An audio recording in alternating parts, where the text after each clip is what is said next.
Second Stage Lensmen by E. Doc Smith. Historical.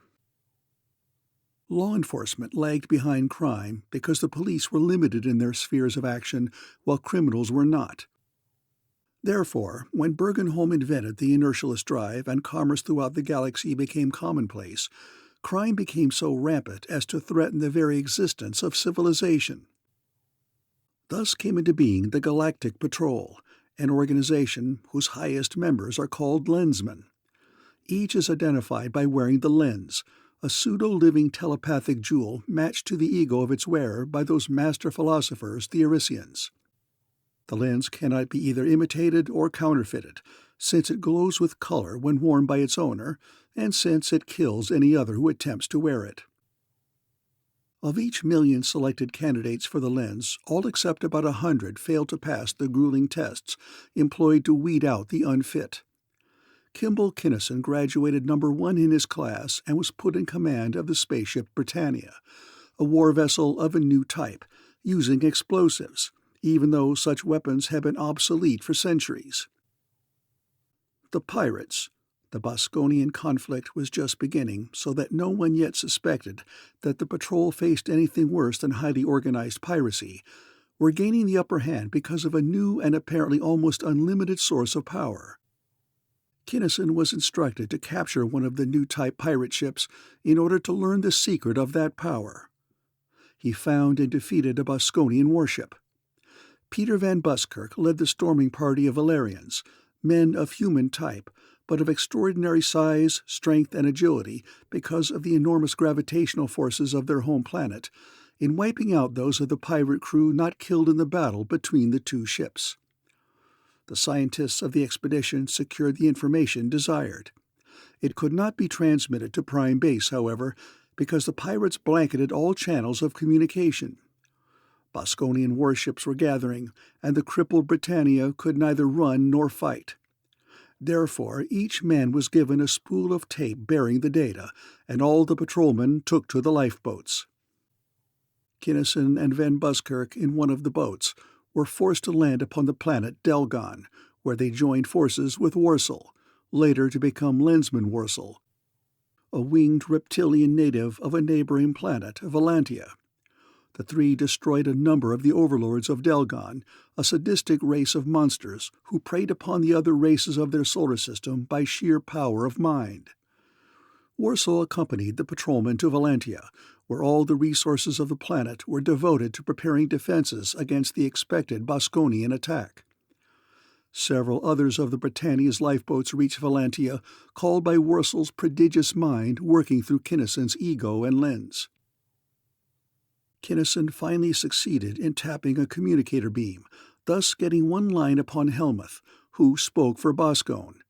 It was supposed then that Helmuth actually was Boskone instead of a comparatively unimportant director of operations, and upon his grand base.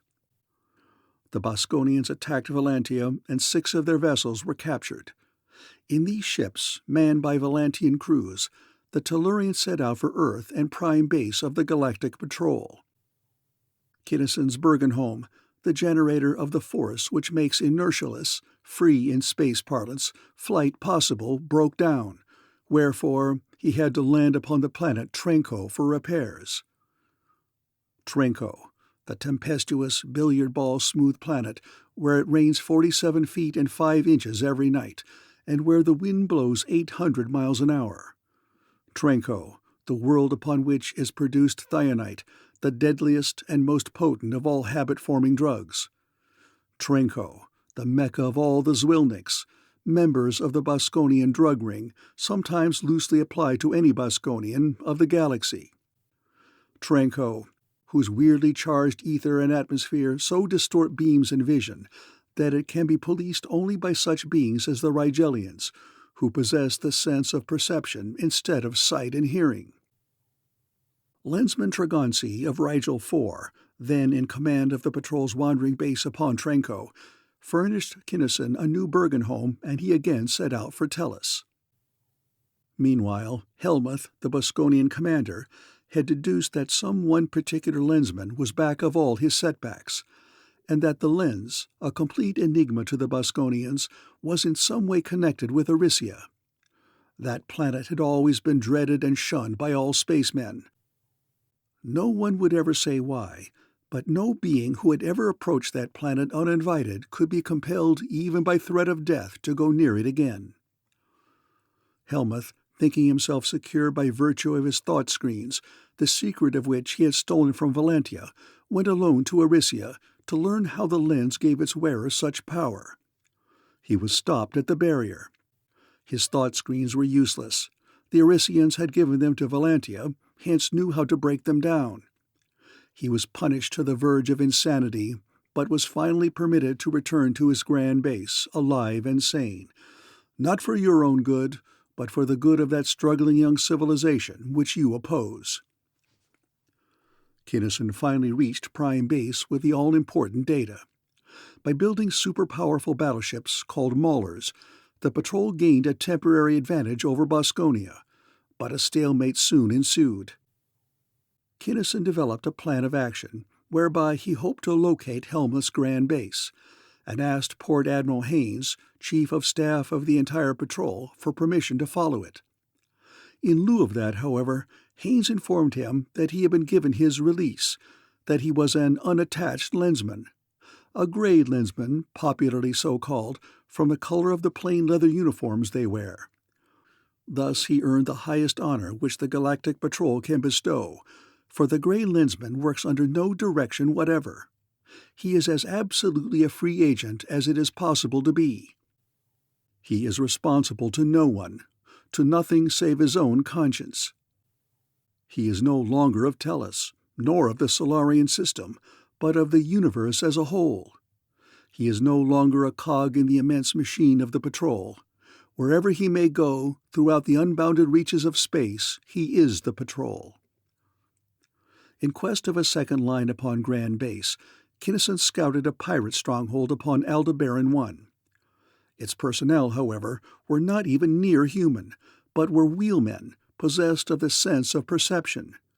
Hence Kinnison was discovered before he could accomplish anything and was very seriously wounded.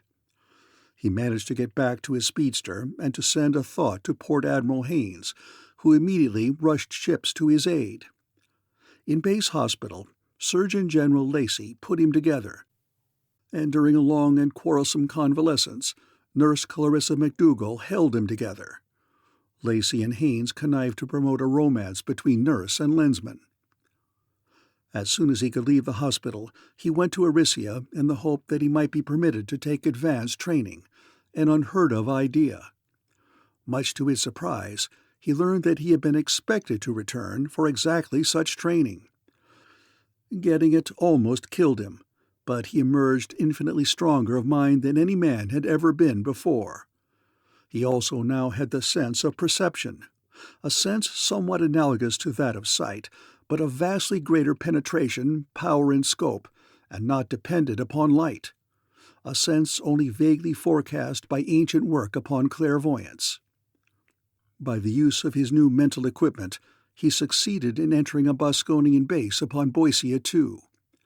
There he took over the mind of the communications officer and waited. A pirate ship working out of that base captured a hospital ship of the patrol and brought it in. Clarissa, now chief nurse of the captured vessel, working under Kinnison's instructions, stirred up trouble.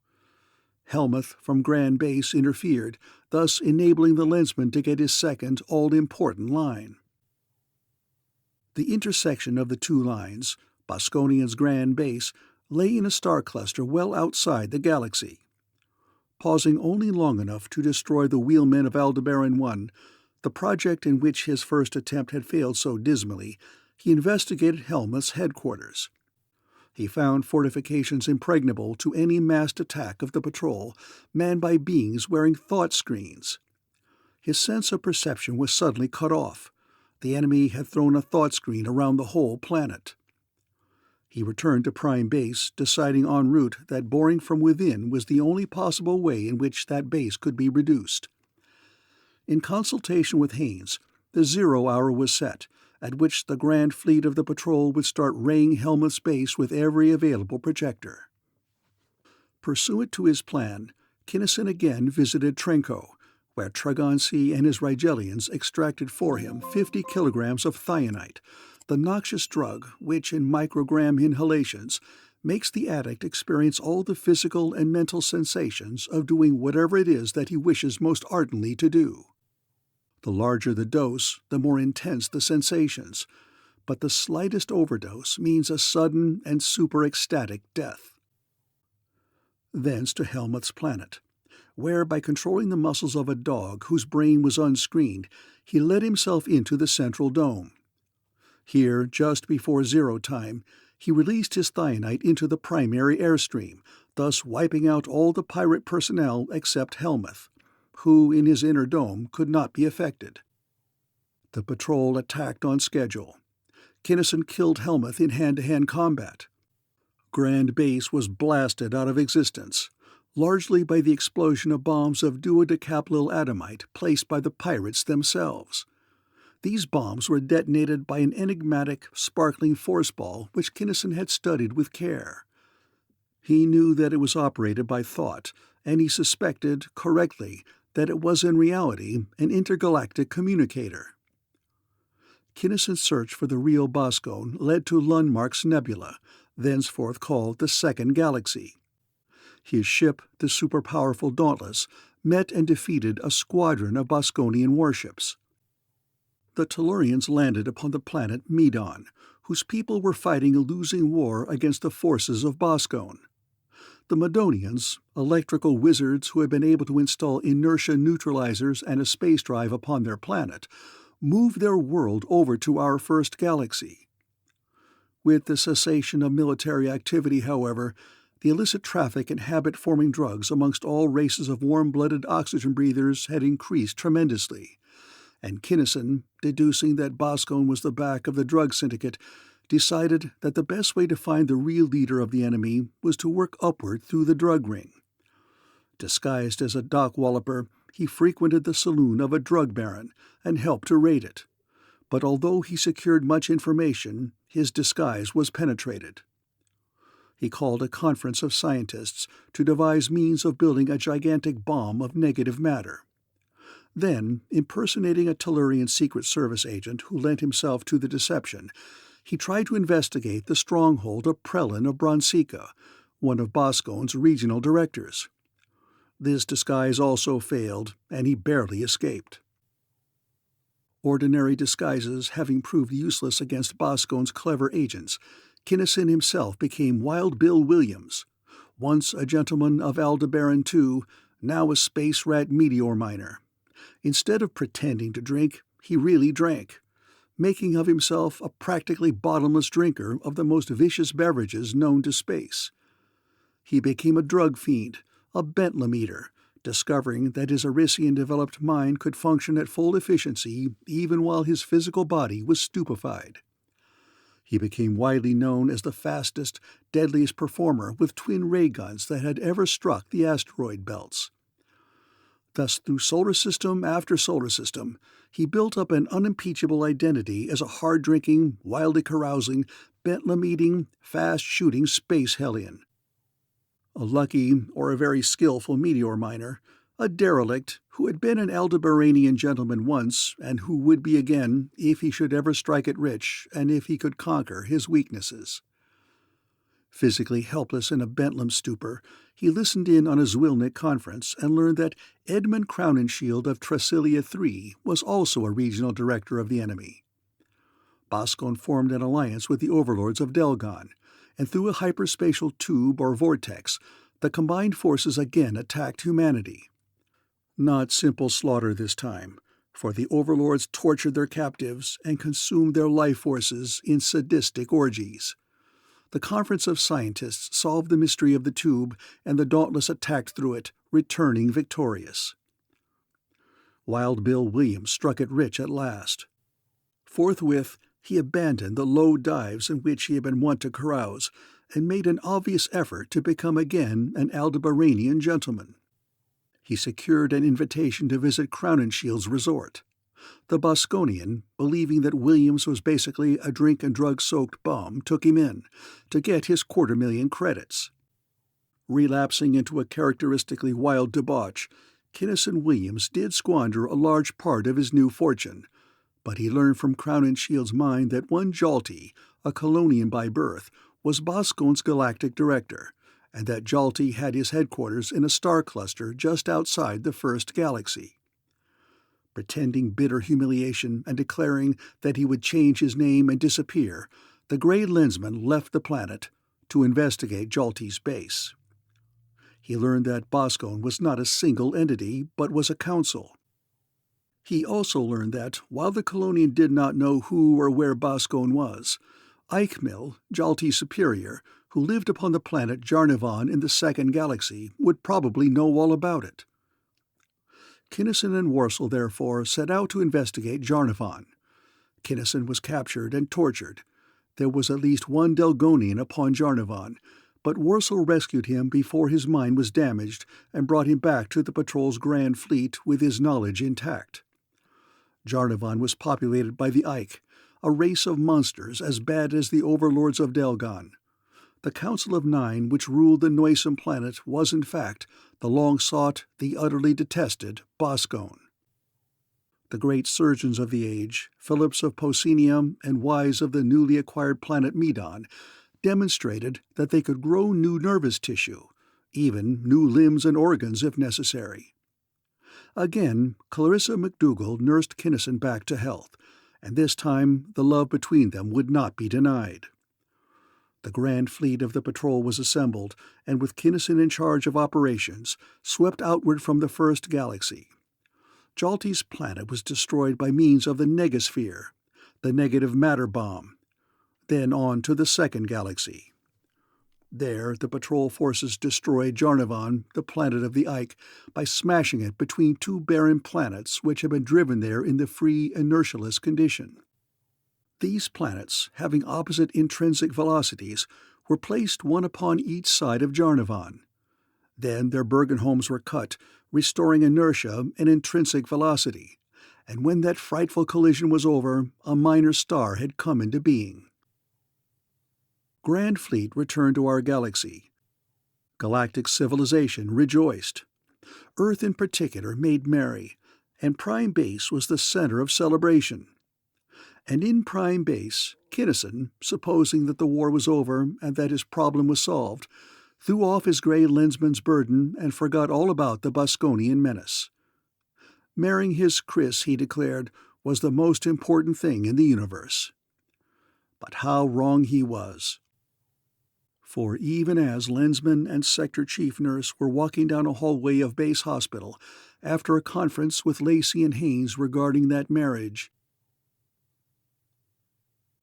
Chapter 1. "Stop, youth."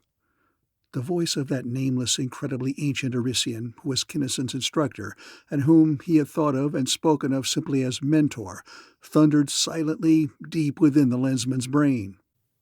He stopped convulsively, almost in mid-stride, and at the rigid, absent awareness in his eyes, Nurse McDougall's face went white. "This is not merely the loose and muddy thinking of which you have all too frequently been guilty in the past," the deeply resonant, soundless voice went on. "It is simply not thinking at all. At times, Kinnison of Tellus, we almost despair of you. Think, youth, think! For know, Lensman, that upon the clarity of your thought and upon the trueness of your perception depends the whole future of your patrol and of your civilization, more so now by far than at any point in the past." "What do you mean, think?" Kinnison snapped back thoughtlessly. His mind was a seething turmoil, his emotions an indescribable blend of surprise, puzzlement, and incredulity. For moments, as Mentor did not reply, the Grey Lensman's mind raced. Incredulity, becoming tinged with apprehension, turning rapidly into rebellion. "Oh, Kim," Clarissa choked. A queer enough tableau they made, these two, had any been there to see. The two uniformed figures standing there so strainedly, the nurse's two hands gripping those of the Lensman. She, completely en rapport with him, had understood his every fleeting thought. "Oh, Kim, they can't do that to us." I'll say they can't, Kinnison flared. By Klono's tungsten teeth, I won't do it. We have a right to happiness, you and I, and we'll— We'll what? She asked quietly. She knew what they had to face, and strong-souled woman that she was quicker to face it squarely than was he. You were just blasting off, Kim, and so was I. I suppose so, glumly. Why in all the 9 hells of Valeria did I have to be a lensman? Why couldn't I have stayed a— Because you are you, the girl interrupted gently. Kimball Kinnison, the man I love. You couldn't do anything else. Chin up, she was fighting gamely. And if I rate Lensman's mate, I can't be a sissy either. It won't last forever, dear. Just a little longer to wait, that's all. Eyes steel gray now stared down into the eyes of tawny, gold-flecked bronze. QX, Chris? Really QX? What a world of meaning there was in that cryptic question. Really, Kim? She met his stare unfalteringly, if not entirely unafraid, at least with wholehearted determination. On the beam and on the green, Gray Lensman, all the way, every long last millimeter. There, wherever it is, to the very end of whatever road it has to be, and back again, until it's over. I'll be here, or somewhere, Kim, waiting. The man shook himself and breathed deep. Hands dropped apart. Both knew consciously as well as subconsciously that the less of physical demonstration, the better for 2 such natures as theirs, and Kimball Kinnison, unattached lensman, came to grips with his problem. He began really to think with the full power of his prodigious mind. And as he did so, he began to see what the Arisian could have, what he must have meant. He, Kinnison, had gummed up the works. He had made a colossal blunder in the Boskonian campaign. He knew that the brain, although silent, was still on rapport with him, and as he coldly, grimly thought the thing through to its logical conclusion, he knew with a dull, sick certainty what was coming next. It came. Ah, you perceive at last some portion of the truth. You see that your confused, superficial thinking has brought about almost irreparable harm. I grant that, in specimens so young of such a youthful race, emotion has its place and its function. But I tell you now in all solemnity that for you the time of emotional relaxation has not yet come. Think, youth, think! And the ancient sage of Arisia snapped the telepathic line.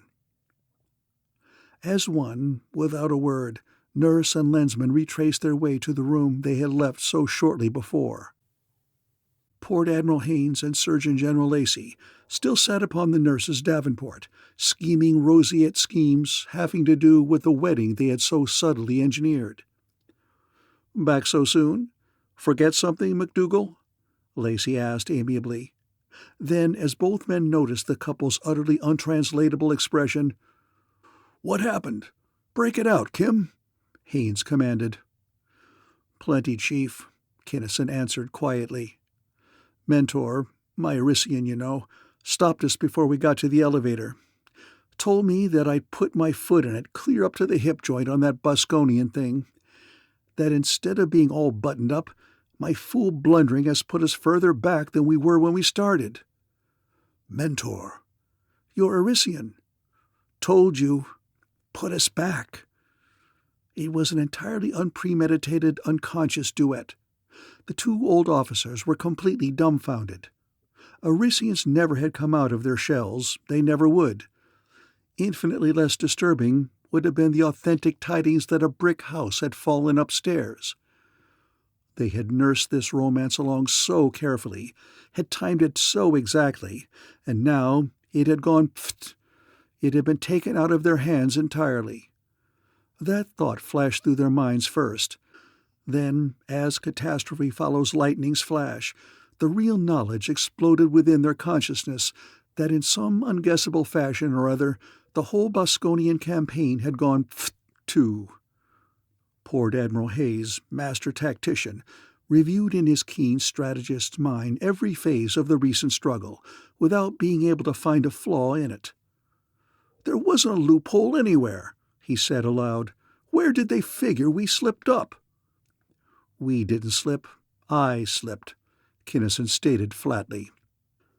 "When we took Bominger, the fat chief Zwilnik of Redelics, you know, I took a bop on the head to learn that Boskone had more than one string per bow.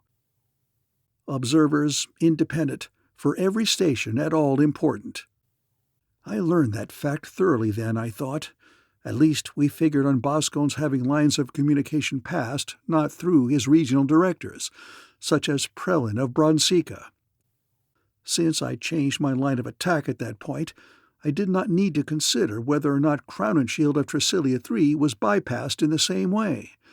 And when I had worked my way up through Jalti and his star cluster to Boskone itself on Jarnavan, I had forgotten the concept completely. Its possibility did not even occur to me. That is where I fell down." "I still don't see it," Haynes protested. "Boskone was the top." "Yeah?" Kinnison asked pointedly. "That's what I thought. But prove it." "Oh." The Port Admiral hesitated.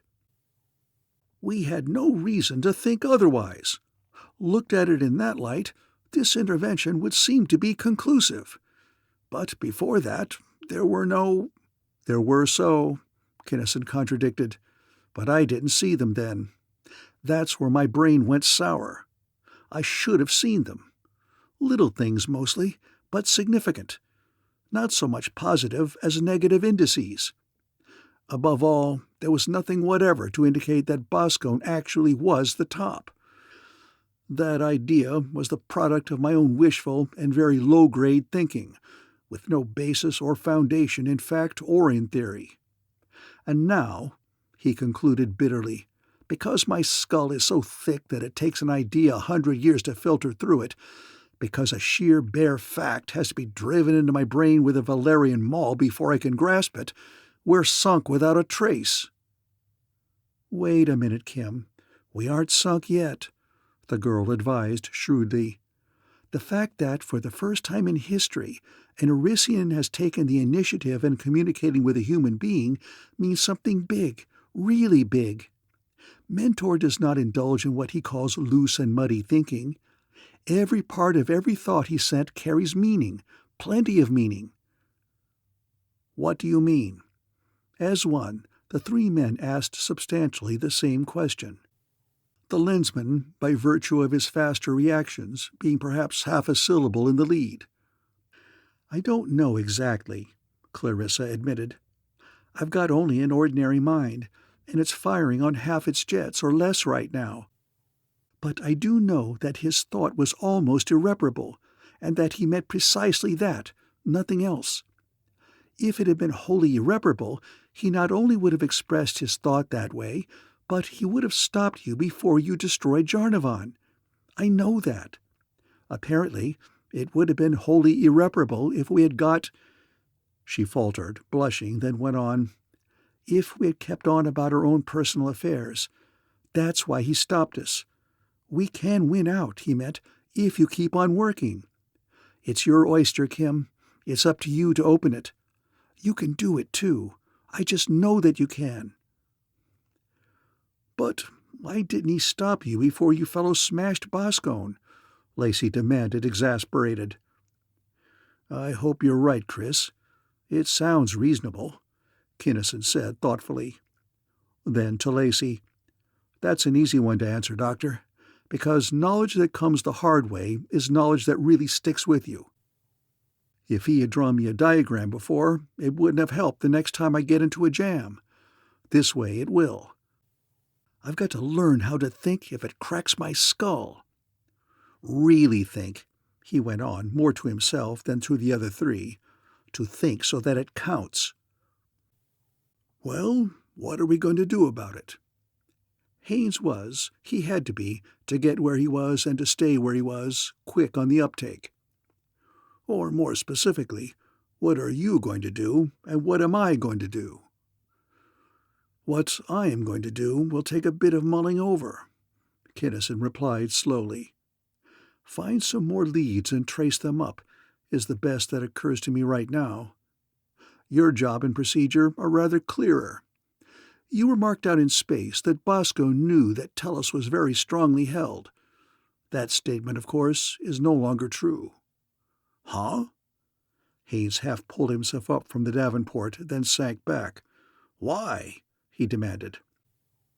Because we use the Negosphere, a negative matter bomb of planetary antimass, to wipe out Jalti's planet, and because we smashed Jarnavan between two colliding planets, the Lensman explained concisely. Can the present defenses of Tellus cope with either one of those offensives? I'm afraid not, no, the Port Admiral admitted. But we can admit no buts, Admiral, Kinnison declared with grim finality. Having used those weapons, we must assume that the Boskonian scientists, we'll have to keep on calling them Boskonians, I suppose, until we find a truer name, had recorders on them, and have now duplicated them. Tellus must be made safe against anything that we have ever used. Against, as well, everything that, by the wildest stretch of the imagination, we can conceive of the enemy using.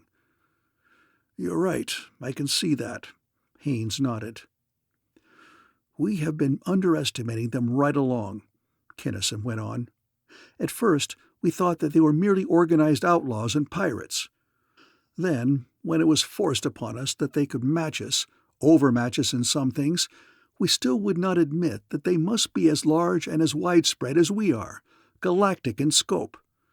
We know now that they were wider spread than we are, intergalactic. They penetrated into our galaxy, riddled it before we knew even that theirs was inhabited or inhabitable, right? To a hair, although I never thought of it in exactly that way before. None of us have. Mental cowardice. And they have the advantage, Kinnison continued inexorably, in knowing that our prime base is upon Tellus. Whereas, if Jarnavan was not in fact theirs, we have no idea whatever where it is.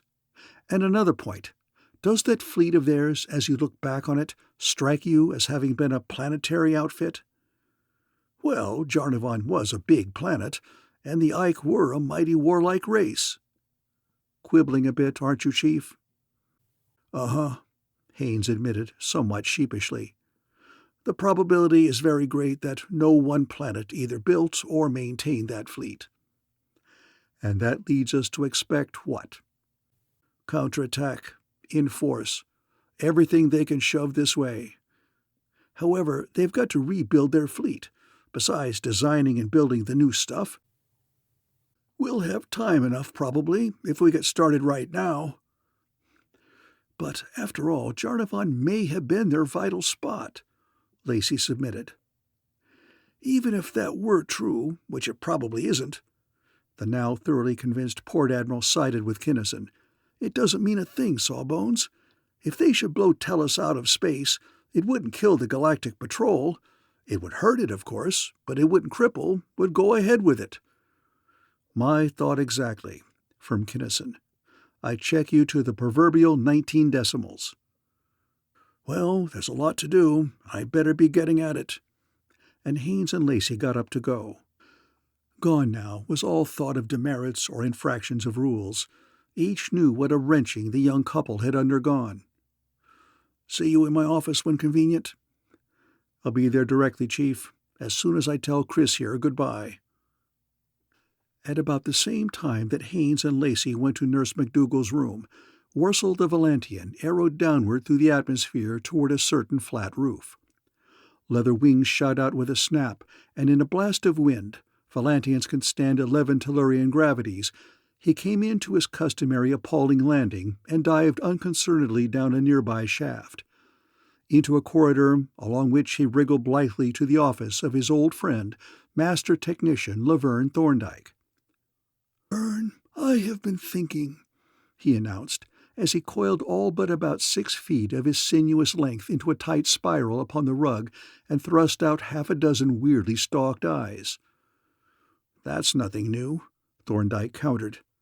No human mind can sympathize with or even remotely understand the Valantian passion for solid weeks of intense, uninterrupted concentration upon a single thought. What about this time? The whichness of the why? That is the trouble with you Tellurians, Worsel grumbled. Not only do you not know how to think, but you— Hold on, Thorndyke interrupted, unimpressed. If you've got anything to say, old snake, why not say it? Why circumnavigate all the stars in space before you get to the point?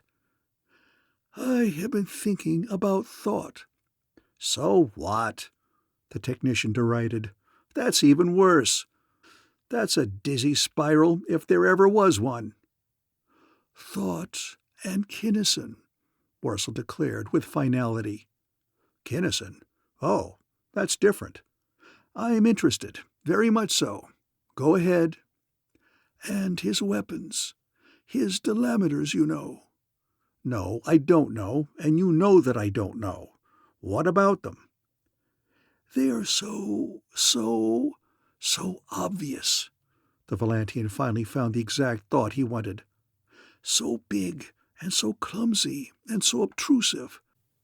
So inefficient, so wasteful of power. No subtlety, no finesse. But that's far and away the best hand weapon that has ever been developed, Thorndyke protested. True.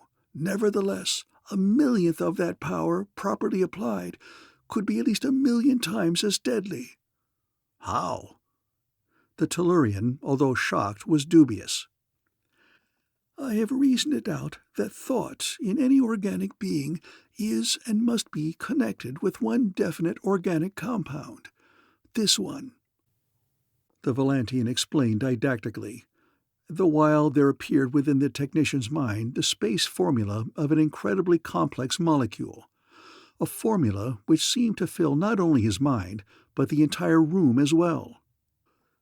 You will note that it is a large molecule, and one of high molecular weight. Thus it is comparatively unstable. A vibration at the resonant frequency of any one of its component groups would break it down, and thought would therefore cease.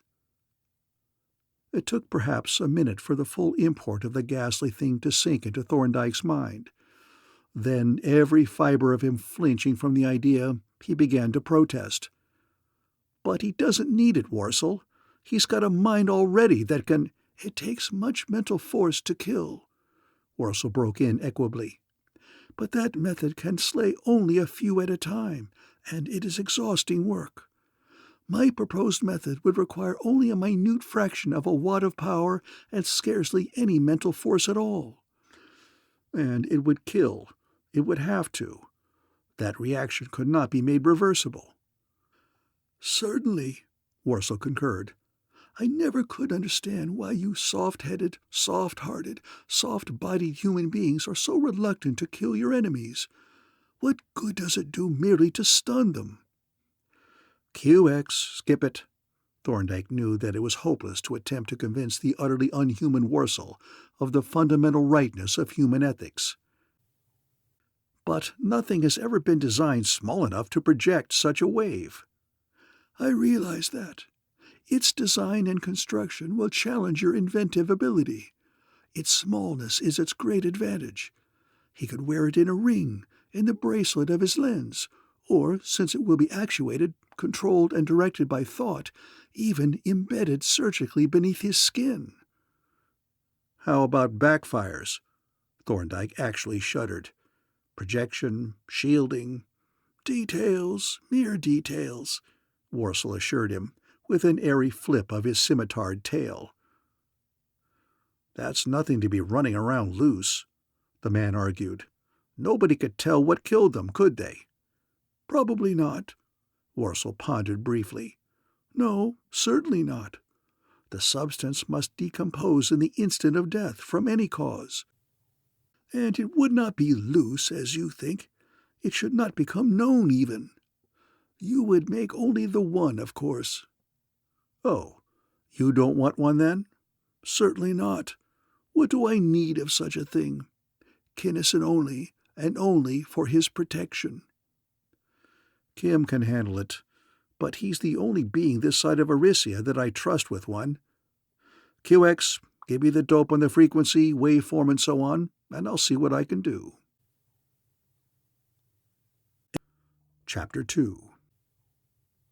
Port Admiral Haynes, newly chosen president of the Galactic Council, and by virtue of his double office, probably the most powerful being in the First Galaxy, set instantly into motion the vast machinery which would make Tellus safe against any possible attack. He first called together his board of strategy, the same keen-minded tacticians who had helped him plan the invasion of the Second Galaxy and the eminently successful attack upon Jarnavan. Should Grand Fleet, many of whose component fleets had not yet reached their home planets, be recalled? Not yet. Lots of time for that. Let them go home for a while first. The enemy would have to rebuild before they could attack, and there were many more pressing matters. Scouting was most important. The planets near the galactic rim could take care of that. In fact, they should concentrate upon it, to the exclusion of everything else of warfare's activities. Every approach to the galaxy, yes, the space between the two galaxies and as far into the Second Galaxy as it was safe to penetrate, should be covered as with a blanket. That way they could not be surprised. Kinnison, when he heard that, became vaguely uneasy. He did not really have a thought. It was as though he should have had one, but didn't. Deep down, far off, just barely above the threshold of perception, an indefinite, formless something obtruded itself upon his consciousness. Tug and haul at it as he would, he could not get the drift. There was something he ought to be thinking of, but what in all the iridescent hells from Vandamar to Alsaken was it? So instead of flitting about upon his declared business, he stuck around, helping the general staff and thinking. And Defense Plan GBT went from the idea men to the draftsmen, then to the engineers. This was to be, primarily, a war of planets. Ships could battle ships, fleets, but postulating good tactics upon the other side, no fleet, however armed and powered, could stop a planet. That had been proved. A planet had a mass of the order of magnitude of 1 × 10 to the 25th kilogram, and an intrinsic velocity of somewhere around 40 kilometers per second. 100 probably relative to Tellus if the planet came from the Second Galaxy. Kinetic energy roughly about 5 × 10 to the 41st ergs.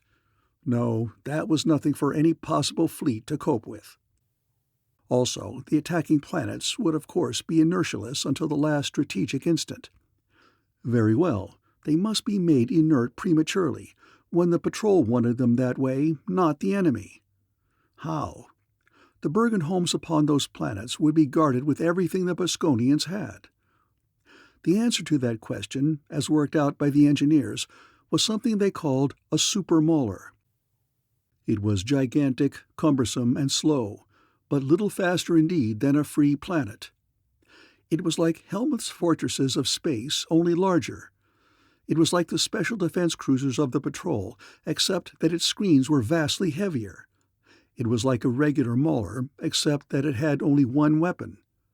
All of its incomprehensible mass was devoted to one thing: power.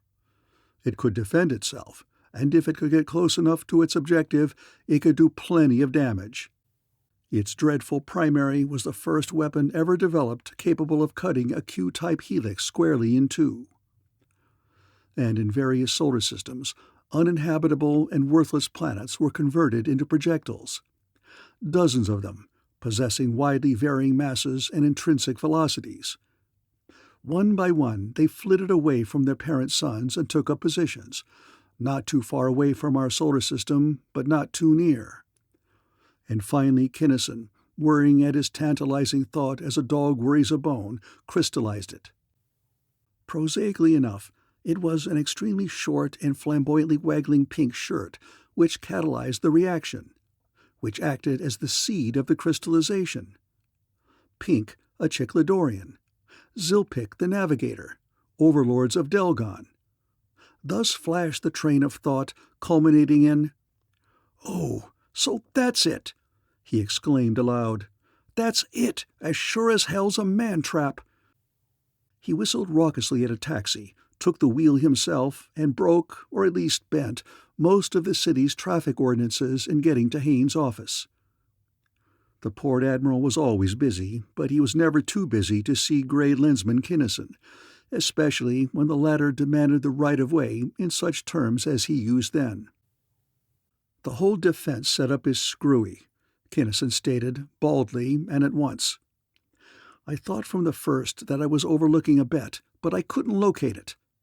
Why should they fight their way through intergalactic space and through 60,000 parsecs of planet-infested galaxy when they don't have to?" he demanded. "Think of the length of the supply line, with our bases placed to cut it in 100 places, no matter how they route it. It doesn't make sense. They'd have to outweigh us in an almost impossibly high ratio, unless they have an improbably superior armament." "Check." The old warrior was entirely unperturbed. "Surprised you didn't see that long ago. We did. We do not believe that they are going to attack at all." "But you're going ahead with all this just as though—" "Certainly. Something may happen, and we can't be caught off guard. Besides, it's good training for the boys. Helps morale no end." Haynes' nonchalant air disappeared, and he studied the younger man keenly for moments. "But Mentor's warning certainly meant something, and you said, when they don't have to. But even if they go clear around the galaxy to the other side, an impossibly long haul, we're covered. Tellus is near enough to the center of this galaxy so that they can't possibly take us by surprise. So, spill it." "How about a hyperspatial tube? They know exactly where we are, you know." Haynes was taken aback. "Never thought of it. Possible, distinctly a possibility. A duodec bomb, say, just far enough underground." "Nobody else thought of it either until just now," Kinnison broke in. "However, I'm not afraid of duodec. Don't see how they could control it accurately enough at this three-dimensional distance. Too deep, it wouldn't explode at all. What I don't like to think of, though, is a negasphere. Or a planet, perhaps." "Ideas? Suggestions?" the Admiral snapped. "No, I don't know anything about this stuff. How about putting our lenses on Cardinge?" "That's a thought."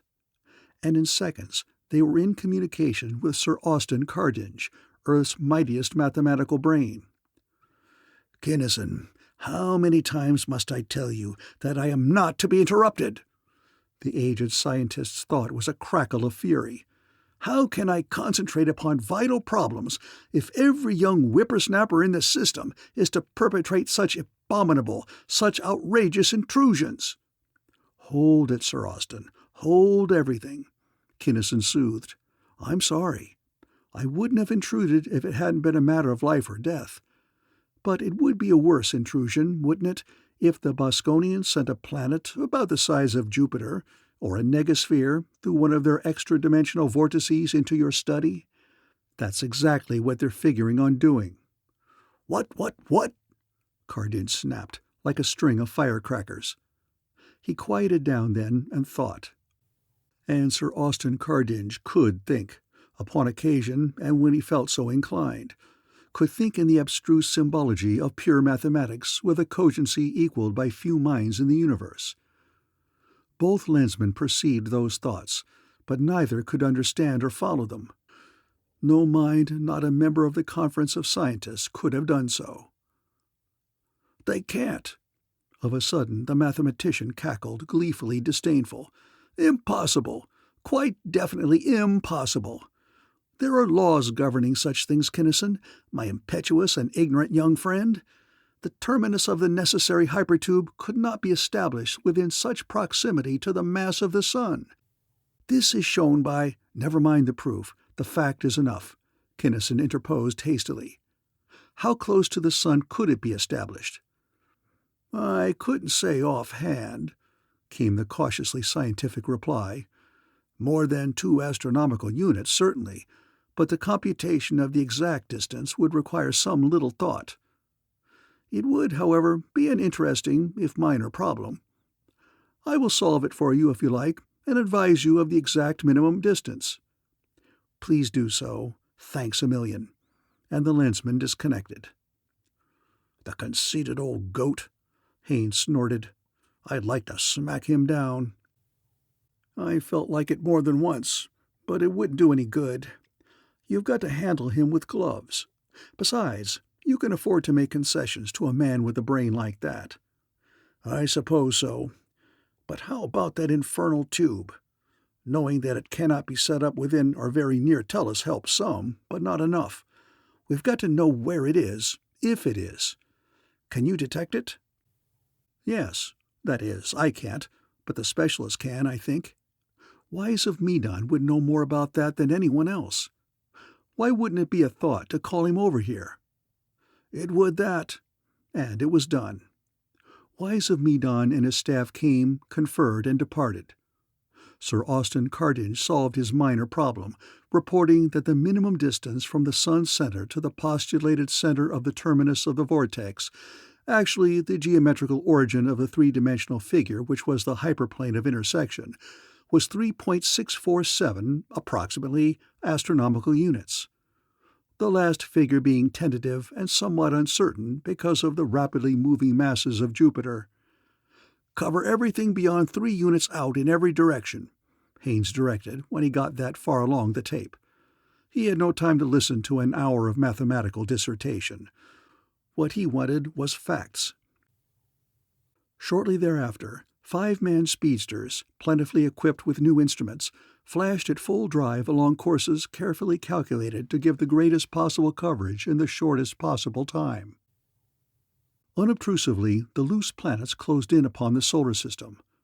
Not close enough to affect appreciably the orbits of Sol's own children, but close enough so that at least 3 or 4 of them could reach any designated point in 1 minute or less. And the outlying units of Grand Fleet, too, were pulled in. That fleet was not actually mobilized yet, but every vessel in it was kept in readiness for instant action. No trace came the report from the Medonian surveyors, and Haines looked at Kinnison quizzically. "QX, Chief. Glad of it." The gray lensman answered the unspoken query. "If it was up, that would mean that they were on the way. Hope they don't get a trace for 2 months yet. But I'm next to positive that that's the way they're coming, and the longer they put it off, the better. There's a possible new projector that will take a bit of doping out. I've got to do a flit. Can I have the Dauntless?" "Sure, anything you want. She's yours anyway."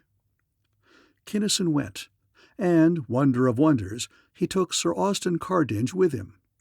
From solar system to solar system, from planet to planet, the mighty Dauntless hurtled at the incomprehensible velocity of her full maximum blast, and every planet so visited was the homeworld of one of the most cooperative, or more accurately, one of the least non-cooperative, members of the Conference of Scientists.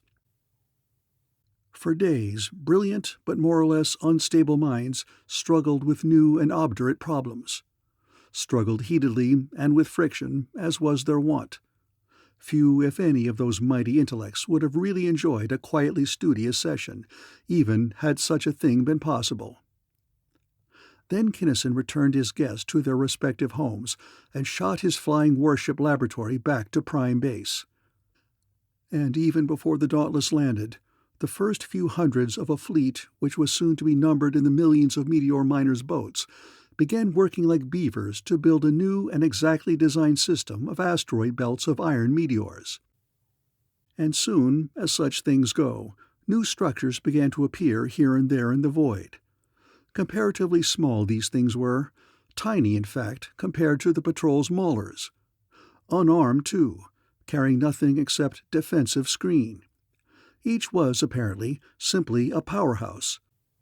Stuffed skin full of atomic motors, exciters, intakes, and generators of highly peculiar design and pattern. Unnoticed except by gauntly haggard Thorndyke and his experts, who kept dashing from one of the strange craft to another, each took its place in a succession of precisely determined relationships to the Sun. Between the orbits of Mars and of Jupiter, the new sharply defined rings of asteroids moved smoothly. Grand Fleet formed an enormous hollow globe, 6 astronomical units in diameter. Outside that globe, the surveying speedsters and flitters rushed madly hither and yon. Uselessly apparently, for not one needle of the vortex detector stirred from its zero pin. And as nearly as possible at the center of that globe, circling the sun well inside the orbit of Venus, there floated the flagship. Technically the Z9M9Z, socially the Directrix, ordinarily simply GFHQ, that ship had been built specifically to control the operations of 1,000,000 separate flotillas. At her million-plug board stood, they had no need ever to sit, 200 blocky, tentacle-armed Rigelians. They were waiting, stolidly motionless. Intergalactic space remained empty. Interstellar ditto. The flitters flitted fruitlessly. But if everything out there in the threatened volume of space seemed quiet and serene, things in the Z9M9Z were distinctly otherwise. Haines and Kinnison, upon whom the heaviest responsibilities rested, were tensely ill at ease. The Admiral had his formation made, but he did not like it at all. It was too big, too loose, too cumbersome. The Boskonian fleet might appear anywhere outside that thin globe of patrol ships, and it would take him far, far too long to get any kind of a fighting formation made anywhere. So he worried. Minutes dragged. He wished that the pirates would hurry up and start something. Kinnison was even less easy in his mind. He was not afraid of negaspheres, even if Boskonia should have them. But he was afraid of fortified, mobile planets. The super-maulers were big and powerful, of course, but they were very definitely not planets. And the big new idea was mighty hard to gel. He did not like to bother Thorndyke by calling him. The master technician had troubles of his own, but the reports that were coming in were none too cheery. The excitation was wrong, or the grid action was too unstable, or the screen potentials were too high or too low or something. Sometimes they got a concentration, but it was just as apt as not to be a spread flood instead of a tight beam. To Kinnison, therefore, the minutes fled like seconds, but every minute that space remained clear was one more precious minute gained. Then suddenly it happened. A needle leapt into significant figures. Relays clicked, a bright red light flared into being, a gong clanged out its raucous warning.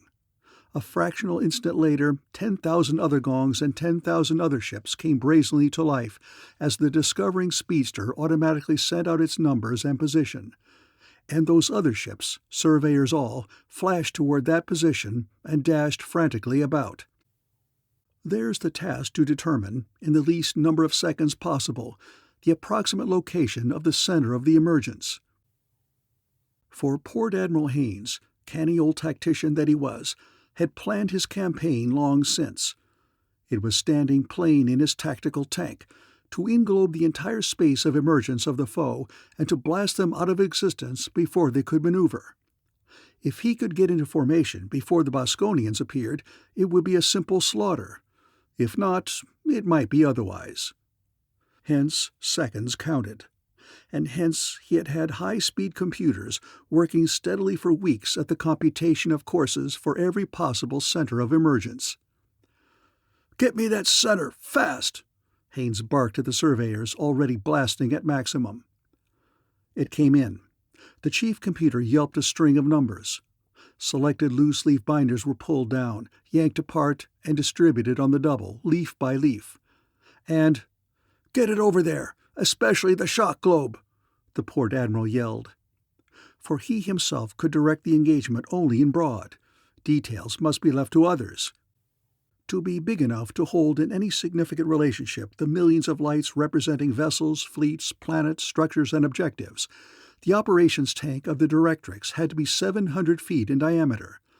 And it was a sheer physical impossibility for any ordinary mind either to perceive that 17 million cubic feet of space as a whole, or to make any sense at all out of the stupendously bewildering maze of multicolored lights crawling and flashing therein. Kinnison and Worcel had handled Grand Fleet operations during the Battle of Jarnavan, but they had discovered that they could have used some help. 4 Rigelian Lensmen had been training for months for that all-important job, but they were not yet ready. Therefore, the two old masters and one new one now labored at GFO, 3 tremendous minds, each supplying something that the others lacked. Kinnison of Tellus with his hard, flat driving urge, his unconquerable, unstoppable will to do. Warsaw of Valantia, with the prodigious reach and grasp which had enabled him, even without the lens, to scan mentally a solar system 11 light-years distant. Tragonsi of Rigel IV, with the vast, calm certainty, the imperturbable poise peculiar to his long-lived, solemn race. Unattached lensmen all, minds linked basically together into one mind by wide-open three-way, superficially free, each to do his assigned third of the gigantic task. Smoothly, effortlessly, those 3 linked minds went to work at the Admiral's signal.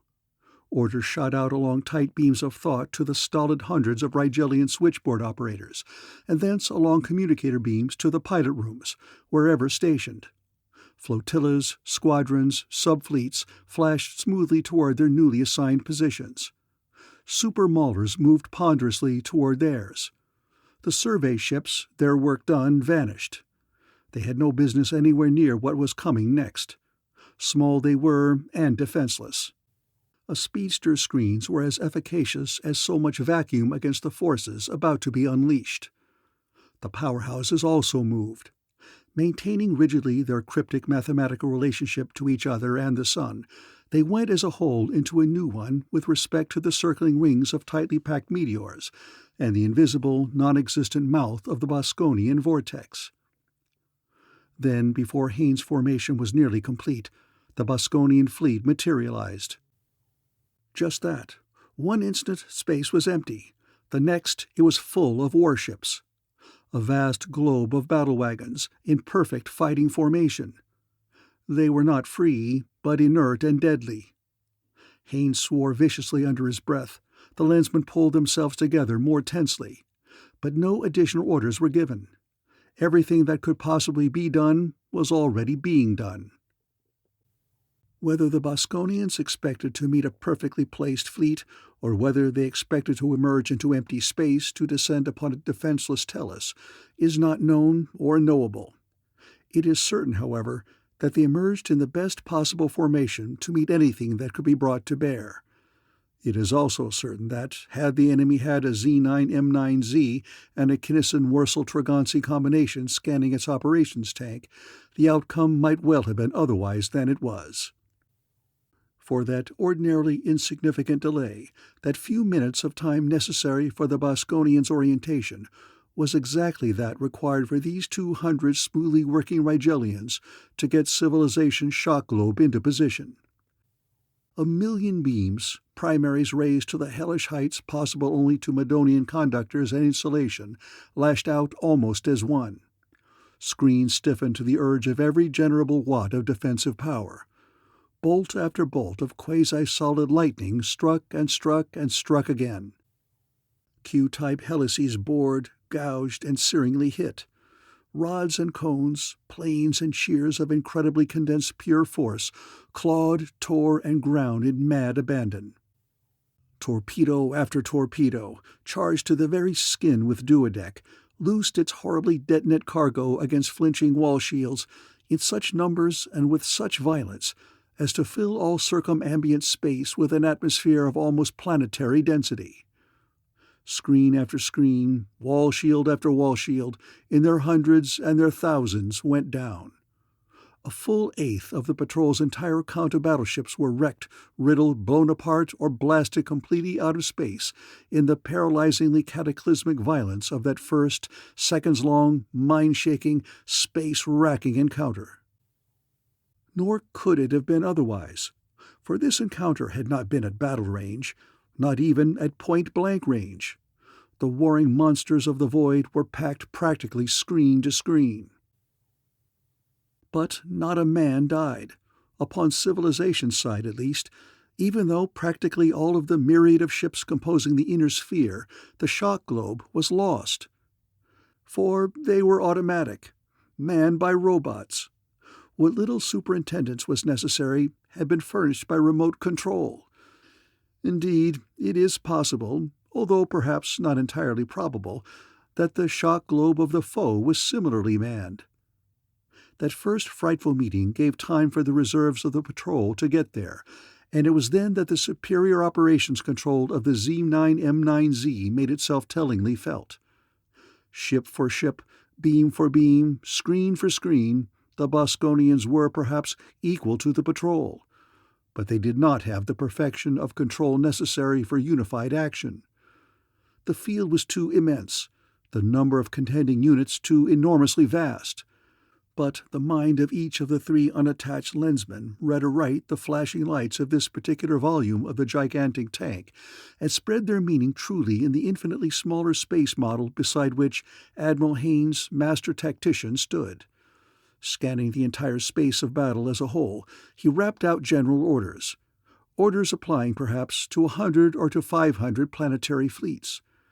Kinnison and his fellows broke these orders down for the operators, who in turn told the vice admirals and rear admirals of the fleets what to do.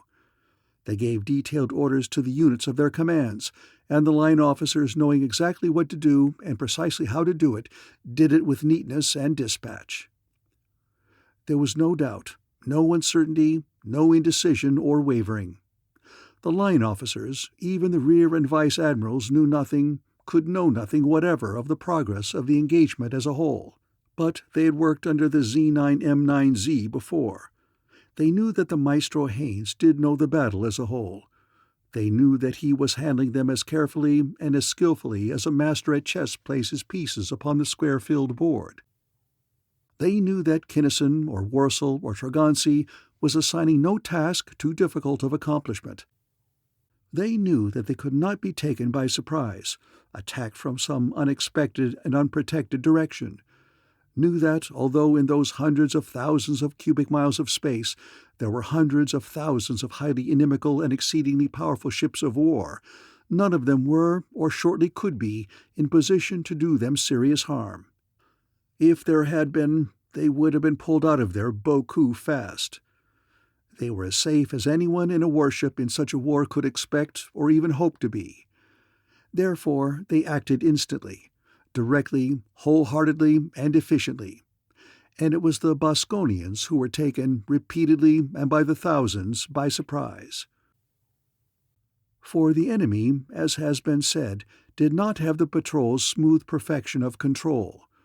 Thus, several of civilization's fleets, acting in full synchronizing, could and repeatedly did rush upon one unit of the foe, englobing it, blasting it out of existence, and dashing back to stations, all before the nearest by-fleets of Boskone knew even that a threat was being made. Thus ended the second phase of the battle, the engagement of the two grand fleets, with the few remaining thousands of Boskone's battleships taking refuge upon or near the phalanx of planets which had made up their center. Planets, 7 of them, armed and powered as only a planet can be armed and powered, with fixed-mount weapons impossible of mounting upon any lesser mobile base, with fixed-mount intakes and generators which only planetary resources could excite or feed. Galactic civilization's war vessels fell back. Attacking a full-armored planet was no part of their job, and as they fell back, the super-maulers moved ponderously up and went to work. This was their dish. For this they had been designed. Tubes, lances, stilettos of unthinkable energies raved against their mighty screens, bouncing off, glancing away, dissipating themselves in space-torturing discharges as they hurled themselves upon the nearest ground. In and in the monsters bored, inexorably taking up their positions directly over the ultra-protected domes which their commanders knew sheltered the vitally important Bergenholms and controls. Then they loosed forces of their own, forces of such appalling magnitude as to burn out in the twinkling of an eye projector shells of a refractoriness to withstand for 10 full seconds the maximum output of a first-class battleship's primary batteries. The resultant beam was of very short duration, but of utterly intolerable poignancy. No material substance could endure it even momentarily. It pierced instantly the hardest, tightest wall shield known to the scientists of the patrol. It was the only known thing which could cut or rupture the ultimately stubborn fabric of a Q-type helix. Hence, it is not to be wondered at that as those incredible needles of ravening energy stabbed and stabbed and stabbed again at Boskonian domes, every man of the patrol, even Kimball Kinnison, fully expected those domes to go down. But those domes held. And those fixed mount projectors hurled back against the super-maulers forces at the impact of which course after course of fierce-driven defensive screen flamed through the spectrum and went down. "Back! Get them back!" Kinnison whispered, white-lipped, and the attacking structure sullenly, stubbornly gave way. "Why?" gritted Haines. "They're all we've got." "You forgot the new one, Chief. Give us a chance." "What makes you think it'll work?" The old admiral flashed the searing thought. "It probably won't. And if it doesn't—" "If it doesn't," the younger man shot back, "we're no worse off than now to use the maulers. But we've got to use the sunbeam now while those planets are together and before they start toward Tellus." "QX," the admiral assented, and as soon as the patrol maulers were out of the way, "Vern?" Kinnison flashed a thought. "We can't crack 'em. Looks like it's up to you. What do you say?" "Jury-rigged. Don't know whether she'll light a cigarette or not, but here she comes." The sun, shining so brightly, darkened almost to the point of invisibility. The war vessels of the enemy disappeared, each puffing out into a tiny but brilliant sparkle of light. Then, before the beam could affect the enormous masses of the planets, the engineers lost it. The sun flashed up, dulled, brightened, darkened, wavered. The beam waxed and waned irregularly. The planets began to move away under the urgings of their now thoroughly scared commanders. Again, while millions upon millions of tensely straining patrol officers stared into their plates, haggard Thorndyke and his sweating crews got the sunbeam under control again, and in a heart-stoppingly wavering fashion held it together.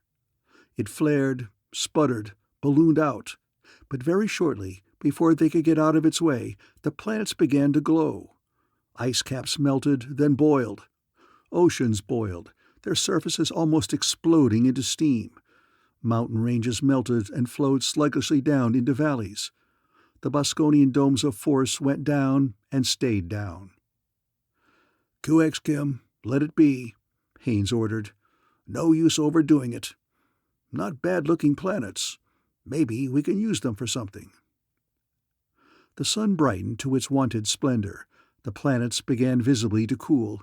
Even the titanic forces then at work had heated those planetary masses only superficially. The battle was over. "What in all the purple hells of Pallane did you do, Haines, and how?" demanded the Z9M9Z's captain. "He used the whole damn solar system as a vacuum tube," Haines explained gleefully. "Those power stations out there, with all their motors and intake screens, were simply the power leads. The asteroid belts, and maybe some of the planets, are the grids and plates. The sun is—" "Hold on, Chief," Kinnison broke in. "That isn't quite it. You see, the directive field is set up by the—" "Hold on yourself," Haines ordered brusquely. "You're too damn scientific, just like Sawbones Lacey. What do Rex and I care about the technical details that we can't understand anyway? The net result is what counts, and that was to concentrate upon those planets practically the whole energy output of the sun, wasn't it?" "Well, that's the main idea," Kinnison conceded. "The energy equivalent, roughly, of 4,150,000 tons per second of disintegrating matter." "Phew," the captain whistled. "No wonder it frizzled 'em up." "I can say now, I think, with no fear of successful contradiction, that Tellus is strongly held," Haines stated with conviction. "What now, Kim, old son?" "I think they're done for a while," the gray lensman pondered. "Cardinge can't communicate through the tube, so probably they can't. But if they manage to slip an observer through, they may know how almighty close they came to licking us. On the other hand, Vern says that he can get the bugs out of the sunbeam in a couple of weeks, and when he does, the next Zwilnik he cuts loose at is going to get a surprise." "I'll say so," Haines agreed. We'll keep the surveyors on the prowl, and some of the fleet will always be close by. Not all of it, of course.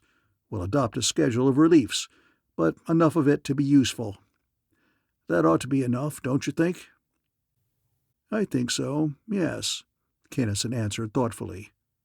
"I'm just about positive that they won't be in shape to start anything here again for a long time, and I'd better get busy, sir, on my own job. I've got to put out a few jets." "I suppose so," Haines admitted.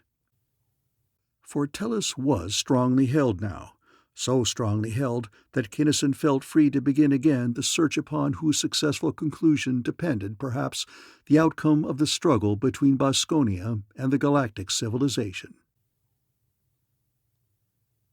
Chapter 3. When the forces of the Galactic Patrol blasted Helmuth's grand base out of existence and hunted down and destroyed his secondary bases throughout this galaxy, Boskone's military grasp upon civilization was definitely broken. Some minor bases may have escaped destruction, of course. Indeed, it is practically certain that some of them did so, for there are comparatively large volumes of our island universe which have not been mapped, even yet by the planetographers of the Patrol.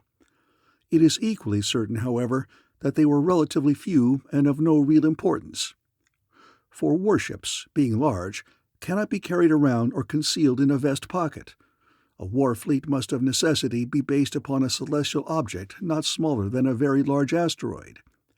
Such a base, lying close enough to any one of civilization's planets to be of any use, could not be hidden successfully from the detectors of the Patrol. Reasoning from analogy, Kinnison quite justifiably concluded that the back of the drug syndicate had been broken in similar fashion when he had worked upward through Bominger and Strongheart and Crown and Shield and Jalti to the dread council of Boskone itself. He was, however, wrong. For unlike the battleship, thionite is a vest pocket commodity. Unlike the Space Fleet base, a drug baron's headquarters can be, and frequently is, small, compact, and highly mobile. Also, the galaxy is huge, the number of planets in it immense, the total count of drug addicts utterly incomprehensible. Therefore, it had been found more efficient to arrange the drug hookup in multiple series parallel, instead of in the straight cascade sequence which Kinnison thought that he had followed up. He thought so at first, that is, but he did not think so long. He had thought, and he had told Haines, as well as Gerond of Redelics, that the situation was entirely under control, that with the Zwilnik headquarters blasted out of existence, and with all of the regional heads and many of the planetary chiefs dead or under arrest, all that the enforcement men would have to cope with would be the normal bootleg trickle. In that, too, he was wrong. Gerond and the other lawmen of narcotics had had a brief respite, it is true, but in a few days or weeks, upon almost as many planets as before, the illicit traffic was again in full swing.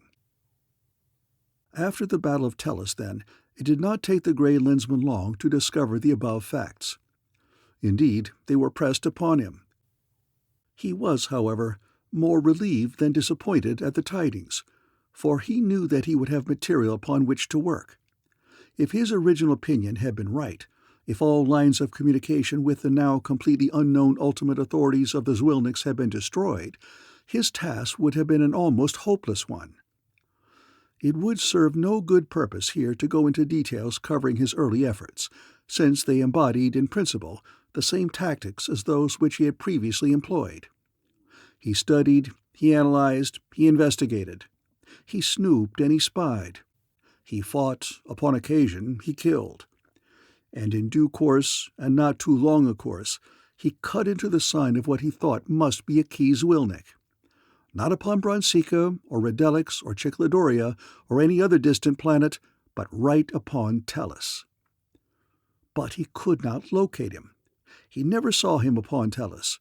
As a matter of cold fact, he could not find a single person who had ever seen him or who knew anything definite about him except a number. These facts, of course, only whetted Kinnison's keenness to come to grips with the fellow. He might not be a very big shot, but the fact that he was covering himself up so thoroughly and so successfully made it abundantly evident that he was a fish well worth landing. This wight, however, proved to be as elusive as the proverbial flea. He was never there when Kinnison pounced. In London, he was a few minutes late. In Berlin, he was a minute or so too early, and the ape didn't show up at all. He missed him in Paris and in San Francisco and in Shanghai. The guy settled down finally in New York, but still the gray lensman could not connect. It was always the wrong street, or the wrong house, or the wrong time, or something. Then Kinnison set a snare which should have caught a microbe, and almost caught his Zwilnik. He missed him by one mere second when he blasted off from New York spaceport. He was so close that he saw his flare, so close that he could slap onto the fleeing vessel the beam of the CRX tracer which he always carried with him. Unfortunately, however, the lensman was in mufti at the time and was driving a rented flitter.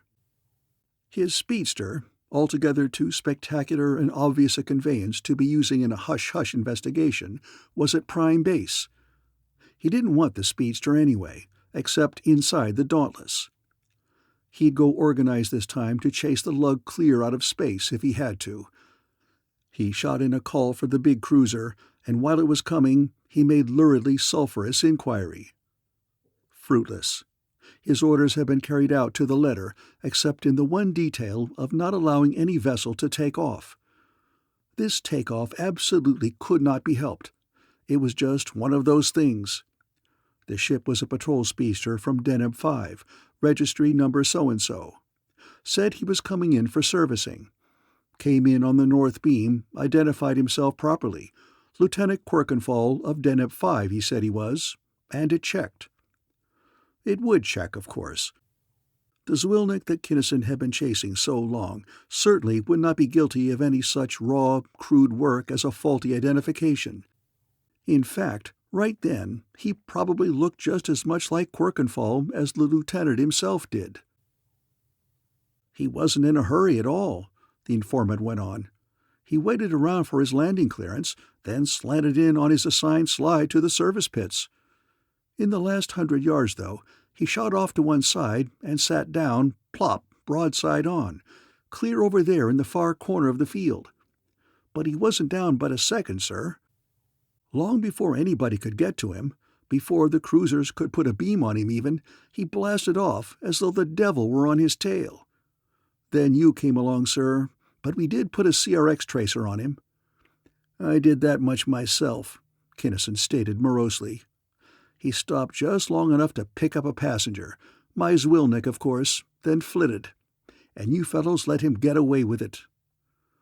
But we couldn't help it, sir, the official protested. And anyway, he couldn't possibly have. He sure could. You'd be surprised no end at what that ape can do. Then the Dauntless flashed in, not asking but demanding instant right-of-way. Look around, fellows, if you like, but you won't find a damn thing. Kinnison's uncheering conclusion came back as he sprinted toward the dock into which his battleship had settled. The lug hasn't left a loose end dangling yet. By the time the great patrol ship had cleared the stratosphere, Kinnison's CRX, powerful and tenacious as it was just barely registering a line. But that was enough. Henry Henderson, master pilot, stuck the Dauntless needle nose into that line and shoved into the driving projectors every watt of oof that those Brobdingnagian creatures could take. They had been following the Zwilnik for 3 days now, Kinnison reflected, and his CRXs were none too strong yet. They were overhauling him mighty slowly, and the Dauntless was supposed to be the fastest thing in space. That can up ahead had plenty of legs, must have been souped up to the limit. This was apt to be a long chase, but he'd get that bozo if he had to chase him on a geodesic line along the hyperdimensional curvature of space clear back to tell us where he started from. They did not have to circumnavigate total space, of course, but they did almost leave the galaxy before they could get the fugitive upon their plates. The stars were thinning out fast, but still, hazily before them, in a vastness of distance, there stretched a milky band of opalescence. "What's coming up, Hen? A rift?" Kinnison asked. "Uh-huh, Rift 94, the pilot replied. "And if I remember right, That arm up ahead is Dunstan's region, and it has never been explored. I'll have the chart room check up on it. Never mind, I'll go check it myself. I'm curious about this whole thing. Unlike any smaller vessel, the Dauntless was large enough so that she could, and hence, as a matter of course did, carry every space chart issued by all the various boards and offices and bureaus concerned with space, astronomy, astrogation, and planetography. She had to, for there were usually minds aboard which were apt at any time to become intensely and unpredictably interested in anything anywhere. Hence, it did not take Kinnison long to obtain what little information there was. The vacancy they were approaching was Rift 94, a vast space, practically empty of stars, lying between the main body of the galaxy and a minor branch of one of its prodigious spiral arms. The opalescence ahead was the branch, Dunstan's region. Henderson was right. It had never been explored. The Galactic Survey, which has not even yet mapped the whole of the galaxy proper, had, of course, done no systematic work upon such outlying sections as the spiral arms. Some such regions were well known and well mapped, it is true, either because its own population, independently developing means of spaceflight, had come into contact with our civilization upon its own initiative, or because private exploration and investigation had opened up profitable lines of commerce. But Dunstan's region was bare. No people resident in it had ever made themselves known. No private prospecting, if there had ever been any such, had revealed anything worthy of exploitation or development. And with so many perfectly good uninhabited planets so much nearer to galactic center, it was, of course, much too far out for colonization. Through the rift, then, and into Dunstan's region, the Dauntless bored at the unimaginable pace of her terrific full-blast drive. The tracer's beams grew harder and more taut with every passing hour. The fleeing speedster itself grew large and clear upon the plates. The opalescence of the spiral arm became a firmament of stars. A sun detached itself from that firmament, a dwarf of type G, and planets. One of these in particular, the second out, looked so much like Earth that it made some of the observers homesick. There were the familiar polar ice caps, the atmosphere and stratosphere, the high-piled, billowy masses of clouds. There were vast blue oceans. There were huge, unfamiliar continents glowing with chlorophyllc green. At the spectroscopes, at the bolometers, at the many other instruments men went rapidly and skillfully to work.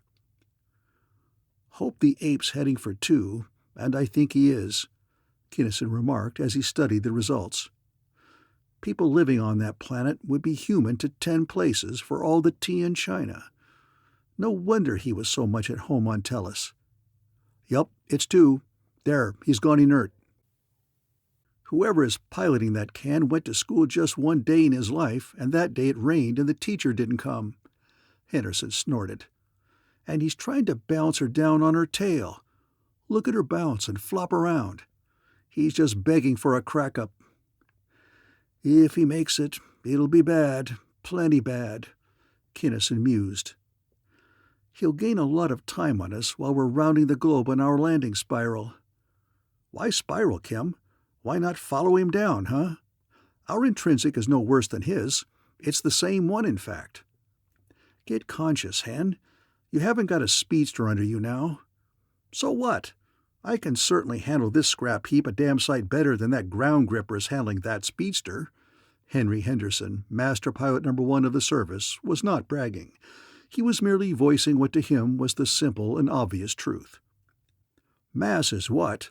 Mass and volume and velocity and inertia and power. You never stunted this much weight before, did you?" "No, but what of it? I took a course in piloting once in my youth." He was then a grand old man of 28 or thereabouts. "I can line up the main rear center pipe onto any grain of sand you want to pick out on that field and hold her there until she slags it down. If you think you can spell able, hop to it. QX, this is going to be fun." Henderson gleefully accepted the challenge, then clicked on his general alarm microphone. "Strap down, everybody, for inert maneuvering. Class 9. 4Gs on the tail. Tail over to belly landing. Hype. The Bergen homes were cut, and as the tremendously massive super-dreadnought, inert, shot off at an angle under its Tellurian intrinsic velocity, Master Pilot No. 1 proved his rating. As much a virtuoso of the banks and tiers of blast keys and levers before him as a concert organist is of his instrument, his hands and feet flashed hither and yon. Not music? The bellowing crescendo thunders of those jets were music to the hard-boiled space hounds who heard them. And in response to the exact placement and the precisely measured power of those blasts, the great sky rover spun, twisted, and bucked as her prodigious mass was forced into motionlessness relative to the terrain beneath her. 4Gs, Kinnison reflected, while this was going on. Not bad. He had thought that it would take 5, possibly 6. He could sit up and take notice at 4, and he did so. The world wasn't very densely populated, apparently.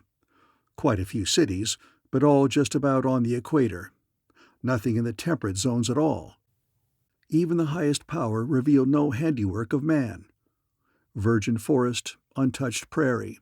Lots of roads and things in the torrid zone, but nothing anywhere else. The speedster was making a rough and unskillful, but not catastrophic landing. The field which was their destination lay just outside a large city. Funny, it wasn't a space field at all. No docks, no pits, no ships. Low, flat buildings. Hangars. An airfield, then, although not like any airfield upon Tellus. Too small. Gyros? Copters? Didn't see any. All little ships. Crates, biplanes, and tripes.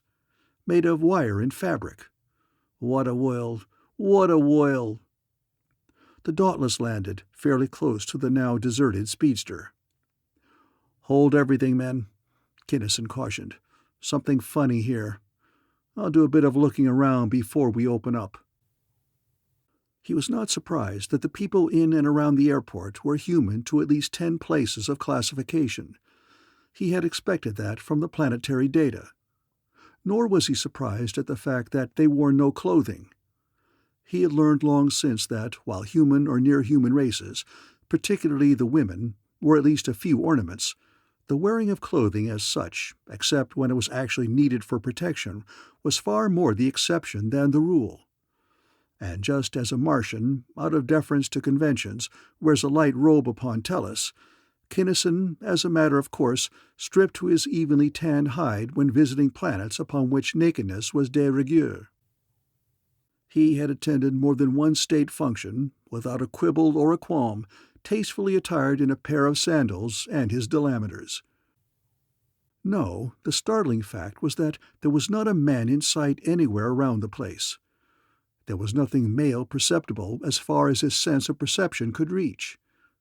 Women were laboring, women were supervising, women were running the machines. Women were operating the airplanes and servicing them. Women were in the offices. Women and little girls and girl babies filled the waiting rooms and the automobile-like conveyances parked near the airport and running along the streets. And even before Kinnison had finished uttering his warning, while his hand was in the air reaching for a spy ray switch, he felt an alien force attempting to insinuate itself into his mind. Fat chance. With any ordinary mind, it would have succeeded. But in the case of the gray lensman, it was just like trying to stick a pin unobtrusively into a panther. He put up a solid block automatically, instantaneously. Then, a fraction of a second later, a thought-tight screen enveloped the whole vessel. "Did any of you fellows—" he began, then broke off. They wouldn't have felt it, of course. Their brains could have been read completely, with them none the wiser. He was the only lensman aboard, and even most lensmen couldn't. This was his oyster. But that kind of stuff, on such an apparently backward planet as this, it didn't make sense. Unless that Zwilnik. This was his oyster, absolutely. Something funnier even than I thought. Thought waves. He calmly continued his original remark. Thought I'd better undress to go out there, but I'm not going to. I'd wear full armor, except that I may need my hands or have to move fast. If they get insulted at my clothes, I'll apologize later." "But listen, Kim, you can't go out there alone, especially without armor." "Sure I can. I'm not taking any chances. You fellows couldn't do me much good out there, but you can here. Break out the copter and keep a spy ray on me. If I give you the signal, go to work with a couple of narrow needle beams. Pretty sure that I won't need any help, but you can't always tell." The airlock opened and Kinnison stepped out. He had a high-powered thought screen, but he did not need it yet. He had his delameters. He had also a weapon deadlier by far even than those mighty portables, a weapon so utterly deadly that he had not used it. He did not need to test it, since Warsaw had said that it would work, it would. The trouble with it was that it could not merely disable. If used at all, it killed, with complete and grim finality. And behind him he had the full awful power of the Dauntless. He had nothing to worry about. Only when the spaceship had settled down upon and into the hard-packed soil of the airport could those at work there realize just how big and how heavy the visitor was.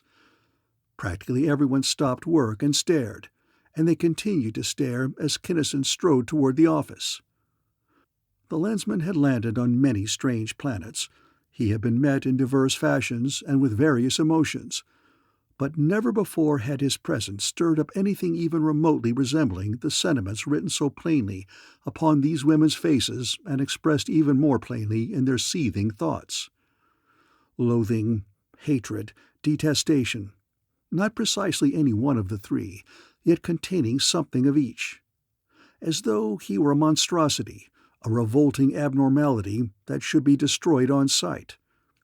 Beings such as the fantastically ugly, spider-like denizens of Decanor 6 had shuddered at the sight of him, but their thoughts were mild compared to these. Besides, that was natural enough. Any human being would appear a monstrosity to such as those. But these women were human as he was. He didn't get it at all. Kinnison opened the door and faced the manager, who was standing at the otherworldly equivalent of a desk.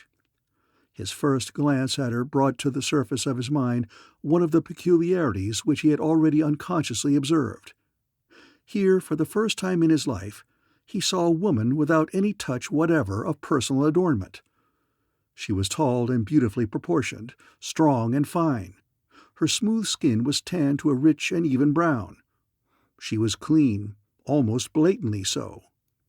But she wore no jewelry, no bracelets, no ribbons, no decorations of any sort or kind. No paint, no powder, no touch of perfume. Her heavy bushy eyebrows had never been either plucked or clipped. Some of her teeth had been expertly filled, and she had a two-tooth bridge that would have done credit to any Tellurian dentist. But her hair. It too was painfully clean, as was the white scalp beneath it, but aesthetically it was a mess. Some of it reached almost to her shoulders, but it was very evident that whenever a lock grew long enough to be a bother, she was wont to grab it and hew it off, as close to the skull as possible, with whatever knife, shears, or other implement came readiest to hand. These thoughts and the general inspection did not take any appreciable length of time, of course. Before Kinnison had taken 2 steps toward the manager's desk, he directed a thought. Kinnison of Sol 3, Lensman unattached.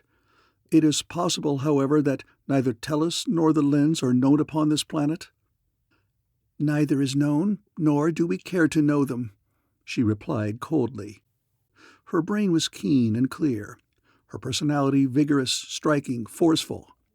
But compared with Kinnison's doubly Arisian-trained mind, hers was woefully slow.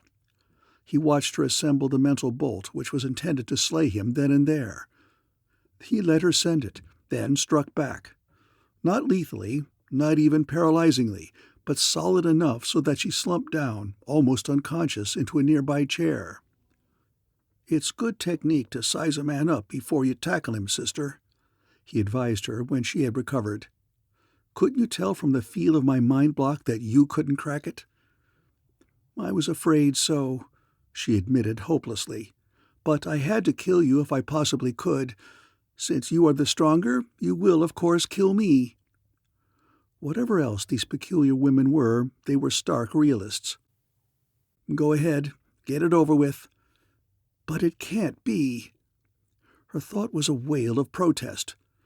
"I do not grasp your thought of a man, but you are certainly a male, and no mere male can possibly be ever as strong as a person." Kinnison got that thought perfectly, and it rocked him. She did not think of herself as a woman, a female at all. She was simply a person. She could not understand even dimly Kinnison's reference to himself as a man. To her, man and male were synonymous terms. Both meant sex and nothing whatever except sex. "I have no intention of killing you or anyone else upon this planet," he informed her levelly, "unless I absolutely have to. But I have chased that speedster over there all the way from Tellus, and I intend to get the man that drove it here if I have to wipe out half of your population to do it. Is that perfectly clear?" "That is perfectly clear, male." Her mind was fuzzy with a melange of immiscible emotions. Surprise and relief that she was not to be slain out of hand, disgust and repugnance at the very idea of such a horrible, monstrous male creature having the audacity to exist, stunned, disbelieving wonder at his unprecedented power of mind, a dawning comprehension that there were perhaps some things which she did not know. These and numerous other conflicting thoughts surged through her mind. "But there was no male within the space-traversing vessel which you think of as a speedster," she concluded surprisingly. And he knew that she was not lying. No mentality in existence, not even that of Mentor the Arisian, could lie to Grey Lensman Kinnison against his will. "Damnation!" he snorted to himself, "fighting against women again." Who was she then? It, I mean. He hastily corrected the thought. "It was our elder sister." The thought, so translated by the man, was not really sister. That term, having distinctly sexual connotations and implications, would never have entered the mind of any person of Lyrane II. Elder child of the same heritage was more like it. And another person from what it claimed was another world, the thought flowed smoothly on. An entity, rather, not really a person, but you would not be interested in that, of course. "Of course I would," Kinnison assured her. "In fact, it is this other person, and not your elderly relative, in whom I am interested. But you say that it is an entity, not a person? How come? Tell me all about it." "Well, it looked like a person, but it wasn't. Its intelligence was low, its brain power was small, and its mind was upon things. Its thoughts were so—" Kinnison grinned at the Lyranian's efforts to express clearly thoughts so utterly foreign to her mind as to be totally incomprehensible. "You don't know what that entity is, but I do." He broke in upon her floundering. "It was a person who was also, and quite definitely, a female, right?" "But a person couldn't possibly be a female," she protested. "Why, even biologically it doesn't make sense. There are no such things as females. There can't be." And Kinnison saw her viewpoint clearly enough. According to her sociology and conditioning, there could not be. "We'll go into that later," he told her. "What I want now is this female Zwilnik. Is she, or it, with your elder relative now?" "Yes. They will be having dinner in the hall very shortly." "Sorry to be a bother, but you'll have to take me to them. Right now." "Oh, may I? Since I could not kill you myself, I must take you to them so that they can do it. I have been wondering how I could force you to go there," she explained naively. "Henderson?" The lensman spoke into his microphone, thought screens, of course, being no barrier to radio waves. "I'm going after the Zwilnik. This woman here is taking me. Have the copter stay over me, ready to needle anything I tell them to. While I'm gone, go over that speedster with a fine-tooth comb, and when you get everything we want, blast it. It and the Dauntless are the only space cans on the planet, and I haven't got a picture of them taking the cruiser away from you. But keep your thought screens up. Don't let them down for a fraction of a second, because these Janes here carry plenty of jets, and they're just as sweet and reasonable as a cage full of cat eagles. Got it?" "On the tape, Chief," came the instant answer. "But don't take any chances, Kim. Sure you could swing it alone?" "Jets enough and to spare," Kinnison assured him curtly. Then, as the Tellurian's helicopter shot into the air, he again turned his thought to the manager. "Let's go," he directed, and she led him across the way to a row of parked ground cars. She manipulated a couple of levers, and smoothly, if slowly, the little vehicle rolled away. The distance was long, and the pace was slow. The woman was driving automatically, the while her every sense was concentrated upon finding some weak point, some chink in his barrier, through which to thrust at him. Kinnison was amazed, stumped at her fixity of purpose, at her grimly single-minded determination to make an end of him. She was out to get him, and she was not fooling. "Listen, sister," he thawed at her, after a few minutes of it, almost plaintively for him. "Let's be reasonable about this thing. I told you that I didn't want to kill you. Why in all the iridescent hells of space are you so dead set on killing me? If you don't behave yourself, I'll give you a treatment that will make your head ache for the next 6 months. Why don't you snap out of it, you dumb little lug, and be friends?" This thought jarred her so that she stopped the car, the better to stare directly and viciously into his eyes. Be friends? With a male? The thought literally seared its way into the man's brain. "Listen, half-wit," Kinnison stormed, exasperated. "Forget your narrow-minded, one-planet prejudices and think for a minute, if you can think. Use that pint of bean soup inside your skull for something besides hating me all over the place. Get this.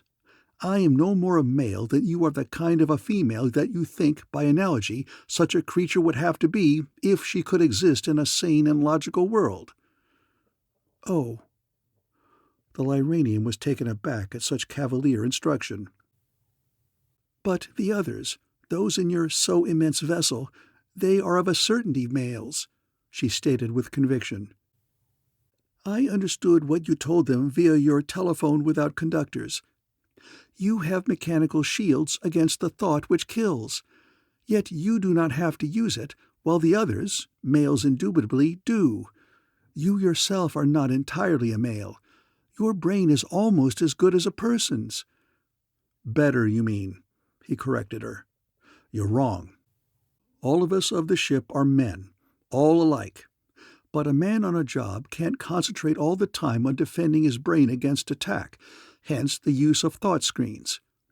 I can't use a screen out here because I've got to talk to you people. See?"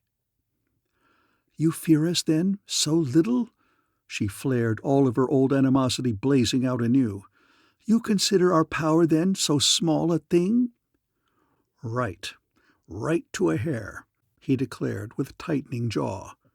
But he did not believe it, quite. This girl was just about as safe to play around with as a 5'11" of coiled bushmaster and twice as deadly. She could not kill him mentally, nor could the elder sister, whoever she might be, and her crew. He was pretty sure of that. But if they couldn't do him in by dint of brain, it was a foregone conclusion that they would try brawn. And brawn they certainly had. This jade beside him weighed 165 or 70, and she was trained down fine. Hard, limber, and fast. He might be able to lick 3 or 4 of them, maybe half a dozen, in a rough-and-tumble brawl, but more than that would mean either killing or being killed. Damn it all. He'd never killed a woman yet, but it looked as though he might have to start in pretty quick now. "Well, let's get going again," he suggested, "and while we're en route, let's see if we can't work out some basis of cooperation, a sort of live-and-let-live arrangement. Since you understood the orders I gave the crew, you realize that our ship carries weapons capable of razing this entire city in a space of minutes." It was a statement, not a question. "I realize that." The thought was muffled in helpless fury. Weapons, weapons, always weapons. The eternal male. If it were not for your huge vessel and the peculiar airplane hovering over us, I would claw your eyes out and strangle you with my bare hands." "That would be a good trick if you could do it," he countered equably enough. "But listen, you frustrated young murderess. You have already shown yourself to be, basically, a realist in facing physical facts. Why not face mental, intellectual facts in the same spirit?" "Why, I do, of course.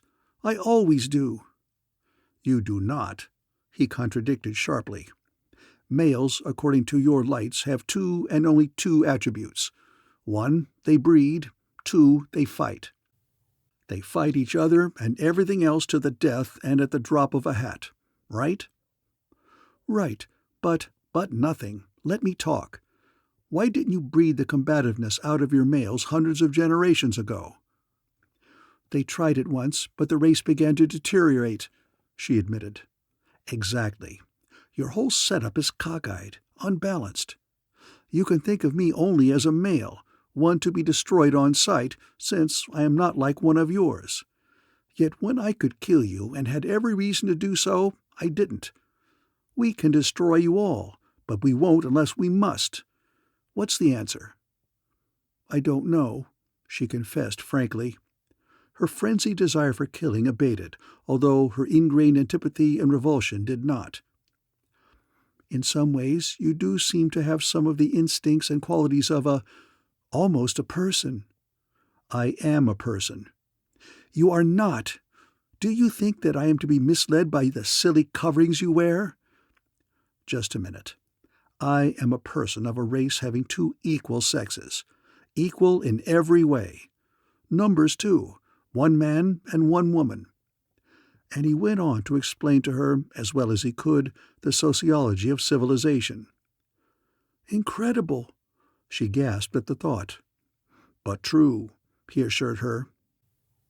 "And now, are you going to lay off me and behave yourself like a good little girl, or am I going to have to do a bit of massaging on your brain? Or wind that beautiful body of yours a couple of times around a tree? I'm asking this for your own good, kid, believe me." "Yes, I do believe you," she marveled. "I am becoming convinced that perhaps you are a person, at least of a sort, after all." "Sure I am. That's what I've been trying to tell you for an hour. And cancel that 'of a sort,' too." "But tell me," she interrupted, "a thought you used, beautiful. I do not understand it. What does it mean, beautiful body?" Holy Clono's whiskers. If Kinnison had never been stumped before, he was now. How could he explain beauty, or music, or art to this matriarchal savage? How explain Cerise to a man born blind? And above all, who had ever heard of having to explain to a woman, to any woman anywhere in the whole macrocosmic universe, that she in particular was beautiful? But he tried. In her mind, he spread a portrait of her as he had seen her first. He pointed out to her the graceful curves and lovely contours, the lively flowing lines, the perfection of proportion and modeling and symmetry, the flawlessly smooth, firm-textured skin, the supple, hard-trained fineness of her whole physique. No soap. She tried, in brow-furrowing concentration, to get it, but in vain. It simply did not register.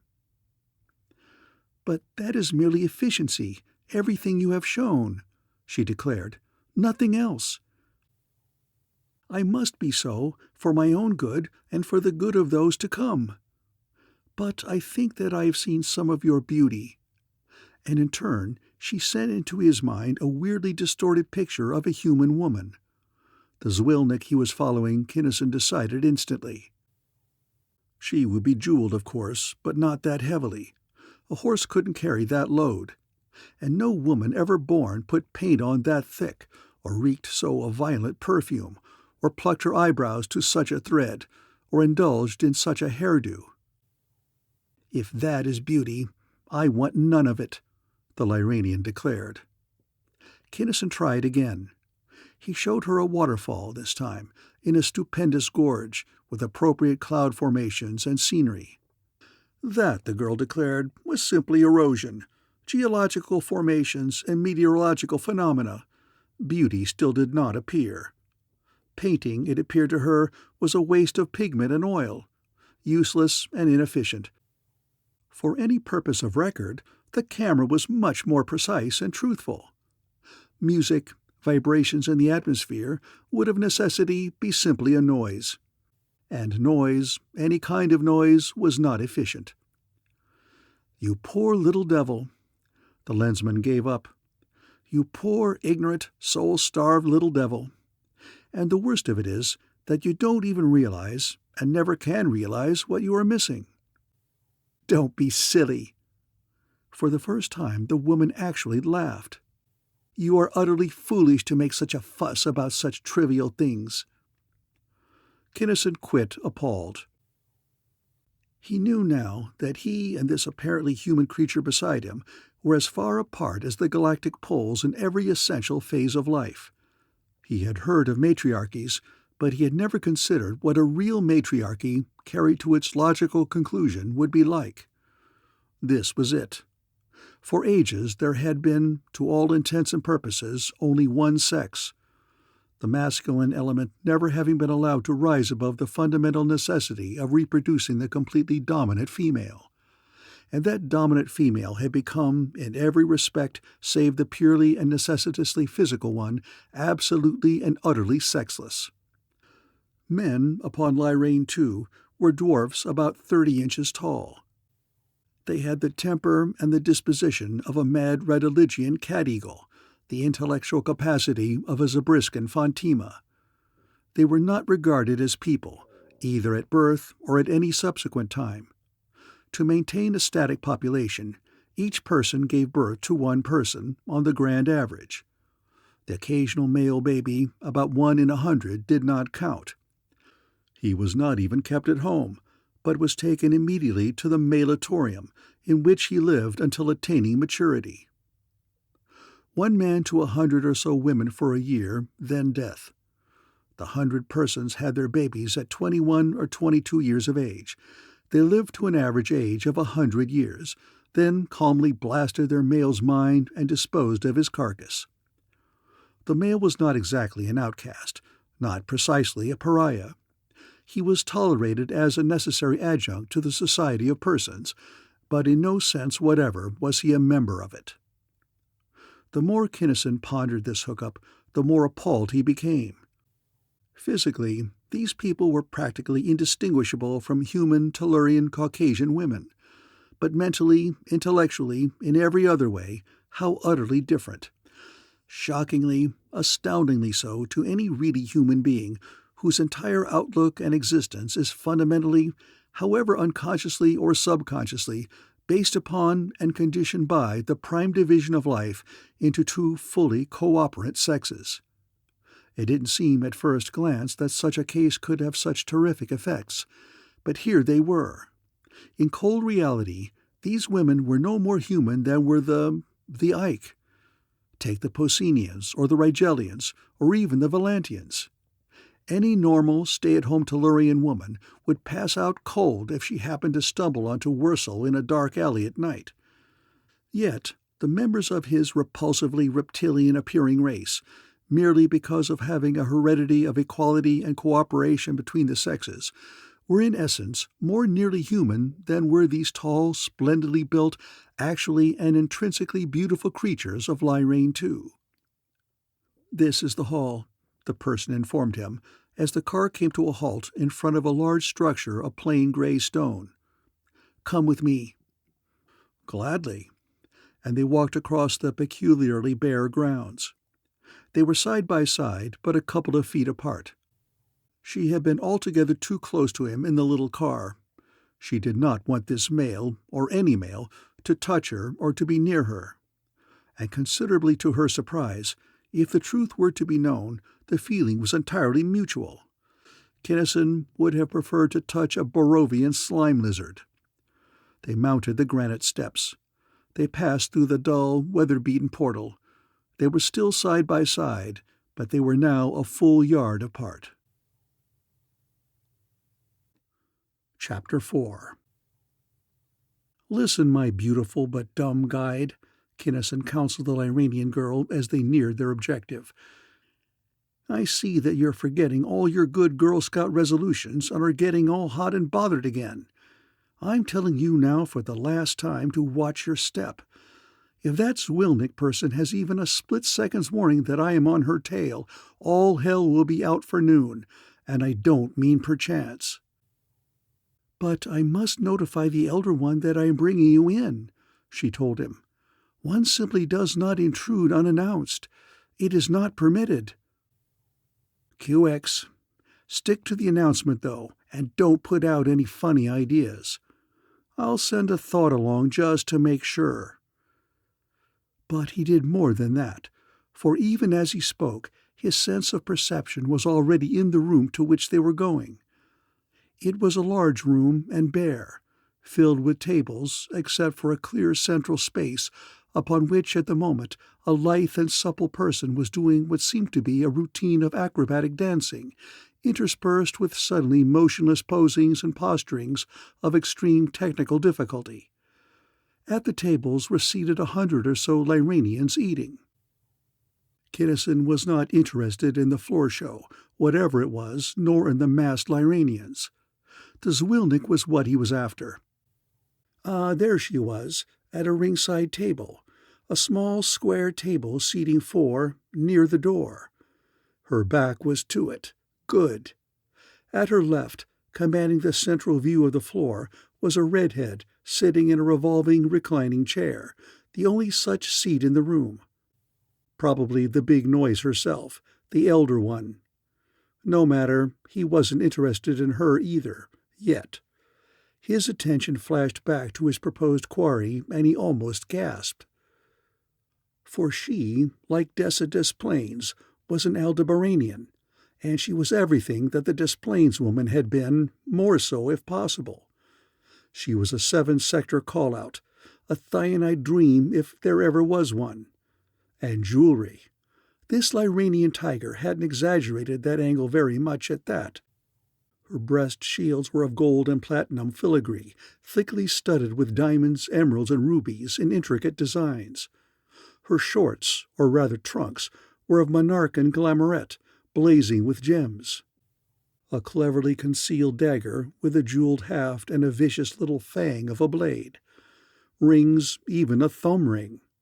A necklace which was practically a collar flashed all the colors of the rainbow. Bracelets, armlets, anklets, and knee bands. High-laced dress boots, jeweled from stem to gudgeon. Earrings, and a meticulous, micrometrically precise coiffure, held in place by at least a dozen glittering buckles, combs, and barrettes. "Holy Klonos brazen tendons," the lensman whistled to himself. For every least one of those stones was the clear quill. 500,000 credits if it's a millow's worth. But he was not particularly interested in this jeweler's vision of what the well-dressed Lady Zwilnik will wear. There were other, far more important things. Yes, she had a thought screen. Its battery was mighty low now, but it would still work. Good thing he had blocked the warning. And she had a hollow tooth, too, but he'd seen to it that she didn't get a chance to swallow its contents. She knew plenty, and he hadn't chased her this far to let her knowledge be obliterated by that hellish Boskonian drug. They were at the door now. Disregarding the fiercely driven mental protests of his companion, Kinnison flung it open, stiffening up his mental guard as he did so. Simultaneously, he invaded the Zwilnik's mind with a flood of force, clamping down so hard that she could not move a single voluntary muscle. Then, paying no attention whatever to the shocked surprise of the assembled Lyranians, he strode directly up to the Aldebaranian and bent her head back into the crook of his elbow. Forcibly but gently he opened her mouth. With thumb and forefinger he deftly removed the false tooth. Releasing her then, mentally and physically, he dropped his spoil to the cement floor and ground it savagely to bits under his hard and heavy heel. The Zwilnik screamed wildly, piercingly at first. However, finding that she was getting no results, from Lensman or Lyranian, she subsided quickly into alertly watchful waiting.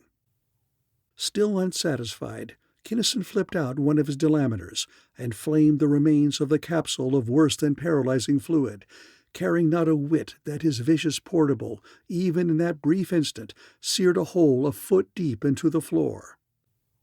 Then and only then did he turn his attention to the redhead in the boss chair. He had to hand it to the elder sister. Through all this sudden, and to her entirely unprecedented violence of action, she hadn't turned a hair. She had swung her chair around so that she was facing him. Her back was to the athletic dancer, who, now holding a flawlessly perfect pose, was going on with the act as though nothing out of the ordinary were transpiring. She was leaning backward, far backward in the armless swivel chair, her right foot resting upon its pedestal. Her left ankle was crossed over her right knee. Her left knee rested lightly against the table's top. Her hands were clasped together at the nape of her neck, supporting her red-thatched head. Her elbows spread abroad in easy, indolent grace. Her eyes, so deeply darkly green as to be almost black, stared up unwinkingly into the lensman's. Insolently was the descriptive word that came first to his mind. If the elder sister was supposed to be old, Kinnison reflected, as he studied appreciatively the startlingly beautiful picture which the artless chief person of this tribe so unconsciously made, she certainly belied her looks.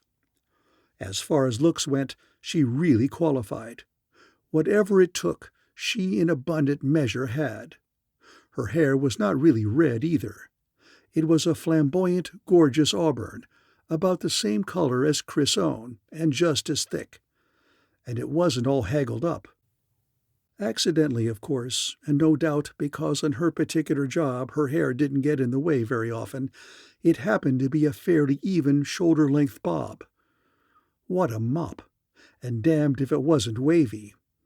Just as she was, with no dolling up at all, she would be a primary beam on any man's planet.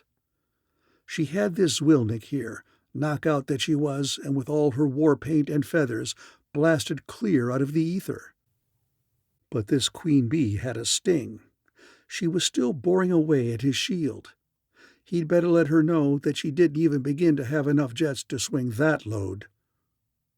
"QX Ace, cut the gun," he directed crisply. Ace from him was a complimentary term indeed. "Pipe down. That is all of that kind of stuff from you. I stood for this much of it, just to show you that you can't get to the first check station with that kind of fuel, but enough is a great plenty." At the sheer cutting power of the thought, rebroadcast no doubt by the airport manager, Lyranian activity throughout the room came to a halt. This was decidedly out of the ordinary. For a male mind, any male mind, to be able even momentarily to resist that of the meanest person of Lyrane was starkly unthinkable. The elder's graceful body tensed. Into her eyes there crept a dawning doubt, a peculiar, wondering uncertainty. Of fear there was none. All these sexless Lyranian women were brave to the point of foolhardiness. "You tell her, Dragglepate," he ordered his erstwhile guide. "It took me hell's own time to make you understand that I mean business, but you talk her language. See how fast you can get the thing through her royal nib's skull." It did not take long. The lovely dark green eyes held conviction now, but also a greater uncertainty. "It will be best, I think, to kill you now instead of allowing you to leave," she began. "Allow me to leave?" Kinnison exploded. "Where do you get such funny ideas as that killing stuff? Just who, toots, is going to keep me from leaving?" "This." At the thought, a weirdly conglomerate monstrosity, which certainly had not been in the dining hall an instant before, leapt at Kinnison's throat.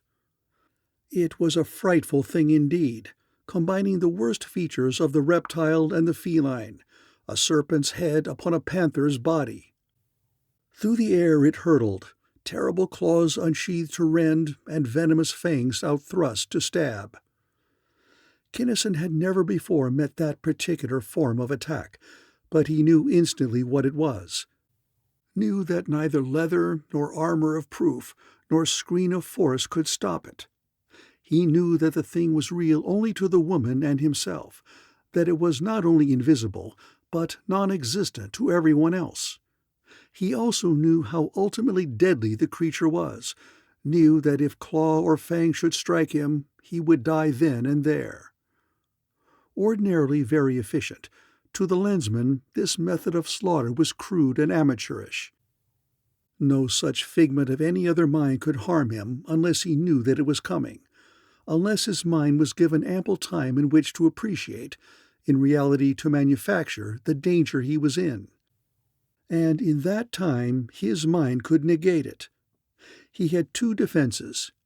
He could deny the monster's existence, in which case it would simply disappear, or a much more difficult, but technically a much nicer course, would be to take over control and toss it back at her. Unhesitatingly, he did the latter. In mid-leap, the apparition swerved, in a full right-angle turn, directly toward the quietly poised body of the Lyranian. She acted just barely in time. The madly reaching claws were within scant inches of her skin when they vanished. Her eyes widened in frightened startlement. She was quite evidently shaken to the core by the Lensman's viciously skillful riposte. With an obvious effort, she pulled herself together. "Or these, then, if I must," and with a sweeping gesture of thought she indicated the roomful of her Lyranian sisters. "How?" Kinnison asked pointedly. "By force of numbers, by sheer weight and strength. You can kill many of them with your weapons, of course, but not enough or quickly enough. You yourself would be the first to die," he cautioned her, and since she was en rapport with his very mind, she knew that it was not a threat, but the stern finality of fact. What of that? He in turn knew that she too meant precisely that and nothing else. He had another weapon, but she would not believe it without a demonstration, and he simply could not prove that weapon upon an unarmed, defenseless woman, even though she was a Lyranian. Stalemate. No, the copter. "Listen, Queen of Sheba, to what I tell my boys," he ordered, and spoke into his microphone. "Ralph, stick a 3-second needle down through the floor here, close enough to make her jump, but far enough away so that you won't blister her. Say about 15 feet or so back. Fire."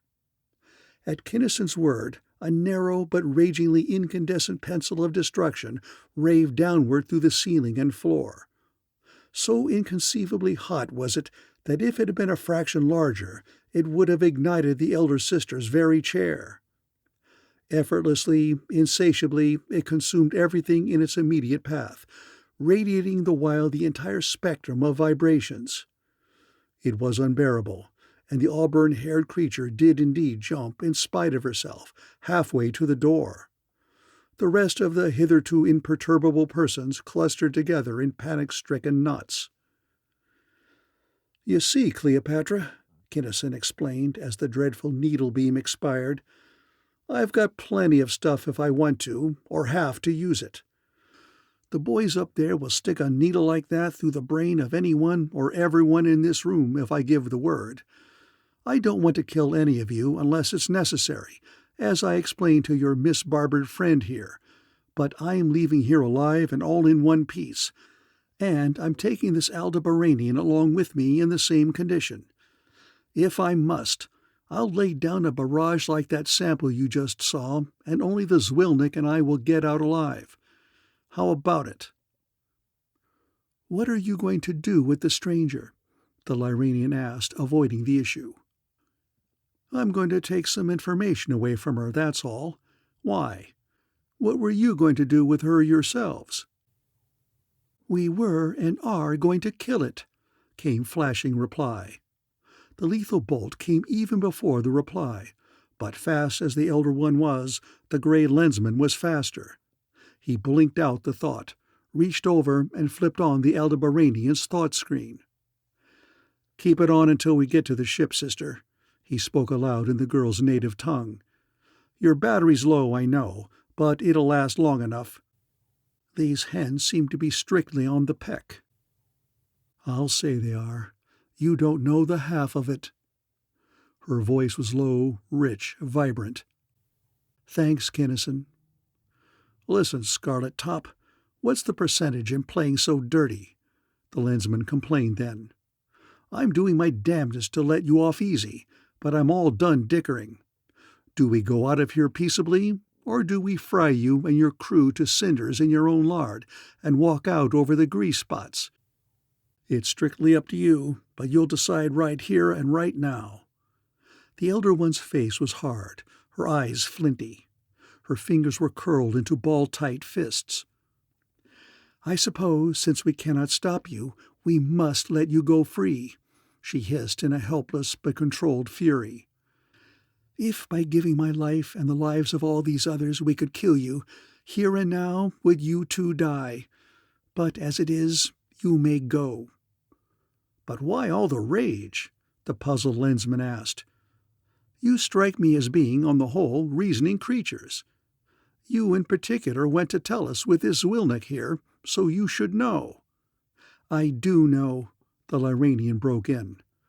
That is why I would go to any length, pay any price whatever, to keep you from returning to your own world, to prevent the inrush of your barbarous hordes here.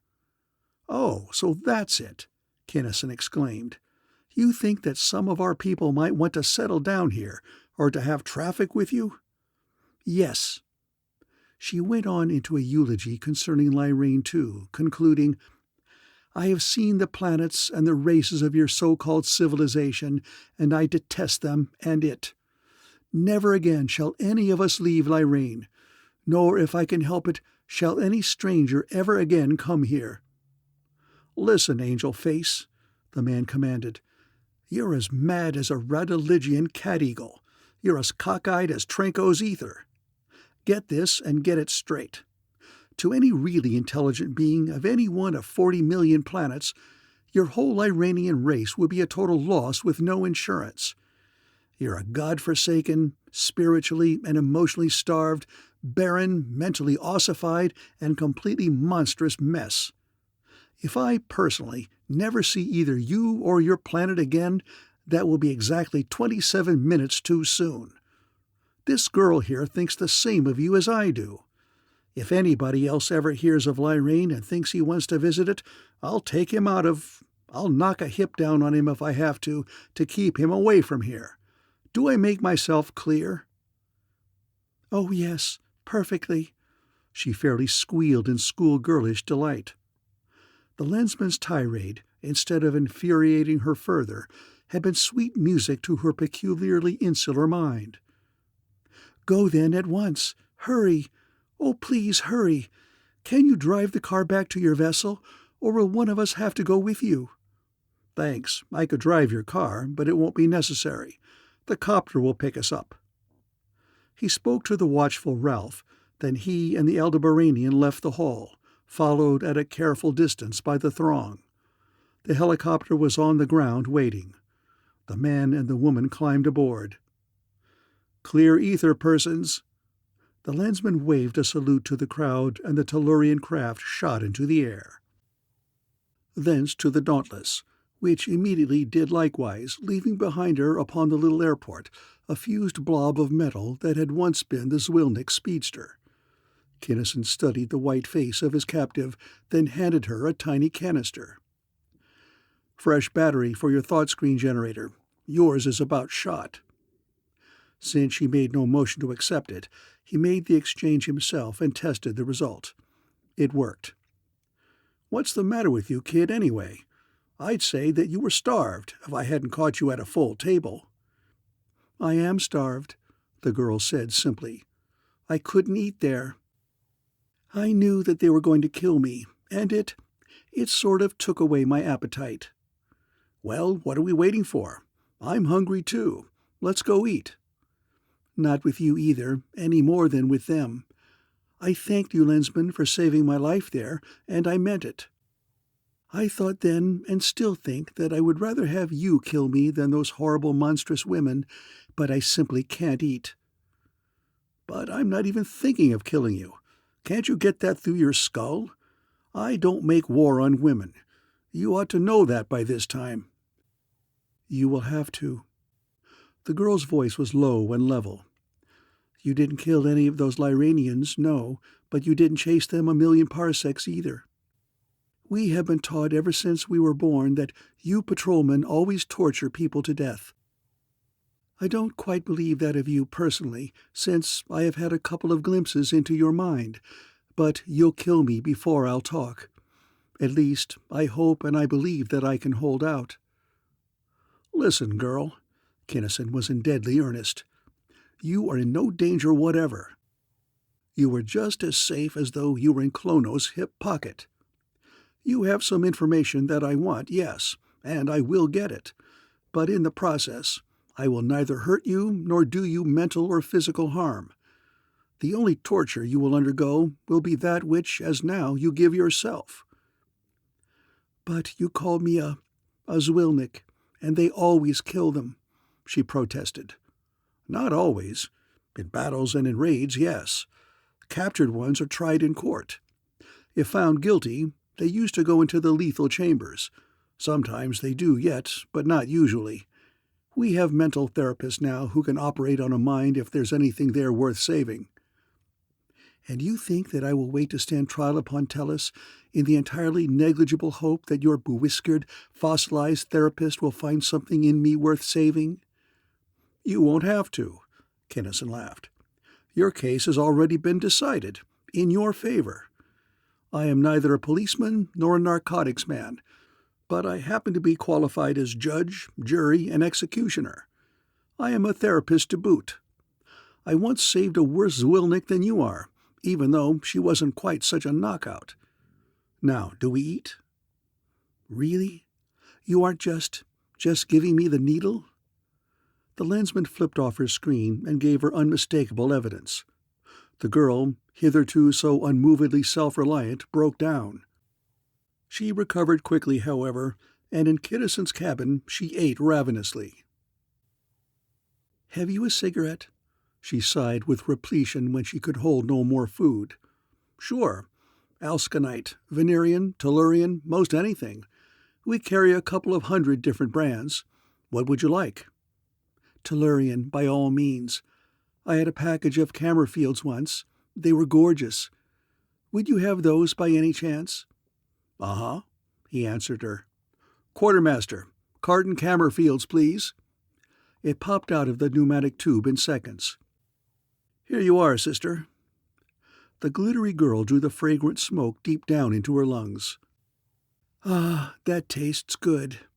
Thanks, Kinnison, for everything. I'm glad that you kidded me into eating. That was the finest meal I ever ate. But it won't take, really. I have never broken yet, and I don't believe that I will break now. And if I do, I'm dead certain that I won't be worth a damn to myself or to anybody else from then on." She crushed out the butt.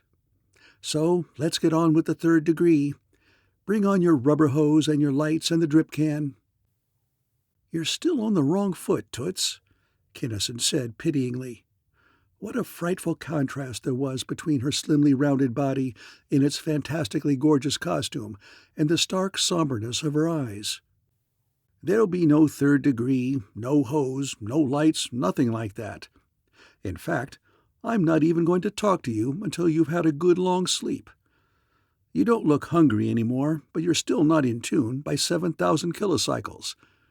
How long has it been since you really slept?" "A couple of weeks at a guess. Maybe a month." "Thought so. Come on, you're going to sleep now." The girl did not move. "With whom?" she asked quietly. Her voice did not quiver, but stark terror lay in her mind, and her hand crept unconsciously toward the hilt of her dagger. "Holy Klono's claws!" Kinnison snorted, staring at her in wide-eyed wonder. "Just what kind of a bunch of hyenas do you think you've gotten into, anyway?" "Bad," the girl replied gravely. "Not the worst possible, but from my standpoint, plenty bad enough. What can I expect from the patrol except what I do expect? You don't need to kid me along, Kinnison. I can take it, and I'd a lot rather take it standing up facing it than have you sneak up on me with it after giving me your shots in the arm. What somebody has done to you is a sin and a shrieking shame, Kinnison declared feelingly. Come on, you poor little devil. He picked up sundry pieces of apparatus, then, taking her arm, he escorted her to another cabin.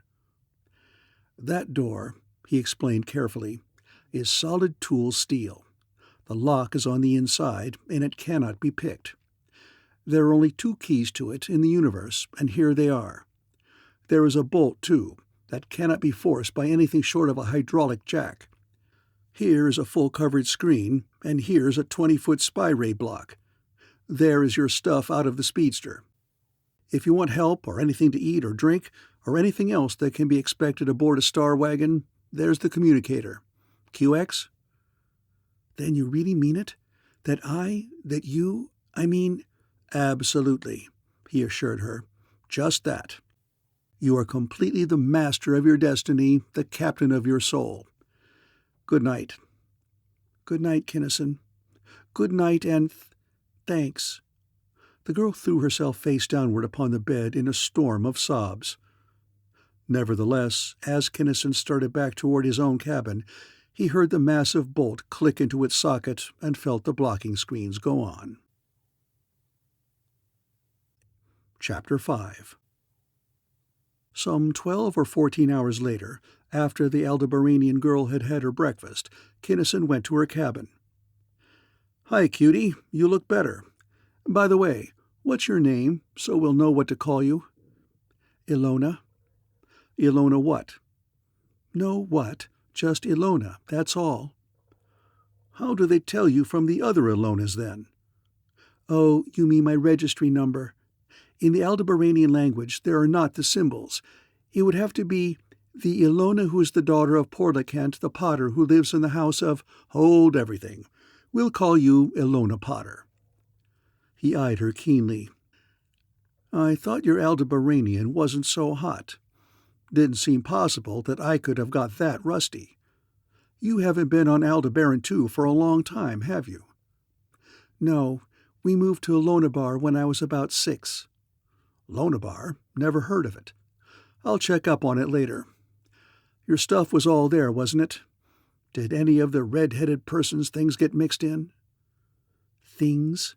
She giggled sunnily, then sobered in quick embarrassment. She didn't carry any. They're horrid, I think.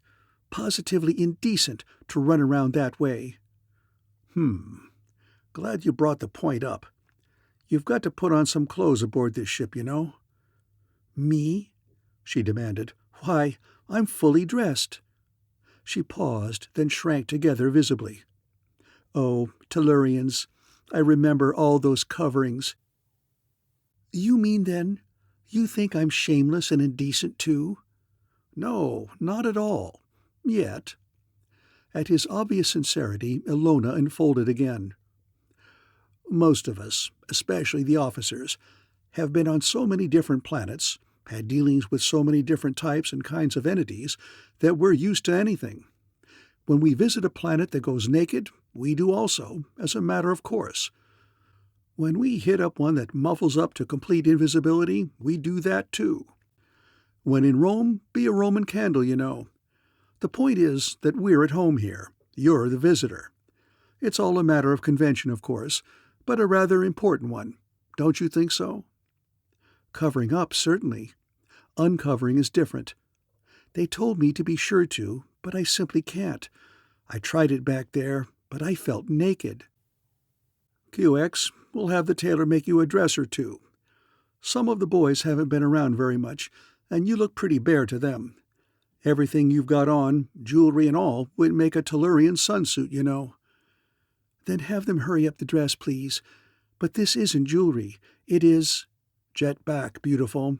I know, gold and platinum, and...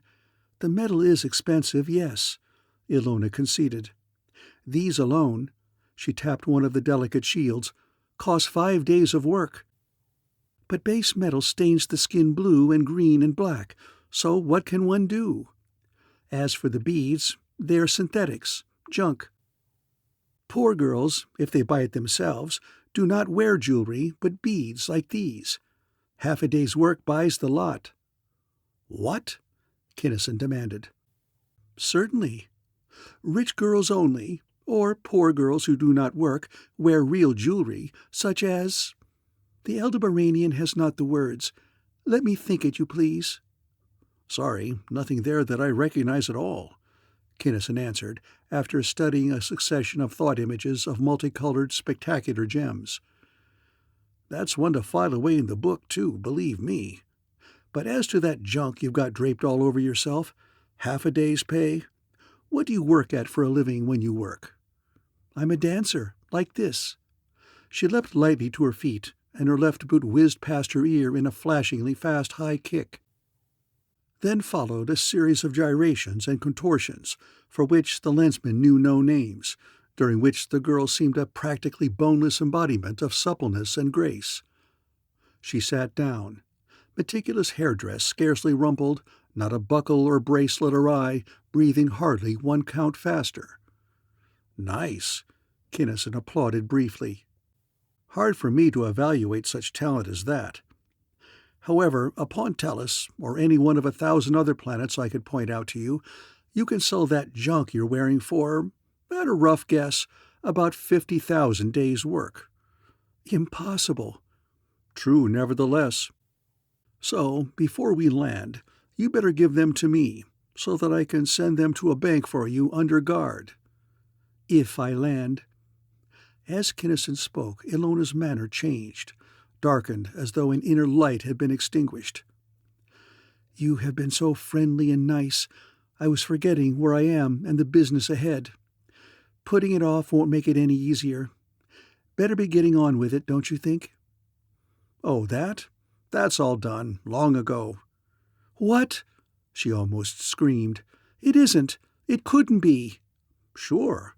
I got most of the stuff I wanted last night, while I was changing your thought screen battery. Menjo Blico, your big-shot boss, and so on." "You didn't. But you must have at that, to know it. You didn't hurt me or anything. You couldn't have changed me, because I have all my memories, or seem to. I'm not an idiot, any more than usual. You've been taught a good many sheer lies and quite a few half-truths," he informed her evenly. "For instance, what did they tell you that hollow tooth would do to you when you broke the seal?" "Make my mind a blank. But one of their doctors would get hold of me very soon and give me the antidote that would restore me exactly as I was before." "That is one of the half-truths. It would certainly have made your mind a blank, but only by blasting 9/10 of your memory files out of existence. Their therapists would restore you by substituting other memories for your own, whatever other ones they pleased." "How horrible! How perfectly ghastly!" "That was why you treated it so then, as though it were a snake. I wondered at your savagery toward it. But how really do I know that you are telling the truth?" "You don't," he admitted. "You will have to make your own decisions after acquiring full information." "You are a therapist," she remarked shrewdly. "But if you operated upon my mind, you didn't save me, because I still think exactly the same as I always did about the patrol and everything pertaining to it. Or do I? Or is this—" Her eyes widened with a startling possibility. "No, I didn't operate," he assured her. "No such operation can possibly be done without leaving scars, breaks in the memory chains, that you can find in a minute if you look for them. There are no breaks or blanks in any chain in your mind." "No, at least I can't find any," she reported after a few minutes' thought. "But why didn't you? You can't turn me loose this way, you know. An enemy of your society. You don't need saving. You believe in absolute good and absolute evil, don't you?" "Why, of course, certainly, everybody must." "Not necessarily. Some of the greatest thinkers in the universe do not." His voice grew somber, then lightened again. "Such being the case, however, All that you need to save yourself is experience, observation, and knowledge of both sides of the question. You're a colossal little fraud, you know." "How do you mean?" She blushed vividly, her eyes wavered. "Pretending to be such a hard-boiled egg. Never broke yet. Why should you have broken when you have never been under pressure?" "I have so," she flared. "What do you suppose I'm carrying this knife for?" "Oh, that." He mentally shrugged the wicked little dagger aside as he pondered. "You little lamb in wolf's clothing. But at that, your memories may, I think, be altogether too valuable to monkey with. There's something funny about this whole matrix. Damned funny. Come clean, angel face. Why?" "They told me," Ilona admitted, wriggling slightly, "to act tough, really tough, as though I were an adventuress who had been everywhere and had done everything. That the worse I acted, the better I would get along in your civilization." "I suspected something of the sort. And what did you folks go to Lyrane for in the first place?" "I don't know.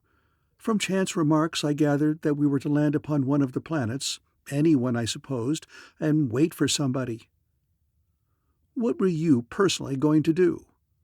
"I don't know that either. Not exactly, that is. Whoever it was that we were going to meet was going to give us instructions." "How come those women killed your men? Didn't they have thought screens too?" "No, they were not agents, just soldiers. They killed about a dozen of the Lyranians when we first landed, to demonstrate their power. Then they dropped dead." Poor technique, but typically Boskonian. "Your trip to Tellus was more or less accidental, then?" "Yes. I wanted her to take me back to Lonabar, but she wouldn't. She learned about Tellus and the patrol from our minds. None of them could believe at first that there were any inhabited worlds except their own, and wanted to study them at first hand. So she took our ship and used me as a sort of blind, I think." "I see. I'm not surprised. I thought that there was something remarkably screwy about those activities. They seemed so aimless and so barren of results. But I couldn't put my finger on it. And we crowded her so close that she decided to flit for home. You drove the ship and picked her up. You could see her, but nobody else could. That she didn't want to." "That was it.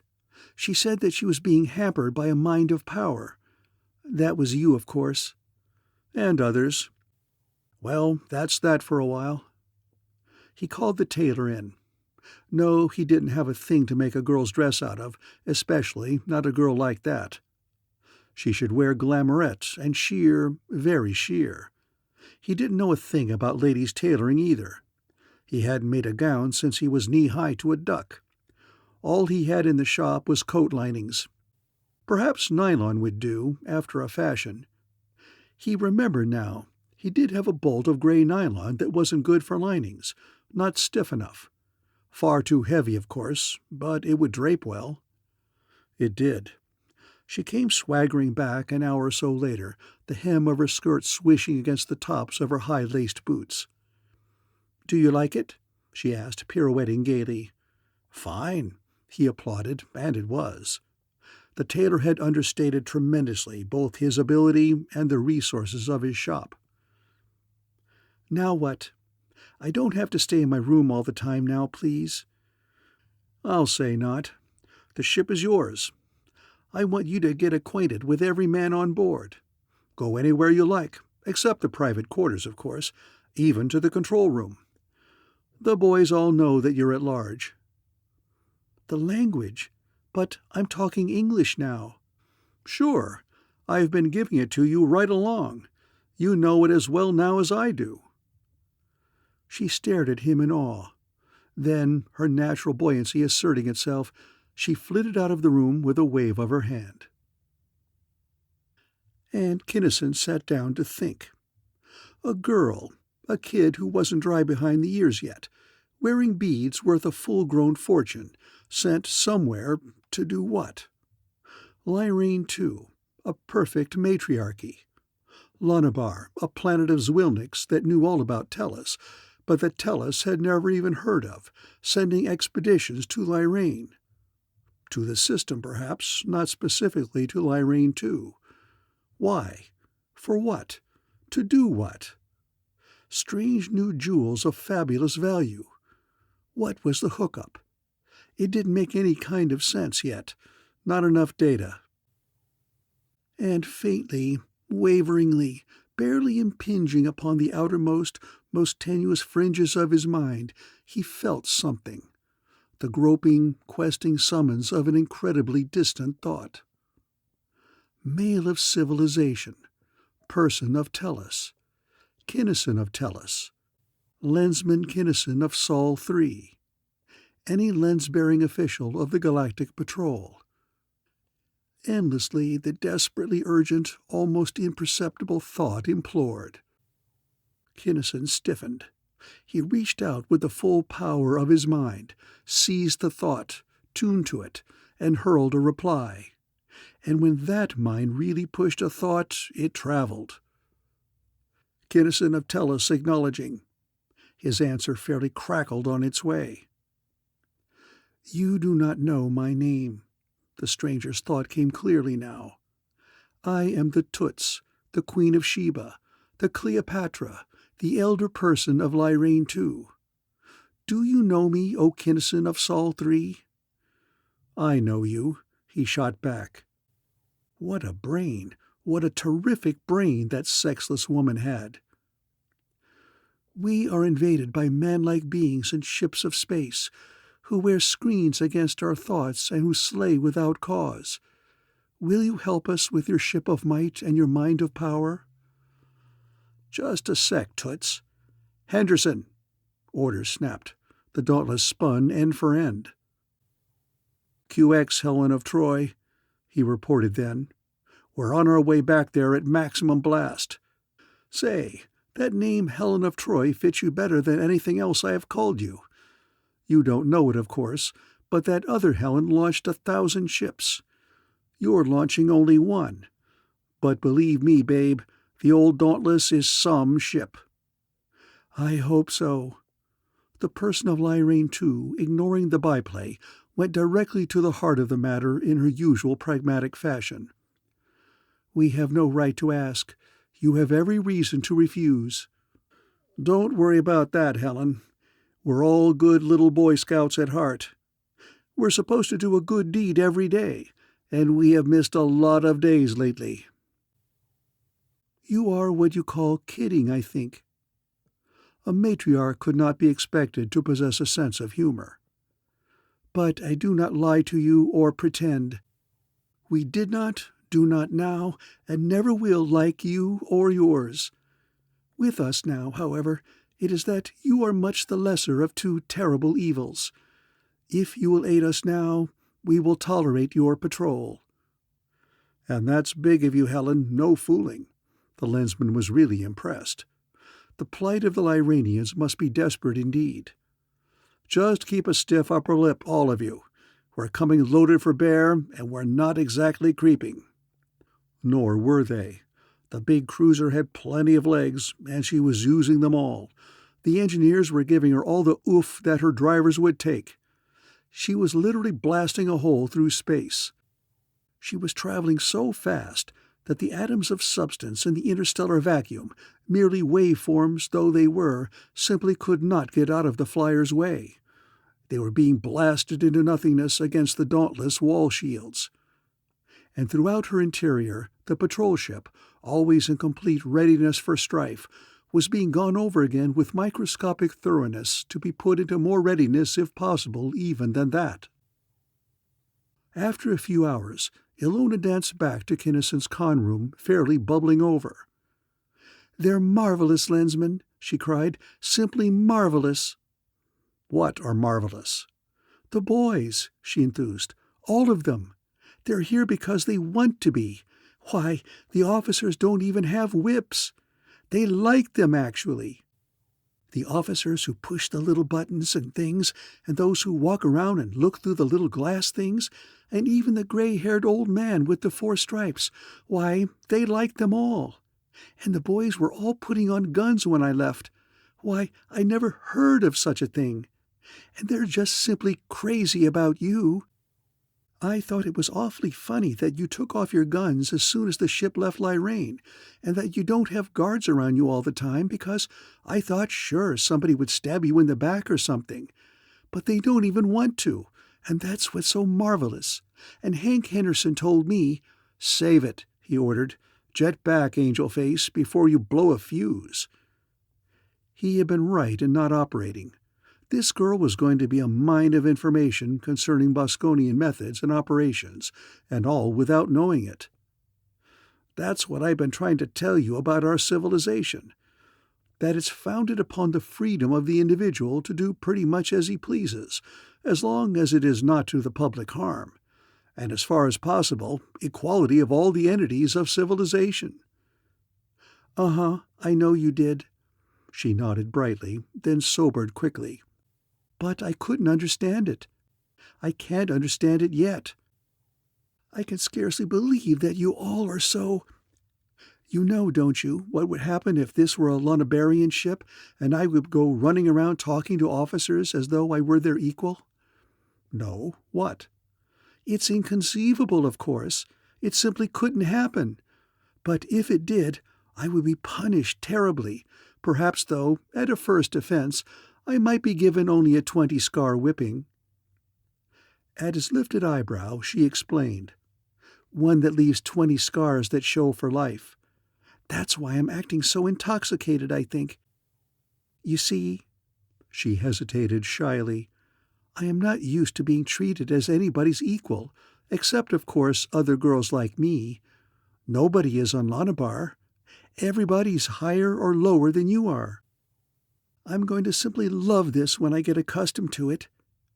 She spread both arms in a sweeping gesture. "I'd like to squeeze this whole ship and everybody in it. I just can't wait to get to Tellus and really live there." "That's a thing that's been bothering me," Kinnison confessed, and the girl stared wonderingly at his serious face. "We are going into battle, and we can't take time to land you anywhere before the battle starts." "Of course not. Why should you?" She paused, thinking deeply. "You're not worrying about me, surely? Why, you're a high officer. Officers don't care whether a girl is shot or not, do they?" The thought was obviously utterly new. "We do. It's extremely poor hospitality to invite a guest aboard and then have her killed. All I can say, though, is that if our number goes up, I hope that you can forgive me for getting you into it." "Oh, thanks, Gray Lensman. Nobody ever spoke to me like that before. But I wouldn't land if I could. I like civilization. If you don't win, I couldn't go to Tellus anyway, so I'd much rather take my chances here than not, sir, really. I'll never go back to Lonabar in any case." "Atta girl, Toots." He extended his hand. She looked at it dubiously, then hesitantly stretched out her own. But she learned fast. She put as much pressure into the brief handclasp as Kinnison did. "You better blast off now. I've got work to do. Go anywhere you like until I call you. Before the trouble starts, I'm going to put you down in the center where you'll be as safe as possible." The girl hurried away, and the Lensman got into communication with Helen of Lyrane, who gave him then a resume of everything that had happened. 2 ships, big ships, immense space cruisers, appeared near the airport. Nobody saw them coming, they came so fast. They stopped, and without warning or parley, destroyed all the buildings and all the people nearby with beams like Kinnison's needle beam, except much larger. Then the ships landed and men disembarked. The Lyranians killed 10 of them by direct mental impact or by monsters of the mind, but after that everyone who came out of the vessel wore a thought screen and the persons were quite helpless. The enemy had burned down and melted a part of the city, and as a further warning were then making formal plans to execute publicly 100 leading Lyranians, 10 for each man they had killed. Because of the screens, no communication was possible, but the invaders had made it clear that if there was one more sign of resistance, or even of non-cooperation, the entire city would be raided and every living thing in it blasted out of existence. She herself had escaped so far. She was hidden in a crypt in the deepest sub-cellar of the city. She was, of course, one of the ones they wanted to execute, but finding any of Lyraine's leaders would be extremely difficult, if not impossible. They were still searching, with many persons as highly unwilling guides. They had indicated that they would stay there until the leaders were found, that they would make the Lyranians tear down their city stone by stone until they were found. "But how could they know who your leaders are?" Kinnison wanted to know. "Perhaps one of our persons weakened under their torture," Helen replied equably. "Perhaps they have among them a mind of power. Perhaps in some other fashion. What matters it? The thing of importance is that they do know." "Another thing of importance is that it'll hold them there until we get there," Kinnison thought. "Typical Boskonian technique, I gather. It won't be many hours now. Hold them off if you can." "I think that I can," came tranquil reply. "Through mental contact, each person acting as guide knows where each of us hidden ones is, and is avoiding all our hiding places." "Good. Tell me all you can about those ships, their size, shape, and armament." She could not, it developed, give him any reliable information as to size. She thought that the present invaders were smaller than the Dauntless, but she could not be sure. Compared to the little airships which were the only flying structures with which she was familiar, both Kinnison's ships and those now upon Lyraine were so immensely huge that trying to tell which was larger was very much like attempting to visualize the difference between infinity squared and infinity cubed. On shape, however, she was much better. She spread in the lensman's mind an accurately detailed picture of the two spaceships which the patrolmen intended to engage. In shape they were ultra-fast, very much like the Dauntless herself. Hence they certainly were not maulers. Nor, probably, were they first-line battleships, such as had composed the fleet which had met civilization's Grand Fleet off the edge of the Second Galaxy. Of course, the Patrol had in that battle ultra-fast ships which are ultra-powerful as well, such as this same Dauntless, and it was a fact that while civilization was designing and building, Boskonia could very well have been doing the same thing.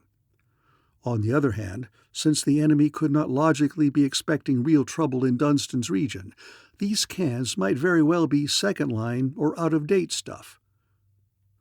"Are those ships lying in the same field we landed on?" he asked at that point in his cogitations. "Yes." "You can give me pretty close to an actual measurement of the difference, then," he told her. "We left a hole in that field practically our whole length. How does it compare with theirs?" "I can find that out, I think." And in due time she did so, reporting that the Dauntless was the longer by some 12 times a person's height. "Thanks, Helen." Then and only then did Kinnison leave his private conning room and call his officers into consultation in the control room.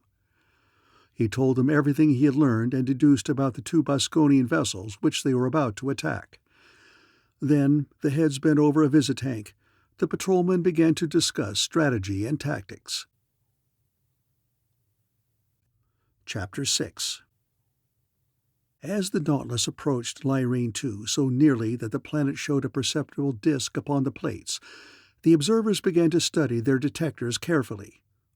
Nothing registered, and a brief interchange of thoughts with the chief person of Lyraine informed the lensman that the two Boskonian warships were still upon the ground.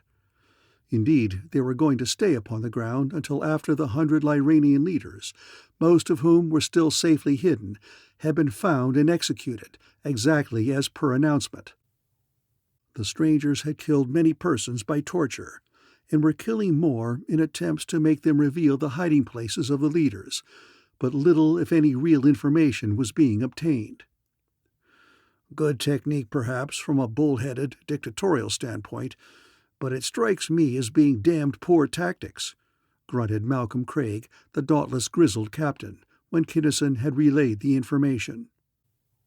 "I'll say it's poor tactics," the Lensman agreed.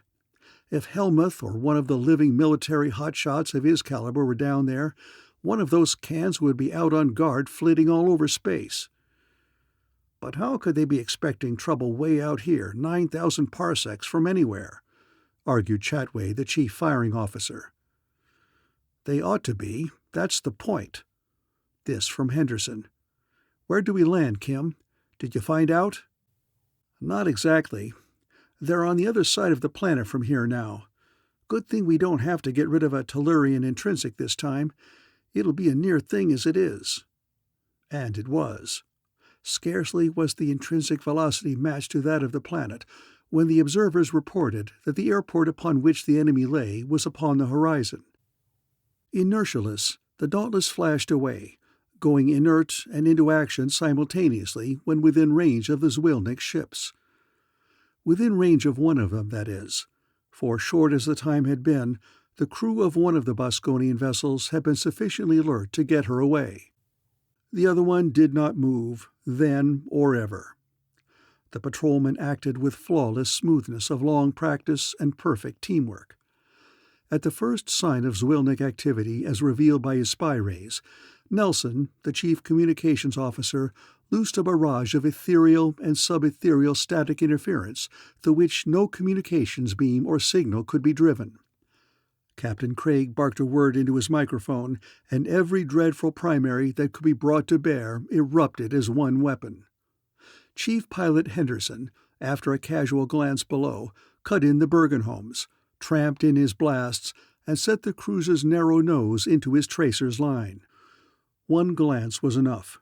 He needed no orders as to what to do next. It would have been apparent to almost anyone, even to one of the persons of Lyrane, that riddled, slashed, three-quarters fused mass of junk never again would be or could contain aught of menace. The patrol ship had not stopped, had scarcely even paused. Now, having destroyed half of the opposition en passant, she legged it after the remaining half.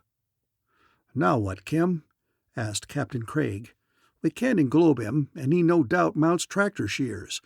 We'll have to use the new tractor zone, won't we?" Ordinarily, the gray-haired four-striper would have made his own decisions, since he and he alone fought his ship. But these circumstances were far from ordinary. First, any unattached lensman, wherever he was the boss.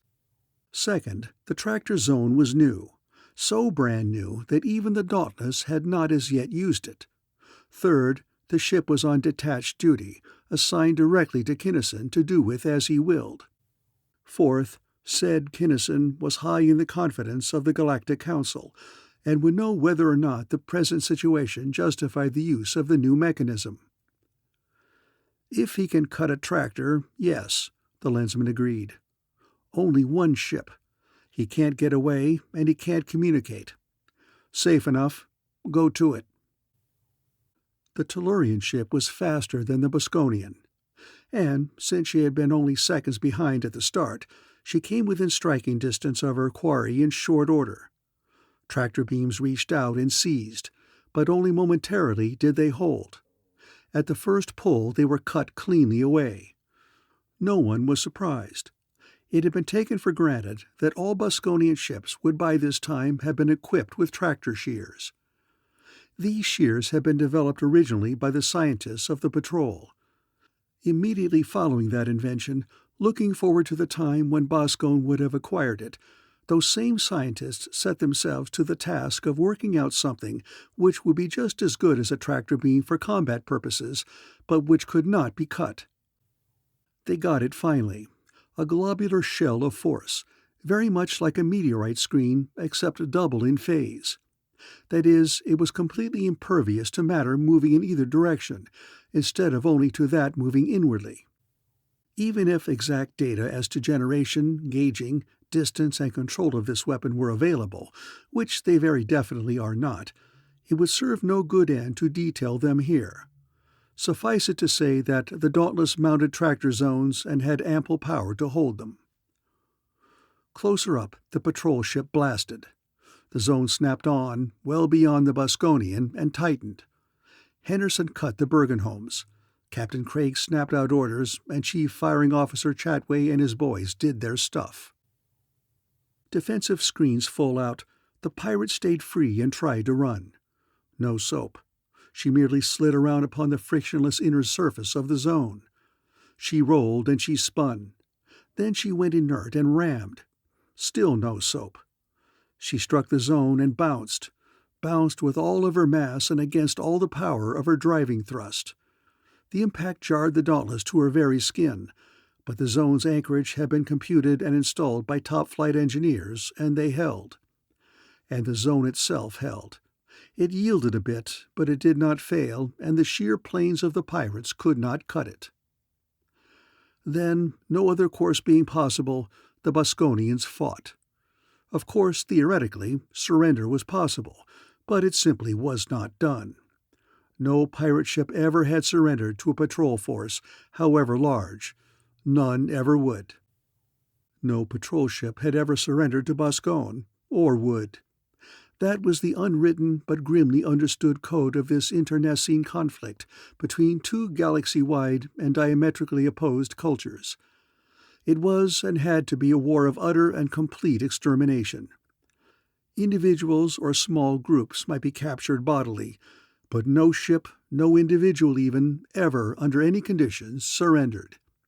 The fight was, always and everywhere, to the death. So this one was. The enemy was well armed of her type, but her type simply did not carry projectors of sufficient power to break down the Dauntless' hard-held defensive screens. Nor did she mount screens heavy enough to withstand for long the furious assault of the patrol's terrific primaries. As soon as the pirate screens went down, the firing stopped. That order had been given long since. Kinnison wanted information. He wanted charts. He wanted a few living Boskonians. He got nothing. Not a man remained alive aboard the riddled hulk. The chart room contained only heaps of fused ash. Everything which might have been of use to the patrol had been destroyed, either by the patrol's own beams or by the pirates themselves after they saw they must lose. "Beam it out," Craig ordered, and the remains of the Boskonian warship disappeared. Back toward Lyrane 2, then, the Dauntless went, and Kinnison again made contact with Helen, the elder sister. She had emerged from her crypt and was directing affairs from her office is perhaps the word, upon the top floor of the city's largest building. The search for the Lyranian leaders, the torture and murder of the citizens, and the destruction of the city had stopped all at once when the grounded Boskonian cruiser had been blasted out of commission. The directing intelligences of the raiders had remained, it developed, within the safe confines of their vessel's walls. And when they ceased directing, their minions in the actual theater of operations ceased operating.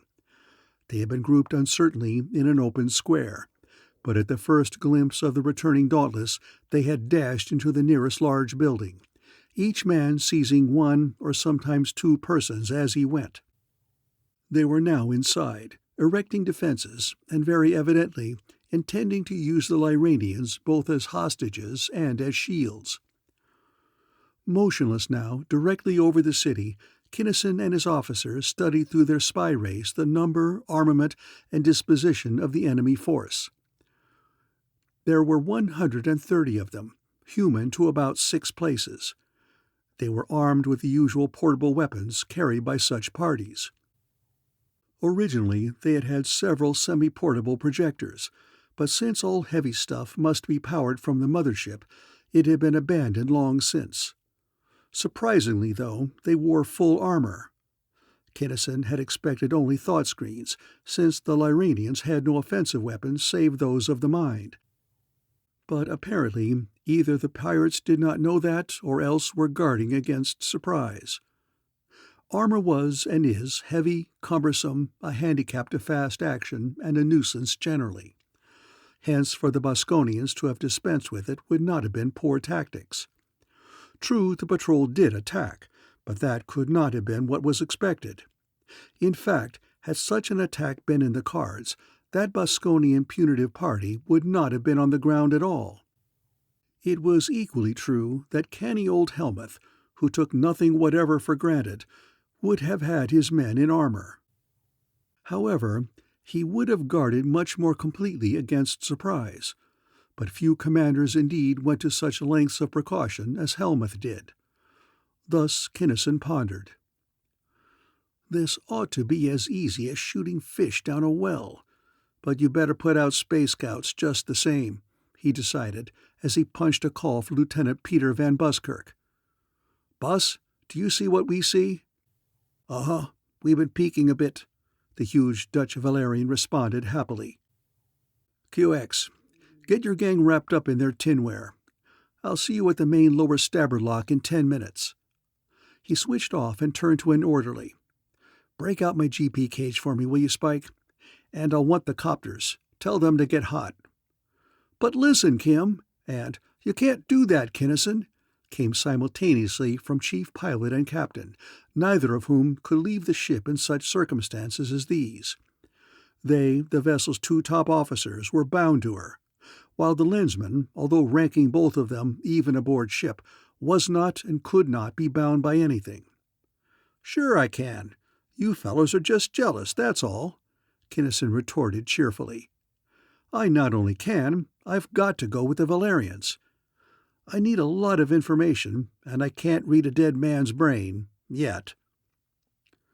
While the storming party was assembling, the Dauntless settled downward, coming to rest in the already devastated section of the town, as close as possible to the building in which the Boskonians had taken refuge.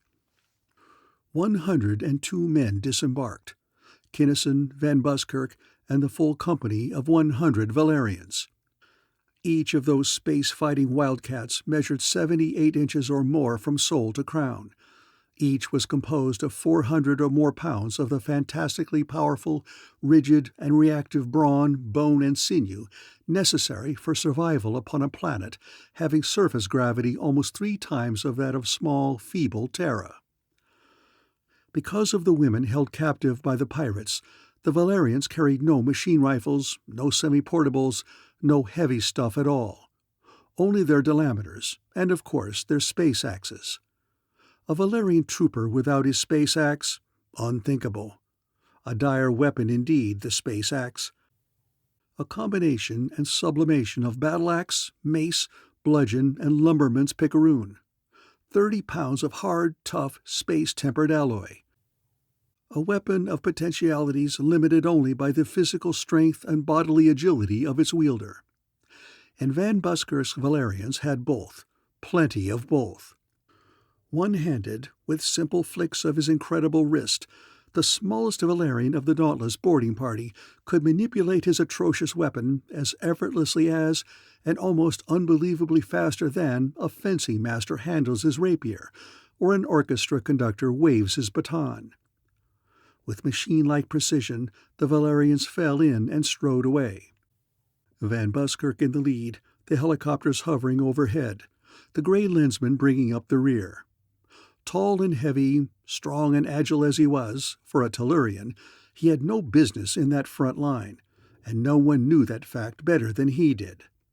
The puniest Valerian of the company could do in full armor a standing high jump of over 14 feet, and could dodge, feint, parry, and swing with a blinding speed starkly impossible to any member of any of the physically lesser breeds of man. Approaching the building, they spread out, surrounded it, and at a signal from the helicopter that the ring was complete, the assault began. Doors and windows were locked, barred, and barricaded, of course, but what of that? A few taps of the axes and a few blasts of the delameters took care of things very nicely, and through the openings thus made there leapt, dove, rolled, or strode the space black and silver warriors of the Galactic Patrol. Valerians, than whom no fiercer race of hand-to-hand fighters has ever been known. No bifurcate race, but very few others, however built or shaped, had ever willingly come to grips with the armored axemen of Valeria.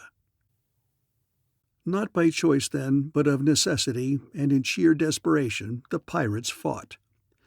In the vicious beams of their portables, the stone walls of the room glared a baleful red. In spots, even, were pierced through. Old-fashioned pistols barked, spitting steel-jacketed lead. but the GP suits were screened against lethal beams by generators capable of withstanding anything of lesser power than a semi-portable projector. GP armor was proof against any projectile possessing less energy than that hurled by the high-caliber machine rifle. Thus the Boskonian beams splashed off the Valerian screens in torrents of man-made lightning and in pyrotechnic displays of multicolored splendor. Their bullets ricocheted harmlessly as spent, misshapen blobs of metal. The patrolmen did not even draw their delameters during their inexorable advance. They knew that the pirates' armor was as capable as theirs, and the women were not to die if death for them could possibly be avoided. As they advanced, the enemy fell back toward the center of the great room. Holding there with the Lyranians forming the outer ring of their roughly circular formation, firing over the women's heads and between their naked bodies. Kinnison did not want those women to die. It seemed, however, that die they must, from the sheer tremendous reflection from the Valerians' fiercely radiant screens, if the patrolmen persisted in their advance. He studied the enemy formation briefly, then flashed an order. There ensued a startling and entirely unorthodox maneuver, one possible only to the troopers there at work, as at Kinnison's command every Valerian left the floor in a prodigious leap. Over the women's heads, over the heads of the enemy. But in mid-leap, as he passed over, each patrolman swung his axe at a Boskonian helmet with all the speed and all the power he could muster.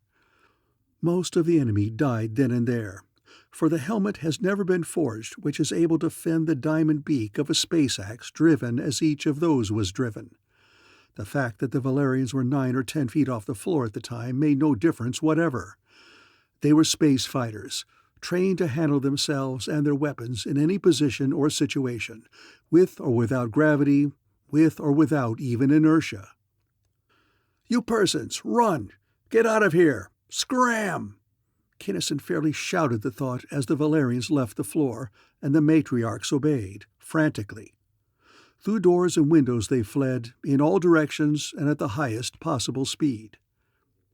But in their enthusiasm to strike down the foe, not one of the Valerians had paid any attention to the exact spot upon which he was to land, or if he did, someone else got there either first or just barely second. Besides, there was not room for them all in the center of the ring. For seconds, therefore, confusion reigned, and a boiler works clangor resounded for a mile around as 101 extra big and extra heavy men, a writhing, kicking, pulling tangle of armor, axes, and equipment, jammed into a space which half their number would have filled over full. Sulphurous Valerian profanity and sizzling deep space oaths blistered the very air as each warrior struggled madly to right himself, to get one more crack at a pirate before somebody else beat him to it. During this terrible melee, some of the pirates released their screens and committed suicide.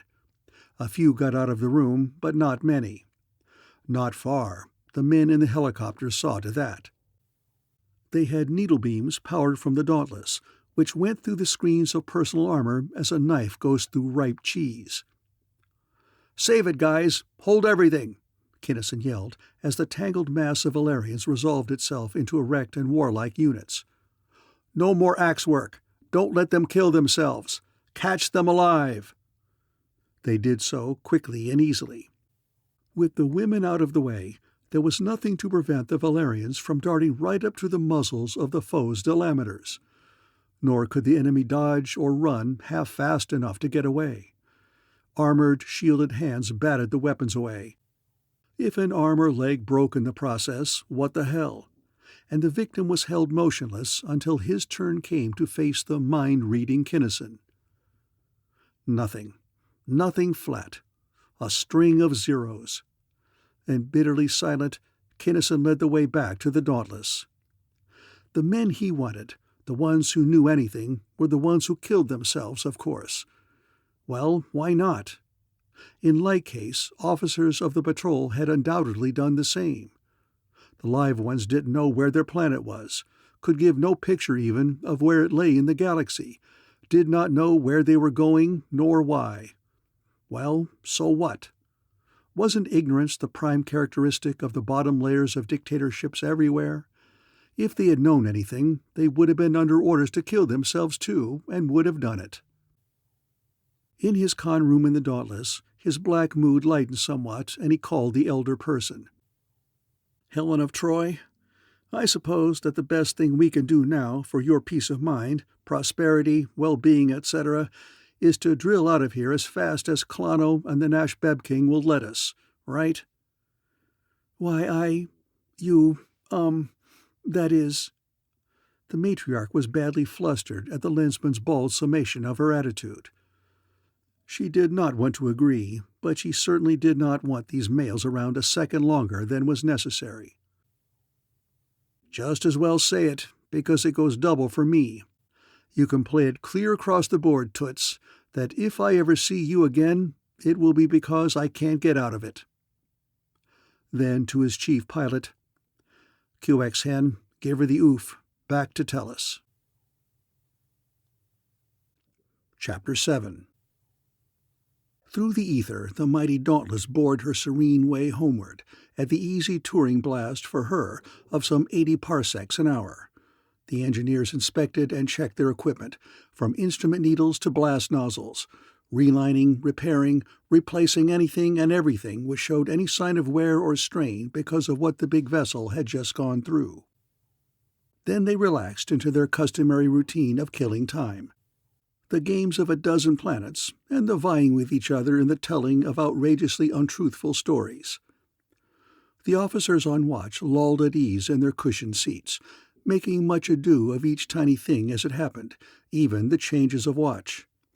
The Valerians, as usual, remained invisible in their own special quarters. There, the gravity was set at 2700 instead of at the Tellurian normal of 980. There, the atmospheric pressure was 40 pounds to the square inch. There, the temperature was 96 degrees Fahrenheit. And there, Van Buskirk and his fighters lived and moved and had their daily drills of fantastic violence and stress. They were irked less than any of the others by monotony, being, as has been intimated previously, neither mental nor intellectual giants. And Kinnison, mirror-polished gray boots stacked in all their majestic size upon a corner of his desk, leaned his chair precariously backward and thought in black concentration. It still didn't make any kind of sense.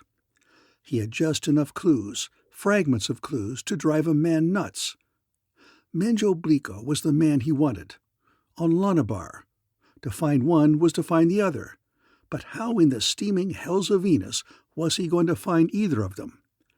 It might seem funny not to be able to find a thing as big as a planet, but since nobody knew where it was by 50,000 parsecs, and since there were millions and skillions and willions of planets in the galaxy, a random search was quite definitely out. Bliko was a Zwilnik, or tied in with the Zwilniks, of course. But he could read a million Zwilnik minds without finding, except by merest chance, one having any contact with or knowledge of the Lonabarian. The patrol had already scoured fruitlessly Aldebaran II for any sign, however slight, pointing toward Lonabar.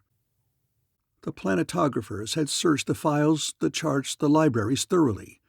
No Lonabar. Of course they had suggested, what a help, they might know it under some other name. Personally, he didn't think so, since no jeweler throughout the far-flung bounds of civilization has as yet been found who could recognize or identify any of the items he had described. Whatever avenue or alley of thought Kinnison started along, he always ended up at the jewels and the girl. Ilona, the squirrel-brained, romping, joyous little imp who by now owned in fee simple half of the ship and 9/10 of the crew. Why in Palane's purple hells could she have a brain back of that beautiful pan? But at that, he had to admit she was smarter than most. You couldn't expect any other woman in the galaxy to have a mind like Max. For minutes, then, he abandoned his problem and reveled in visions of the mental and physical perfections of his fiancée. But this was getting him nowhere fast. The girl or the jewels, which? They were the only real angles he had. He sent out a call for her, and in a few minutes she came swirling in. How different she was from what she had been. Gone were the somberness, the dread, the terror which had oppressed her. Gone were the class-conscious inhibitions against which she had been rebelling, however subconsciously, since childhood.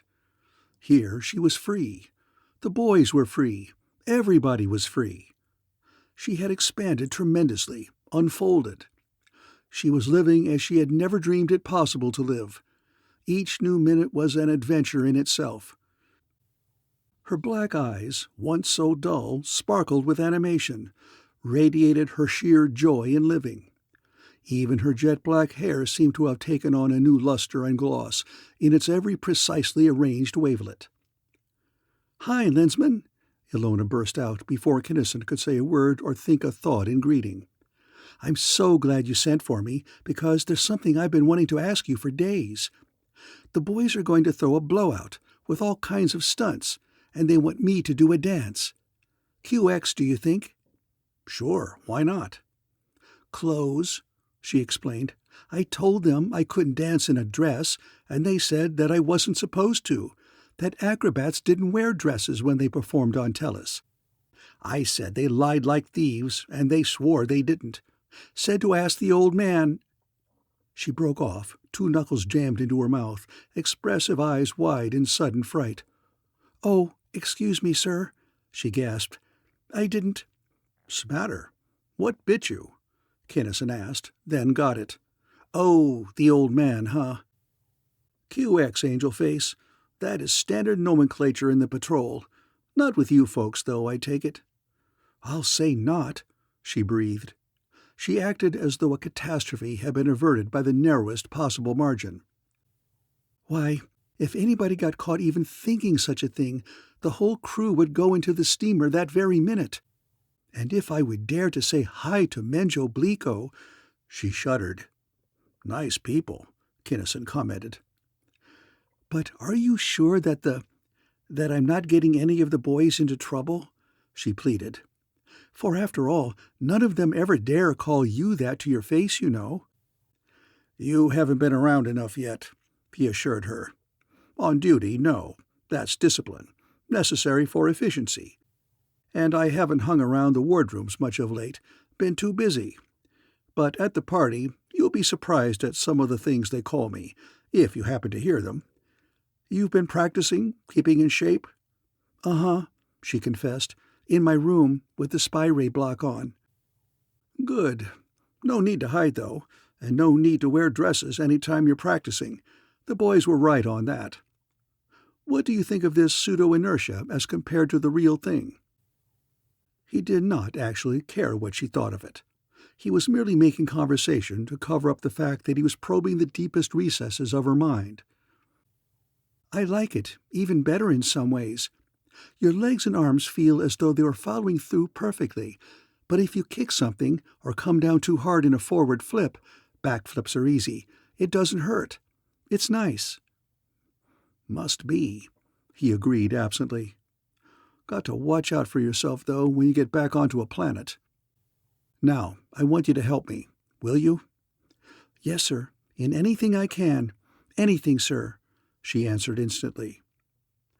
"I want you to give me every scrap of information you possibly can about Lonabar, its customs and habits, its work and its play, everything, even its money and its jewelry." This last apparently an afterthought. "To do so, you'll have to let me into your mind of your own free will. You'll have to cooperate to the limit of your capability. QX?" "That will be quite all right, Lensman," she agreed shyly. "I know now that you are not going to hurt me." Ilona did not like it at first. There was no question of that. And small wonder. It is an intensely disturbing thing to have your mind invaded knowingly by another, particularly when that other is the appallingly powerful mind of Grey Lensman Kimball Kinnison. There were lots of things she did not want exposed, and the very effort not to think of them brought them ever and ever more vividly to the fore. She squirmed, mentally and physically. Her mind was for minutes a practically illegible turmoil. But she soon steadied down, and as she got used to the new sensations, she went to work with a will. She could not increase materially the knowledge of the planet which Kinnison had already obtained from her, but she was a mine of information concerning the peculiar gems. She knew all about every one of them, with the completely detailed knowledge one is all too apt to have of a thing long and intensely desired, but supposedly forever out of reach. "Thanks, Ilona." It was over. The Lensman knew as much as she did about everything which had any bearing upon his quest. "You have helped a lot. Now you can flit." "I'm glad to help, sir, really, any time. I'll see you at the party then, if not before." Ilona left the room in a far more subdued fashion than she had entered it. She had always been more than half afraid of Kinnison. Just being near him did things to her which she did not quite like. And this last thing, this mind-searching interview, did not operate to quiet her fears. It gave her the screaming memes, no less. And Kinnison, alone in his room, called for a tight beam to prime base. He wanted something, he explained, when the visage of Port Admiral Haynes appeared upon his plate. Something big, something that had never been tried before. Namely, a wide-open, lens-to-lens conference with all the Lensmen, particularly all the unattached Lensmen of the whole galaxy at the same time. Could it be arranged? "Phew," the Admiral whistled. "I was in on a wide-open 10-way once, but that's as high as I ever tried it. What's your thought as to technique?"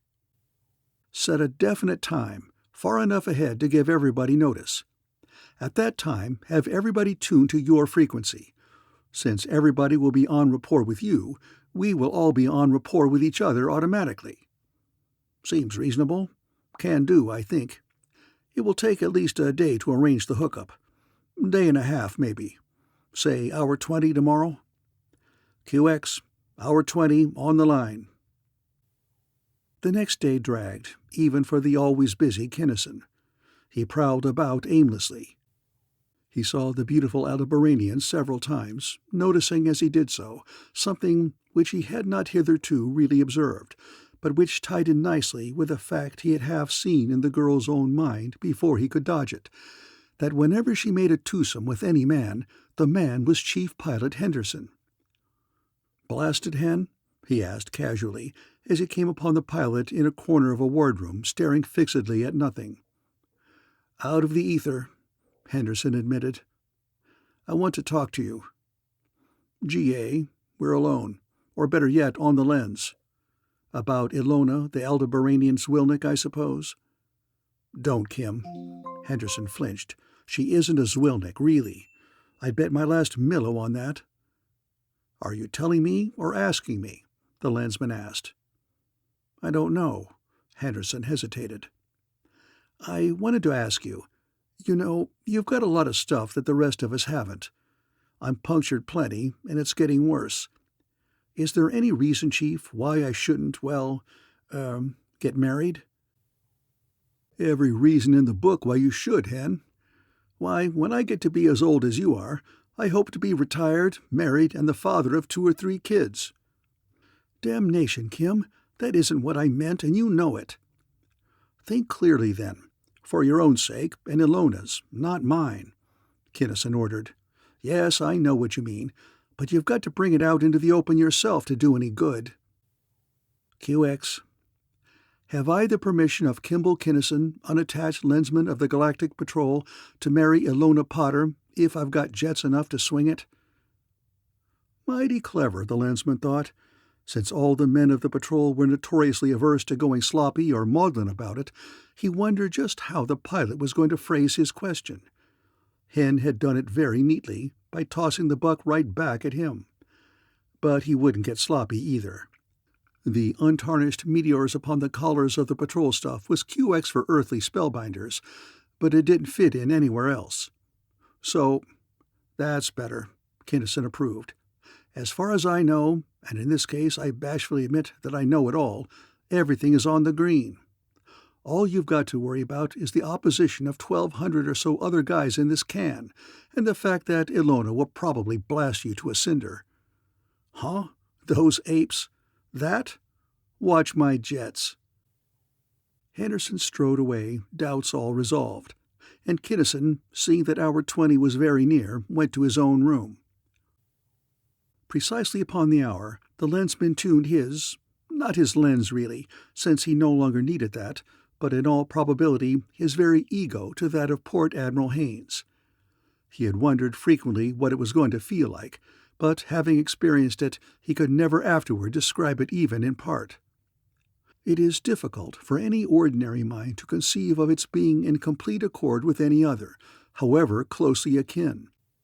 Consider, then, how utterly impossible it is to envision that merging of 100,000, or 500,000, or 1,000,000.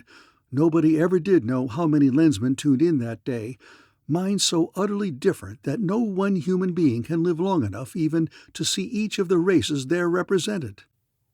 Probably less than half of them were even approximately human. Many were not mammals. Many were not warm-blooded. Not all by far were even oxygen breathers. Oxygen, to many of those races, was sheerest poison. Nevertheless, they had much in common. All were intelligent, most of them very highly so, and all were imbued with the principles of freedom and equality for which the galactic civilization stood and upon which it was fundamentally based. That meeting was staggering, even to Kinnison's mind. It was appalling. Yet it was ultimately thrilling, too. It was one of the greatest, one of the most terrific thrills of the Lensman's long life. "Thanks, fellows, for coming in," he began simply. "I will make my message very short. As Haynes may have told you, I am Kinnison of Tellus. It will help greatly in locating the head of the Boskonian culture if I can find a certain planet, known to me only by the name of Lanabar. Its people are human beings to the last decimal. Its rarest jewels are these." And he spread in the collective mind a perfect, exactly detailed and pictured description of the gems. "Does any one of you know of such a planet? Has any one of you ever seen a stone like any of these?" A pause, a heartbreakingly long pause. Then a faint, soft, definite thought appeared as though seeping slowly from a single cell of that incredibly linked, millionfold composite Lensman's brain. "I waited to be sure that no one else would speak, as my information is very meager and unsatisfactory and old," the thought apologized. "Whatever its nature, any information at all is very welcome," Kinnison replied. "Who is speaking, please?" "Nadrek of Palane 7, unattached. Many cycles ago I secured, and still have in my possession, a crystal, or rather fragment of a supercooled liquid, like one of the red gems you showed us, the one having practically all its transmittance in a very narrow band centering at .700. "But you do not know what planet it came from, is that it?" "Not exactly," the soft thought went on. "I saw it upon its native planet, but unfortunately I do not now know just what or where that planet was. We were exploring at the time, and had visited many planets.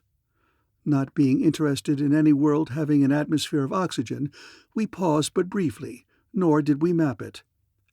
I was interested in the fusion because of its peculiar filtering effect, hence bought it from its owner. A scientific curiosity merely." "Do you believe that you could find the planet again?" "By checking back upon the planets we did map, and by retracing our route, I should be able to. Yes, I am certain that I can do so." "And when Nadrek of Palane 7 says that he is certain of anything," another thought appeared, "nothing in the macrocosmic universe is more certain." "I thank you, 24 of 6, for the expression of confidence." "And I thank both of you particularly, as well as all of you collectively," Kinnison broadcast. Then, as intelligences by the tens of thousands began to break away from the linkage, he continued to Nadrek, "You will map this planet for me then, and send the data in to Prime Base?" "I will map the planet, and will myself bring the data to you at Prime Base. Do you want some of the gems also?" "I don't think so," Kinnison thought swiftly. "No, better not. They'll be harder to get now, and it might tip our hand too much. I'll get them myself later. Will you inform me through Haynes when to expect you upon Tellus?" "I will so inform you. I will proceed at once with speed." "Thanks a million, Nadrek. Clear ether." And everyone cut loose. The ship sped on, and as it sped, Kinnison continued to think. He attended the blowout. Ordinarily, he would have been right in the thick of it, but this time, young though he was and enthusiastic, he simply could not tune in. Nothing fitted, and until he could see a picture that made some kind of sense, he could not let go. He listened to the music with half an ear. He watched the stunts with only half an eye. He forgot his problem for a while when, at the end, Ilona Potter danced. For Lunabarian acrobatic dancing is not like the Tellurian art of the same name, or rather, it is like it, except more so, much more so. An earthly expert would be scarcely a novice on Lonabar, and Ilona was a Lonabarian expert. She had been training intensively all her life, and even in Lonabar's chill social and psychological environment, she had loved her work. Now, reveling as she was in the first realization of liberty of thought and of person, and inspired by the heartfelt applause of the space hound so closely packed into the hall, she put on something more than an exhibition of coldly impersonal skill and limberness. And the feelings, both of performer and of spectators, were intensified by the fact that, of all the repertoire of the dauntless superb orchestra, Ilona liked best to dance to the stirring strains of Our Patrol. Our Patrol, which any man who has ever worn the space black and silver will say is the greatest, grandest, most glorious, most terrific piece of music that ever was or ever will be written, played, or sung. Small wonder, then, that the dancer really gave, or that the mighty cruiser's walls almost bulged under the applause of Ilona's boys at the end of her first number. They kept her at it until Captain Craig stopped it, to keep the girl from killing herself.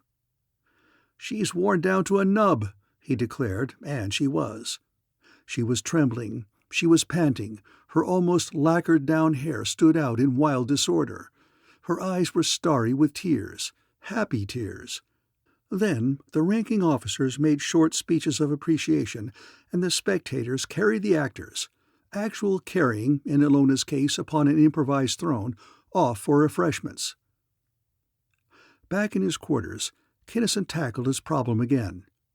He could work out something on Lonabar now, but what about Lyrane? It tied in too. There was an angle there somewhere. To get it, though, somebody would have to get close to, really friendly with, the Lyranians. Just looking on from the outside wouldn't do. Somebody they could trust and would confide in, and they were so damnably, so fanatically non-cooperative. A man couldn't get a middle's worth of real information. He could read any mind by force, but he'd never get the right one. Neither could Worsel or Tragonsi or any other non-human lensman. The Lyranians just simply didn't have the galactic viewpoint. No, what he wanted was a human woman lensman, and there weren't any. At the thought he gasped. The pit of his stomach felt cold. Chris. She was more than half lensman already. She was the only unlensed human being who had ever been able to read his thoughts. But he didn't have the gall, the sheer brazen crust, to shove a load like that onto her, or did he? Didn't the job come first? Wouldn't Chris be big enough to see it that way? Sure she would. As to what Haynes and the rest of the lensmen would think, let them think. In this, he had to make his own decisions. He couldn't. He sat there for an hour, teeth locked until his jaws ached, fists clenched. "I can't make that decision alone," he breathed finally. "Not jets enough by half." And he shot a thought to distant Arisia and Mentor the Sage. "This intrusion is necessary," he thought coldly, precisely. "It seems to me to be wise to do this thing which has never before been done. I have no data, however, upon which to base a decision, and the matter is grave. I ask, therefore, is it wise?" "You do not ask us to repercussions, consequences, either to yourself or to the woman?" "I ask what I asked." Ah, Kinnison of Tellus, you truly grow. You at last learn to think. It is wise. And the telepathic link snapped. Kinnison slumped down in relief. He had not known what to expect. He would not have been surprised if the Arisian had pinned his ears back. He certainly did not expect either the compliment or the clear-cut answer. He knew that Mentor would give him no help whatever in any problem which he could possibly solve alone. He was just beginning to realize that the Arisian would aid him in matters which were absolutely, intrinsically beyond his reach. Recovering, he flashed a call to Surgeon General Lacey. "Lacey, Kinnison. I would like to have Sector Chief Nurse Clarissa McDougal detached at once. Please have her report to me here aboard the Dauntless, en route at the earliest possible moment of rendezvous." "Huh? What? You can't... You wouldn't..." The old Lensman gurgled. "No, I wouldn't. The whole Corps will know it soon enough, so I might as well tell you now that I'm going to make a Lensman out of her." Lacey exploded then, but Kinnison had expected that. "Seal it," he counseled sharply. "I'm not doing it entirely on my own. Mentor of Arisia made the final decision. Prefer charges against me if you like, but in the meantime, please do as I request." And that was that. Chapter 8. A few hours before the time of rendezvous with the cruiser, which was bringing Chris out to him, the detectives picked up a vessel whose course, it proved, was set to intersect their own. A minute or so later, a sharp, clear thought came through Kinnison's lens. "Kim, Raoul. Been flitting around out Arisia way, and they called me in and asked me to bring you a package. Said you'd be expecting it. QX?" "Hi, Spacehound. QX." Kinnison had very decidedly not been expecting it. He had thought that he would have to do the best he could without it, but he realized instantly, with a thrill of gladness, what it was. "Inert, or can't you stay?" "Free. Got to make a rendezvous. Can't take time to inert. That is, if you'll inert the thing in your cocoon. Don't want it to hold out on you, though." "Can do. Free it is. Pilot room. Prepare for inertialess contact with vessel approaching. Magnets. Messenger coming aboard. Free." The two speeding vessels flashed together at all their unimaginable velocities without a thump or jar. Magnetic clamps locked and held. Airlock doors opened, shut, opened. And at the inner port, Kinnison met Raoul LaForge, his classmate through the 4 years at Wentworth Hall. Brief but hearty greetings were exchanged, but the visitor could not stop. Lensmen are busy men. "Fine seeing you, Kim. Be sure and inert the thing. Clear ether." "Same to you, Ace." "Sure I will. Think I want to tear a guy's arm off?" Indeed, inerting the package was the Lensman's first care, for in the free condition it was a frightfully dangerous thing. Its intrinsic velocity was that of Arisia, while the ship's was that of Lyrane II. They might be 40 or 50 miles per second apart, and if the Dauntless should go inert, that harmless-looking package would instantly become a meteorite inside the ship. At the thought of that velocity, he paused. The cocoon would stand it, but would the lens? Oh, sure. The Arisian knew that this was coming. The lens would be packed to stand it. Kinnison wrapped the package in heavy gauze, then in roll after roll of spring steel mesh. He jammed heavy steel springs into the ends, then clamped the whole thing into a form with tool steel bolts an inch in diameter. He poured in 200 pounds of metallic mercury, filling the form to the top. Then a cover also bolted on. This whole assembly went into the cocoon, a cushioned, heavily padded affair suspended from all 4 walls, ceiling and floor by every shock-absorbing device known to the engineers of the patrol. The Dauntless inerted briefly at Kinnison's word, and it seemed as though a troop of elephants were running silently amok in the cocoon room. The package to be inerted weighed no more than 8 ounces, but 8 ounces of mass, at a relative velocity of 50 miles per second, possesses a kinetic energy by no means to be despised. The frantic lurchings and bouncing subsided. The cruiser resumed her free flight, and the man undid all that he had done. The Arisian package looked exactly as before, but it was harmless now. It had the same intrinsic velocity as did everything else aboard the vessel. Then the lensman pulled on a pair of thick rubber gloves and opened the package, finding, as he had expected, that the packing material was a dense, viscous liquid. He poured it out, and there was the lens. Chris's lens. He cleaned it carefully, then wrapped it in heavy insulation. For of all the billions of unnumbered billions of living entities in existence, Clarissa MacDougall was the only one whose flesh could touch that apparently innocuous jewel with impunity. Others could safely touch it while she wore it, while it glowed with its marvelously polychromatic cold flame. But until she wore it, and unless she wore it, its touch meant death to any life to which it was not attuned. Shortly thereafter, another patrol cruiser hove in sight. This meeting, however, was to be no casual one, for the nurse could not be inerted from the free state in the dauntless cocoon. No such device ever built could stand it, and those structures are stronger far than is the human frame. Any adjustment which even the hardest, toughest spacehound can take in a cocoon is measured in feet per second, not in miles. Hundreds of miles apart, the ships inerted and their pilots fought with supreme skill to make the two intrinsics match. And even so, the vessels did not touch, even nearly. A space line was thrown. The nurse and her space roll were quite unceremoniously hauled aboard. Kinnison did not meet her at the airlock, but waited for her in his con room, and the details of that meeting will remain unchronicled. They were young, they had not seen each other for a long time, and they were very much in love. It is evident, therefore, that patrol affairs were not the first matters to be touched upon. Nor, if the historian has succeeded even partially in portraying truly the characters of the two persons involved, is it either necessary or desirable to go at any length into the argument they had as to whether or not she should be inducted so cavalierly into a service from which her sex had always automatically been barred. He did not want to make her carry that load, but he had to. She did not, although for entirely different reasons, want to take it.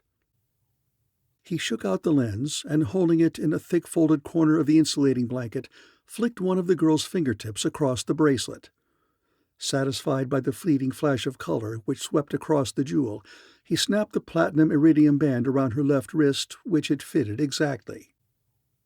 Chris stared for a minute at the smoothly, rhythmically flowing colors of the thing so magically sprung to life upon her wrist, awe and humility in her glorious eyes. Then, "I can't, Kim. I simply can't. I'm not worthy of it," she choked. "None of us is, Chris. We can't be. But we've got to do it just the same." "I suppose that's true. It would be so, of course. I'll do my best.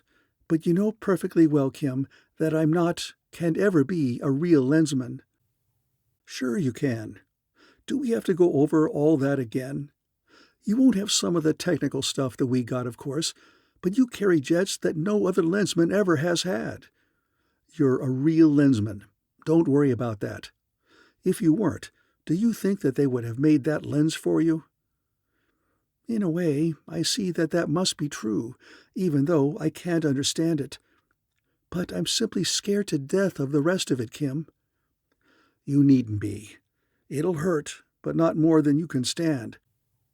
Don't think we better start that stuff for a few days yet, though. Not until you get used to using your lens. Coming at you, Lensman." And he went into lens-to-lens communication, broadening it gradually into a wide-open two-way. She was appalled at first, but entranced some 30 minutes later when he called the lesson to a halt. "Enough for now," he decided. "It doesn't take much of that stuff to be a great plenty at first." "I'll say it doesn't," she agreed. "Put this away for me until next time, will you, Kim? I don't want to wear it all the time until I know more about it." "Fair enough. In the meantime, I want you to get acquainted with a new girl-friend of mine." And he sent out a call for Ilona Potter. "Girl-friend.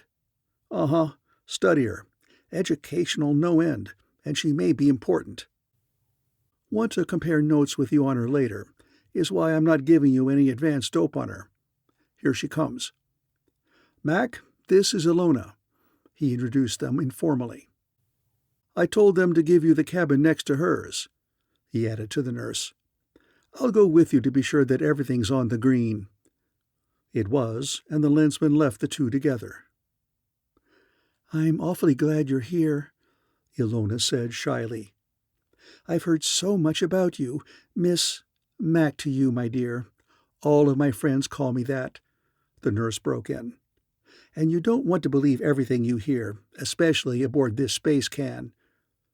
Her lips smiled, but her eyes were faintly troubled. Oh, it was nice, Ilona assured her. About what a grand person you are, and what a wonderful couple you and Lensman Kinnison make. Why, you really are in love with him, aren't you? This in surprise as she studied the nurse's face. Yes, unequivocally. And you love him too, and that makes it, good heavens, no, the Aldebaranian exclaimed so positively that Clarissa jumped. What? You don't? Really? Gold-flecked, tawny eyes stared intensely into engagingly candid eyes of black. Mac wished then that she had left her lens on so that she could tell whether this bejeweled brunette hussy was telling the truth or not. Certainly not. That's what I meant. I'm simply scared to death of him. He's so overpowering. He's so much more tremendous than I am. I didn't see how any girl could possibly love him, but I understand now how you could, perhaps. You're sort of terrific yourself, you know. I feel as though I ought to call you Your Magnificence instead of just plain Mac. Why, I'm no such thing, Clarissa exclaimed, but she softened noticeably nonetheless. And I think that I'm going to like you a lot. Oh, honestly? Ilona squealed. It sounds too good to be true. You're so marvelous. But if you do, I think that civilization will be everything that I've been afraid, so afraid, that it couldn't possibly be. No longer was it a feminine lensman investigating a female Zwilnik. It was two girls, two young, intensely alive human girls, who chattered on and on. Days passed. Mac learned the use of her lens as well as any first-stage lensman had ever known it. Then Kinnison, one of the few then existent second-stage lensmen, began really to bear down. Since the acquirement of the second stage of lensmanship has been described in detail elsewhere, it need be said here only that Clarissa MacDougall had mental capacity enough to take it without becoming insane. He suffered as much as she did. After every mental bout, he was as spent as she was. But both of them stuck relentlessly to it. As is now well known, the prime requisite of all such advanced treatment is to know with the utmost precision exactly what knowledge or ability is required. Mac had no idea as to what she wanted or needed, but Kinnison did. He could not give her everything that the Arisian had given him, of course. Much of it was too hazy yet. More of it did not apply. He gave her everything, however, which she could handle, and which would be of any use to her in the work she was to do, including the sense of perception. He did it, that is, with a modicum of help. For once or twice, when he faltered or weakened, not knowing exactly what to do or not being quite able to do it, a stronger mind than his was always there. At length, approaching Tellus fast, Mac and Kim had a final conference, the consultation of two lensmen settling the last details of procedure in a long-planned and highly important campaign. I agree with you that Lyrane 2 is a key planet, the nurse was saying thoughtfully.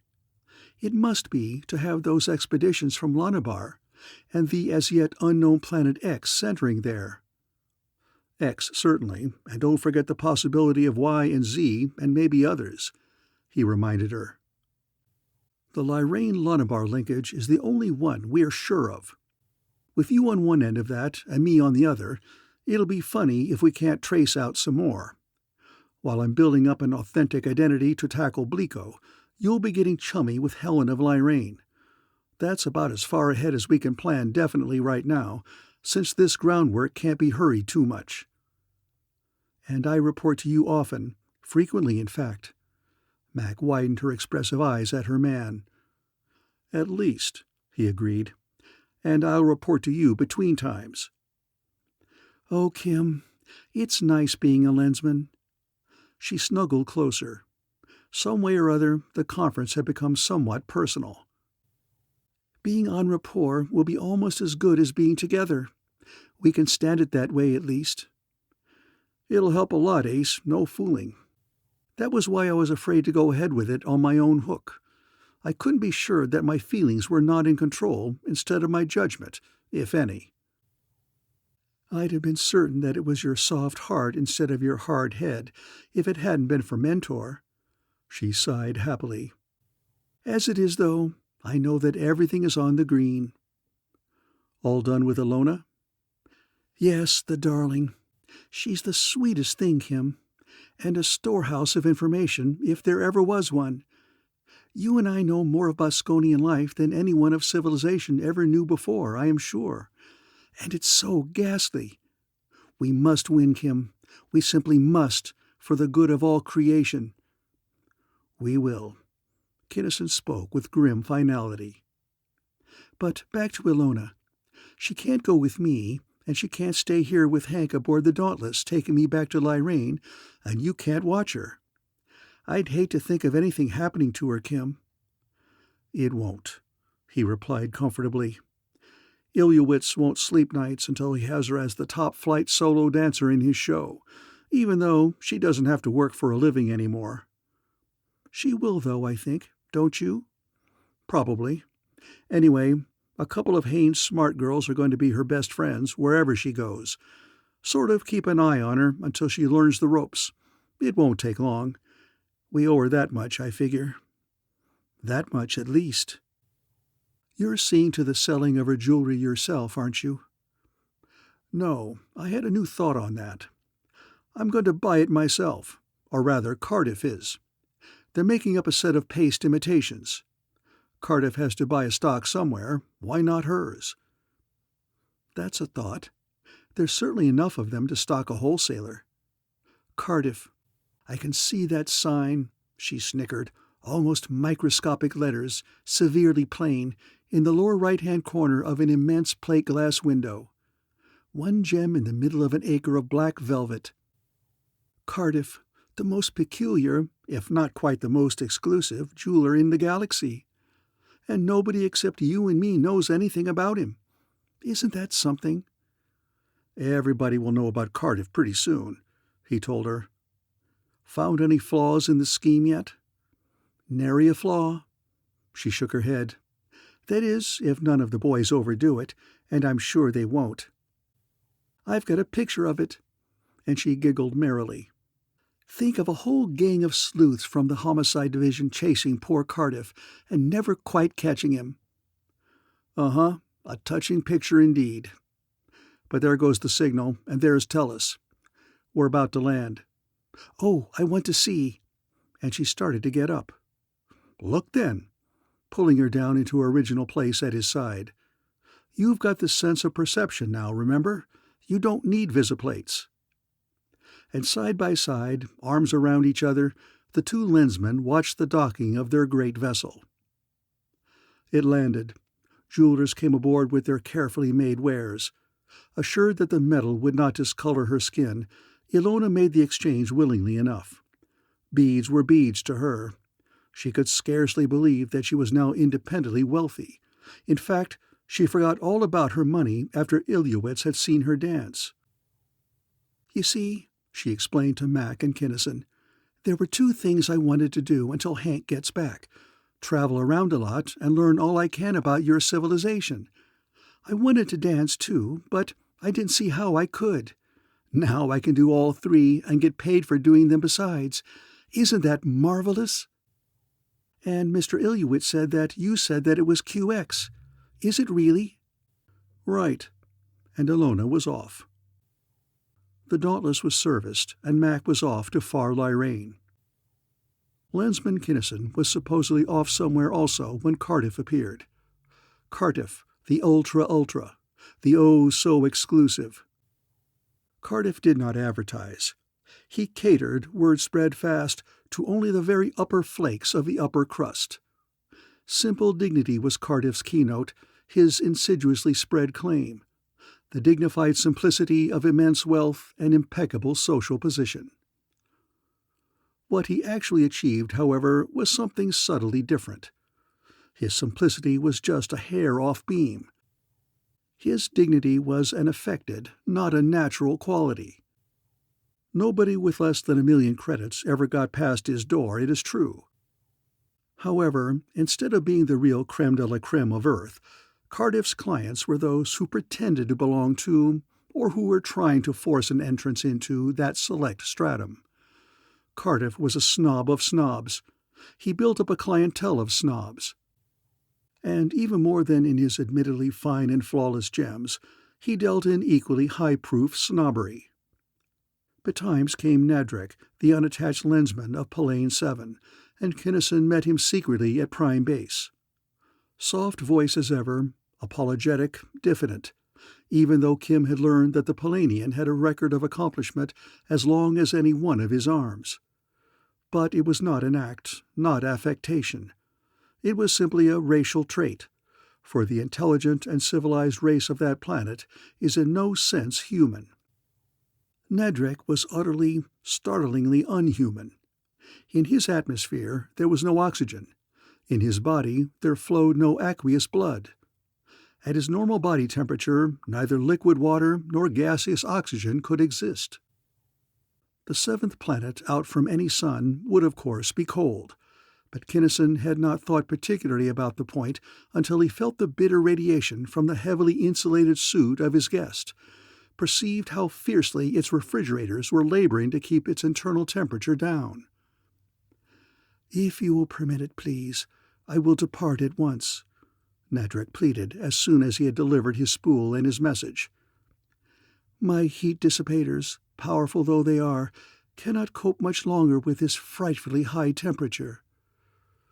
"QX, Nadrek. Thanks a million." And the weird little monstrosity scuttled out. "Remember, Lensman's seal on all this stuff until Prime Base releases it." "Of course, Kinnison. You will understand, however, I am sure, that none of our races of civilization are even remotely interested in Lonabar. It is as hot, as poisonous, as hellish generally as is Tellus itself." Kinnison went back to Cardiff's, and very soon thereafter it became noised abroad that Cardiff was a crook. He was a cheat, a liar, a robber. His stones were synthetic. He made them himself. The stories grew. He was a smuggler. He didn't have an honest gem in his shop. He was a Zwilnik, an out-and-out pirate. A red-handed murderer who, if he wasn't there already, certainly ought to be in the big black book of the Galactic Patrol. This wasn't just gossip either. Everybody saw and spoke to men who had seen unspeakable things with their own eyes. Thus Cardiff was arrested. He blasted his way out, however, before he could be brought to trial, and the newscasters blazed with that highly spectacular, murderous jailbreak. Nobody actually saw Cardiff escape. Nobody actually saw any lifeless bodies. Everybody, however, saw the telenews broadcasts of the shattered walls and the sheeted forms, and since such pictures are and always have been just as convincing as the real thing, everybody knew that there had been plenty of mangled corpses in those ruins, and that Cardiff was a fugitive murderer. Also, everybody knew that the patrol never gives up on a murderer. Hence it was natural enough that the search for Cardiff, the jeweler-murderer, should spread from planet to planet and from region to region. Not exactly obtrusively, but inexorably it did so spread, until finally anyone interested in the subject could find upon any one of 100 million planets unmistakable evidence that the patrol wanted one Cardiff, description so-and-so, for murder in the first degree. And the patrol was thorough. Wherever Cardiff went or how, they managed to follow him. At first he disguised himself, changed his name, and stayed in the legitimate jewelry business. apparently the only business he knew. But he never could get even a start. Scarcely would his shop open than he would be discovered and forced again to flee. Deeper and deeper he went then into the noisome society of crime. A fence now, still and always he clung to jewelry. But always and ever the bloodhounds of the law were baying at his heels. Whatever name he used was nosed aside, and Cardiff they howled, so loudly that 1,000 million worlds came to know that despised and hated name. Perforce he became a traveling fence, always on the go. He flew a dead black ship, ultra-fast, armed and armored like a super-dreadnought, crewed, according to the newscasts, by the hardest-boiled gang of cutthroats in the known universe. He traded in and boasted of trading in the most blood-stained, the most ghost-ridden gems of 1,000 worlds. And so trading, hurling defiance the while into the teeth of the patrol, establishing himself ever more firmly as one of civilization's cleverest and most implacable foes, he worked zigzag-wise and not at all obviously toward the unexplored spiral arm in which the planet Lonabar lay. And as he moved farther and farther away from the Solarian system, his stock of jewels began to change. He had always favored pearls, the lovely, glorious things so characteristically Tellurian, and those he kept. The diamonds, however, he traded away, likewise the emeralds, the rubies, the sapphires, and some others. He kept and accumulated Barovian firestones, Monarchan stardrops, and 100 other gorgeous gems, none of which would be beads upon the planet which was his goal. He visited planets only fleetingly now. The patrol was hopelessly outdistanced. Nevertheless, he took no chances. His villainous crew guarded his ship. His bullies guarded him wherever he went, surrounding him when he walked, standing behind him while he ate, sitting at either side of the bed in which he slept. He was a king snipe now. As such, he was accosted one evening as he was about to dine in a garish restaurant. A tall, somewhat fish-faced man in faultless evening dress approached. His arms were at his sides, fingertips bent into the "I'm not shooting" sign. "Captain Cardiff, I believe. May I seat myself at your table, please?" the stranger asked politely in the lingua franca of deep space. Kinnison's sense of perception frisked him rapidly for concealed weapons. He was clean. "I would be very happy, sir, to have you as my guest," he replied courteously. The stranger sat down, unfolded his napkin, and delicately allowed it to fall into his lap, all without letting either of his hands disappear from sight, even for an instant, beneath the table's top. He was an old and skillful hand. And during the excellent meal, the two men conversed brilliantly upon many topics, none of which were of the least importance. After it, Kinnison paid the check, despite the polite protestations of his vis-a-vis. Then, "I am simply a messenger, you will understand, nothing else," the guest observed. "Number 1 has been checking up on you and has decided to let you come in. He will receive you tonight. The usual safeguards on both sides, of course. I am to be your guide and guarantee." Very kind of him, I'm sure.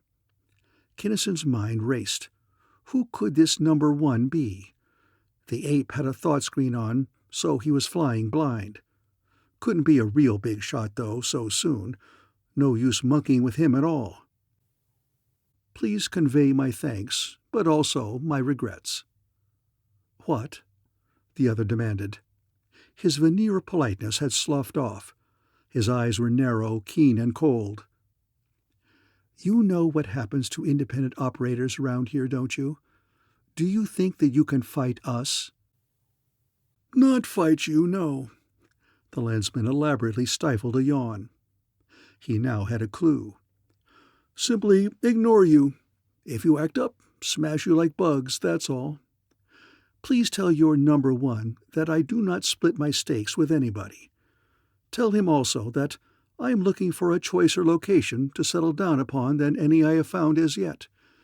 If I do not find such a place near here, I shall move on. If I do find it, I shall take it, in spite of man or the devil." The stranger stood up, glaring in quiet fury, but with both hands still above the table. "You want to make it a war, then, Captain Cardiff?" he gritted. "Not Captain Cardiff, please," Kinnison begged, dipping one paw delicately into his finger bowl. "Cardiff merely, my dear fellow, if you don't mind. Simplicity, sir, and dignity, those two are my key words." "Not for long," prophesied the other. "Number one will blast you out of the ether before you can swap another necklace." "The patrol has been trying to do that for some time now, and I'm still here," Kinnison reminded him gently. "Caution him, please, in order to avoid bloodshed, not to come after me in only one ship, but a fleet, and suggest that he have something hotter than patrol primaries before he tackles me at all." Surrounded by his bodyguards, Kinnison left the restaurant, and as he walked along, he reflected. Nice going, this. It would get around fast. This number one couldn't be Bleeko, but the King's Snipe of Lonabar and its environs would hear the news in short order. He was now ready to go. He would flit around a few more days, give his bunch of Zwilniks a chance to make a pass at him if they felt like calling his bluff, then on to Lonabar. Chapter 9. Kinnison did not walk far, nor reflect much, before he changed his mind and retraced his steps, finding the messenger still in the restaurant. "So, you got wise to yourself and decided to crawl while the crawling's good, eh?" he sneered before the lensman could say a word. "I don't know whether the offer is still good or not." "No, and I advise you to muffle your exhaust before somebody rams a ray gun down your throat." Kinnison's voice was coldly level. "I came back to tell your number one that I'm calling his bluff. You know Chicuster?" "Of course." The Zwilnik was plainly discomfited. "Come along, then, and listen, so you'll know that I'm not running a blazer." They sought out a booth wherein the native himself got Chicuster on the visiplate. "Chicuster, this is Cardiff." The start of surprise and the expression of pleased interest revealed how well that name was known. "I'll be down at your old warehouse day after tomorrow night about this time. Pass the word around that if any of the boys have any stuff too hot for them to handle conveniently, I'll buy it, paying for it in either patrol credits or bar platinum, whichever they like." He then turned to the passenger. "Did you get that straight, lizard puss?" The man nodded. "Relay it to number one," Kinnison ordered, and strode off. This time he got to his ship, which took off at once. Cardiff had never made a habit of wearing visible arms, and his guards, while undoubtedly fast gunmen, were apparently only that. Therefore, there was no reason for number one to suppose that his mob would have any noteworthy difficulty in cutting this upstart Cardiff down. He was, however, surprised, for Cardiff did not come afoot or unarmed. Instead, it was an armored car that brought the intruding fence through the truck entrance into the old warehouse. Not a car, either. It was more like a 20-ton tank, except for the fact that it ran upon wheels, not treads. It was screened like a cruiser. It mounted a battery of projectors whose energies, it was clear to any discerning eye, nothing short of battle screen could handle. The thing rolled quietly to a stop. A door swung open, and Kinnison emerged. He was neither unarmed nor unarmored now. Instead, he wore a full suit of GP armor, or a reasonable facsimile thereof, and carried a semi-portable projector. "You will excuse the seeming discourtesy, men," he announced, "when I tell you that a certain number one has informed me that he will blast me out of the ether before I swap a necklace on this planet. Stand clear, please, until we see whether he meant business or was just warming up his jets. Now, number one, if you're around, come and get it." Apparently, the challenged party was not present, for no overt move was made. Neither could Kinnison's sense of perception discover any sign of unfriendly activity within its range. Of mind-reading there was none, for every man upon the floor was, as usual, both masked and screened. Business was slack at first, for those present were not bold souls, and the Lensman's overwhelmingly superior armament gave them very seriously to doubt his intentions. Many of them, in fact, had fled precipitately at the first sight of the armored truck, and of these more than a few, Number One's thugs no doubt, did not return. The others, however, came filtering back as they perceived that there was to be no warfare, and as cupidity overcame their timorousness. And as it became evident to all that the stranger's armament was for defense only, that he was there to buy or to barter, and not to kill and thus to steal, Cardiff trafficked ever more and more briskly as the evening wore on in the hottest gems of the planet. Nor did he step out of character for a second. He was Cardiff the Fence all the time. He drove hard bargains, but not too hard. He knew Jules thoroughly by this time, he knew the code, and he followed it rigorously. He would give 1,000 patrol credits, in currency good upon any planet of civilization, or in bar platinum good anywhere, for any article worth 5,000, but which was so badly wanted by the law that its then possessor could not dispose of it at all. Or in barter, he would swap for that article another item, worth 1,500 or so, but which was not hot, at least not upon that planet. Fair enough, so fair that it was almost morning before the silently running truck slid into its storage inside the dead black spaceship. Then, insofar as Number One, the patrol and civilization were concerned, Cardiff and his outfit simply vanished.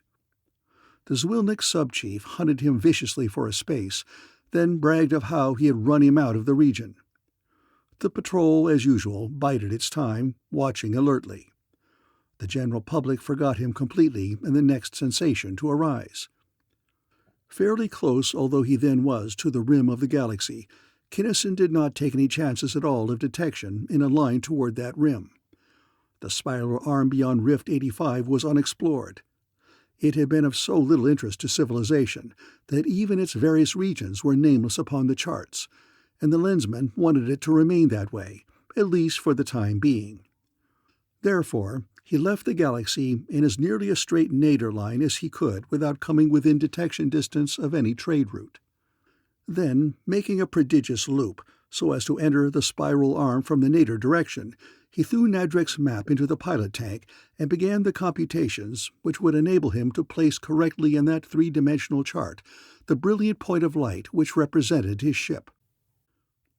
In this work he was ably assisted by his chief pilot.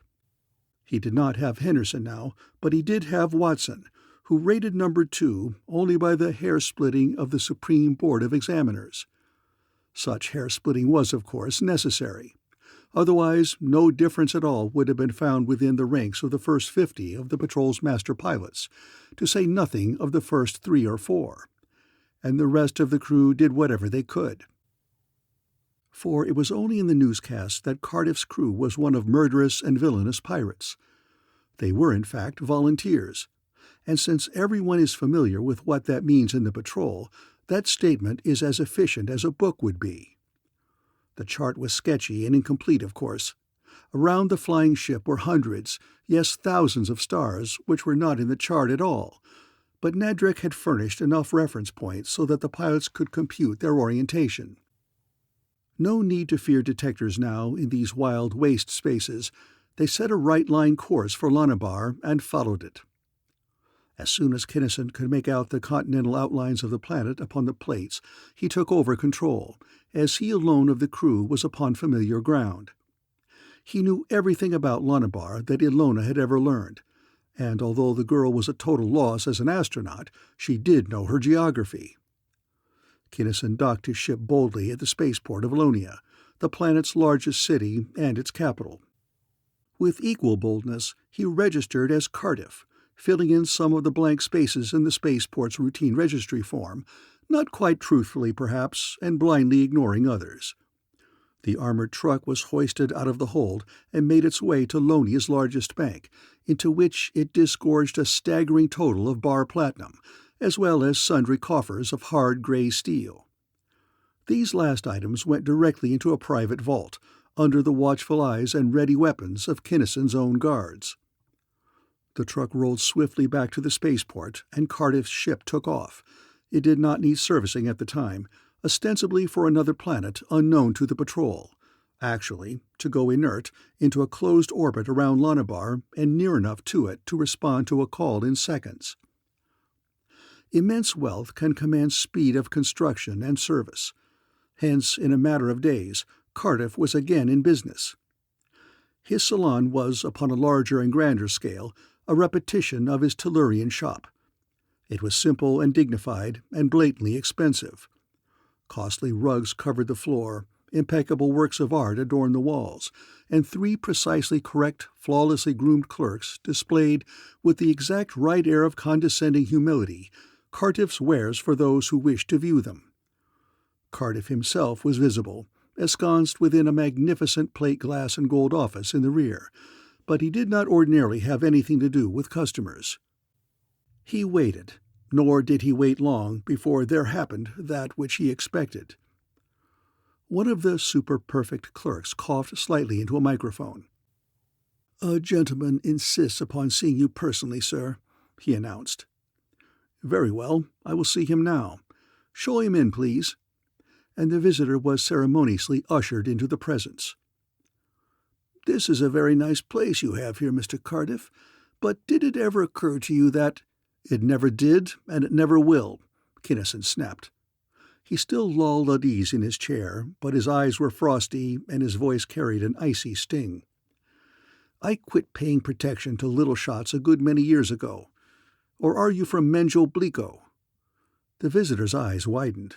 He gasped, as though even to utter that dread name were sheer sacrilege. "No, but— no." "Save it, slob." The cold venom of that crisp but quiet order set the fellow back onto his heels. "I am thoroughly sick of this thing, of every half-baked tin-horn Zwilnik in space calling himself number 1 as soon as he can steal enough small change to hire an ape to walk around behind him packing a couple of ray guns. If that louse of a boss of yours has a name, use it. If he hasn't, call him the Louse. But cancel that number 1 stuff. In my book, there is no number 1 in the whole damned universe. Doesn't your mob know yet who and what Cardiff is?" "What do we care?" The visitor gathered courage visibly. "A good big bomb—" "Clam it, you squint-eyed slime lizard." The lensman's voice was still low and level, but his tone bit deep and his words drilled in. "That stuff?" He waved inclusively at the magnificent hall. "Sucker bait, nothing more. The whole works cost only 100,000. Chicken feed. It wouldn't even nick the edge of the roll if you blew up 10 of them. Bomb at any time you feel the urge. But take notice that it would make me sore, plenty sore, and that I would do things about it. Because I'm in a big game, not this petty larceny racketeering and chiseling that your mob is doing, and when a toad gets in my way, I step on it. So go back and tell that number 1 of yours to case a job a lot more thoroughly than he did this one before he starts throwing his weight around. Now scram, before I feed your carcass to the other rats around here." Kinnison grinned inwardly as the completely deflated gangster slunk out. Good going.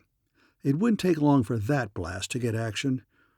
This little shot number 1 wouldn't dare to lift a hand, but Blico would have to. That was axiomatic from the very nature of things. It was very definitely Blico's move next. The only moot point was as to which his nibs would do first, talk or act. He would talk, the lensman thought. The prime reward of being a hotshot was to have people know it and bend the knee. Therefore, although Cardiff's salon was at all times in complete readiness for any form of violence, Kinnison was practically certain that Menjo Blico would send an emissary before he started the rough stuff. He did, and shortly. A big, massive man was the messenger, a man wearing consciously an aura of superiority, of boundless power and force. He did not simply come into the shop, he made an entrance. All 3 of the clerks literally cringed before him, and at his casually matter-of-fact order, they hazed the already uncomfortable customers out of the shop and locked the doors. Then one of them escorted the visitor, with a sickening servility he had never thought of showing toward his employer, and with no thought of consulting Cardiff's wishes in the matter, into Cardiff's private sanctum. Kinnison knew at first glance that this was Gundrith Carr's, Blico's right-hand man. Cars the Notorious, who kneeled only to his supremacy, Menjo Blico himself, and to whom everyone else upon Lunabar and its subsidiary planets kneeled. The big shot waved a hand, and the clerk fled in disorder. "Stand up, Worm, and give me that," Cars began loftily. "Silence, fool! Attention!" Kinnison rasped, in such a drivingly domineering tone that the stupefied messenger obeyed involuntarily. The Lensman, psychologist par excellence that he was, knew that this man, with a background of 20 years of blind, dumb obedience to his every order, simply could not cope with a positive and self-confident opposition. "You will not be here long enough to sit down, even if I permitted it in my presence, which I very definitely do not. You came here to give me certain instructions and orders. Instead, you are going to listen merely. I will do all the talking. First, the only reason you did not die as you entered this place is that neither you nor Menjo Blico knows any better. The next one of you to approach me in this fashion dies in his tracks. Second, knowing as I do the workings of that which your bloated leech of a Menjo Blico calls his brain, I know that he has a spy ray on us now. I am not blocking it out, as I want him to receive ungarbled, and I know that you would not have the courage to transmit it accurately to his foulness, everything I have to say.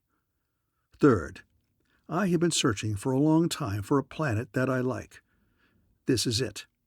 I fully intend to stay here as long as I please. There is plenty of room here for both of us without crowding. Fourth, being essentially a peaceable man, I came in peace, and I prefer a peaceable arrangement. However, let it be distinctly understood that I truckle to no man or entity, dead, living, or yet to be born. Fifth, tell Blico from me to consider very carefully and very thoroughly an iceberg, its every phase and aspect. That is all. You may go." But, the big man stammered. "An iceberg?"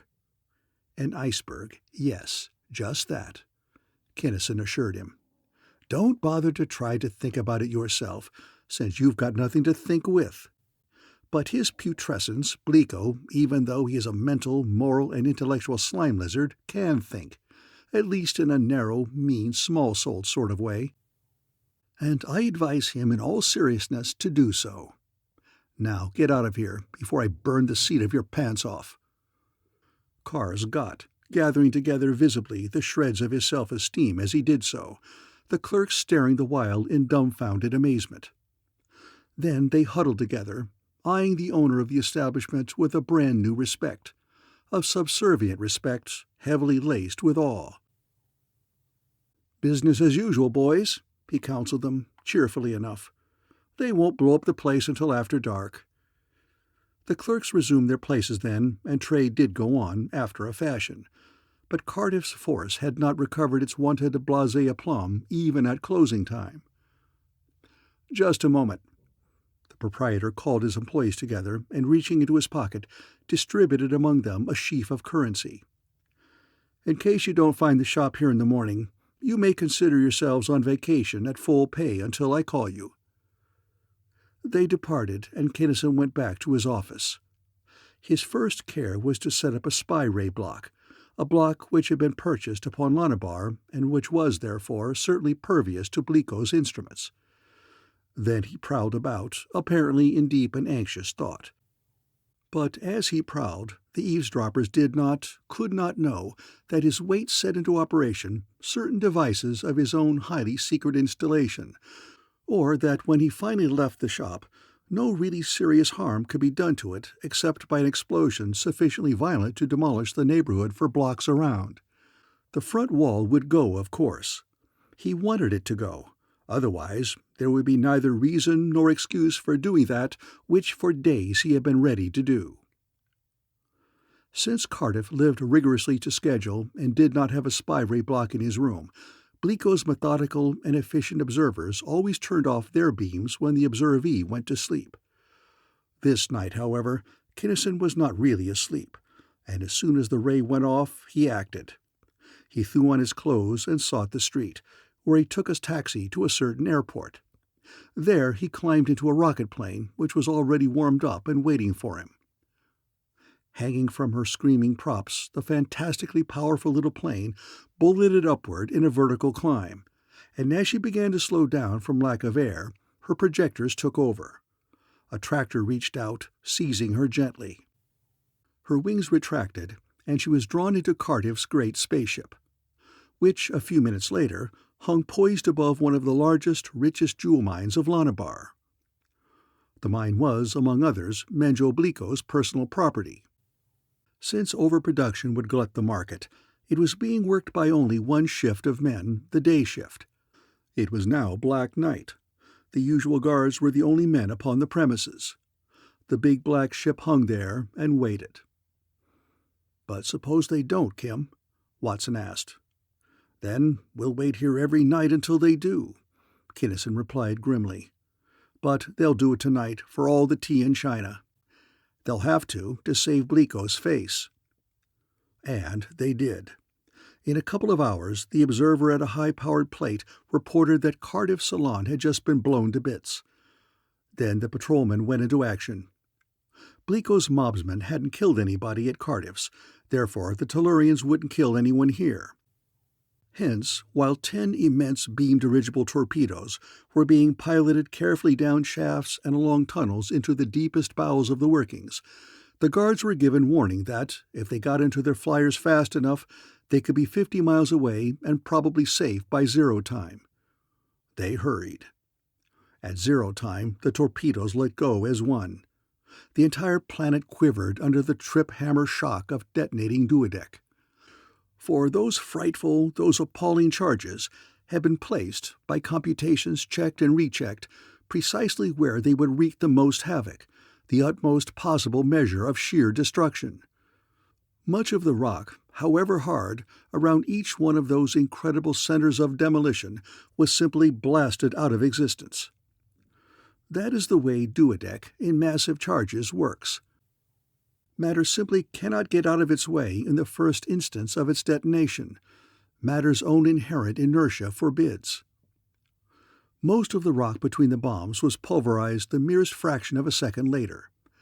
Then, the distortedly spherical explosion fronts merging, the total incomprehensible pressure was exerted as almost pure lift. The field above the mineworks lifted then, practically as a mass at first, but it could not remain as such. It could not move fast enough as a whole, nor did it possess even a minute fraction of the tensile strength necessary to withstand the stresses being applied. Those stresses, the forces of the explosions, were to all intents and purposes irresistible. The crust disintegrated violently and almost instantaneously. Rock crushed grindingly against rock, practically the whole mass reducing in the twinkling of an eye to an impalpable powder. Upward and outward, then, the ragingly compressed gases of detonation drove, hurling everything before them. Chunks blew out sidewise, flying for miles. The mine's staggeringly enormous volume of dust was hurled upward clear into the stratosphere. Finally, that awful dust cloud was wafted aside, revealing through its thinning haze a strangely and hideously altered terrain. No sign remained of the buildings or the mechanisms of Blico's richest mine. No vestige was left to show that anything built by or pertaining to man had ever existed there. Where those works had been, there now yawned an absolutely featureless crater, a crater whose sheer geometrical perfection of figure revealed with shocking clarity the magnitude of the cataclysmic forces which had wrought there. Kinnison, looking blackly down at that crater, did not feel the glow of satisfaction which comes of a good deed well done. He detested it. It made him sick at the stomach. But since he had had it to do, he had done it. Why in all the 9 hells of Valeria did he have to be a lensman anyway? Back to Lonia, then, the lensman made his resentful way and back to bed. And in the morning early, workmen began the reconstruction of Cardiff's place of business. Chapter 10. Since Kinnison's impenetrable shields of force had confined the damage to the store's front, it was not long before Cardiff's reopened. Business was and remained brisk, not only because of what had happened, but also because Cardiff's top-lofty and arrogant snobbishness had an irresistible appeal to the upper layers of Lonabar's peculiarly stratified humanity. The Lensman, however, paid little enough attention to business. Outwardly, seated at his ornate desk in haughty grandeur, he was calmness itself, but inwardly he was far from serene. If he had figured things right, and he was pretty sure that he had, it was up to Bliko to make the next move, and it would pretty nearly have to be a peaceable one. There was enough doubt about it, however, to make the Lensman a bit jittery inside. Also, from the fact that everybody having any weight at all wore thought screens, it was almost a foregone conclusion that they had been warned against and were on the lookout for the Lensman, that never-to-be sufficiently damned Tellurian Lensman who had already done so much to hurt the Boskonian cause. That they now thought that one to be a well-hidden, unknown director of Lensman and not an actual operative was little protection. If he made one slip, they'd have him cold. He hadn't slipped yet. They didn't suspect him yet. He was sure of those points. With these people, to suspect was to act, and his world-circling ship, equipped with every scanning, spying, and eavesdropping device known to science, would have informed him instantly of any untoward development anywhere upon or near the planet. And his fight with Bliko was, after all, natural enough and very much in character. It was of the very essence of Boskonian culture that king snipes should do each other to death with whatever weapons came readiest to hand. The underdog was always trying to kill the upper, and if the latter was not strong enough to protect his loot, he deserved everything he got.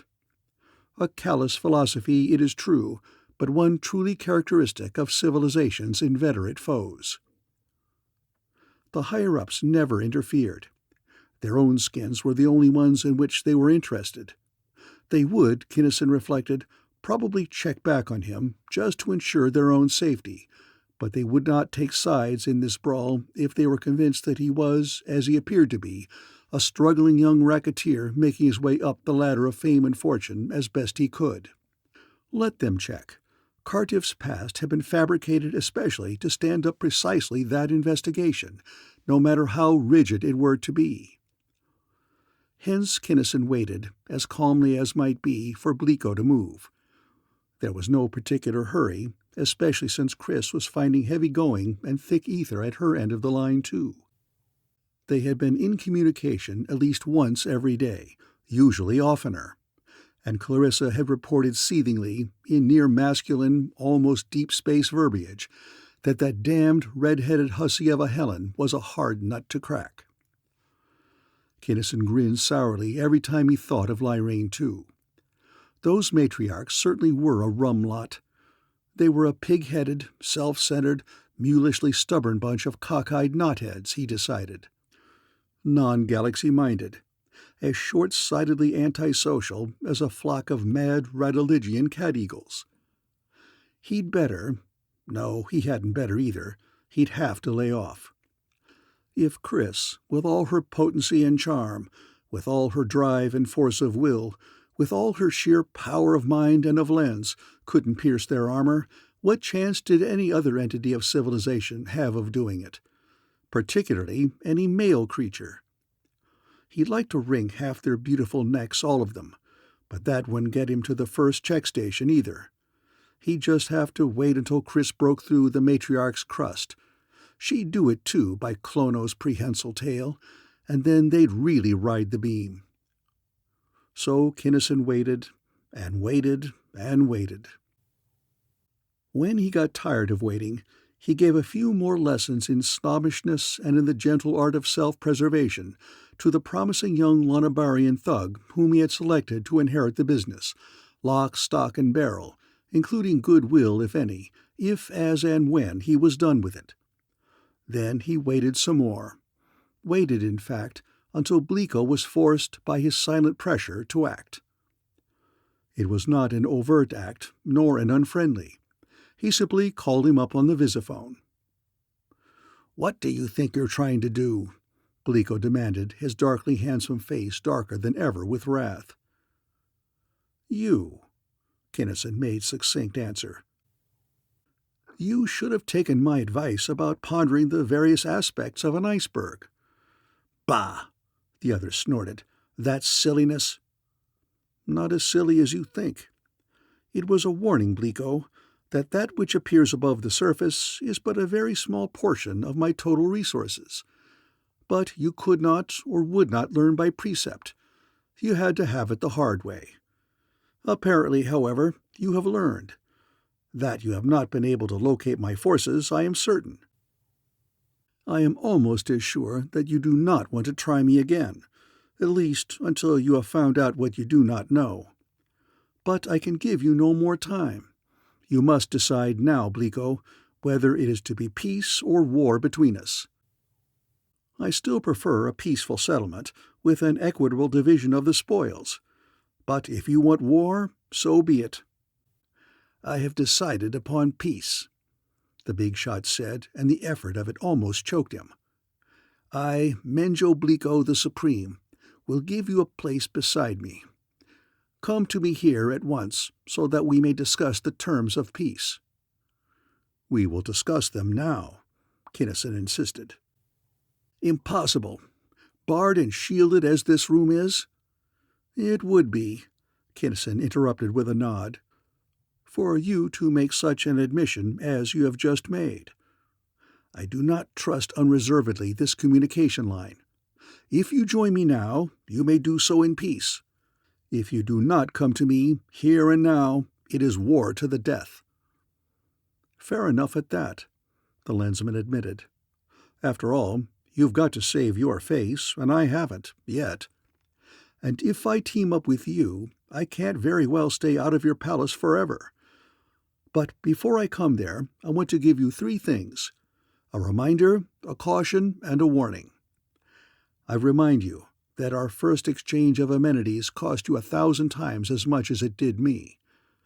I caution you to consider again, and more carefully this time, the iceberg. I warn you that if we again come into conflict, you will lose not merely a mine, but everything you have, including your life. So see to it that you lay no traps for me. I come. He went out into the shop. Take over, sport, he told his gangster protege. I'm going up to the palace to see Menjo Bliko. If I'm not back in 2 hours, and if your grapevine reports that Bliko is out of the picture, what I've left in the store here is yours until I come back and take it away from you. I'll take care of it, boss, thanks. And the Lensman knew that in true Lanabarian gratitude the youth was already, mentally, slipping a long, keen knife between his ribs. Without a qualm, but with every sense stretched to the limit and an instant readiness for any eventuality, Kinnison took a cab to the palace and entered its heavily guarded portals. He was sure that they would not cut him down before he got to Bliko's room. That room would surely be the one chosen for the execution. Nevertheless, he took no chances. He was supremely ready to slay instantly every guard within range of his sense of perception at the first sign of inimical activity. Long before he came to them, he made sure that the beams which were set to search him for concealed weapons were really search beams and not lethal vibrations. And as he passed those beams, each one of them reported him clean. Rings, of course, a stick pin and various other items of adornment, but Cardiff, the great jeweler, would be expected to wear very large and exceedingly expensive gems. And the beam has never been projected which could penetrate those Wurzel-designed, Thorndike-built walls of force to show that any one of those flamboyant gems was not precisely what it appeared to be. Searched, combed minutely, millimeter by cubic millimeter, Kinnison was escorted by a heavily armed quartet of Bliko's personal guards into his supremacy's private study. All 4 bowed as he entered, but they strode in behind him, then shut and locked the door. "You fool!" Bliko gloated from behind his massive desk. His face flamed with sadistic joy and anticipation. "You trusty, greedy fool! I have you exactly where I want you now. How easy! How simple. This entire building is screened and shielded by my screens and shields. Your friends and accomplices, whoever or wherever they are, can neither see you nor know what is to happen to you. If your ship attempts your rescue, it will be blasted out of the ether. I will personally gouge out your eyes, tear off your nails, strip your hide from your quivering carcass." Bliko was now, in his raging exultation, fairly frothing at the mouth. "That would be a good trick if you could do it," Kinnison remarked coldly. "But the real fact is that you haven't even tried to use that pint of blue mush that you call a brain. Do you think that I am an utter idiot? I put on an act, and you fell for it. Seize him, guards! Silence his yammering! Tear out his tongue!" His supremacy shrieked, leaping out of his chair as though possessed. The guards tried manfully, but before they could touch him, before any one of them could take one full step, they dropped. Without being touched by material object or visible beam, without their proposed victim having moved a muscle, they died and fell. Died instantly in their tracks. Died completely, effortlessly, painlessly, with every molecule of the all-important compound without which life cannot even momentarily exist, shattered instantaneously into its degradation products. Died, not knowing even that they died. Bliko was shaken, but he was not beaten. Needle-ray men, sharpshooters all, were stationed behind those walls. Gone now the dictator's intent to torture his victim to death. Slaying him out of hand would have to suffice. He flashed a signal to the concealed marksman, but that order too went unobeyed. For Kinnison had perceived the hidden gunman long since, and before any of them could align his sights or press his firing stud, each one of them ceased to live. The Zwilnik then flipped on his communicator and gobbled orders. Uselessly, for death sped ahead. Before any mind at any switchboard could grasp the meaning of the signal, it could no longer think. "You fiend!" Bliko screamed in mad panic now, and wrenched open a drawer in order to seize a weapon of his own. Too late. The lensman had already leapt, and as he landed, he struck, not gently. Lonabar's tyrant collapsed upon the thick-piled rug in a writhing, gasping heap. But he was not unconscious. To suit Kinnison's purpose, he could not be unconscious. He had to be in full possession of his mind. The lensman crooked one brawny arm around the Zwilnik's neck in an unbreakable stranglehold and flipped off his thought screen. Physical struggles were of no avail. The attacker knew exactly what to do to certain nerves and ganglia to paralyze all such activity. Mental resistance was equally futile against the overwhelmingly superior power of the Tellurian's mind. Then, his subject quietly passive, Kinnison tuned in and began to search for information. Began it, and swore soulfully. This couldn't be so. It didn't make any kind of sense. But there it was. The ape simply didn't know a thing about any ramification whatever of the vast culture to which civilization was opposed. He knew all about Lonabar and the rest of the domain which he had ruled with such an iron hand.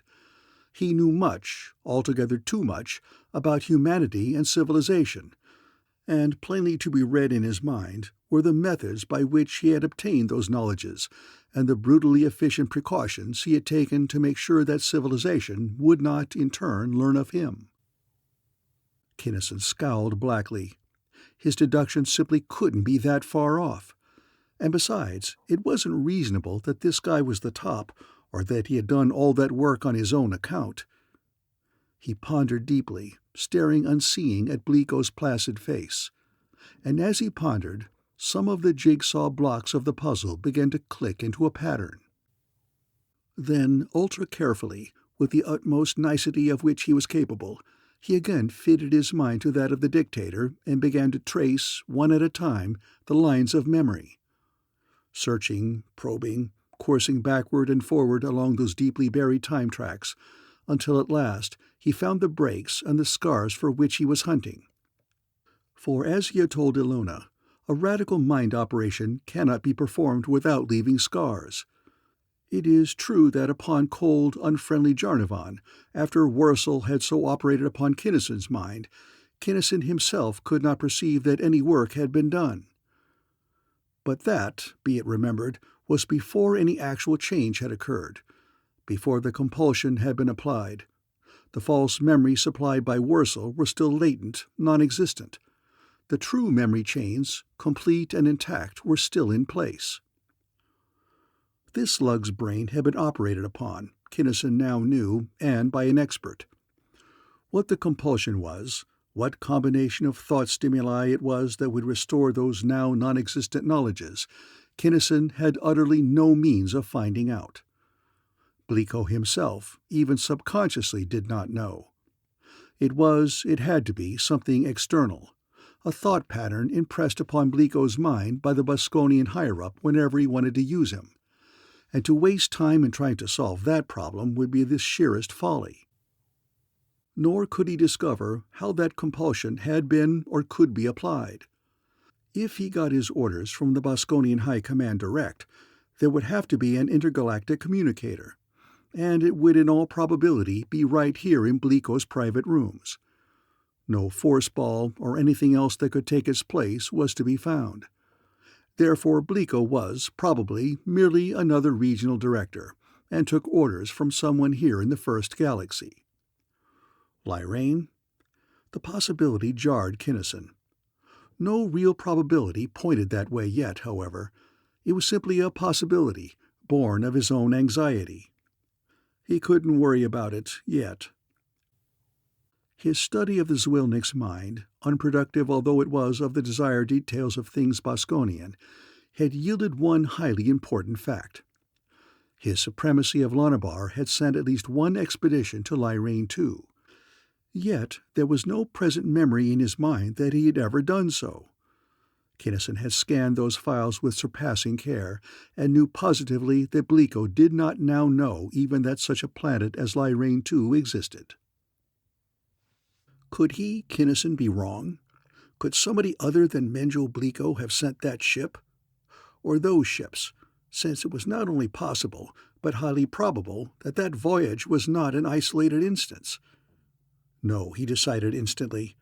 Ilona's knowledge was far too detailed and exact. Nothing of such importance would be or could be done without the knowledge and consent of Lonabar's dictator. And the fact that he did not now remember it was highly significant.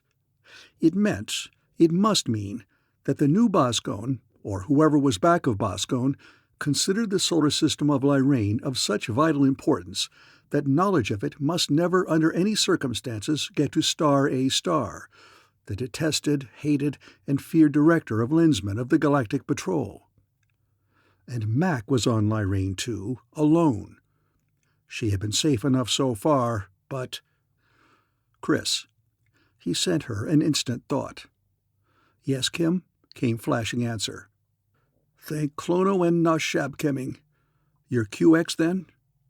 "Why, of course. Why shouldn't I be? The same as I was this morning." "Things have changed since then," he assured her grimly. "I finally cracked things open here, and I find that Lonabar is simply a dead end. It's a feeder for Lyrane, nothing else. It's not a certainty, of course, but there's a very distinct possibility that Lyrane is it. If it is, I don't need to tell you that you're on a mighty hot spot. So I want you to quit whatever you're doing and run. Hide. Crawl into a hole and pull it in after you. Get into one of Helen's deepest crypts and have somebody sit on the lid. And do it right now. 5 minutes ago would have been better."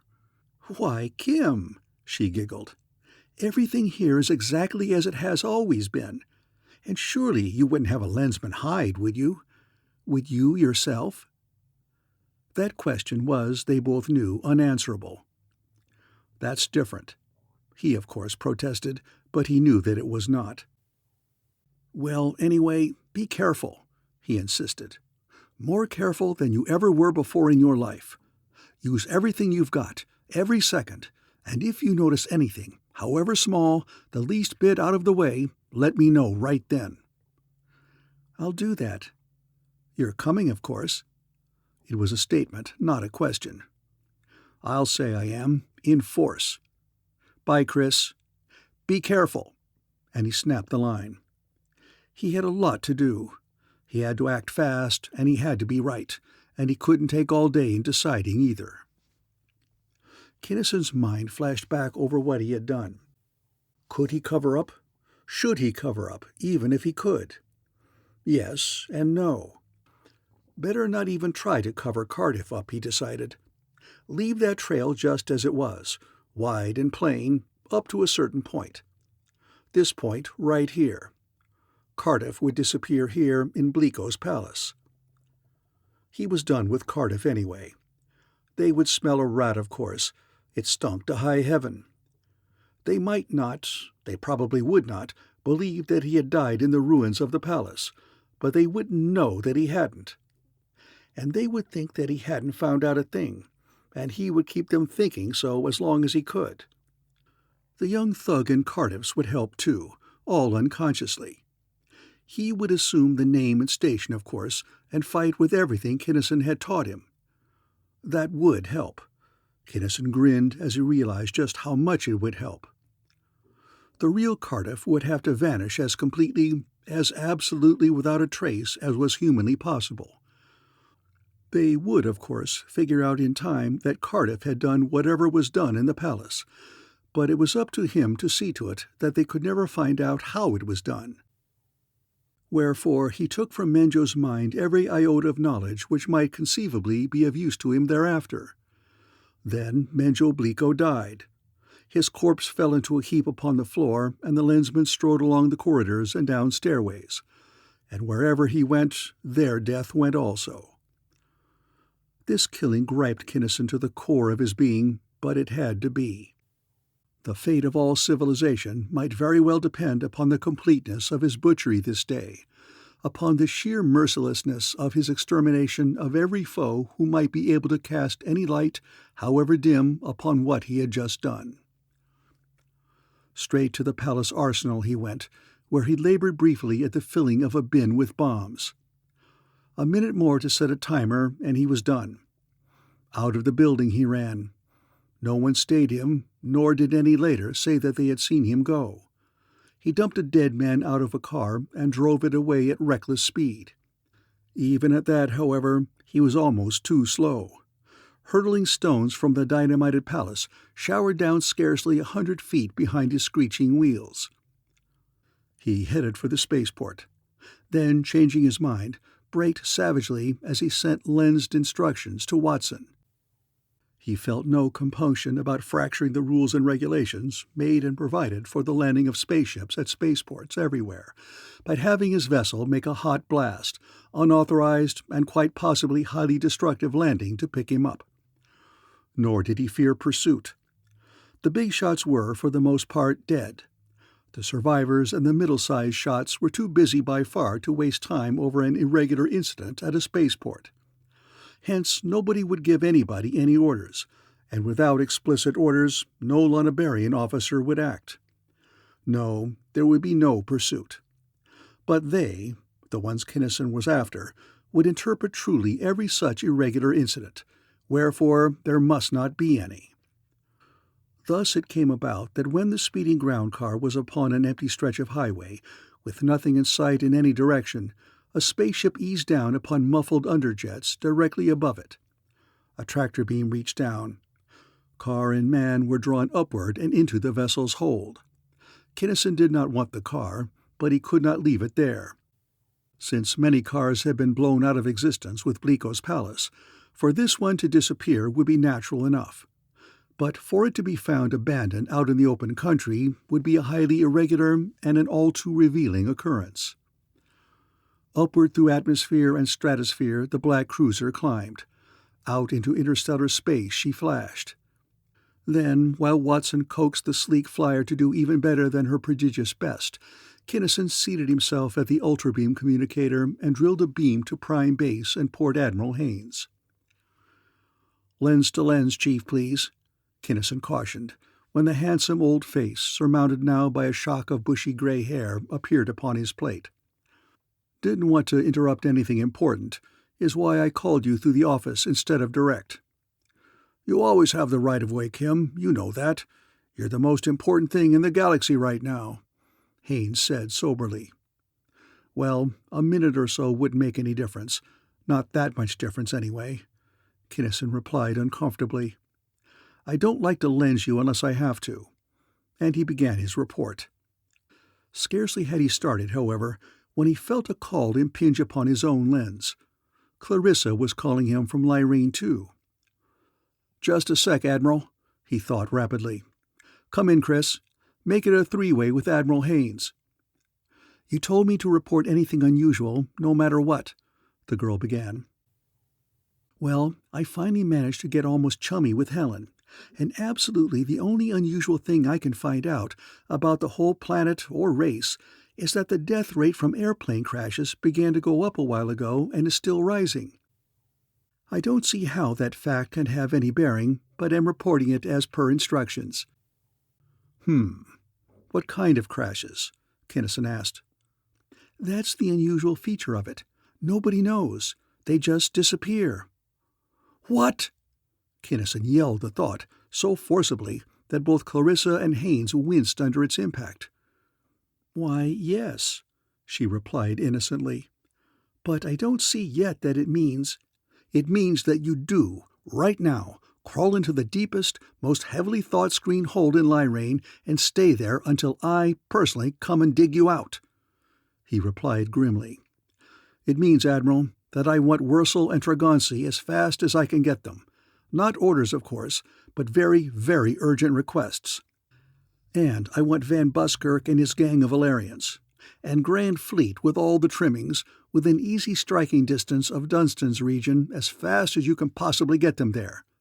And I want— Why all the excitement, Kim? What do you know, son?" The two interruptions came almost as one. "I don't know anything." Kinnison emphasized the verb very strongly. "However, I suspect a lot. Everything, in fact, grading downward from Ike." "But they were all destroyed, weren't they?" the girl protested. "Far from it." This from Haynes. "Would the destruction of Tellus do away with all mankind? I am beginning to think that the Ike are to the Boskonia exactly what we are to civilization." "So am I," Kinnison agreed. "And such being the case, will you please get hold of Nadrek of Palane 7 for me? I don't know his pattern well enough to lens him from here." "Why?" Clarissa asked curiously. "Because he's a frigid, poison-breathing second-stage Grey Lensman," Kinnison explained.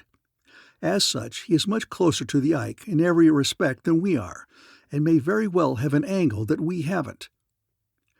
And in a few minutes the Palanian Lensman became en rapport with the group. "An interesting development, truly." His soft thought came in almost wistfully when the status quo had been made clear to him. "I fear greatly that I cannot be of any use, but I am not doing anything of importance at the moment, and will be very glad indeed to give you whatever slight assistance may be possible to one of my small powers. I come at speed to Lyrene 2. Chapter 11. Kinnison had not underestimated the power and capacity of his as yet unknown opposition. Well it was for him and for his patrol that he was learning to think, for as has already been made clear, this phase of the conflict was not essentially one of physical combat. Material encounters did occur, it is true, but they were comparatively unimportant. Basically, fundamentally, it was brain against brain. The preliminary but nevertheless prodigious skirmishing of two minds, or more accurately, two teams of minds, each trying, even while covering up its own tracks and traces, to get at and to annihilate the other. Each had certain advantages. Boskonia. Although we know now that Boskone was by no means the prime mover in that dark culture which opposed civilization so bitterly, nevertheless Boskonia it was and still is being called, for a long time had the initiative, forcing the patrol to wage an almost purely defensive fight. Boskonia knew vastly more about civilization than civilization knew about Boskonia. The latter, almost completely unknown, had all the advantages of stealth and of surprise. Her forces could and did operate from undeterminable points against precisely plotted objectives. Boskone had the hyperspatial tube long before the Conference of Scientists solved its mysteries. And even after the patrol could use it, it could do civilization no good unless and until something could be found at which to aim it. Upon the other hand, civilization had the lens. It had the backing of the Arisians. Maddeningly incomplete and unsatisfactory though that backing seemed at times to be. It had a few entities, notably one Kimball Kinnison, who were learning to think really efficiently. Above all, it had a massed purpose, a loyalty, an esprit de corps, backboning a morale which the whip-driven ranks of autocracy could never match, and which the whip-wielding drivers could not even dimly understand. Kinnison, then, with all the powers of his own mind and the minds of his friends and co-workers, sought to place and to identify the real key mentality at the destruction of which the mighty Boskonian Empire must begin to fall apart. That mentality, in turn, was trying with its every resource to find and to destroy the intellect which, pure reason showed, was the one factor which had enabled civilization to throw the fast conquering hordes of Boskonia back into their own galaxy. Now, from our point of vantage in time and in space, through the vistas of years of time and of parsecs of space, we can study at leisure and in detail many things which Kimball Kinnison could only surmise and suspect and deduce. Thus, he knew definitely only the fact that the Boskonian organization did not collapse with the destruction of the planet Jarnavan. We know now, however, all about the Thralian solar system and about Elkon of Thrail, its unlamented tyrant. The planet Thrail, planetographically speaking Thralis II, so much like Tellus, that its natives, including the unspeakable Elkon, were human practically to the limit of classification, and about Onlo or Thralis IX and its monstrous natives. We know now that the duties and the authorities of the Council of Boskone were taken over by Elkon of Thrail. We now know how, by reason of his absolute control over both the humanity of Thrail and the monstrosities of Onlo, he was able to carry on. Unfortunately, like the Ike, the Onlonian simply cannot be described by or to man. This is, as is already more or less widely known, due to the fact that all such non-aqueous, sub-zero-blooded, non-oxygen-breathing peoples have of necessity a metabolic extension into the hyperdimension, a fact which makes even their three-dimensional aspect subtly incomprehensible to any strictly three-dimensional mind. Not all such races, it may be said here, belong to Boskonia. Many essentially similar ones, such as the natives of Plane 7, adhere to our culture from the very first. Indeed, it is held that sexual equality is the most important criterion of that which we know as civilization. But since this is not a biological treatise, this point is merely mentioned, not discussed. The Onlonians, then, while not precisely describable to man, were very similar to the Ike. As similar, say, as a Posenian and a Tellurian are to each other in the perception of a Polanian. That is to say, practically identical. For to the unknown and incomprehensible senses of those frigid beings, the fact that the Posenian possesses 4 arms, 8 hands, and no eyes at all, as compared with the Tellurian's simply paired members, constitutes a total difference so slight as to be negligible. But to resume the thread of history, we are at liberty to know things that Kinnison did not. Specifically, we may observe and hear a conference which tireless research has reconstructed in toto. The place was upon chill, dark Onlo, in a searingly cold room whose normal condition of utter darkness was barely ameliorated now by a dim blue glow. The time was just after Kinnison had left Lonabar for Lyrain II. The conferees were Elkon of Thrail and his Onlonian cabinet officers. The armor-clad tyrant, in whose honor the feeble illumination was, lay at ease in a reclining chair. The pseudo-reptilian monstrosities were sitting or standing in some obscure and inexplicable fashion at a long, low bench of stone. "The fact is," one of the Unlonians was radiating harshly, "that our minions in the other galaxy could not, or would not, or simply did not think. For years things went so smoothly that no one had to think. The great plan, so carefully worked out, gave every promise of complete success. It was inevitable, it seemed, that that entire galaxy would be brought under our domination, its patrol destroyed, before any inkling of our purpose could be perceived by the weaklings of humanity. The plan took cognizance of every known factor of any importance.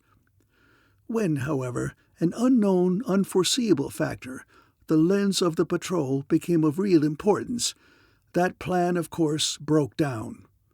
Instantly, upon the recognition of an unconsidered factor, the plan should have been revised.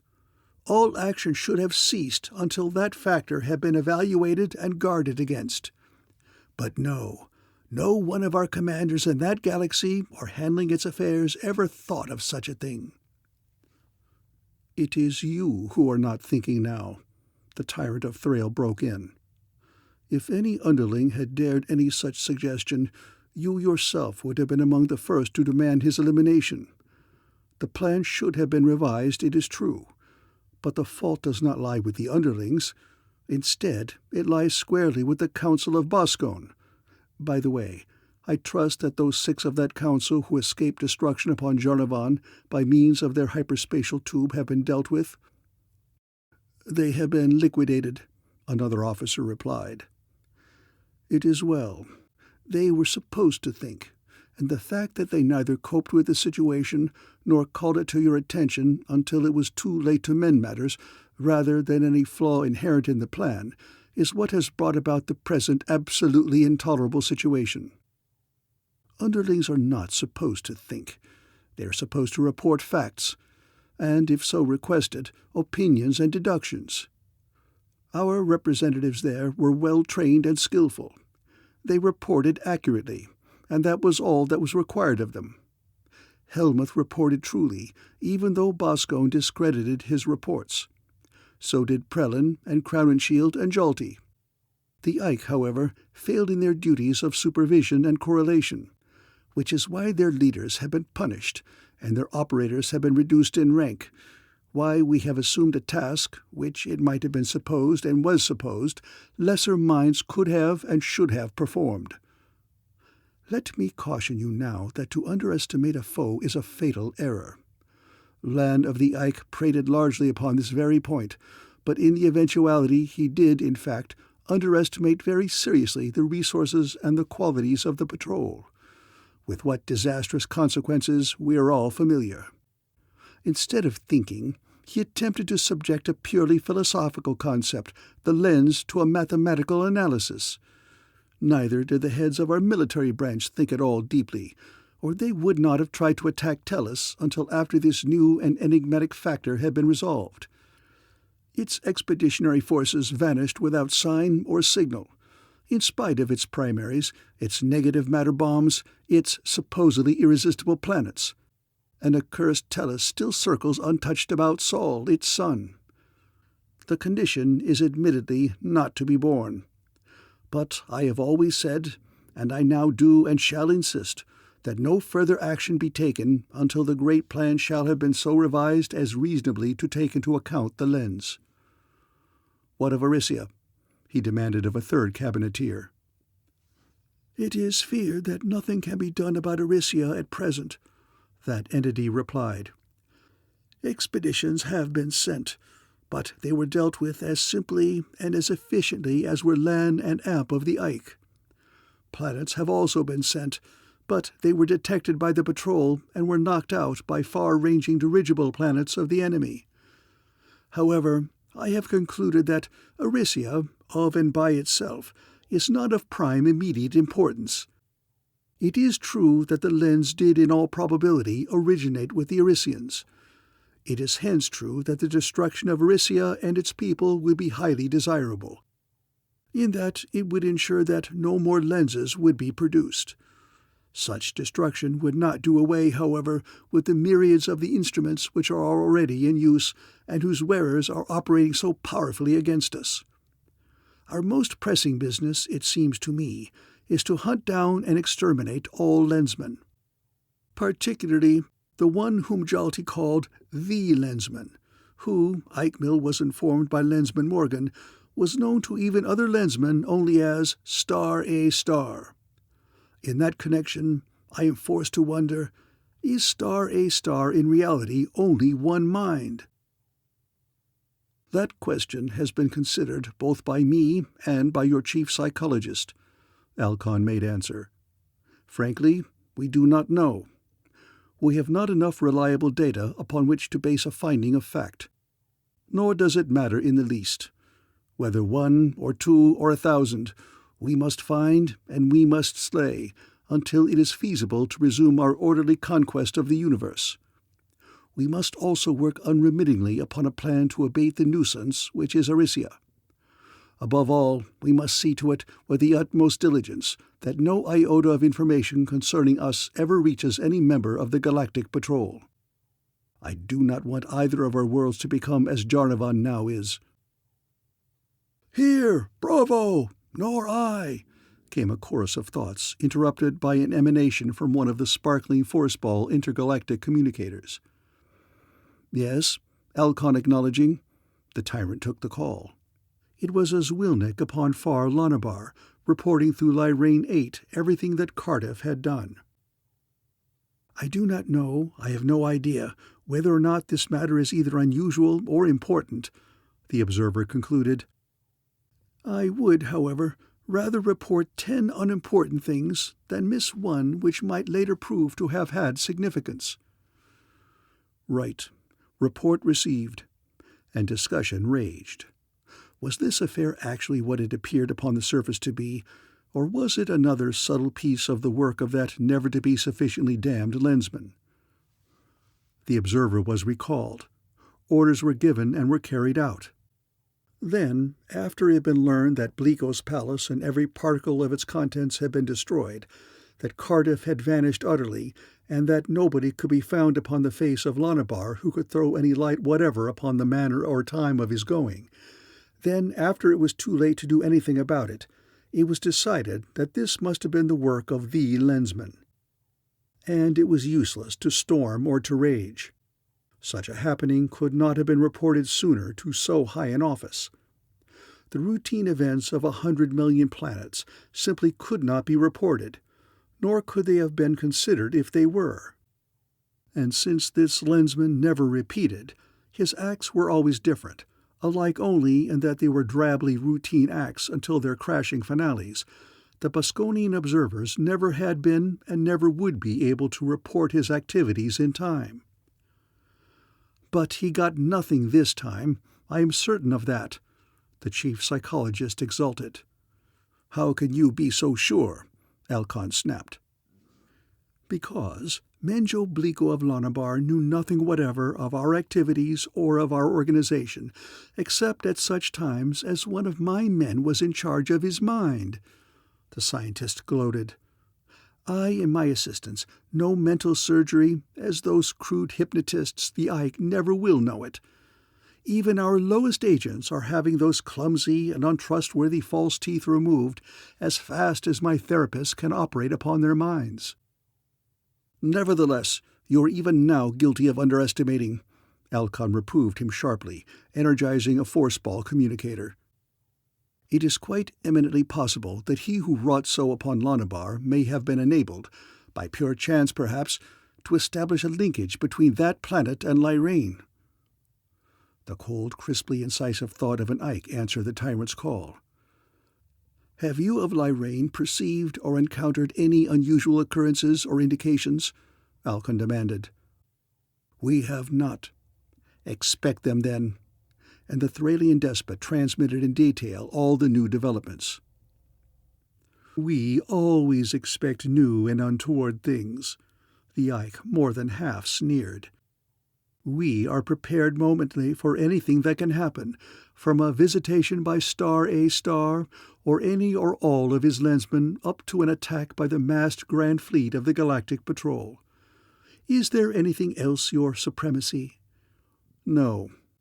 I envy you your self-confidence and your assurance, but I mistrust exceedingly the soundness of your judgment. That is all. Alcon turned his attention to the chief psychologist. Have you operated upon the minds of those Ike and those self-styled overlords as you did upon that of Menjo Blico? No, the mind surgeon gasped. Impossible. Not physically, perhaps, but would not such a procedure interfere so seriously with the work that that is your problem? Solve it, Alcon ordered curtly.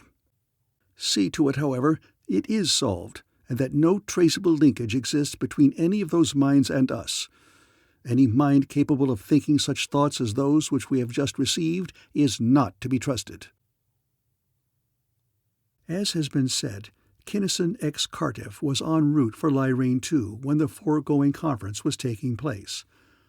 Throughout the trip he kept in touch with Mac. At first he tried, with his every artifice of diplomacy, cajolery, and downright threats, to make her lay off. He finally invoked all his unattached Lensman's transcendental authority and ordered her summarily to lay off. No soap. How did he get that way, she wanted furiously to know, to be ordering her around as though she were an uncapped probe? She was a Lensman, too, by Clono's curly whiskers. She had a job to do, and she was going to do it. She was on a definite assignment. His own assignment, too, remember? And she wasn't going to be called off of it just because he had found out all of a sudden that it might not be quite as safe as dunking donuts at a downriver picnic. What kind of a sun-baked, space-tempered crust did he have to pull a crack like that on her? Would he have the bare-faced, unmitigated gall to spring a thing like that on any other Lensman in the whole cockeyed universe? That stopped him cold. Lensmen always went in. That was their code. For any Tellurian Lensman anywhere to duck or to dodge because of any possible personal danger was sheerly, starkly unthinkable. The fact that she was to him the sum total of all the femininity of the galaxy could not be allowed any weight whatever, any more than the converse aspect had ever been permitted to sway him. Fair enough, bitter but inescapable. This was just one of the consequences which Mentor had foreseen.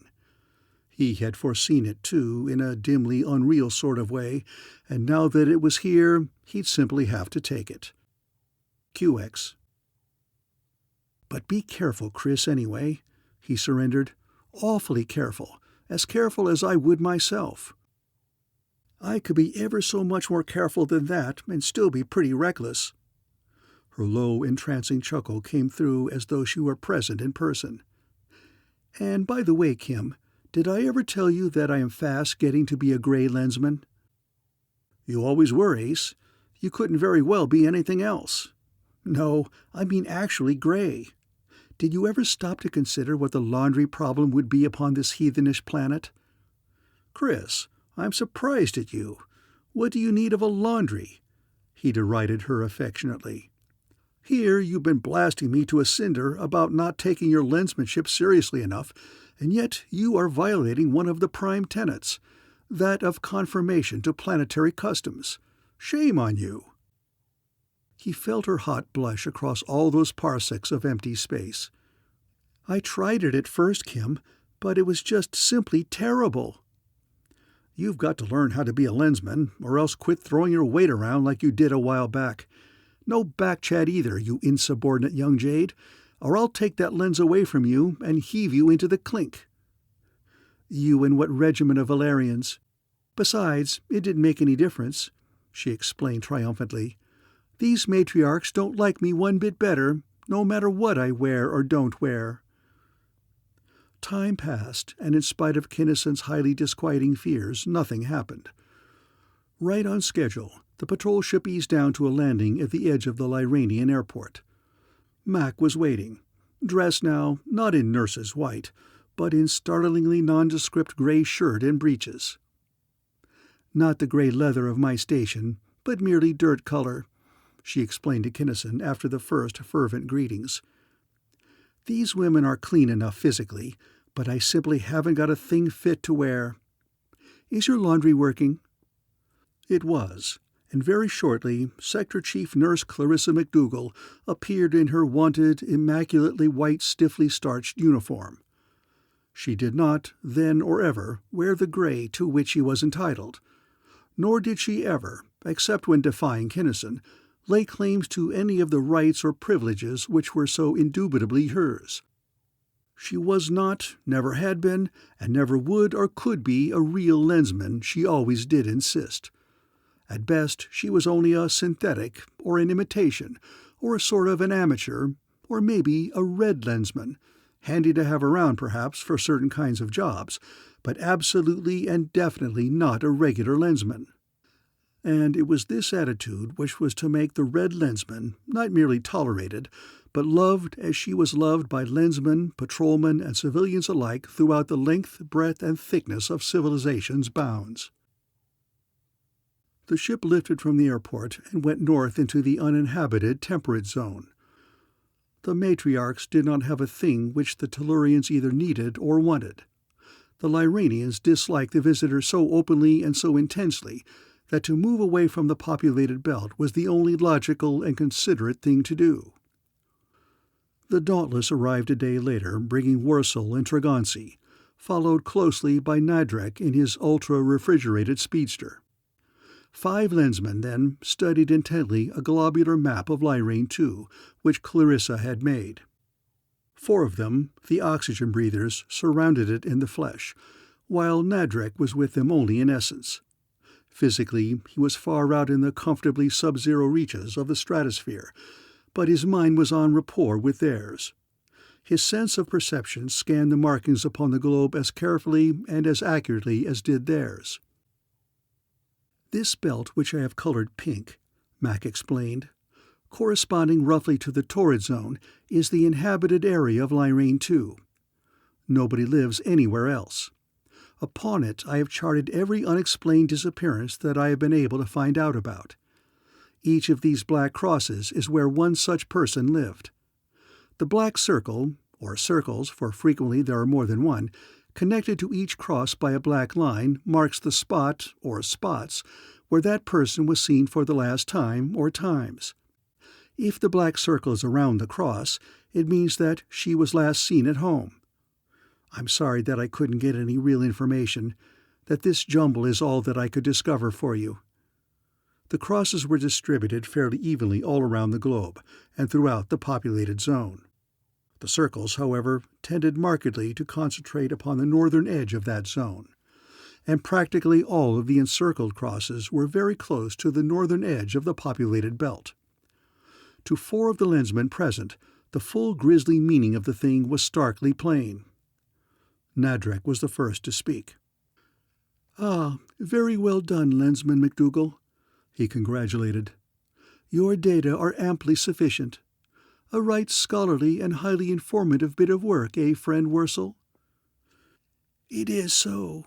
It is indeed so," the Valentine agreed, the while a shudder rippled along the 30-foot length of his sinuous body. "I suspected many things, but not this. Certainly not this, ever away out here." "Nor I." Tragonsi's 4 horn-lipped, toothless mouths snapped open and shut. His cabled arms writhed in detestation. "Nor I," from Kinnison. "If I had, I'd have had 100 Lyranians mob you, Chris, and tie you down. It would be just about here, I'd say, from the trend of the lines of vanishment." He placed a fingertip near the north pole of the globe. He thought for a moment, his jaw setting and his eyes growing hard, then spoke aloud to the girl. "Chris, the next time I tell you to hide and you don't do it, I'm going to take that lens away from you and flash it with a delameter. Then you'll go back to Tellus and you'll stay there." His voice was grimmer than she'd ever before heard it. "You don't mean... Why, it can't be. You're all thinking... Overlords," she gasped. Her face turned white. Both hands flew to her throat. Just that. Overlords. Nothing else but. He pictured in imagination his fiancée's body writhing in torment upon a Dalgonian torture screen until his mind revolted. All unconscious that his thoughts were as clear as telescreen picture to all the others. If they had detected you, you know that they would do anything to get hold of a mind and a vital force like yours, but thank all the gods of space, they didn't. He shook himself and drew a tremendously deep breath of relief. Well, all I've got to say is that if we ever have any kids, and they don't bawl when I tell them about this, I'll certainly give them something to bawl about. Chapter 12. But listen, Kim, Clarissa protested. What makes you all so sure that it's overlords? There's nothing on my map there to prove. Why, it might be anything. It might not, too, Kinnison stated. Barring the contingency of the existence of a life form unknown to any one of the four of us, and which operates exactly as the overlords do operate, that hypothesis is the only one both necessary and sufficient to explain all the facts which you have plotted upon your chart. Think a minute. You know how they work. They tune in on some one mind, the stronger and more vital the better. The fact that the Lyranians have such powerful minds is undoubtedly one big reason why the overlords are here. In that connection, it's a mystery to me how Helen has lived so long. All the persons who disappeared had high-powered minds, didn't they? She thought for a space. Now that you mention it, I believe that they did, as far as I know anyway. Thought so. That clinches it, if it needed any clinching.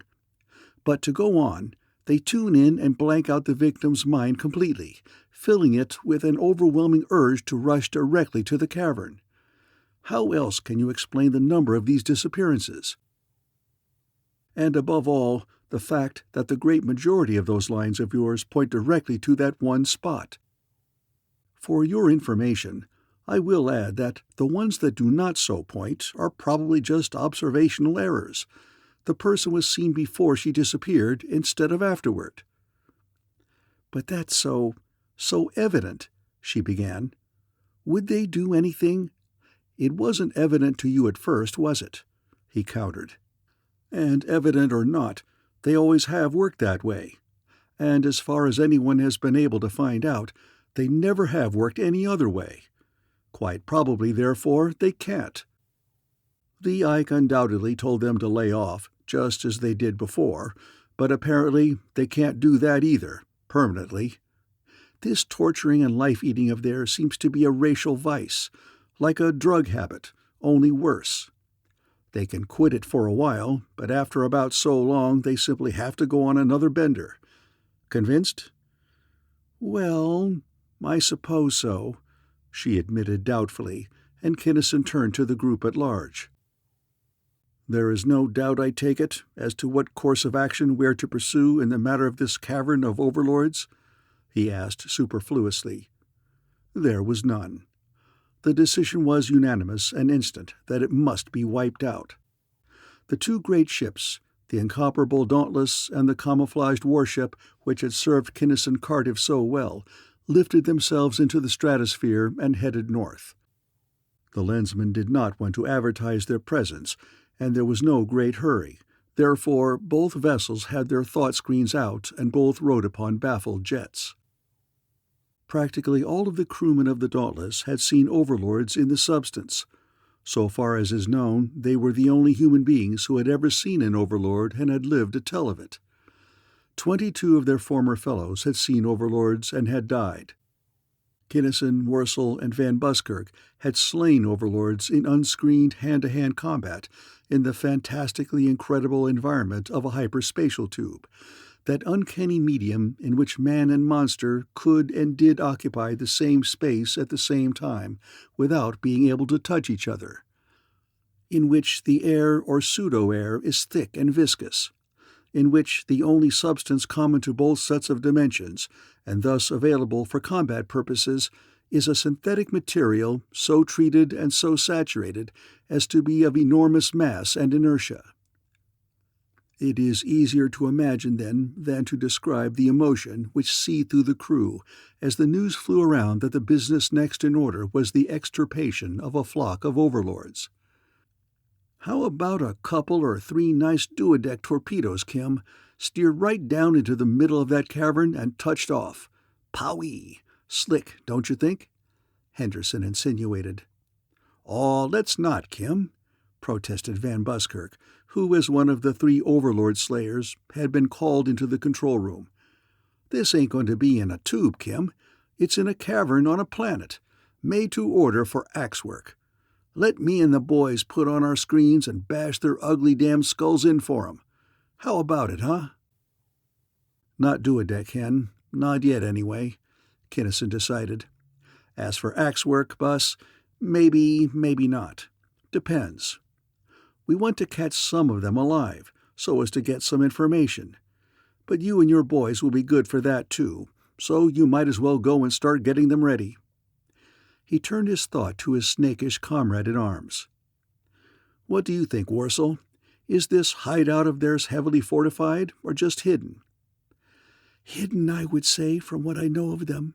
Well hidden," the Valantian replied promptly.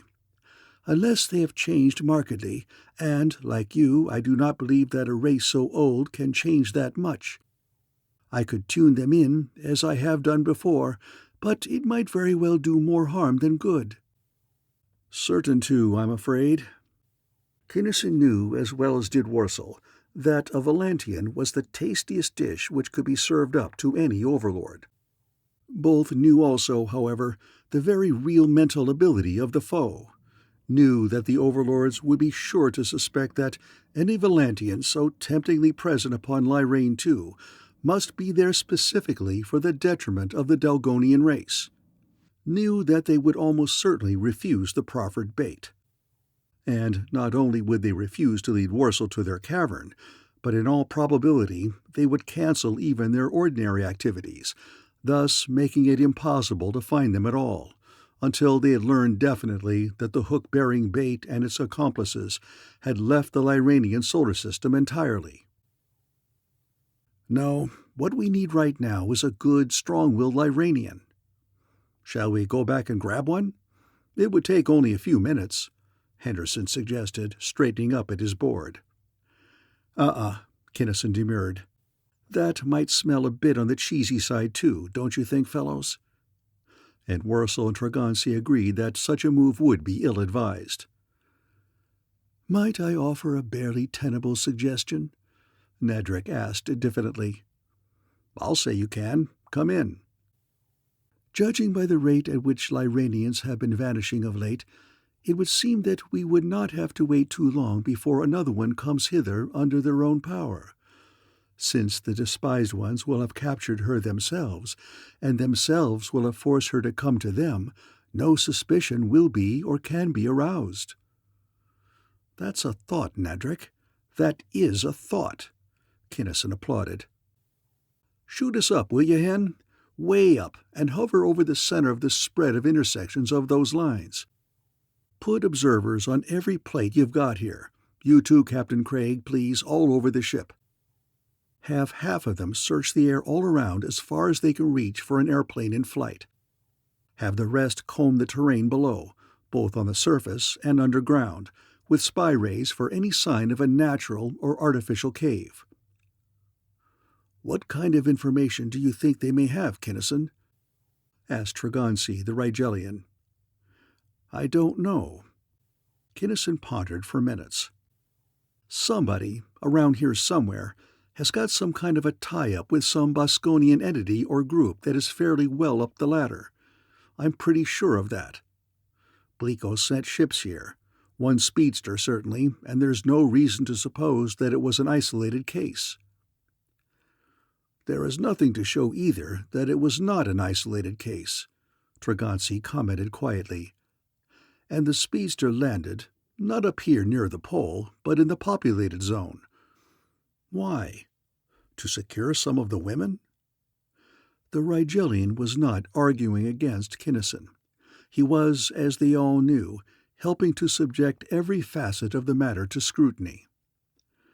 Possibly, but this is a transfer point, Kinnison pointed out. Ilona was to start out from here, remember?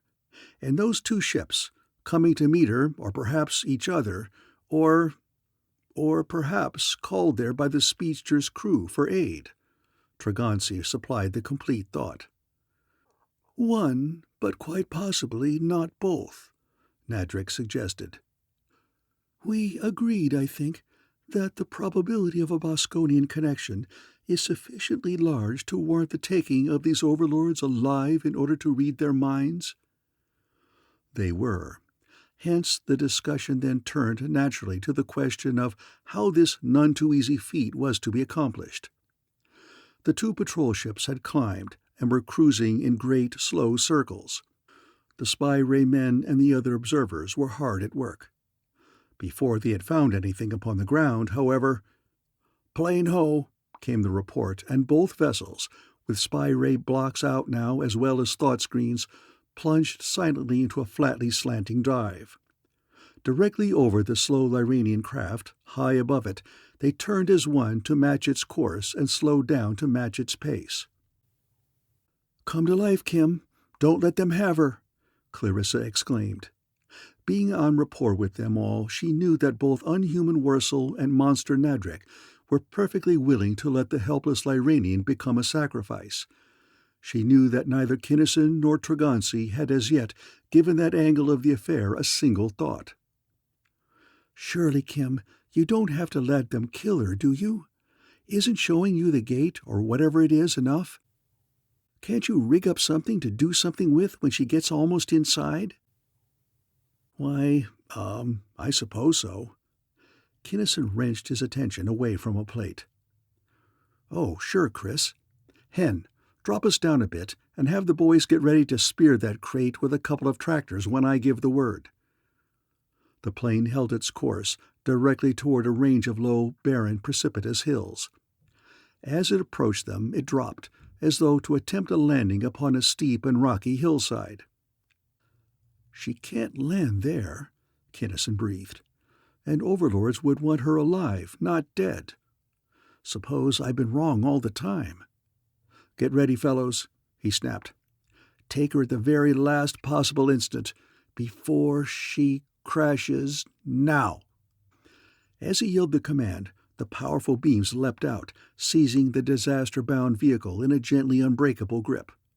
Had they not done so, however, the Lyranian would not have crashed. For in that last split second, a section of the rugged hillside fell inward. In the very mouth of that dread opening, the little plane hung for an instant. Then, "Grab the woman, quick!" Kinnison ordered, for the Lyranian was going to jump. And such was the awful measure of the Overlord's compulsion, she did jump, without a parachute, without knowing or caring what, if anything, was to break her fall. But before she struck ground, a tractor beam had seized her, and passive plane and wildly struggling pilot were both borne rapidly aloft. "Why, Kim, it's Helen!" Clarissa shrieked in surprise. Then voice and manner became transformed. "The poor, poor thing," she crooned. "Bring her in at number 6 lock. I'll meet her there. You fellows keep clear. In the state she's in, a shock, especially such a shock as seeing such a monstrous lot of males, would knock her off the beam, sure." Helen of Lyrane ceased struggling in the instant of being drawn through the thought screen surrounding the Dauntless. She had not been unconscious at any time. She had known exactly what she had been doing. She had wanted intensely. Such was the insidiously devastating power of the Dalgonian mind, to do just that and nothing else. The falseness of values, the indefensibility of motivation, simply could not register in her thoroughly suffused, completely blanketed mind. When the screen cut off the Overlord's control, however, thus restoring her own, the shock of realization of what she had done, what she had been forced to do, struck her like a physical blow. Worse than a physical blow, for ordinary physical violence she could understand. This mischance, however, she could not even begin to understand. It was utterly incomprehensible. She knew what had happened. She knew that her mind had been taken over by some monstrously alien, incredibly powerful mentality, for some purpose so obscure as to be entirely beyond her ken. To her narrow philosophy of existence, to her one-planet insularity of viewpoint and outlook, the very existence anywhere of such a mind with such a purpose was in simple fact impossible. For it actually to exist upon her own planet, Lyrane II, was sheerly, starkly unthinkable.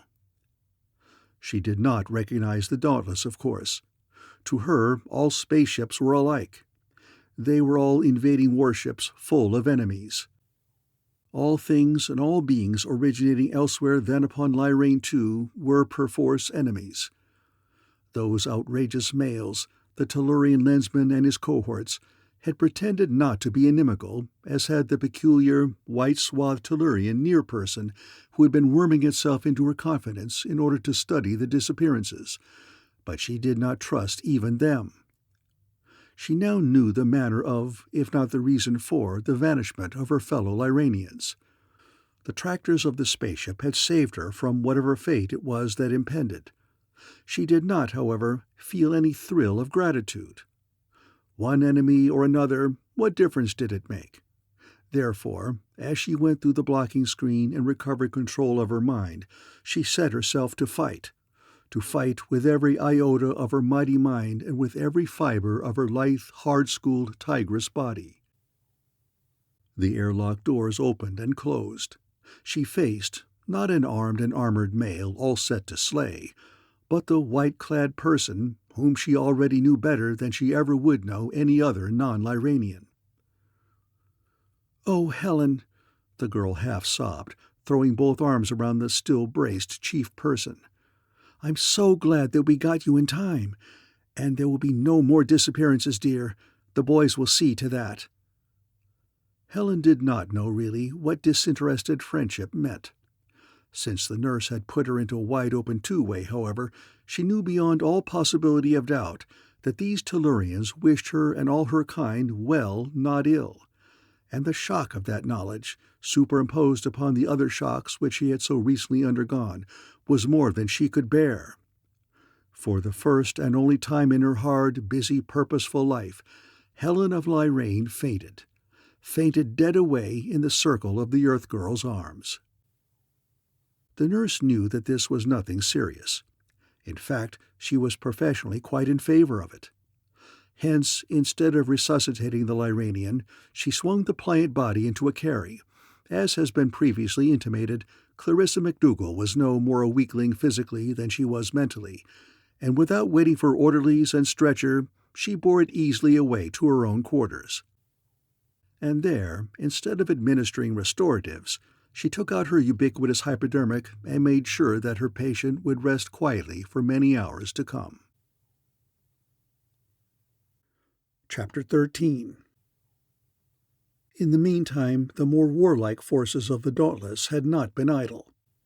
In the instant of the opening of the cavern's doors, Captain Craig erupted orders, and as soon as the Lyranian was out of the line of fire, keen-eyed needle-ray men saw to it that those doors were in no mechanical condition to close.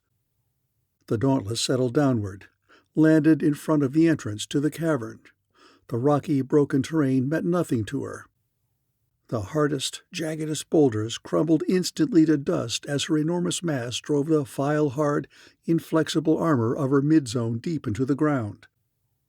Then, while alert beamers watched the entrance and while spy-ray experts combed the interior for other openings, which Kinnison and Worsel were already practically certain did not exist, the forces of civilization formed for the attack. Worsel was fairly shivering with eagerness for the fray. He was, and with plenty of reason, the bitterest by far of all the animosities there present against the overlords. For Delgon and his own native planet, Valantia, were neighboring worlds, circling about the same sun. Since the beginning of Valantian space flights, the overlords of Delgon had preyed upon the Valantians. In fact, the overlords had probably caused the first Valantian spaceship to be built. They had called them, in a never-ending stream across the empty gulf of space. They had pinned them against their torture screens, had flayed them and had tweaked them to bits, had done them to death in every one of the numberless slow and hideous fashions which had been developed by a race of sadists who had been specializing in the fine art of torture for thousands upon thousands of years. Then, in the last minutes of the long-drawn-out agony of death, the overlords were wont to feed, with a passionate, greedy, ineradicably ingrained lust utterly inexplicable to any civilized mind, upon the life forces which the mangled bodies could no longer contain. This horrible parasitism went on for ages. The Valantians fought vainly. Their crude thought screens were almost useless until after the coming of the patrol. Then, with screens that were of real use, and with ships of power and with weapons of might, Warsaw himself had taken the lead in the cleanup of Delgon. He was afraid, of course. Any Valantian was and is frightened to the very center of his being by the mere thought of an overlord. He cannot help it. It is in his heredity, bred into the innermost chemistry of his body. The cold grue of 1,000 fiendishly tortured ancestors simply will not be denied or cast aside. Many of the monsters had succeeded in fleeing Delgon, of course. Some departed in the ships which had ferried their victims to the planet. Some were removed to other solar systems by the Ike. The rest were slain. And as the knowledge that a Valantian could kill an overlord gained headway, the emotions toward the oppressors generated within minds such as the Valantians became literally indescribable. Fear was there yet, and in abundance. It simply could not be eradicated. Horror and revulsion, sheer burning hatred, and more powerful than all, amounting almost to an obsession, a clamoring, shrieking, driving urge for revenge which was almost tangible. All these and more Warsaw felt as he waited, twitching. The Valerians wanted to go in because it meant a hand-to-hand fight. Fighting was their business, their sport, and their pleasure. They loved it for its own sweet sake, with a simple, wholehearted devotion. To die in combat was a Valerian soldier's natural and much to be desired end. To die in any peaceful fashion was a disgrace and a calamity. They did and do go into battle with very much the same joyous abandon with which a sophomore goes to meet his date in Lover's Lane. And now, to make physical combat all the nicer and juicier, they carried semi-portable tractors and pressers, for the actual killing was not to take place until after the battle proper was over. Blasting the overlords out of existence would have been simplicity itself, but they were not to die until after they had been forced to divulge whatever they might have of knowledge or of information. Nadrek of Pallane wanted to go in solely to increase his already vast store of knowledge. His thirst for facts was a purely scientific one. The fashion in which it was to be satisfied was the veriest, the most immaterial detail. Indeed, it is profoundly impossible to portray to any human intelligence the serene detachment, the utterly complete indifference to suffering exhibited by practically all of the frigid-blooded races, even those adherent to civilization, especially when the suffering is being done by an enemy. Nadrek did know, academically and in a philological sense, from his reading, the approximate significance of such words as compunction, sympathy, and squeamishness, but he would have been astounded beyond measure at any suggestion that they would apply to any such matter-of-fact business as the extraction of data from the mind of an overlord of Delgon, no matter what might have to be done to the unfortunate victim in the process. Tragonsi went in simply because Kinnison did, to be there to help out in case the Tellurian should need him. Kinnison went in because he felt that he had to. He knew full well that he was not going to get any kick at all out of what was going to happen. He was not going to like it, any part of it. Nor did he. In fact, he wanted to be sick, violently sick, before the business was well started. And Nadrek perceived his mental and physical distress. "Why stay, friend Kinnison, when your presence is not necessary?" he asked with a slightly pleased, somewhat surprised, hellishly placid mental immobility which Kinnison was later to come to know so well. Even though my powers are admittedly small, I feel eminently qualified to cope with such minor matters as the obtainment and the accurate transmittal of that which you wish to know. I cannot understand your emotions, but I realize fully that they are essential components of that which makes you what you fundamentally are. There can be no justification for your submitting yourself needlessly to such stresses, such psychic traumata. And Kinnison and Tregonsi, realizing the common sense of the Polanian statement, and very glad indeed to have an excuse for leaving the outrageous scene, left it forthwith. There is no need to go into detail as to what actually transpired within that cavern's dark and noisome depths. It took a long time, nor was any of it gentle. The battle itself, before the overlords were downed, was bad enough in any Tellurian's eyes. Clad in armor of proof although they were, more than one of the Valerians died. Worsel's armor was shattered and rent. His almost steel-hard flesh was slashed, burned, and mangled before the last of the monstrous forms was pinned down and helpless. Nadrek alone escaped unscathed. He did so, he explained quite truthfully, because he did not go in there to fight, but only to learn. What followed the battle, however, was infinitely worse. The Delgonians, as has been said, were hard, cold, merciless, even among themselves. They were pitiless and unyielding and refractory in the extreme. It need scarcely be emphasized, then, that they did not yield to persuasion either easily or graciously, that their own apparatus and equipment had to be put to its fullest grisly use before those stubborn minds gave up the secret so grimly and so implacably sought.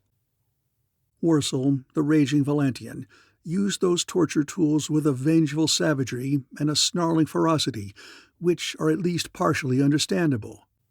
But Nadrek employed them with a calm capability, a coldly, emotionlessly efficient callousness, the mere contemplation of which made icy shivers chase each other up and down Kinnison's spine. At long last the job was done. The battered patrol forces returned to the Dauntless, bringing with them their spoils and their dead. The cavern and its every molecule of contents were bombed out of existence. The two ships took off.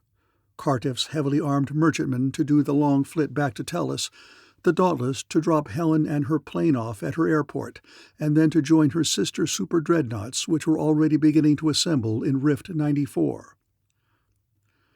"Come down here, will you please, Kim?" came Clarissa's thought.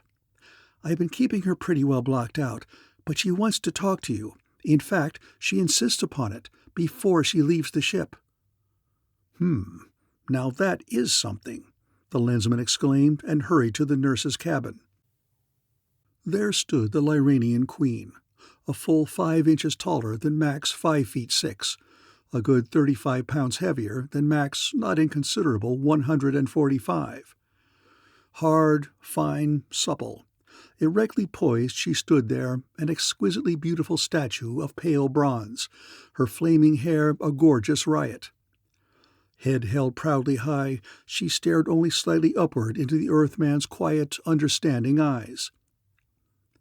"Thanks, Kinnison, for everything that you and yours have done for me and mine," she said simply, and held out her right hand in what she knew was the correct Tellurian gesture.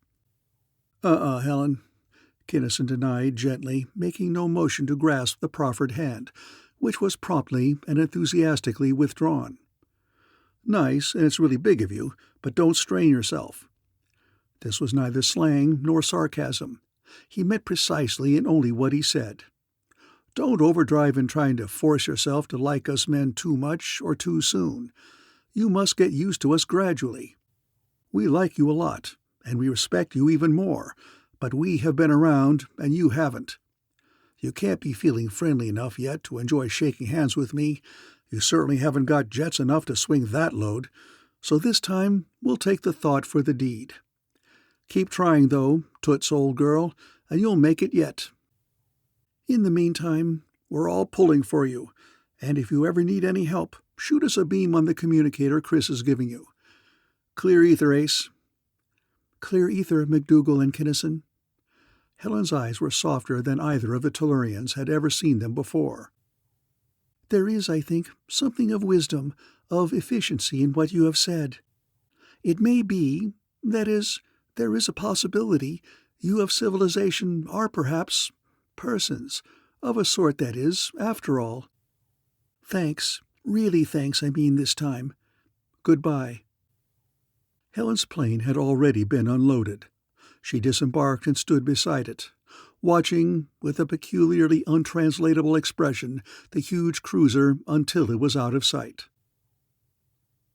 "It was just like pulling teeth for her to be civil to me." Kinnison grinned at his fiancée. "But she finally made the lift. She's a grand girl, that Helen, in her peculiar, poisonous way."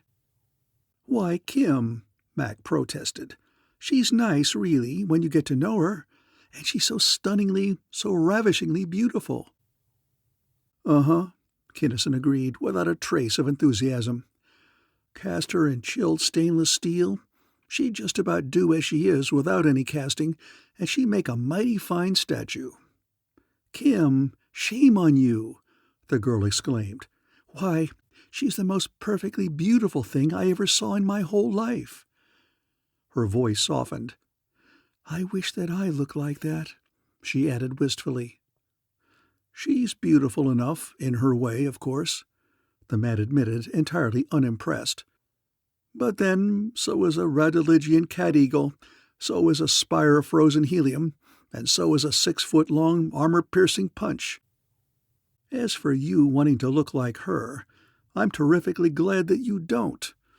That's sheer tripe, Chris, and you know it. If you want to look at something really beautiful, get a mirror. Beside you, all the Helens that ever lived, with Cleopatra, Decius Plains, and Ilona Potter thrown in, would make a baffled flare." That was, of course, what she wanted him to say, and what followed is of no particular importance here. Shortly after the Dauntless cleared the stratosphere, Nadrek reported that he had finished assembling and arranging the data, and Kinnison called the Lensmen together in his con room for an ultra-private conference. Worsel, it appeared, was still in the surgery. "'Smatter, Doc?" Kinnison asked casually. He knew that there was nothing really serious the matter. Worsel had come out of the cavern under his own power, and a Valantian recovers with startling rapidity from any wound which does not kill him outright.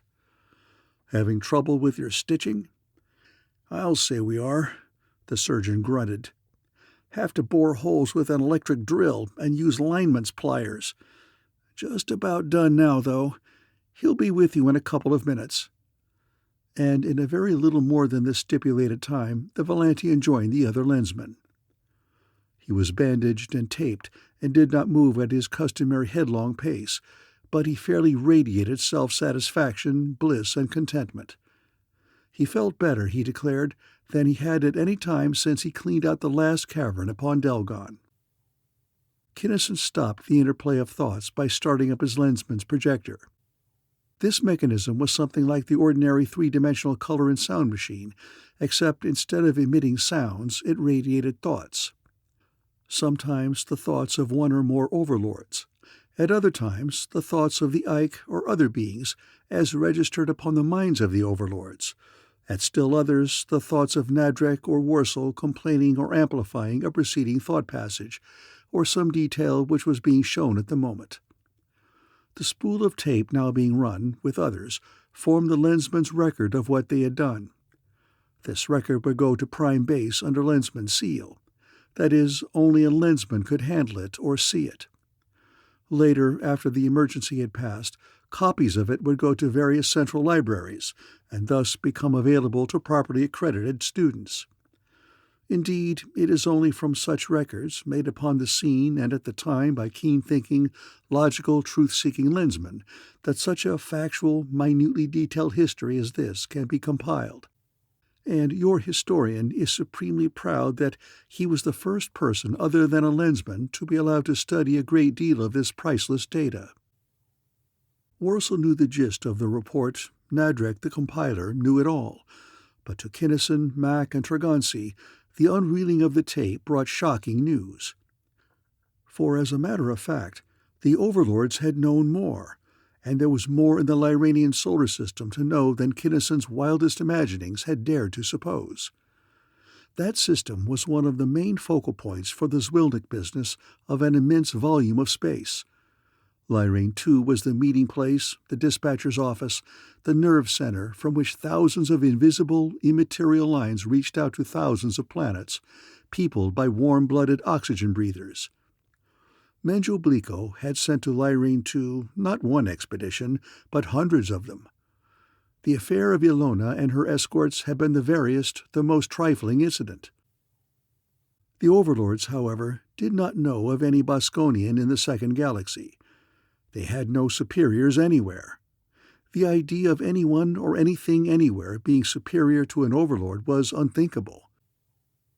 They did, however, cooperate with, here came the real stunning fact, certain of the Ike who lived upon eternally dark Lyrane 8, and who managed things for the frigid-blooded, poison-breathing Boskonians of the region in much the same fashion as the overlords did for the warm-blooded, light-loving races. To make the cooperation easier and more efficient, the two planets were connected by a hyperspatial tube. "Just a sec," Kinnison interrupted as he stopped the machine for a moment. "The overlords were kidding themselves a bit there, I think. They must have been. If they didn't report to or get orders from the Second Galaxy or some other higher-up office, the Ike must have. And since the records and plunder and stuff were not in the cavern, they must be upon 8. Therefore, whether they realized it or not, the overlords must have been inferior to the Ike and under their orders. Check?" "Check," Nadric agreed. "Warsaw and I concluded that they knew the facts, but were covering up even in their own minds to save face. Our conclusions, and the data from which they were derived, are in the introduction, another spool. Shall I get it?" "By no means. Just glad to have the point cleared up is all. Thanks." And the showing went on. The principal reason why the Lyranian system had been chosen for that important headquarters was that it was the one of the very few outlying solar systems, completely unknown to the scientists of the Patrol, in which both the Ike and the overlords could live in their natural environments. Lyrane 8 was, of course, intensely, bitterly cold. This quality is not rare, since all number 8 planets are. Its uniqueness lay in the fact that its atmosphere was almost exactly like that of Jarnavon. And Lyrane 2 suited the overlords perfectly. Not only did it have the correct temperature, gravity, and atmosphere, but also it offered that much rarer thing without which no cavern of overlords would have been content for long, a native life form possessing strong and highly vital minds upon which they could prey. There was more, much more, but the rest of it was not directly pertinent to the immediate question. The tape ran out. Kinnison snapped off the projector, and the Lensman went into a 5-way. Why was not Lyrane 2 defended? Warsaw and Kinnison had already answered that one. Secretiveness and power of mind, not armament, had always been the natural defenses of all overlords. Why hadn't the Ike interfered? That was easy, too. The Ike looked after themselves. If the overlords couldn't, that was just too bad. The two ships that had come to aid and remained to revenge had certainly not come from 8. Their crews had been oxygen breathers. Probably a rendezvous, immaterial anyway. Why wasn't the whole solar system ringed with outposts and screens? Too obvious. Why hadn't the Dauntless been detected? Because of her nullifiers. And if she had been spotted by any short-range stuff, she had been mistaken for another Zwilnick ship. They hadn't detected anything out of the way upon 8 because it had not occurred to anybody to swing an analyzer upon that particular planet. They would find that 8 was defended plenty. Had the Ike had time to build defenses? They must have had, or they wouldn't be there. They certainly were not taking that kind of chances. And by the way, hadn't they better do a bit of snooping near Lyrane 8 before they went back to join the Z9M9Z and the fleet? They had. Thereupon the Dauntless faced about and retraced her path toward the now highly important system of Lyrane. In their previous approaches, The patrolmen had observed the usual precautions to avoid revealing themselves to any Zwilnik vessel which might have been on the prowl. Those precautions were now intensified to the limit, since they knew that Lyrane 8 was the site of a base manned by the Ike themselves. As the big cruiser crept toward her goal, nullifiers full out and every instrument of detection and reception as attentively outstretched as the whiskers of a tomcat slinking along a black alley at midnight, the lensmen again pooled their brains in conference. The Ike. This was going to be no pushover. Even the approach would have to be figured to a hair, because since the Boskonians had decided that it would be poor strategy to screen in their whole solar system, it was a cold certainty that they would have their own planet guarded and protected by every device which their inhuman ingenuity could devise. The Dauntless would have to stop just outside the range of the electromagnetic detection, for the Boskonians would certainly have a 500% overlap. Their nullifiers would hash up the electros somewhat, but there was no use in taking too many chances. Previously, on right-line courses to and from Lyrane 2, that had not mattered for two reasons. Not only was the distance extreme for accurate electro work, but also it would have been assumed that their ship was a Zwilnik. Laying a course for 8, though, would be something else entirely. A Zwilnik would take the tube, and they would not, even if they had known where it was. That left the visuals. The cruiser was a mighty small target at interplanetary distances, but there were such things as electronic telescopes, and the occultation of even a single star might prove disastrous. Kinnison called the chief pilot. "Stars must be thin in certain regions of the sky out here, Hen. Suppose you can pick us out a line of approach along which we would occult no stars and no bright nebulae?" "I should think so, Chief. Just a sec. I'll see." "Yes, easily. There's a lot of black background, especially to the nadir." And the conference continued. They would have to go through the screens of electros in Kinnison's inherently indetectable black speedster. QX, but she was nobody's fighter. She didn't have a beam hot enough to light a match. And besides, there were the thought screens and the highly probable other stuff about which the lensman could know nothing. Kinnison quite definitely did not relish the prospect. He remembered all too vividly what had happened when he had scouted the Ike's base upon Jarnavan, when it was only through Worsel's aid that he had barely, just barely, escaped with his life. And Jarnavan's defenders had probably been exerting only routine precautions, whereas these fellows were undoubtedly cocked and primed for the lensman. He would go in, of course, but he'd probably come out feet first. He didn't know any more about their defenses than he had known before, and that was nothing flat. "Excuse the interruption, please," Nadrek's thought apologized. "But it would seem to appear more desirable, would it not, to induce the one of them possessing the most information to come out to us?" "Huh?" Kinnison demanded. "It would, of course. But how in all your purple hells do you figure on swinging that load?" "I am, as you know, a person of small ability," Nadrek replied in his usual circuitous fashion. "Also, I am of almost negligible mass and strength. Of what is known as bravery, I have no trace. In fact, I have pondered long over that, to me, incomprehensible quality, and have decided that it has no place in my scheme of existence. I have found it much more efficient to perform the necessary tasks in the easiest possible manner, which is usually by means of stealth, deceit, indirection, and other cowardly artifices." "Any of those, or all of them, would be QX with me," Kinnison assured him. "Anything goes with gusto and glee as far as the Ike are concerned. What I don't see is how we can put it across."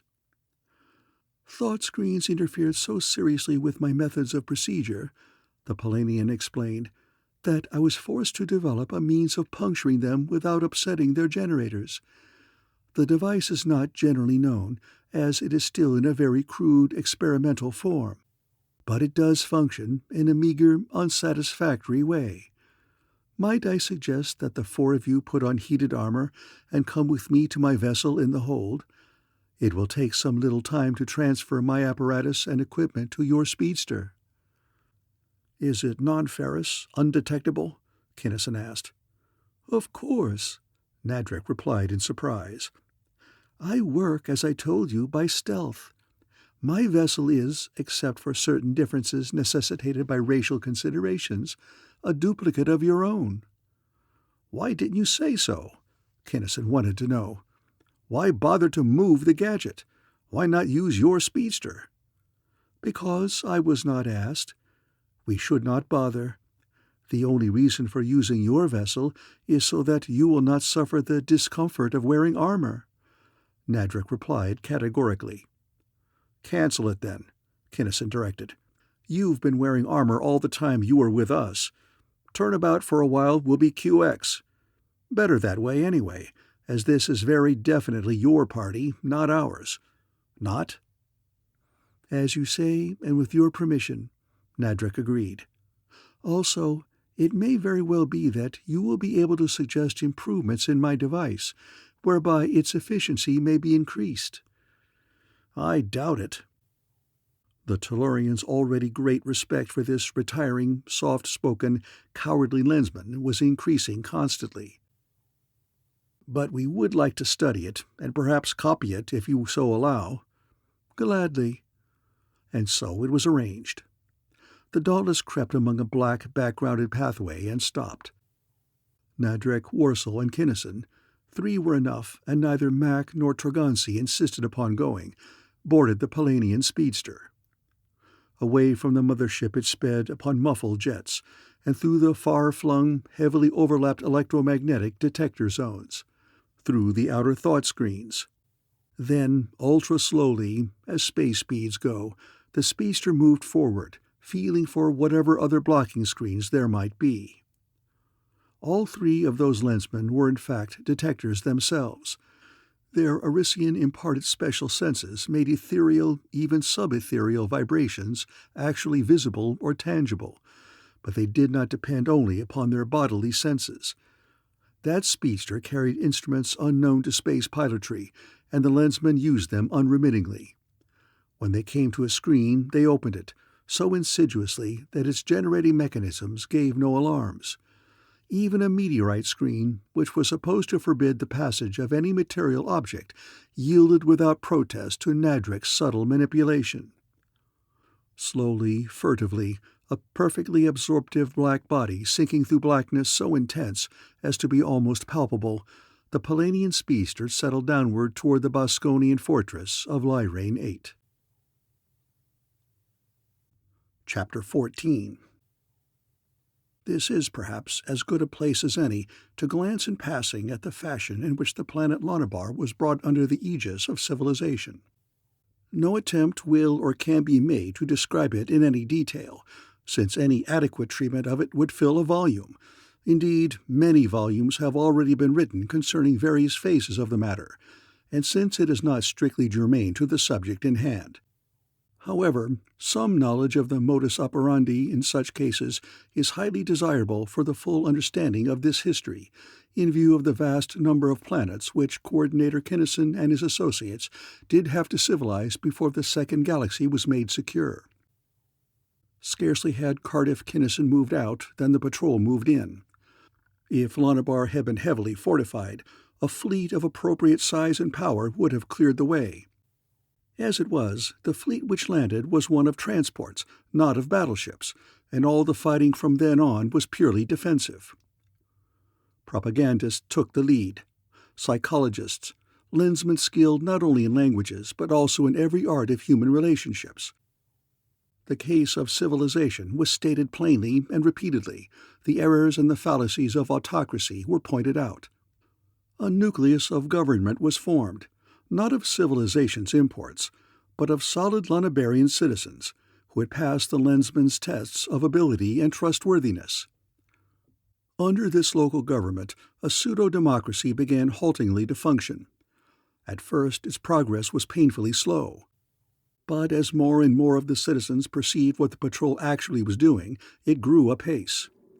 Not only did the invaders allow, yes, foster, free speech and statutory liberty, they suppressed ruthlessly any person or any faction seeking to build a new dictatorship, whatever its nature, upon the ruins of the old.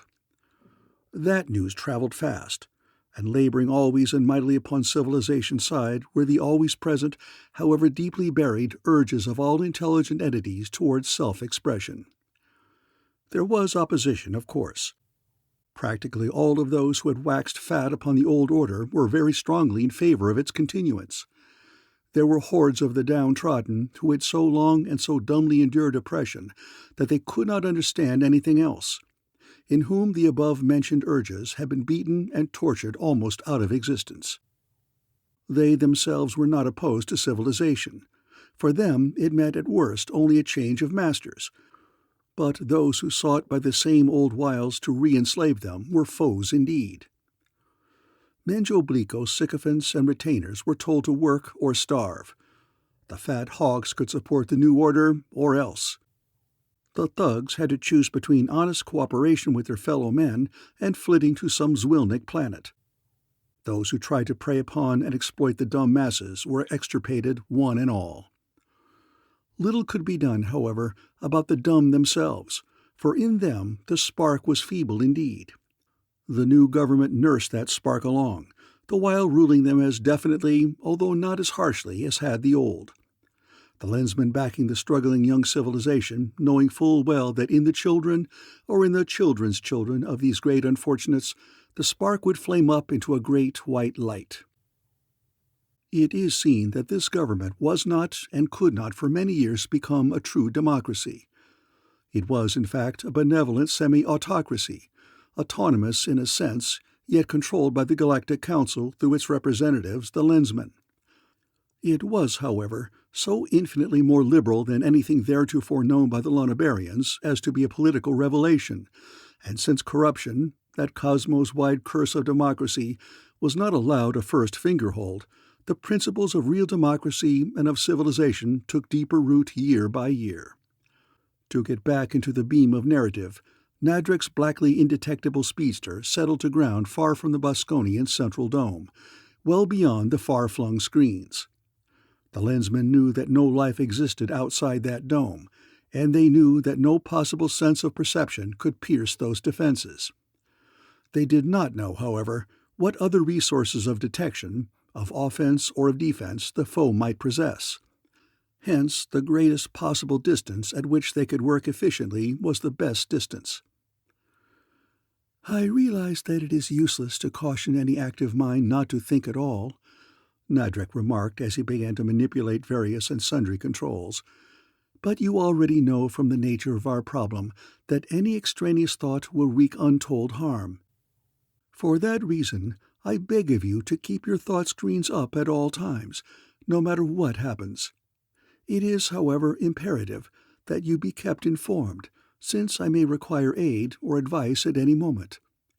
To that end, I ask you to hold these electrodes, which are connected to a receptor. Do not hesitate to speak freely to each other or to me, but please use only a spoken language, as I am averse even to lens thoughts at this juncture. Are we agreed? Are we ready?" They were agreed and ready. Nadrek actuated his peculiar drill, a tube of force somewhat analogous to a Q-type helix, except in that it operated within the frequency range of thought, and began to increase by almost infinitesimal increments its power. Nothing apparently happened, but finally the instruments upon the speedster's board registered the fact that it was through. "This is none too safe, friends," the Polanian announced from one part of his multi-compartmented brain, without distracting any part of his attention from the incredibly delicate operation he was performing. "Might I suggest, Kinnison, in my cowardly way, that you place yourself at the controls and be ready to take us away from this planet at speed and without notice?" "I'll say you may," and the Tellurian complied, with alacrity. "I'd rather be a live coward than a dead hero." But through course after course of screen the hollow drill gnawed its cautious way without giving alarm, until at length there began to come through the interloping tunnel a vague impression of foreign thought. Nadrek stopped the helix, then advanced it by tiny steps until the thoughts came in coldly clear, the thoughts of the Ike going about their routine businesses. In the safety of their impregnably shielded dome, the proudly self-confident monsters did not wear their personal thought screens, which, for civilization's sake, was just as well. It had been decided previously that the mind they wanted would be that of a psychologist. Hence, the thought sent out by the Polanian was one which would appeal only to such a mind. In fact, one practically imperceptible to any other. It was extremely faint, wavering uncertainly upon the very threshold of perception.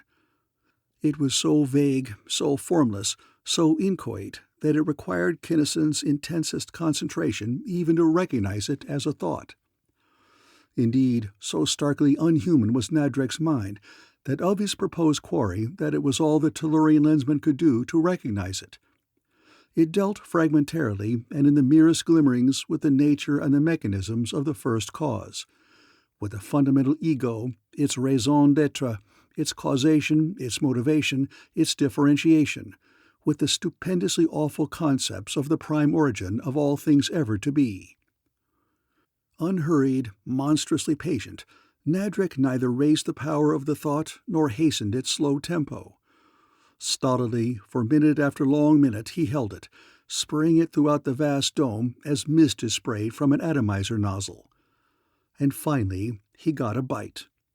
A mind seized upon that wistful, homeless, incipient thought, took it for its own. It strengthened it, enlarged upon it, built it up, and Nadrek followed it. He did not force it. He did nothing whatever to cause any suspicion that the thought was or ever had been his. But as the mind of the Ike busied itself with that thought, he all unknowingly let down the bars to Nadrek's invasion. Then, perfectly in tune, the Polanian subtly insinuated into the mind of the Ike the mildly disturbing idea that he had forgotten something, or had neglected to do some trifling thing.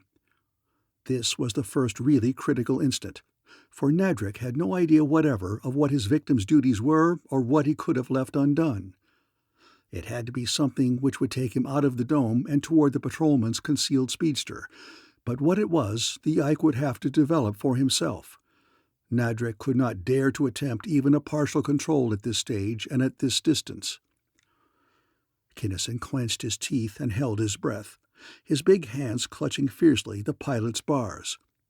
Wurzel unheedingly coiled his supple body into an ever smaller, ever harder, and more compact bale. "Ah!" Kinnison exhaled explosively. "It worked!"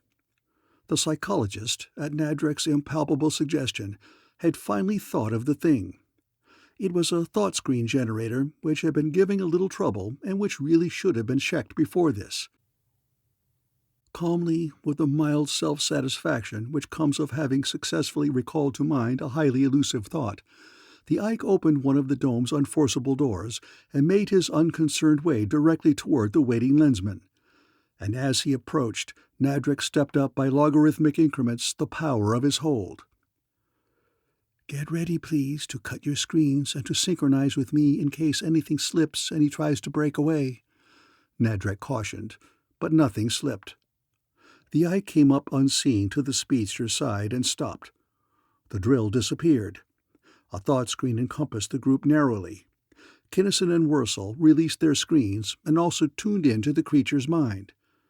And Kinnison swore briefly, for what they found was meager enough. It was well, however, that they got what they did when they did, for as has been seen, even that little was very shortly thereafter to be removed. He knew a great deal concerning the Zwilnick doings of the first galaxy, but so did the Lensmen. They were not interested in them. Neither were they interested at the moment in the files or in the records. Regarding the higher-ups, he knew of two, and only two, personalities. By means of an intergalactic communicator, he received orders from and reported to a clearly defined, somewhat Ike-like entity known to him as Kandron, and vaguely, from the occasional stray and unintentional thoughts of this Kandron, he had visualized as being somewhere in the background a human being named Alcon. He supposed that the planets upon which these persons lived were located in the second galaxy, but he was not certain even of that. He had never seen either of them. He was pretty sure that none of his group ever would be allowed to see them. He had no means of tracing them, and no desire whatsoever to do so.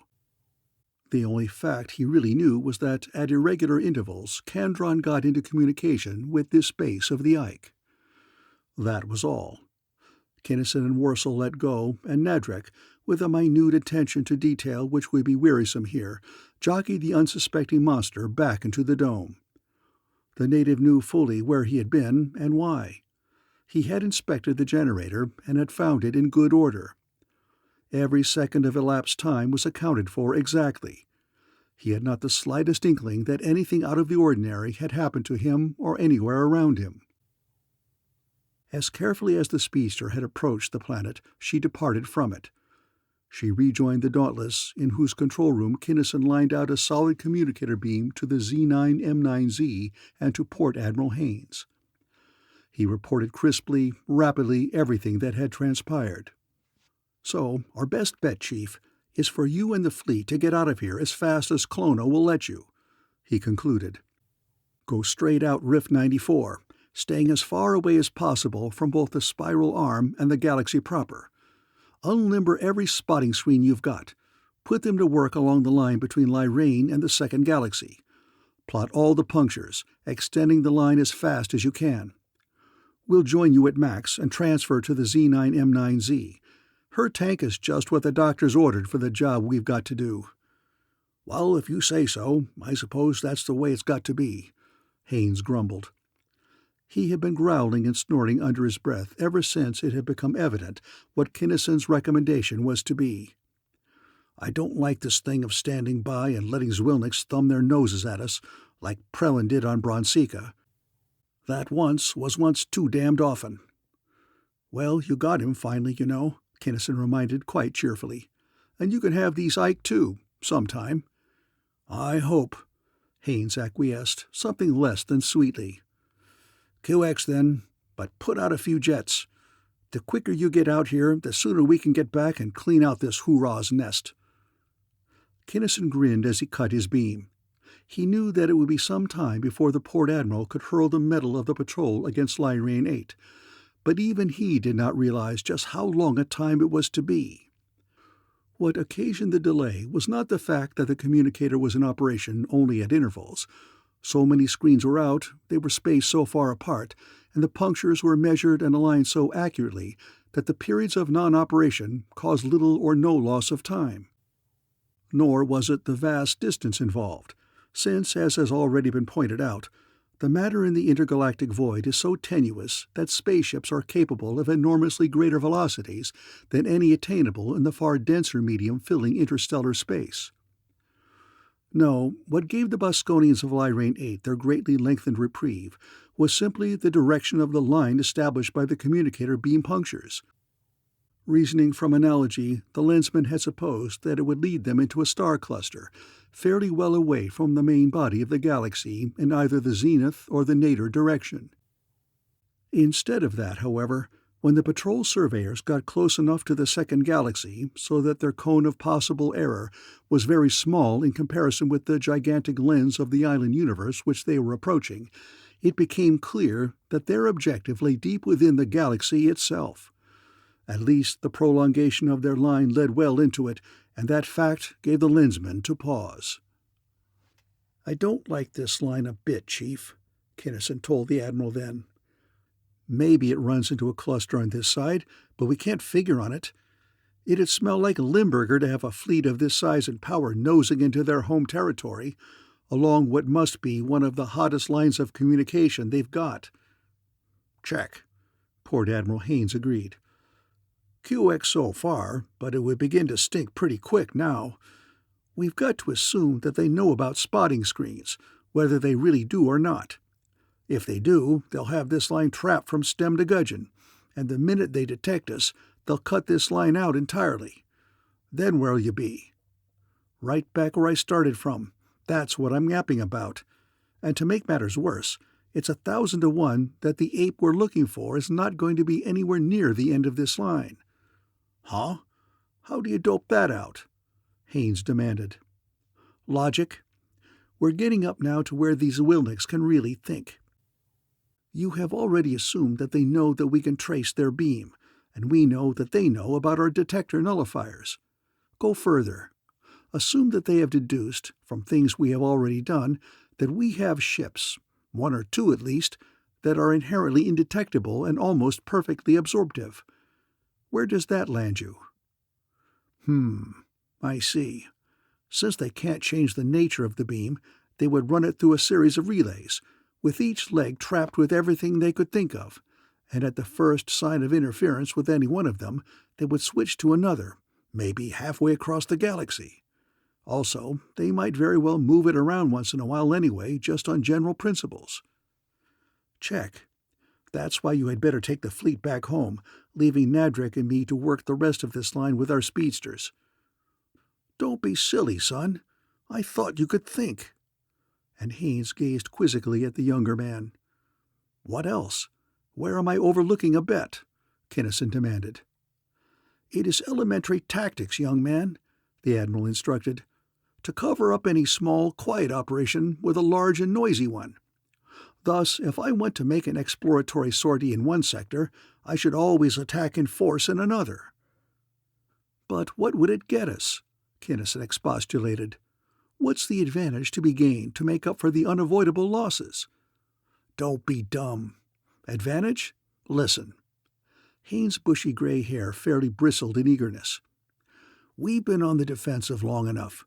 They must be weak after the losses at Tellus. And now, before they can rebuild, is the time to strike. It's good tactics, as I said, to make a diversion to cover you up, but I want to do more than that. I think that we had better start an actual, serious invasion right now. When you can swing it, the best possible defense, even in general, is a powerful offense, and we're all set to go. We will begin it with this fleet, and then, as soon as we are sure that they haven't got enough power to counter-invade, we will bring up everything we have except for some purely defensive stuff, such as sunbeams and so on, around Tellus and the other most important bases. We'll hit them so hard they won't be able to worry about such a little thing as a communicator line. Never thought of it from that angle, but it'd be nice. We are coming over here sometime anyway, why not now? I suppose that you'll start on the edge or in a spiral arm, just as though you were going ahead with the conquest of the whole galaxy? Not just as though, Haynes declared. We are going through with it. Find a planet on the outer edge of a spiral arm, as nearly like Tellus as possible. Make it nearly enough like Tellus, and maybe I can use it for our headquarters on this coordinator thing. And Kinnison grinned. More truth than poetry in that fellow. We find it and take it over. Comb out the Zwilniks with a fine-tooth comb. Make it the biggest, toughest base the universe ever saw, like Jarnavan, only more so. Bring in everything we've got and expand from that planet as a center, cleaning everything out as we go. We'll civilize 'em. And so, after considerable ultra-range communicator work, it was decided that the Galactic Patrol would forthwith assume the offensive. Haynes assembled the fleet.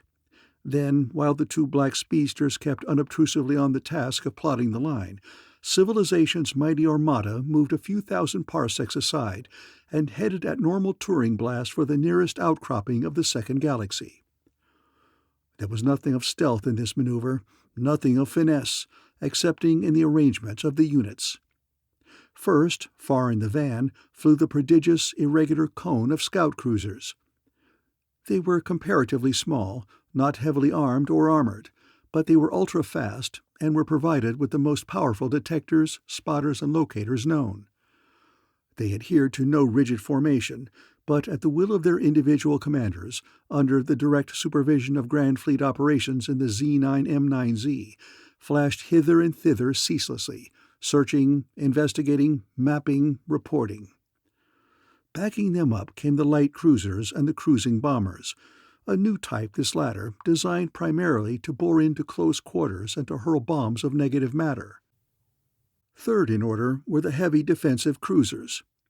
These ships had been developed specifically for hunting down Boskone and commerce raiders within the galaxy. They wore practically an impenetrable screen, so that they could lock to and hold even a super dreadnought. They had never been used in Grand Fleet formation, but since they were now equipped with tractor zones and bomb tubes, theoretical strategy found a good use for them in this particular place.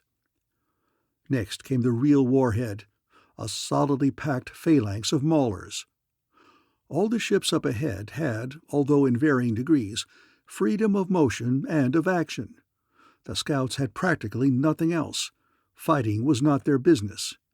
They could fight a little if they had to, but they always ran away if they could, in whatever direction was most expedient at the time. The cruising bombers could either take their fighting or leave it alone, depending upon circumstances.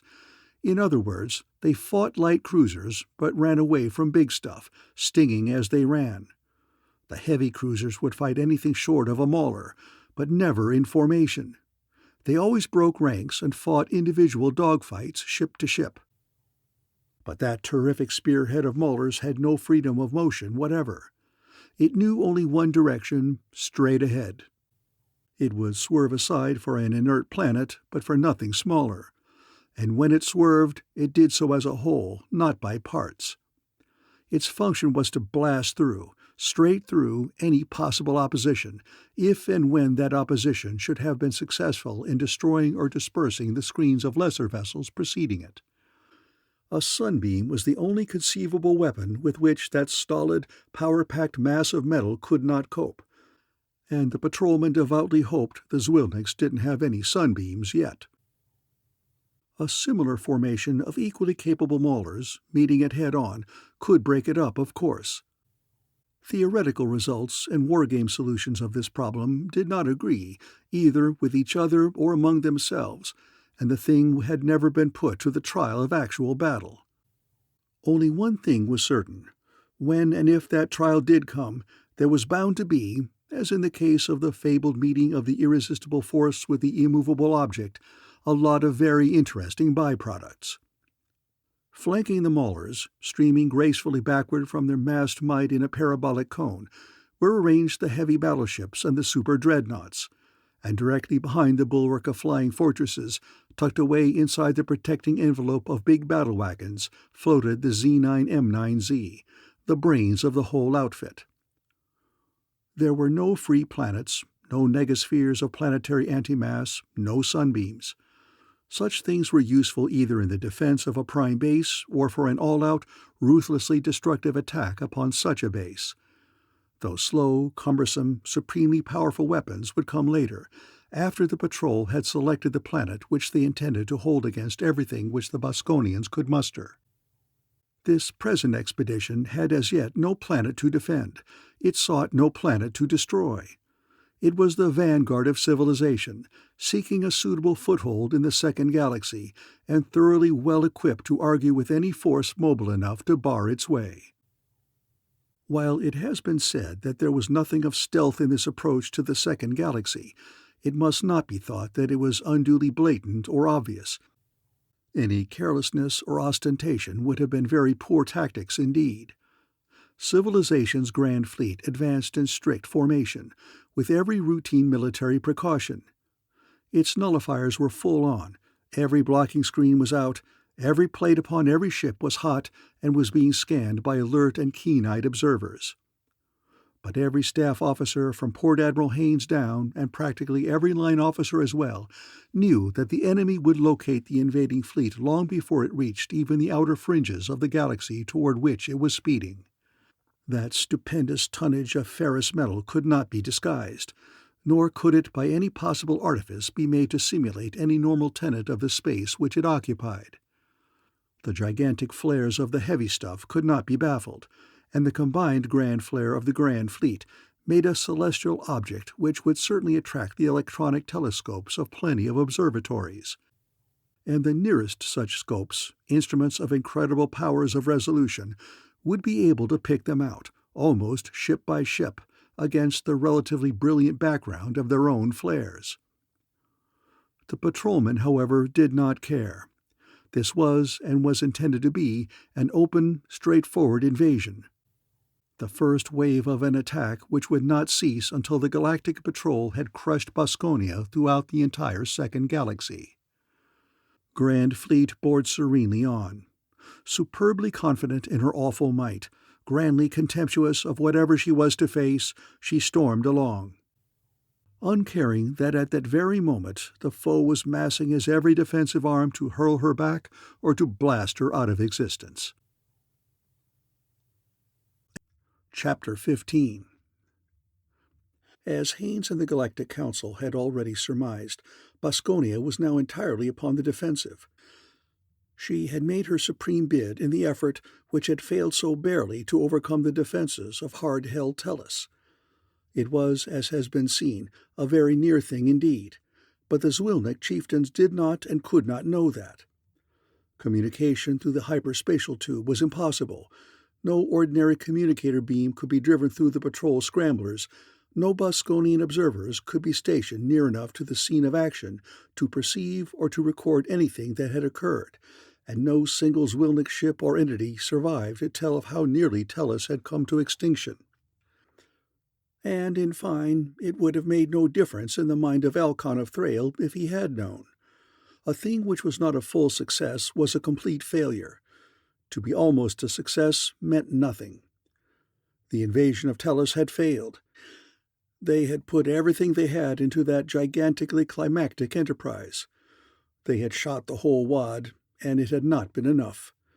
They had, therefore, abandoned for the nonce humanity's galaxy entirely, to concentrate their every effort upon the rehabilitation of their own depleted forces, and upon the design and construction of devices of hitherto unattempted capability and power. But they simply had not had enough time to prepare properly to meet the invading grand fleet of civilization. It takes time, lots of time, to build such heavy stuff as maulers and flying fortresses, and they had not been allowed to have it. They had plenty of lighter stuff, since the millions of Boskonian planets could furnish upon a few hours' notice more cruisers, and even more first-line battleships than could possibly be used in Grand Fleet formation. But their backbone of brute force and firing power was woefully weak. Since the destruction of a solid center of maulers was theoretically improbable to the point of virtual impossibility, neither Boskonia nor the Galactic Patrol had built up any large reserve of such structures. Both would now build up such a reserve as rapidly as possible, of course, but half-built structures could not fight. The Zwilniks had many dirigible planets, but they were too big. Planets, as has been seen, are too cumbersome and unwieldy for use against a highly mobile and adequately controlled fleet. Conversely, humanity's grand fleet was up to its maximum strength and perfectly balanced. It had suffered staggering losses in the defense of Prime Base, it is true, but those losses were of comparatively light craft, which civilization's inhabited worlds could replace as easily and as quickly as could Boskonia's. Very few maulers had been lost, and those empty places were filled by substitutes withdrawn from minor bases or other stations at which they were not imperatively necessary. Hence, Boskonia's fleet was at a very serious disadvantage, as it formed to defy humanity just outside the rim of its galaxy. At two disadvantages, really, for Boskonia had neither Lensman nor a Z9M9Z, and Haynes, canny old master strategist that he was, worked upon them both.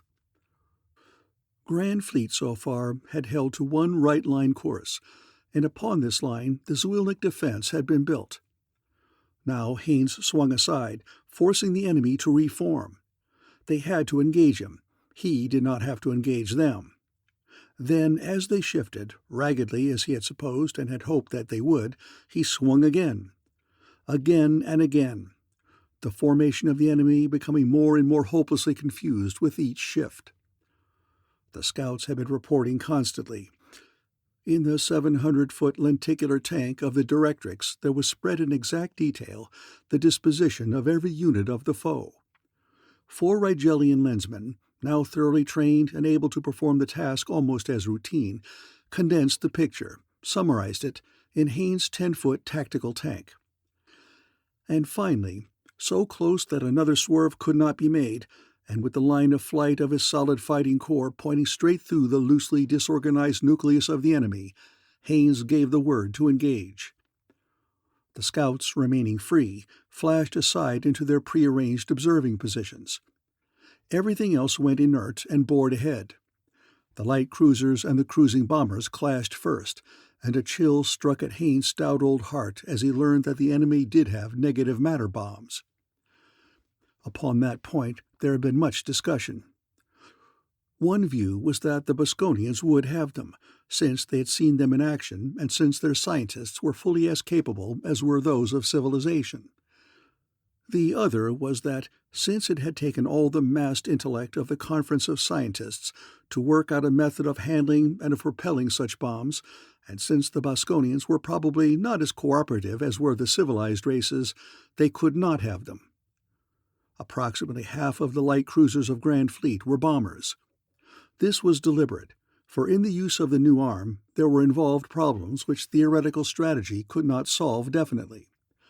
Theoretically, a bomber could defeat a conventional light cruiser of equal tonnage 100% of the time, provided, here was the rub, that the conventional cruiser did not blast her out of the ether before she could get her bombs into the vitals of the foe. In order to accommodate the new equipment, something of the old had to be decreased, something of power, of armament, of primary or secondary beams, or of defensive screen. Otherwise, the size and mass must be so increased that the ship would no longer be a light cruiser, but a heavy one. And the patrol psychologists had had ideas, based upon facts which they had gathered from Kinnison and from Ilona and from various and sundry spools of tape, ideas by virtue of which it was eminently possible that the conventional light cruisers of civilization, with their heavier screen and more and hotter beams, could vanquish the light cruisers of the foe, even though they should turn out to be negative matter bombers. Hence the 50-50 division of types. But since Haines was not thoroughly sold upon either the psychologists or their ideas, the commanders of his standard light cruisers had received very explicit and definite orders. If the Boskonians should have bombs, and if the highbrow's ideas did not pan out, they were to turn tail and run, at maximum and without stopping to ask questions or to get additional instructions. Haines had not really believed that the enemy would have negabombs. They were so new and so atrociously difficult to handle. He wanted, but was unable to believe implicitly in the psychologist's findings.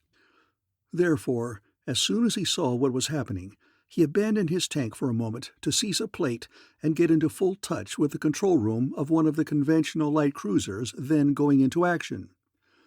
He watched it drive boldly toward a Boskonian vessel which was in the act of throwing bombs. He saw that the agile little vessel's tractor zone was out. He watched the bomb strike that zone and bounce. He watched the tractor men go to work, and he saw that the psychologist's idea bare splendid fruit. For what followed was a triumph, not of brute force and striking power, but of morale and manhood. The brain men had said, and it was now proved, that the Boskonian gunners, low class as they were and driven to their tasks like the slaves they were, would hesitate long enough before using tractor beams as pressers so that the patrolmen could take their own bombs away from them. For negative matter, it must be remembered, is the exact opposite of ordinary matter. It is built up of negative mass. In every equation of physics and mechanics where mass appears, a minus sign appears when negative matter is concerned. To it a pull is, or becomes, a push. The tractor beam which pulls ordinary matter toward its projector actually pushes negative matter away. The boys of the patrol knew that fact thoroughly.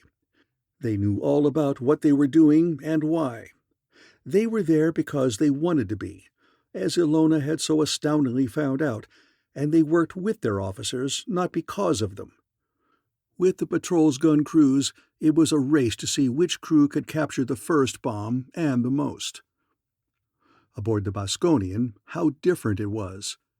There the dumb cattle had been told what to do, but not why.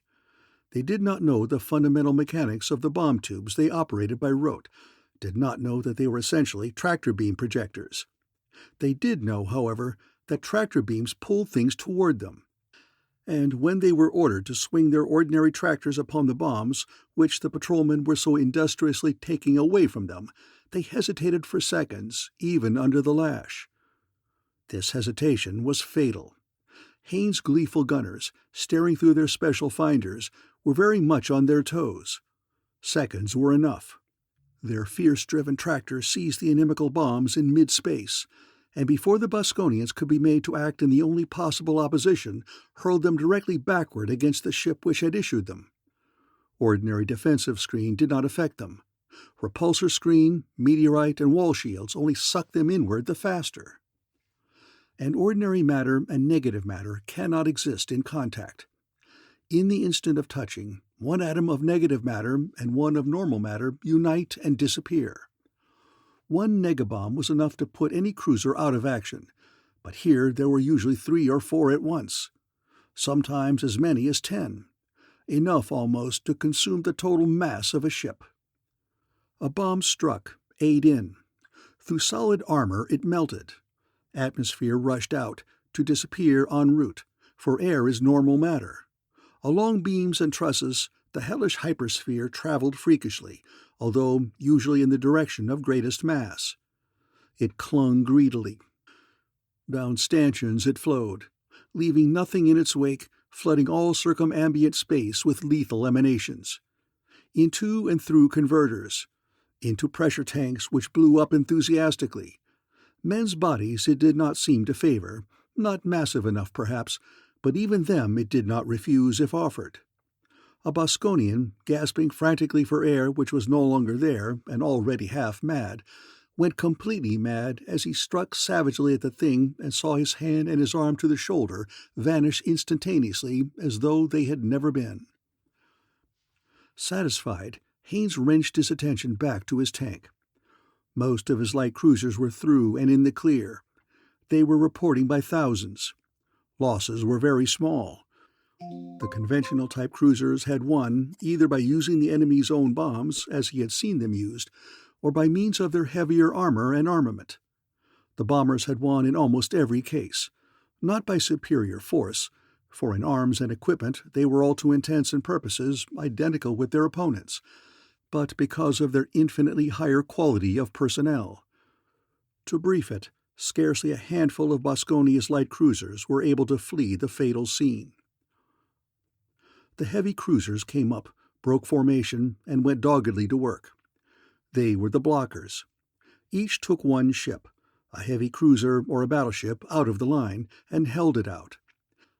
It tried to demolish it with every weapon it could swing, but even if it could not vanquish its foe, it could and did hang on until some big bruiser of a battleship could come up and administer the coup de grace. The battleships and super-dreadnoughts were coming up in the thousands and the myriads. All of them, in fact, but those enough to form a tight globe packed screen to screen around the Z9M9Z. Slowly, ponderously alert, the warhead of maulers came crawling up. The maulers and fortresses of the Boskonians were hopelessly outnumbered and were badly scattered in position.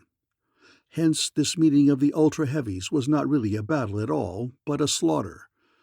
10 or more of Haynes' gigantic structures could concentrate their entire combined firepower upon any luckless one of the enemy, with what awful effect it would be superfluous to enlarge upon.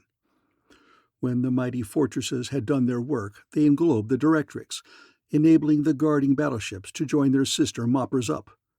But there was very little left to do. Civilization had again triumphed, and this time at very little cost. Some of the pirates had escaped, of course. Observers from afar might very well have had scanners and recorders upon the entire conflict. But whatever of news was transmitted or how, Alcon of Thrail and Boskonia's other masterminds would or could derive little indeed of comfort from the happenings of this important day. "Well, that is that, for a while at least, don't you think?" Haynes asked his council of war. It was decided that it was, that if Boskonia could not have mustered a heavier center for her defensive action here, she would be in no position to make any really important attack for months to come. Grand Fleet then was reformed. this time into a purely defensive and exploratory formation. In the center, of course, was the Z9M9Z. Around her was a close-packed quadruple globe of maulers. Outside of them, in order, came sphere after sphere of super-dreadnoughts, of battleships, of heavy cruisers, and of light cruisers. Then, not in the globe at all, but ranging far and wide, were the scouts. Into the edge of the nearest spiral arm of the second galaxy the stupendous formation advanced, and along it proceeded at dead slow blast.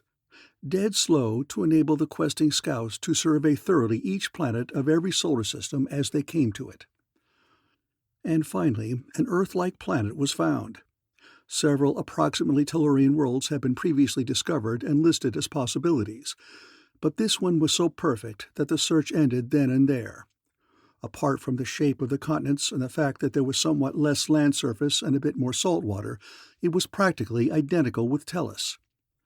As was to be expected, its people were human to the limit of classification. Entirely unexpectedly, however, the people of Clovia, which is as close as English can come to the native name, were not Zwilniks. They had never heard of, nor had they ever been approached by, the Boskonians. Space travel was to them only a theoretical possibility, as was atomic energy. They had no planetary organization, being still divided politically into sovereign states, which were all too often at war with each other. In fact, a world war had just burned itself out, a war of such savagery that only a fraction of the world's population remained alive. There had been no victor, of course.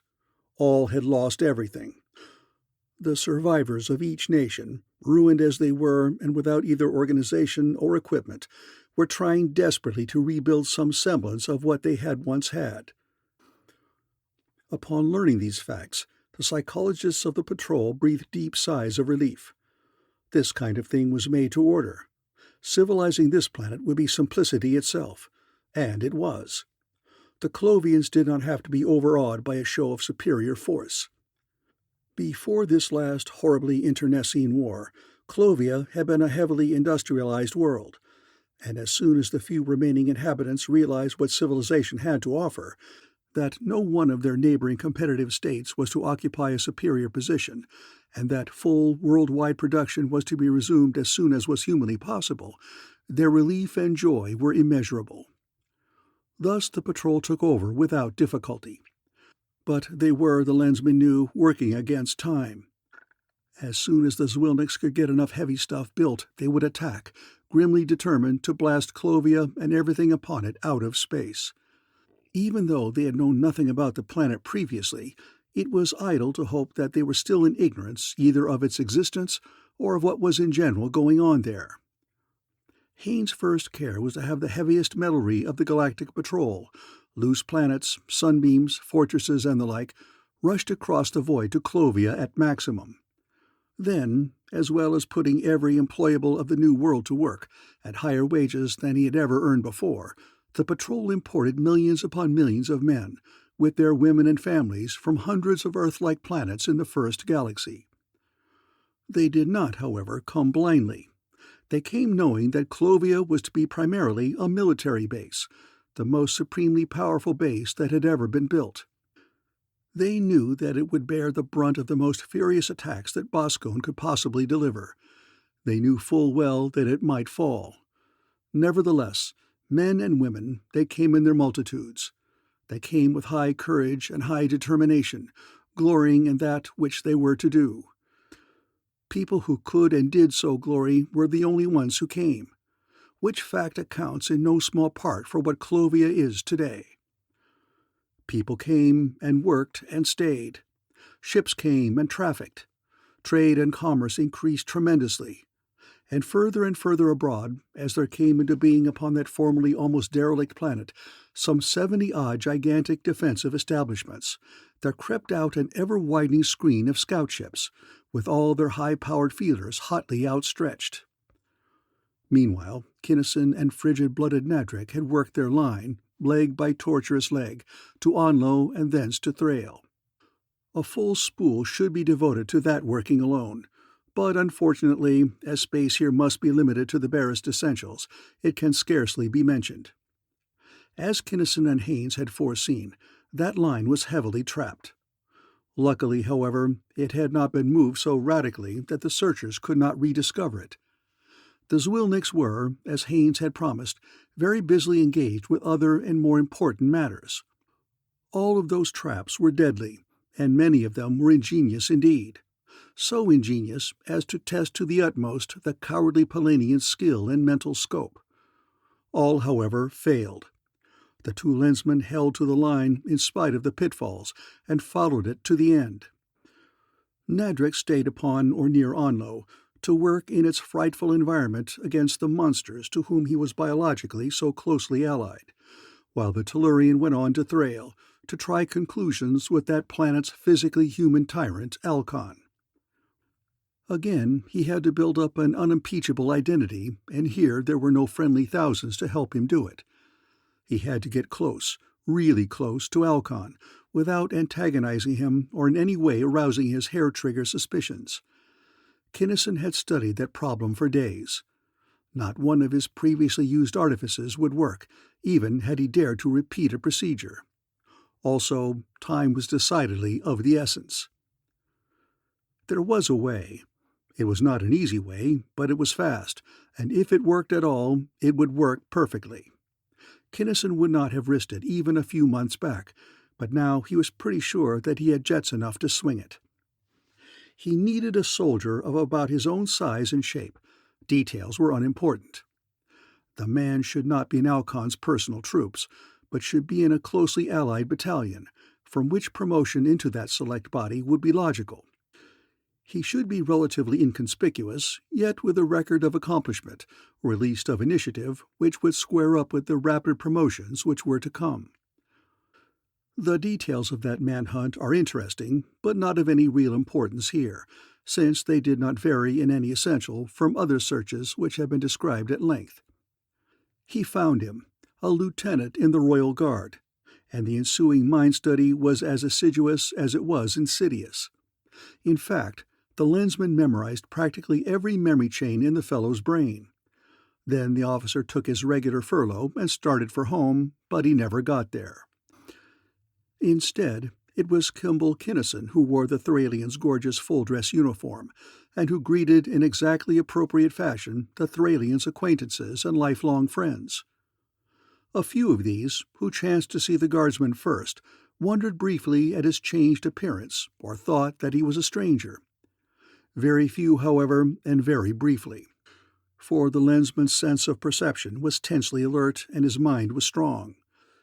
In moments, then, those chance few forgot that they had ever had the slightest doubt concerning the soldier's identity. They knew calmly, and as a matter of fact, that he was the Traska Ganel whom they had known so long. Living minds presented no difficulty, except for the fact that, of course, he could not get in touch with everyone who had ever known the real Ganel. However, he did his best. He covered plenty of ground, and he got most of them, all that could really matter. Written records, photographs, and tapes were something else again. He had called Wurzel in on that problem long since, and the purely military records of the Royal Guards were QX before Ganel went on leave. Although somewhat tedious, that task had not proved particularly difficult. Upon a certain dark night, a certain light circuit had gone dead, darkening many buildings. Only 1 or 2 sentries or guards had put their flashlights upon either Wurzel or Kinnison, and they never afterward recalled having done so. And any record that has ever been made can be remade to order by the experts of the Secret Service of the Patrol. And thus it was also with the earlier records. Ganel had been born in a hospital. QX, that hospital was visited, and thereafter Ganel's baby footprints were actually those of infant Kinnison. He had gone to certain schools. Those schools' records also were made to conform to the new facts. Little could be done, however, about pictures.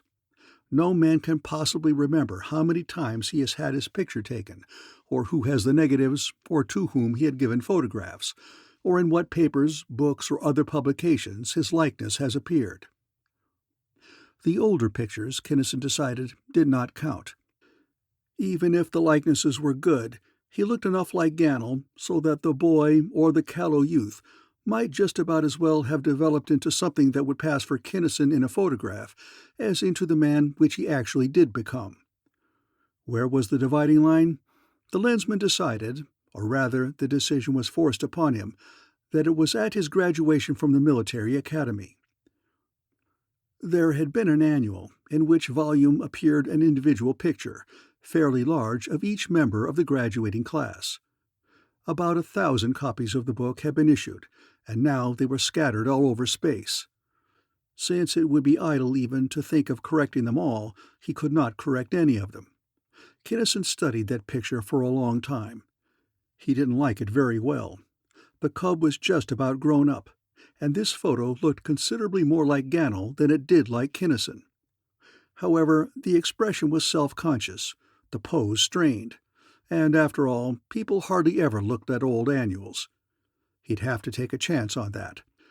Later poses, formal portraits that is, snapshots could not be considered, would have to be fixed up. Thus it came about that certain studios were raided very surreptitiously. Certain negatives were abstracted and were deftly retouched. Prints were made therefrom, and in several dozens of places in Ganel's hometown, in albums and in frames, stealthy substitutions were made. The furlough was about to expire. Kinnison had done everything that he could do. There were holes, of course, there couldn't help but be, but they were mighty small, and if he played his cards right, they would never show up. Just to be on the safe side, however, he'd have Warsaw stick around for a couple of weeks or so, to watch developments and to patch up any weak spots that might develop. The Valantian's presence upon Thrail would not create any suspicion. There were lots of such folks flitting from planet to planet, and if anybody did get just a trifle suspicious of Warsaw, it might be all the better. So it was done, and Lieutenant Traska Ganel of the Royal Guard went back to duty. Chapter 16.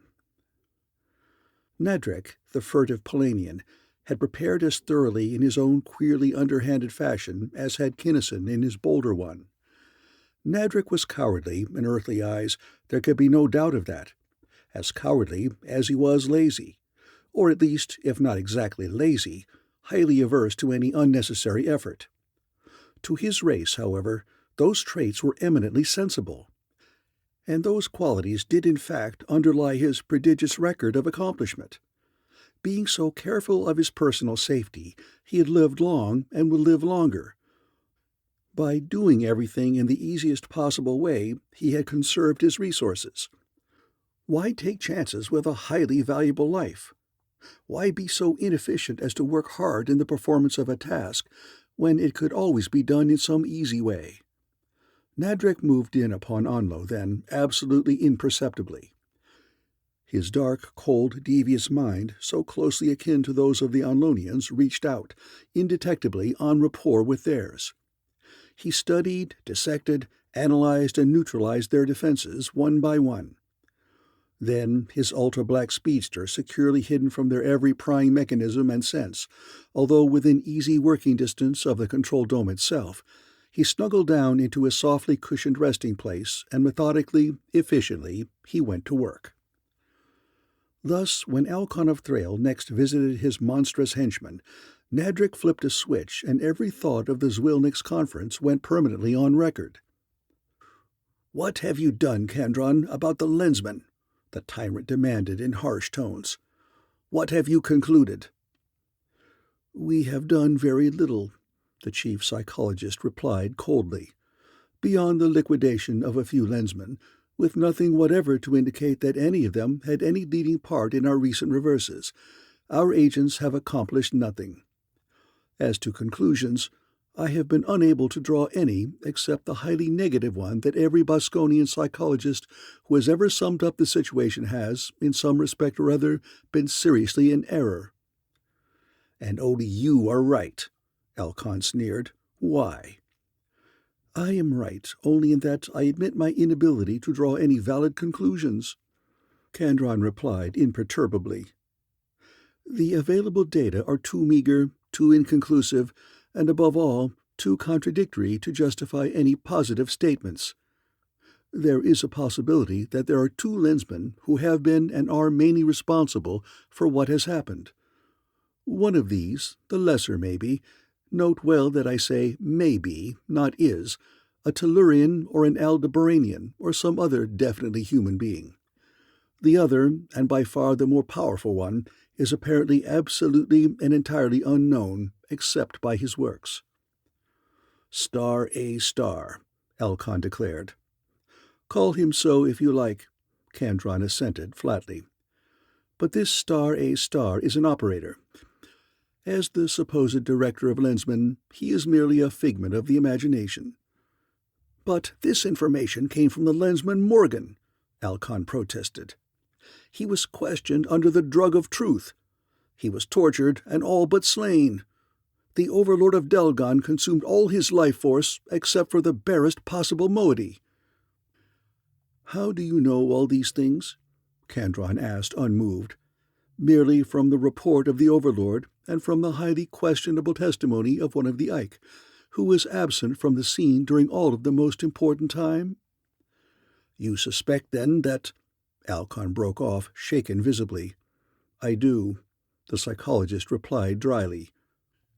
I suspect very strongly indeed that there is working against us a mind of a power and scope, but little inferior to my own. A mind able to overcome that of an overlord. One able, at least if unsuspected and hence unopposed, to deceive even the admittedly capable minds of the Ike. I suspect that the Lensman Morgan was, if he existed at all, merely a puppet. The Ike took him too easily by far. It is therefore eminently possible that he had no physical actuality of existence. Oh, come now, don't be ridiculous, Alcon snapped. With all Boskone there as witnesses? Why, his hand and lens remained. Improbable, perhaps, I admit, but still eminently possible, Kandron insisted. Admit for the moment that he was actual and that he did lose a hand. But remember also that the hand and the lens may very well have been brought along and left there as reassurances. We cannot be sure even that the lens matched the hand. But admitting all this, I am still of the opinion that Lensman Morgan was not otherwise tortured, that he lost none of his vital force, that he and the unknown I have already referred to returned practically unharmed to their own galaxy. And not only did they return, they must have carried with them the information which was later used by the Patrol in the destruction of Jarnavan. Utterly preposterous, Alcon snorted. Tell me, if you can, upon what facts you have been able to base such fantastic opinions. Gladly, Kandron assented. I have been able to come to no really valid conclusions, and it may very well be that your fresh viewpoint will enable us to succeed where I alone have failed. I will, therefore, summarize very briefly the data which seem to me most significant. Attend closely, please. For many years, as you know, everything progressed smoothly. Our first setback came when a Tellurian warship, manned by Tellurians and Valerians, succeeded in capturing almost intact one of the most modern and most powerful of our vessels. The Valerians may be excluded from consideration insofar as mental ability is concerned.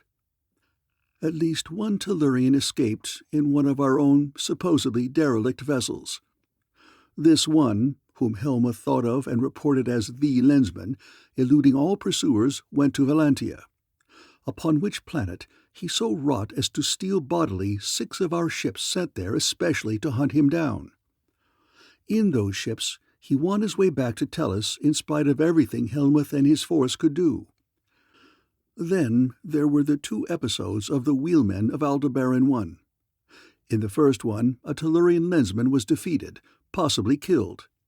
In the second, our base was destroyed, tracelessly. Note, however, that the base next above it in order was, so far as we know, not visited or harmed. There was the Boycia affair, in which the human being Blakesley did various unscheduled things. He was obviously under the control of some far more powerful mind, a mind which did not appear then or ever. We jump then to this, our own galaxy, the sudden inexplicable disappearance of the planet Medon. Back to theirs again, the disgraceful and closely connected debacles at Shingvors and Antigon. Traceless both, but again, neither was followed up to any higher headquarters. Nadric grinned at that, if a Polanian can be said to grin.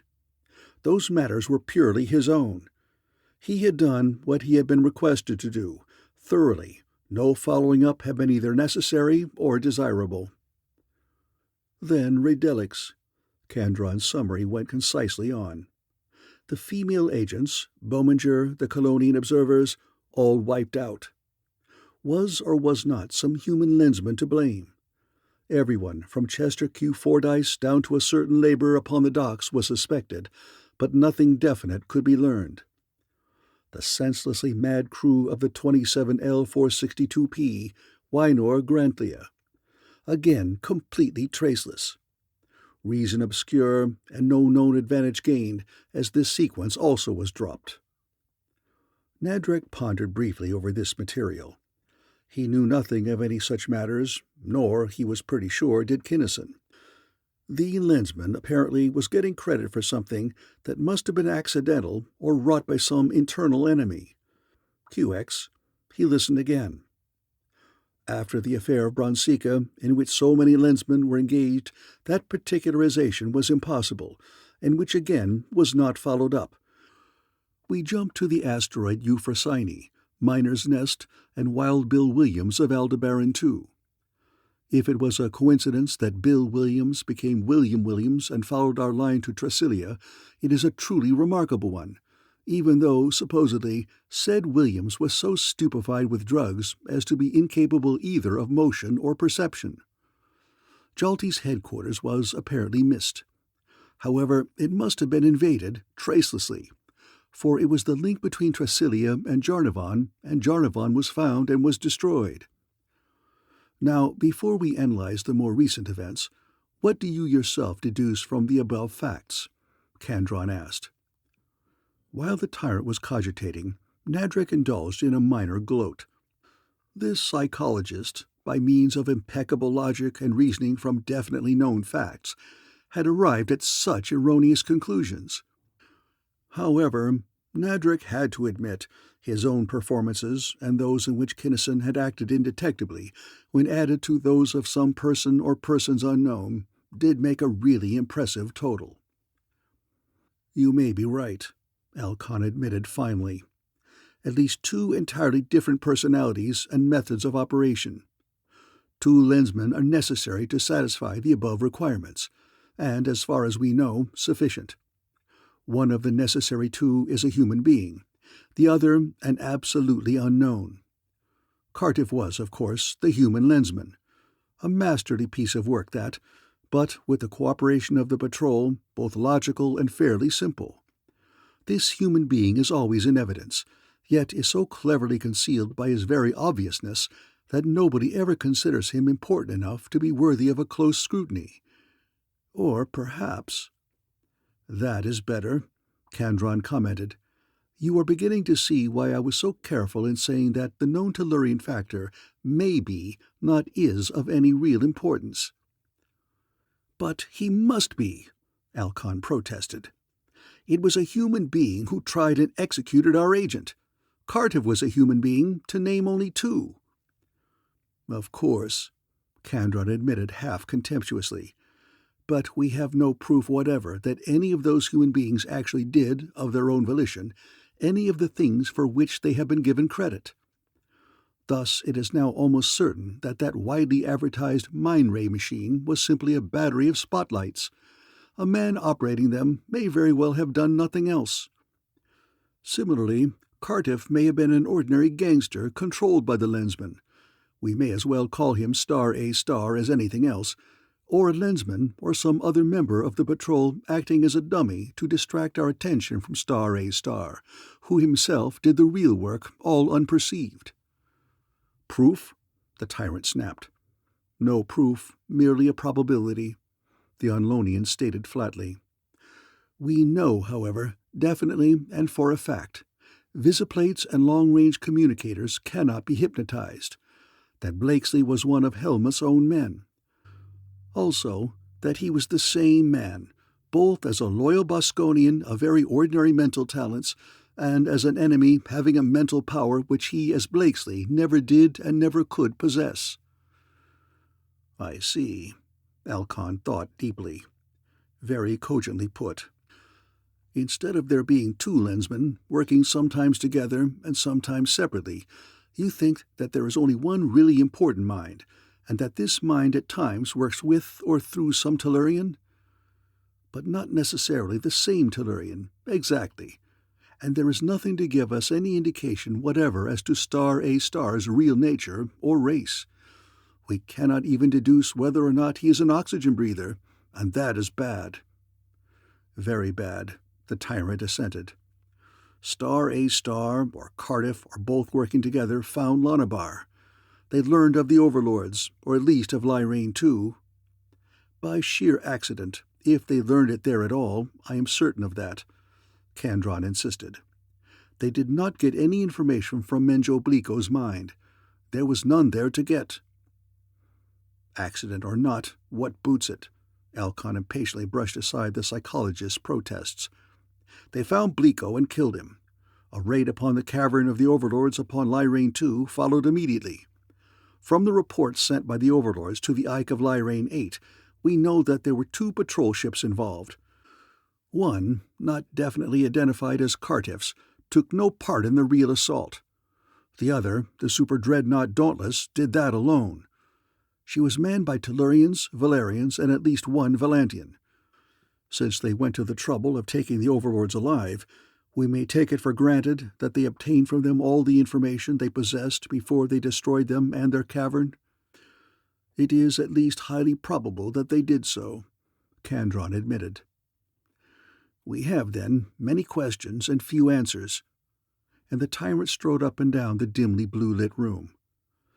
It would be idle indeed, in view of the facts, to postulate that Lyrane II was left, as were the others, a dead end. Has Star A* attempted Lyrane VIII? If not, why has he delayed?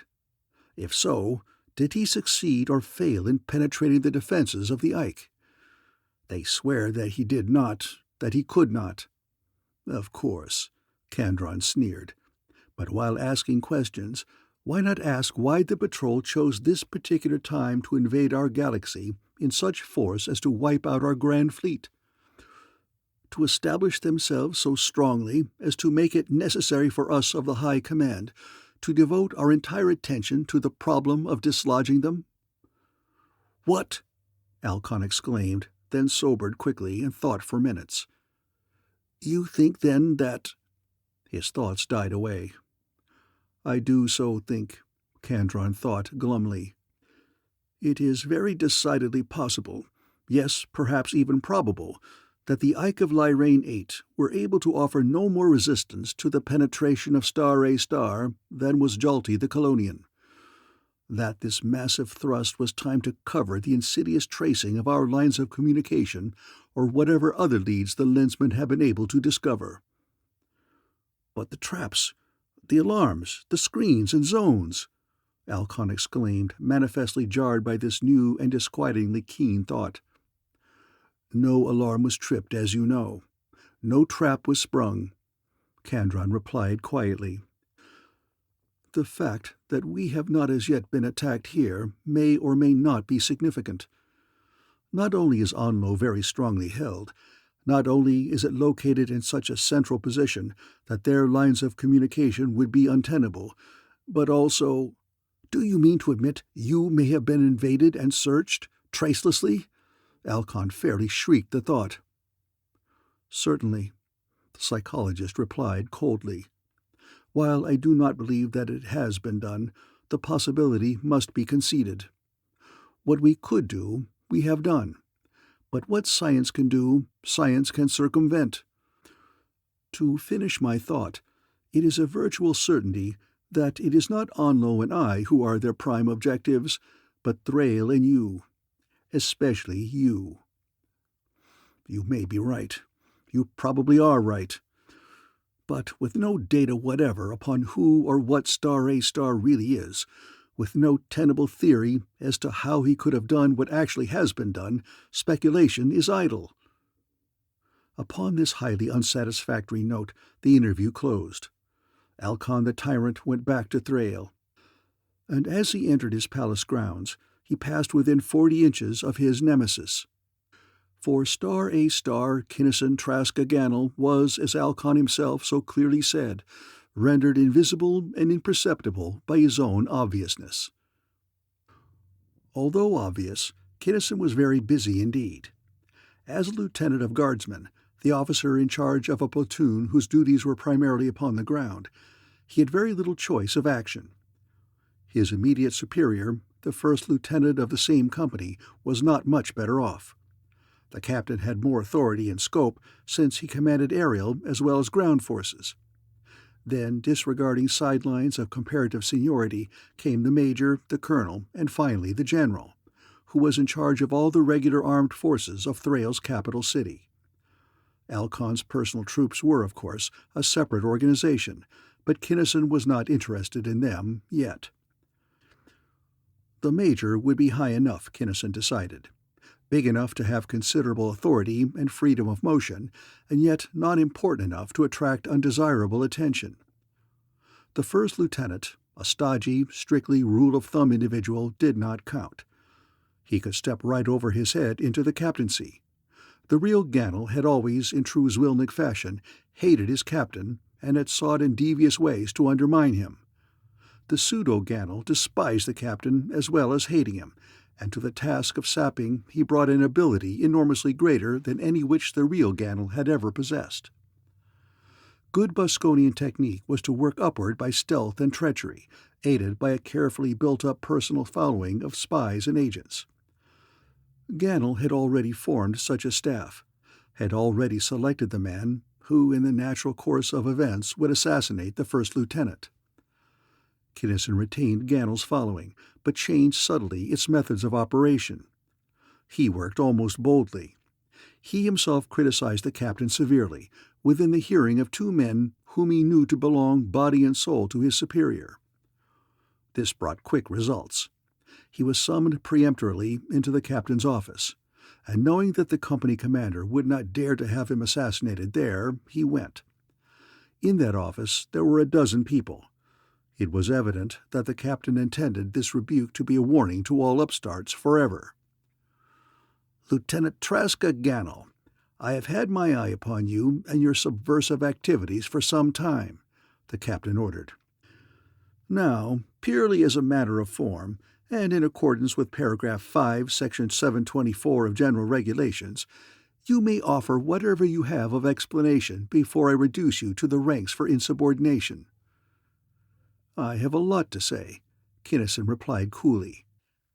"I don't know what your spies have reported, but to whatever it was, I would like to add that having this meeting here as you are having it proves that you are as fat in the head as you are in the belly."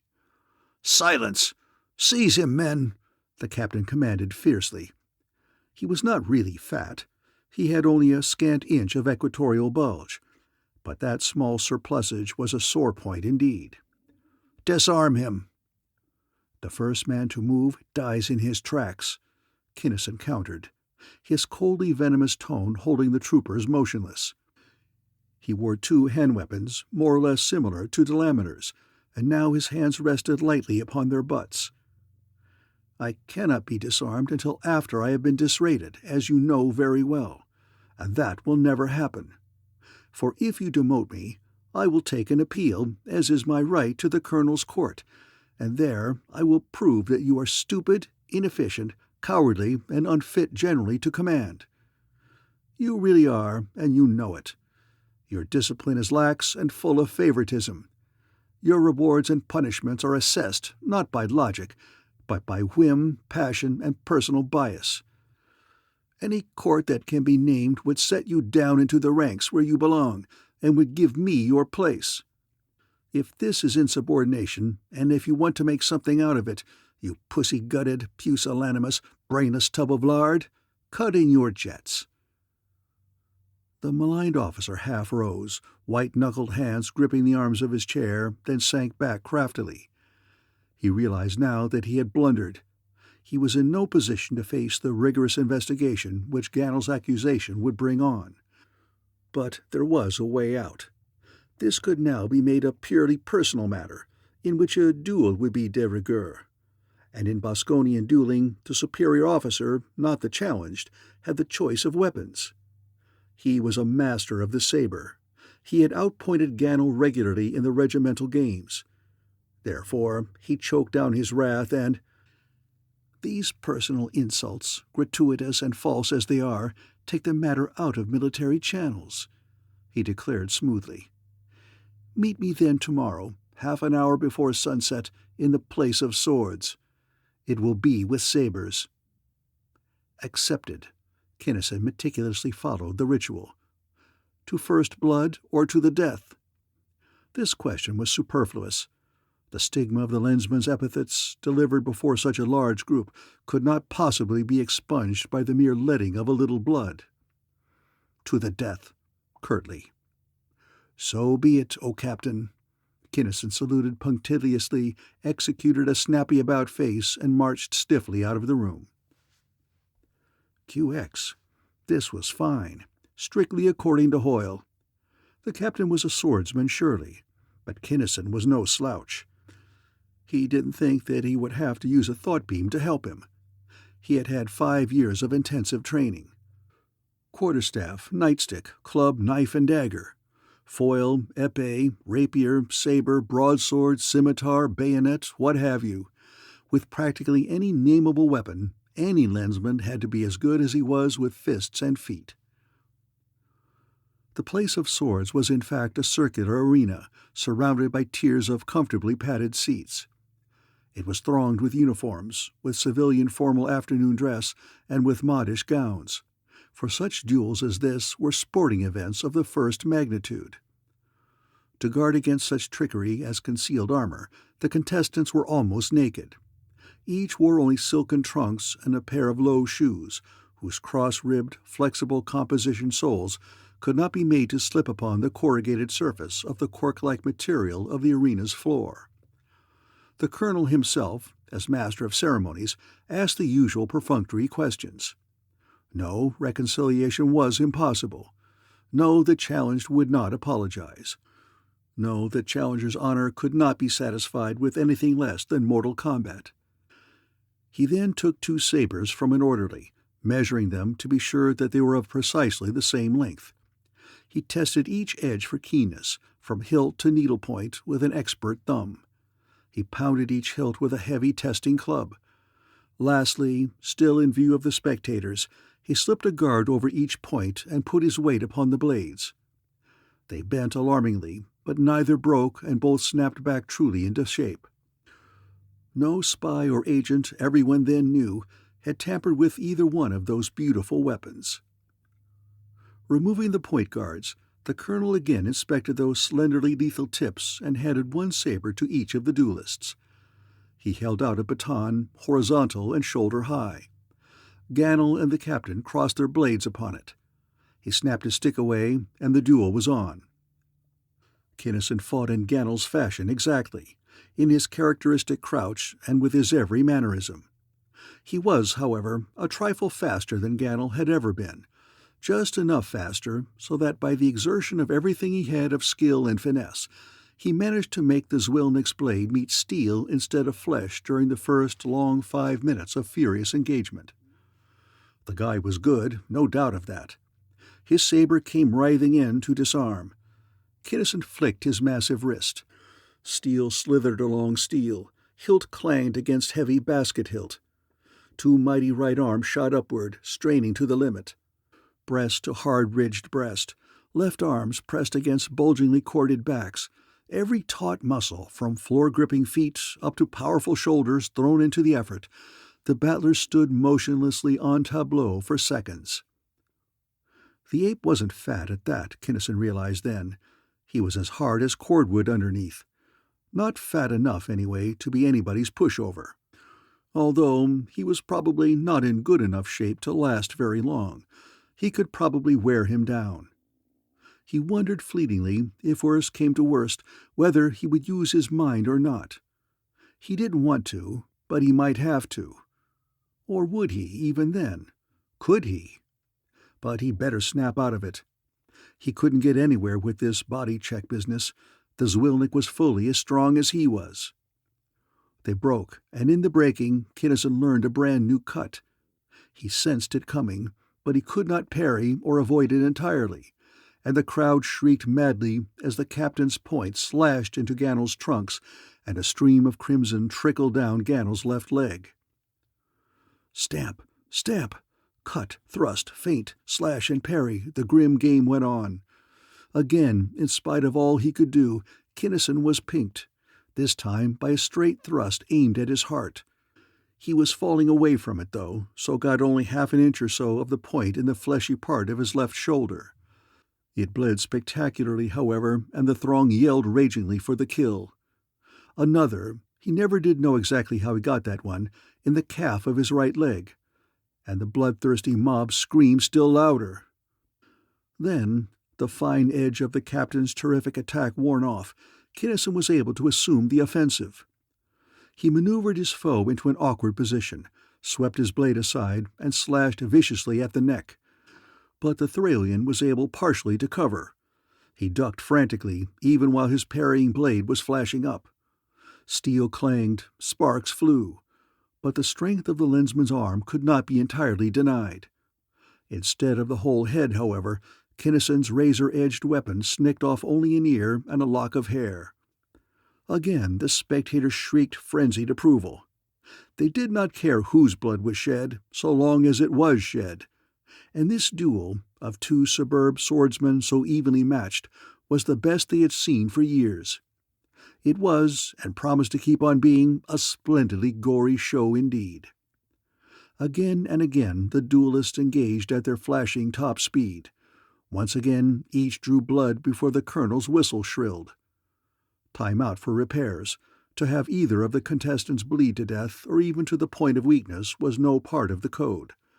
The captain had outpointed the lieutenant 4-2, just as he always did in the tournaments. But he now derived very little comfort from the score. He was weakening, and knew it, while Ganel's arm seemed as strong and as rock-steady as it had been at the bout's beginning. Kinnison also knew these facts. Surgeons gave hasty but effective treatment. New and perfect sabers replaced the badly nicked weapons. The ghastly thing went on. The captain tired slowly but surely. Ganel took more and more openly and more savagely the offensive. When it was over, Kinnison flipped his saber dexterously so that its point struck deep into the softly resilient floor beside that which had once been his captain. Then, while the hilt swung back and forth in slow arcs, he faced one segment of the now satiated throng and crisply saluted the colonel. "Sir, I trust that I have won honorably the right to be examined for fitness to become the captain of my company?" he asked formally, and, "You have, sir," the colonel as formally replied. Chapter 17. Kinnison's wounds, being superficial, healed rapidly. He passed the examination handily.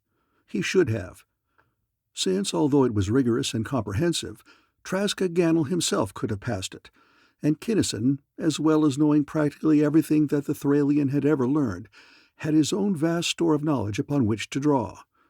Also, if necessary, he could have read the answers from the minds of the examiners. As a captain, the real Ganel would have been a hard and brilliant commander, noticeable even among the select group of tried and fire-polished veterans who officered the guards. Hence Kinnison became so. In fact, considerably more so than most. He was harsh, he was relentless and inflexible, but he was absolutely fair. He did not punish a given breach of discipline with 20 lashes one time and with a mere reprimand the next. 15 honest, scarring strokes it became for each and every time, whoever the offender. Whatever punishment a man deserved by the book, he got, promptly and mercilessly. Whatever reward was earned was bestowed with equal celerity, accompanied by a crisply accurate statement of the facts in each case at the daily parade review. His men hated him, of course. His non-coms and lieutenants, besides hating him, kept on trying to cut him down. All, however, respected him and obeyed him without delay and without question, which was all that any Boskonian officer could expect, and which was far more than most of them ever got. Having thus consolidated his position, Kinnison went blithely to work to undermine and to supplant the major. Since Alcon, like all dictators everywhere, was in constant fear of treachery and of revolution, war games were an almost constant form of drill. The general himself planned, and various officers executed, the mock attacks, by space, air, and land. The Royal Guards and Alcon's personal troops, heavily outnumbered, always constituted the defense. An elaborate system of scoring had been worked out long since, by means of which the staff officers could study in detail every weak point that could be demonstrated. "Captain Gannell, you will have to hold passes 25, 26, and 27, the obviously worried major told Kinnison the evening before a particularly important sham battle was to take place. The Lensman was not surprised. He himself had insinuated the idea into his superior's mind. Moreover, he already knew, from an intensive job of spying, that his major was to be in charge of the defense, and that the colonel, who was to direct the attacking forces, had decided to route his main column through Pass 27. "Very well, sir," Kinnison acknowledged. "I wish to protest formally, however, against those orders. It is manifestly impossible, sir, to hold all 3 of those passes with 2 platoons of infantry and 1 squadron of speedsters. May I offer a suggestion?" "You may not," the major snapped. "We have deduced that the real attack is coming from the north, and that any activity in your section will be merely a feint. Orders are orders, Captain." "Yes, sir," Kinnison replied, meekly, and signed for the thick sheaf of orders which stated in detail exactly what he was to do. The next evening, after Kinnison had won the battle by disregarding every order he had been given, he was summoned to the meeting of the staff. He had expected that, too, but he was not at all certain of how it was coming out. It was in some trepidation, therefore, that he entered the lair of the big brass hats. "Harumph," he was greeted by the adjutant. "You have been called—" "I know why I was called," Kinnison interrupted brusquely. "Before we go into that, however, I wish to prefer charges before the general against Major Delios of stupidity, incompetence, and inefficiency." Sheer astonishment resounded throughout the room in a ringing silence, broken finally by the general. "Those are serious charges indeed, Captain Gannell, but you may state your case." "Thank you, sir. First, stupidity. He did not perceive, at even as late a time as noon, when he took all my air away from me to meet the feint from the north, that the attack was not to follow any orthodox pattern. Second, incompetence. The orders he gave me could not possibly have stopped any serious attack through any one of the passes I was supposed to defend. Third, inefficiency. No efficient commander refuses to listen to suggestions from his officers, as he refused to listen to me last night." "Your side, Major?" And the staff officers listened to a defense based upon blind, dumb obedience to orders. "We will take this matter under advisement," the general announced then. "Now, Captain, what made you suspect that the colonel was coming through Pass 27? "I didn't," Kinnison replied mendaciously. "To reach any one of those passes, however, he would have to come down this valley," tracing it with his forefinger upon the map. "Therefore, I held my whole force back here at Hill 562, knowing that, warned by my air of his approach, I could reach any one of the passes before he could." "Ah. Then, when your air was sent elsewhere?" "I commanded a flitter, my own, by the way, and sent it up so high as to be indetectable.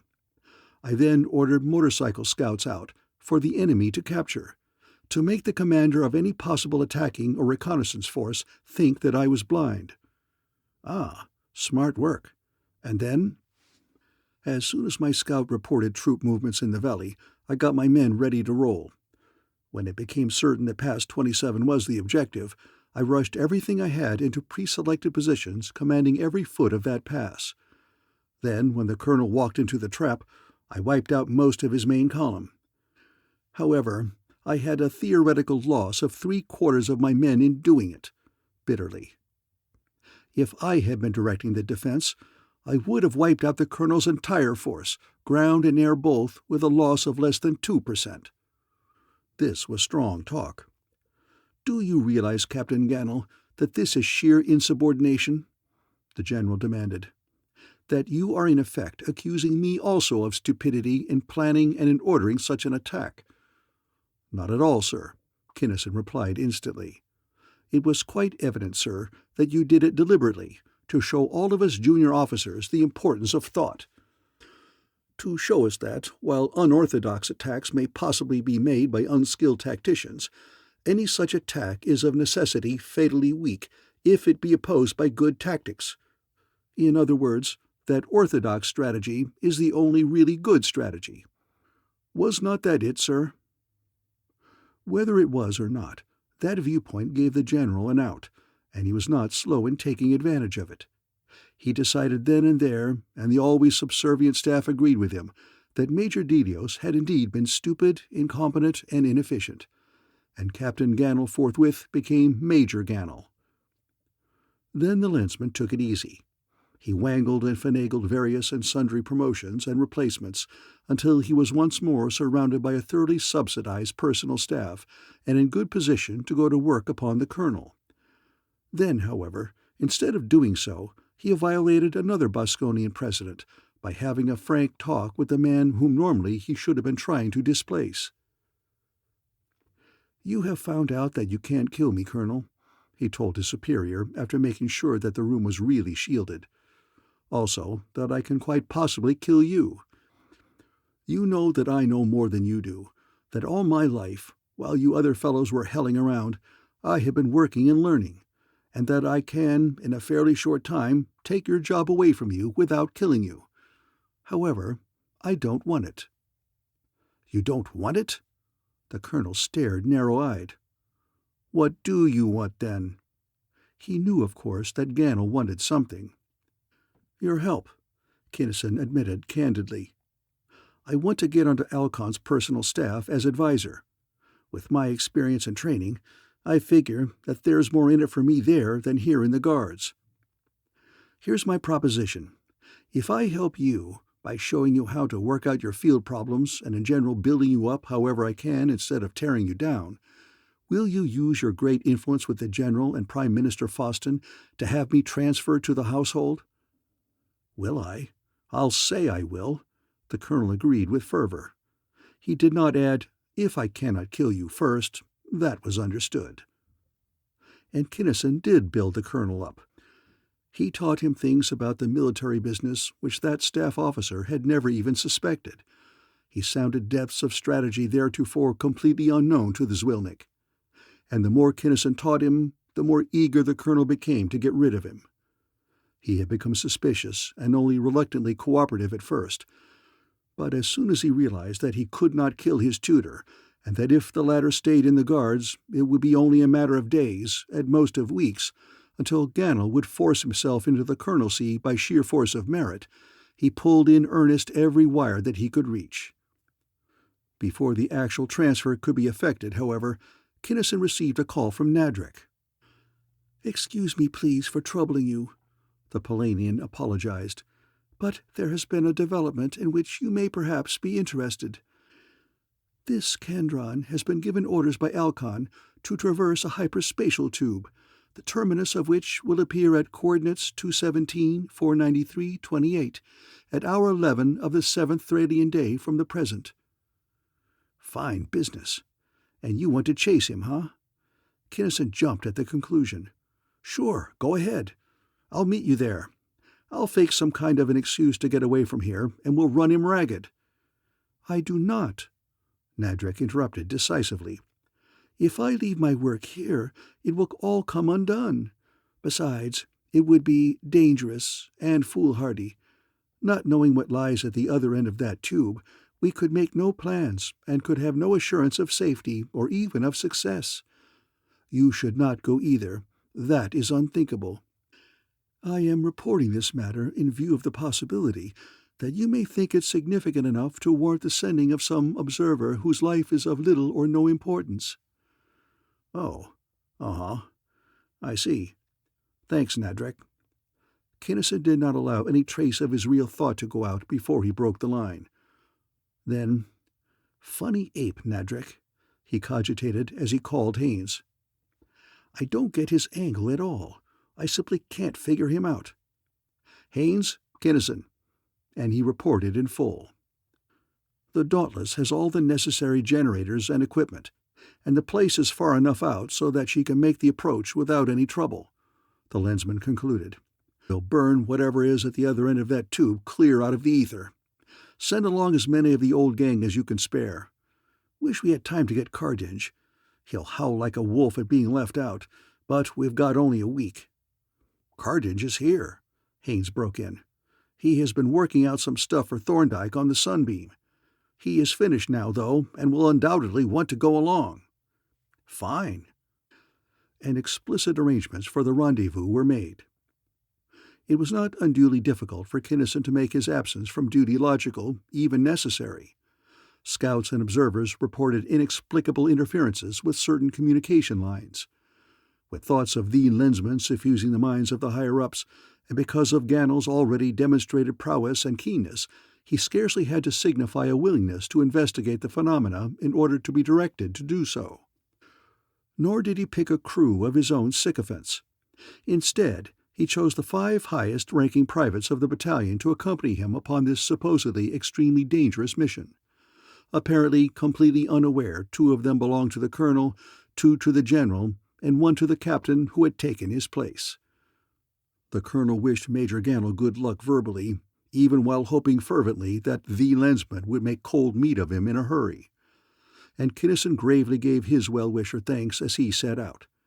He did not, however, go near any communications lines, although his spying crew did not realize the fact. They did not realize anything. They did not know even that they became unconscious within 5 minutes after leaving Thrail. They remained unconscious while the speedster in which they were was drawn into the Dauntless' capacious hold. In the patrol ship's sickbay, under expert care, they remained unconscious during the entire duration of their stay on board. The patrol pilots picked up Kandron's flying vessel with little difficulty, and the nullifier's full out followed it easily.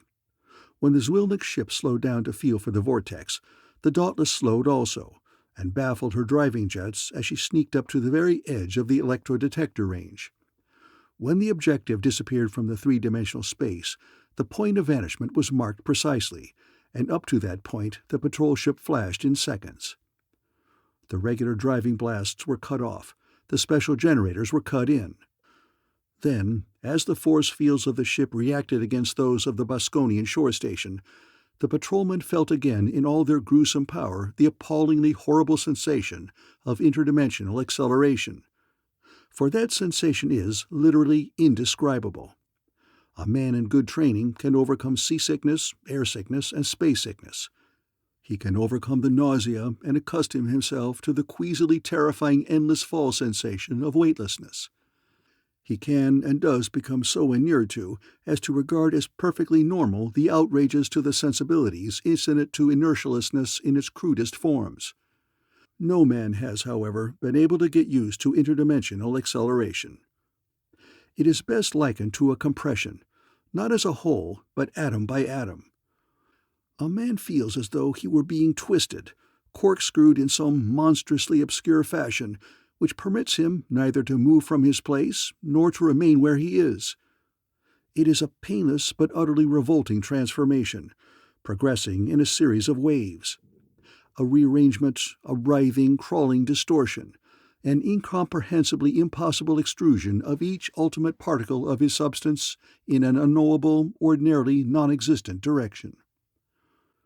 The period of acceleration over, the Dauntless traveled at uniform velocity along whatever course it was that the tube took, and the men, although highly uncomfortable and uneasy, could once more move about and work. Sir Austin Cardinge, in particular, was actually happy and eager as he flitted from one to another of the automatic recording instruments upon his special panel. He resembled, more closely than ever, a lean gray tomcat, Kinnison thought, He almost expected to see him begin to lick his whiskers and purr. "You see, my ignorant young friend," the scientist almost did purr as one of the recording pens swung widely across the ruled paper. "It is as I told you.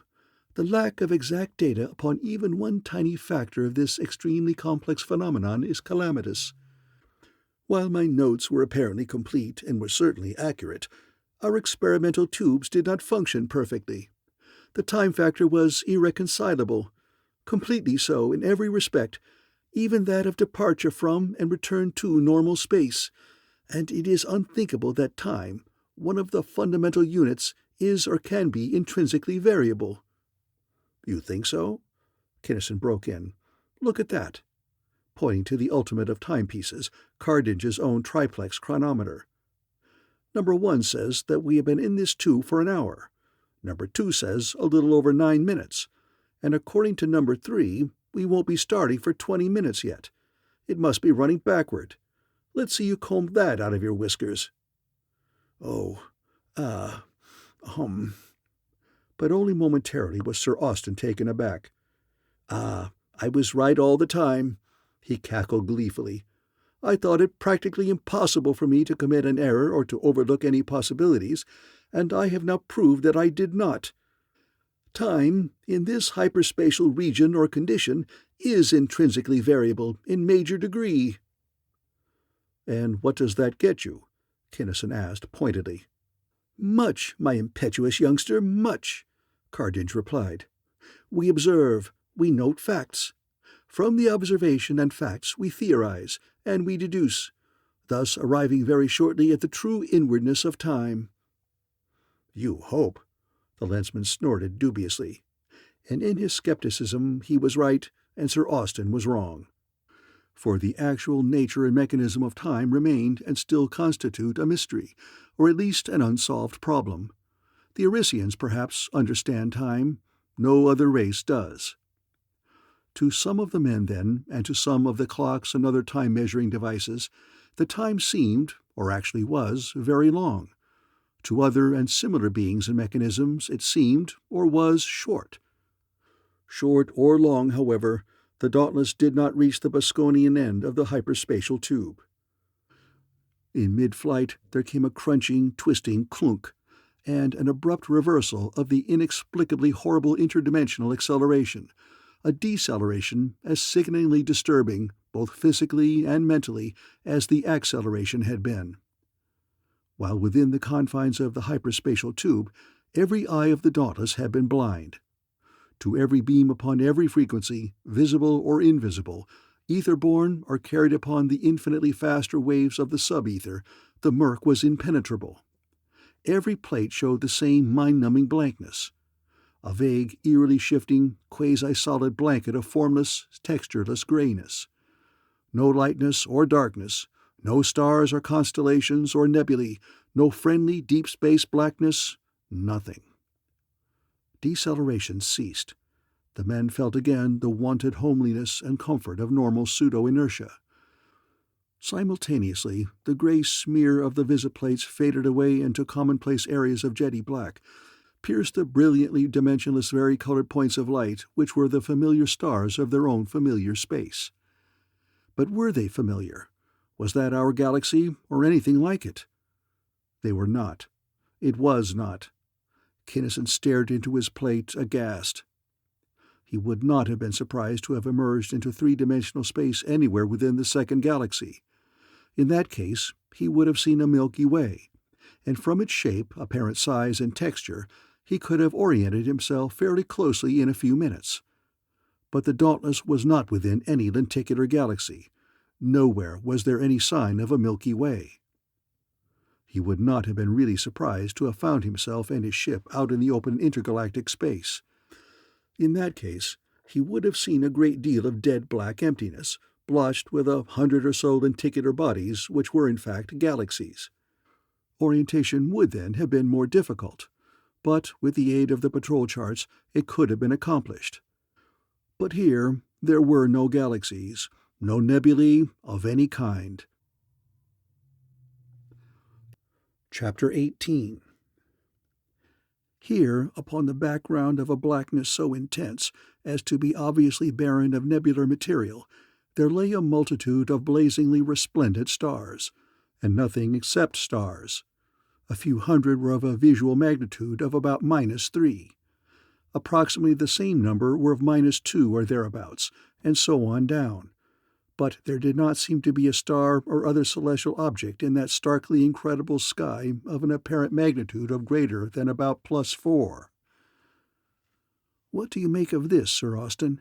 Kinnison asked quietly. "It's got me stopped like a traffic light." The mathematician ran toward him, and the lensman stared. He had never known Cardinge to hurry. In fact, he was not really running now. He was walking, even though his legs were fairly twinkling in the rapidity of motion.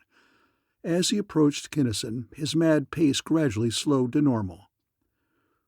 "Oh, time must be cockeyed here, too," the lensman observed. "Look over there. See how fast those fellows are moving, and how slow those others over that way are? Yes, interesting, intensely interesting. Truly a most remarkable and intriguing phenomenon," the fascinated mathematician enthused. "But that wasn't what I meant. Swing this plate, it's on visual, around outside so as to get the star aspect and distribution. What do you think of it?" "Peculiar. I might almost say unique," the scientist concluded after his survey. "Not at all like any normal configuration or arrangement with which I am familiar. We could perhaps speculate, but would it not be preferable to secure data first? Say by approaching a solar system and conducting systematic investigations?" "Uh-huh." And again Kinnison stared at the wispy little physicist in surprise. Here was a man. "You're certainly something to tie to, Ace, do you know it?" he asked admiringly. Then, as Cardinge gazed at him questioningly, incomprehendingly, "Skip it. Can you hear me, Henderson?" "Yes, just barely." "Shoot us across to one of those nearer stars. Stop and go inert." "QX, Chief." The pilot obeyed. And in the instant of inerting, the visiplate into which the two men stared went blank. The thousands of stars studding the sky a moment before had disappeared as though they had never been.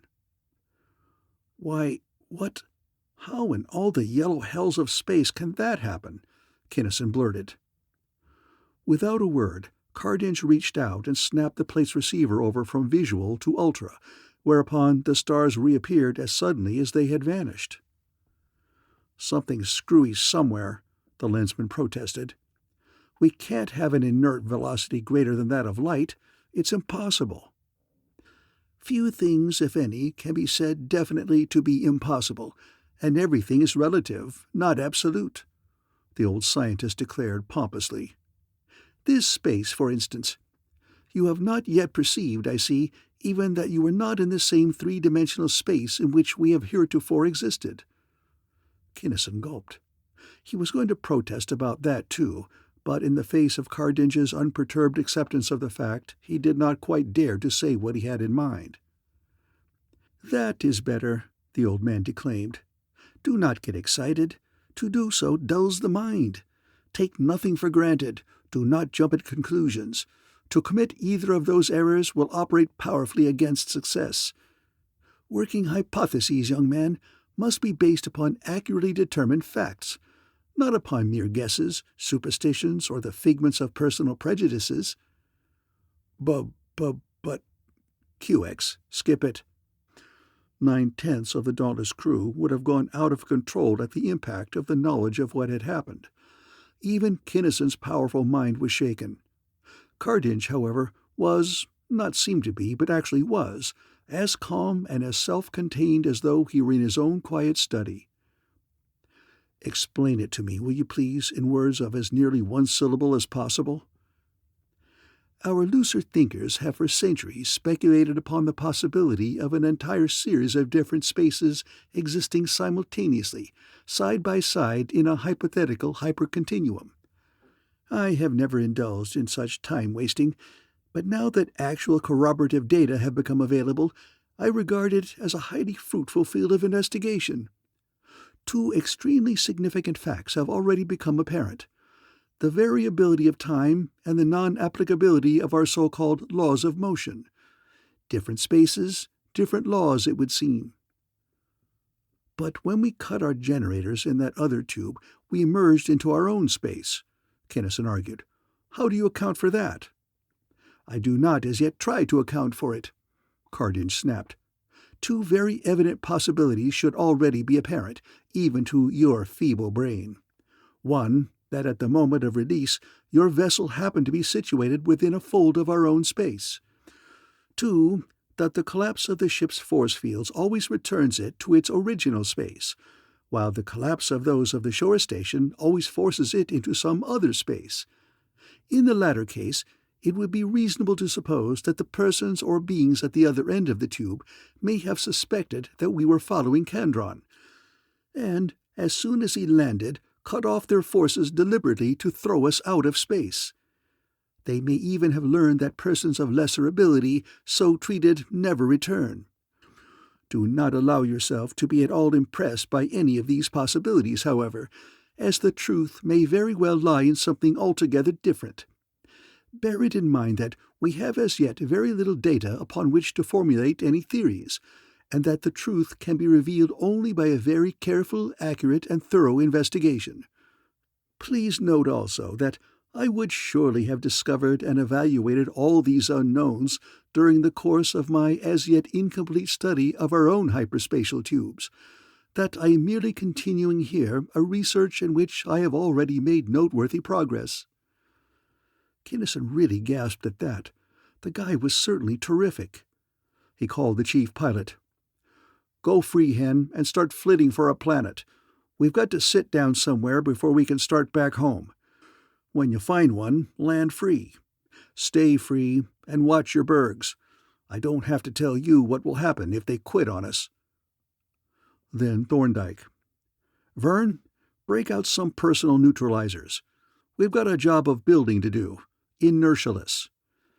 And he explained to both men in flashing thoughts what had happened and what they had to do. You grasp the basic idea, Kinnison, Cardinge approved, that it is necessary to construct a station apart from the vessel in which we propose to return to our normal environment. You err grievously, however, in your insistence upon the necessity of discovering a planet, satellite, asteroid, or other similar celestial body upon which to build it. Huh? Kinnison demanded. It is eminently possible, yes, even practicable, for us to use the Dauntless as an anchorage for the tube and for us to return in the lifeboats, Cardinge pointed out. What? Abandon this ship? Waste all that time rebuilding all the boats? It is preferable, of course, and more expeditious to find a planet if possible, the scientist conceded. However, it is plain that it is in no sense necessary. Your reasoning is fallacious. Your phraseology is deplorable. I am correcting you in the admittedly faint hope of teaching you scientific accuracy of thought and of statement. Wow, what a man, Kinnison breathed to himself as heroically he skipped it. Somewhat to Kinnison's surprise, he had more than half expected that planets would be non-existent in that space. The pilots did find a solid world upon which to land. It was a peculiar planet indeed. It did not move right, it did not look right, it did not feel right. It was waterless, airless, desolate, a senseless jumble of jagged fragments, mostly metallic. It was neither hot nor cold. Indeed, it seemed to have no temperature of its own at all. There was nothing whatever right about it, Kinnison declared. Oh, yes, there is, Thorndyke contradicted. Time is constant here. Whatever its absolute rate may be, these metals are nice to work with, and some of this other stuff will make insulation. Or hadn't you thought of that? Which would be faster, cutting down an intrinsic velocity of 15 lights to 0, or building the projector out of native materials? And if you match intrinsics, what will happen when you hit our normal space again? Plenty, probably. Uh-huh. Faster to use the stuff that belongs here. Careful, though, fella. And care was indeed necessary. extreme care that not a particle of matter from the ship was used in the construction, and that not a particle of the planet's substance by any mischance got aboard the spaceship. The actual work was simple enough. Cardinge knew exactly what had to be done. Thorndyke knew exactly how to do it, as he had built precisely similar generators for the experimental tubes upon Tellus. He had a staff of experts. The Dauntless carried a machine shop and equipment second to none. Raw material was abundant, and it was an easy matter to block out an inertialess room within which the projectors and motors were built. And after they were built, they worked. It was not the work, then, but the strain which wore Kinnison down. The constant wearing strain of incessant vigilance to be sure that the Bergenholms and the small units of the personal neutralizers did not falter for a single instant. He did not lose a man, but again and again there flashed into his mind the ghastly picture of one of his boys colliding with the solid metal of the planet at a relative velocity 15 times that of light. The strain of the endless checking and rechecking to make certain that there was no exchange of material, however slight, between the ship and the planet. Above all, the strain of knowing a thing which apparently no one else suspected, that Cardinge, with all his mathematical knowledge, was not going to be able to find his way back. He had never spoken of this to the scientist. He did not have to. He knew that without a knowledge of the fundamental distinguishing characteristics of our normal space, a knowledge even less to be expected than that a fish should know the fundamental equations and structure of water, they never could, save by the sheerest accident, return to their own space. And as Cardinge grew more and more tensely, unsocially immersed in this utterly insoluble problem, the more and more uneasy the Grey Lensman became. But this last difficulty was resolved first, and in a totally unexpected fashion. "Ah, Kinnison of Tellus, here you are. I have been considering your case for some 29 of your seconds." A deep, well-remembered voice resounded within his brain. "Mentor!" he exclaimed, and at the sheer shock of his relief he came very near indeed to fainting. "Thank Clono and Noshab Kemming you found us. How did you do it? How do we get ourselves out of here?" "Finding you was elementary," the Arisian replied calmly. "Since you were not in your own environment, you must be elsewhere. If my mind had been really competent, I would have foreseen this event in detail. Even though I did not so foresee it, however, it required but little thought to perceive that it was a logical, in fact, an inevitable development. Such being the case, it needed very little additional effort to determine what had happened and how and why, likewise precisely where you must now be. As for departure therefrom, your mechanical preparations are both correct and adequate. I could give you the necessary knowledge, but it is rather technically specialized and not negligible in amount. And since your brain is of very limited capacity, it is better not to fill any part of it with mathematics for which you will have no subsequent use. Put yourself en rapport, therefore, with Sir Austin Cardinge. I will follow." He did so, and as the mind met mine there ensued a conversation whose barest essentials Kinnison could not even dimly grasp. For Cardinge, as has been said, could think in the universal language of mathematics, in the esoteric symbology which very few minds have ever been able even partially to master. The Lensman did not get it, nor any part of it. He knew only that, in that to him completely meaningless gibberish, the Arisian was describing to the physicist, exactly and fully, the distinguishing characteristics of a vast number of parallel and simultaneously coexistent spaces. If that was rather technical stuff, the odd Lensman wondered, what would really deep stuff be like? Not that he wanted to find out. No wonder these mathematical wizards were nuts. Went off the beam. He'd be pure squirrel food if he had half that stuff in his skull. But Sir Austin took to it like a cat lapping up cream or doing away with the canary. He brightened visibly, he swelled, and when the Arisian had withdrawn from his mind, he preened himself and swaggered as he made meticulous adjustments of the delicate meters and controls which the technicians had already built.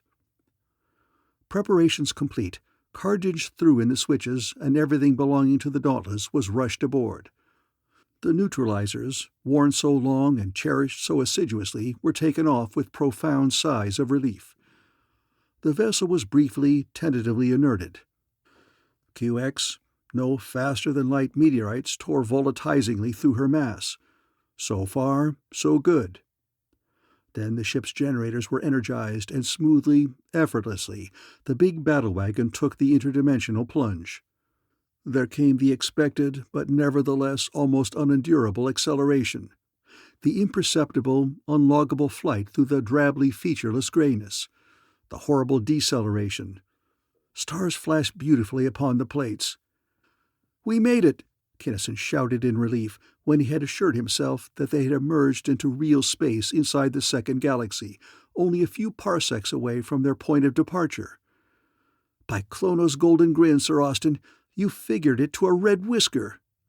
And when the Society meets Tuesday week, won't you just blast that ape Weingard to a cinder? Hot dog!" Having the basic data, the solution and the application followed of necessity, automatically, uniquely, the scientist said austerely. He was highly pleased with himself. He was tremendously flattered by the lensman's ebullient praise. But not for anything conceivable would he have so admitted. "Well, the first thing you better do is to find out what time of what day it is," Kinnison went on as he directed a beam to the patrol headquarters upon Clovia. "Better ask him the year, too," Henderson put in pessimistically. He had missed Ilona poignantly, but it was not that bad. In fact, it was not bad at all. They had been gone only a little over a week of Thralian time. This finding pleased Kinnison immensely, as he had been more than half afraid that it had been a month.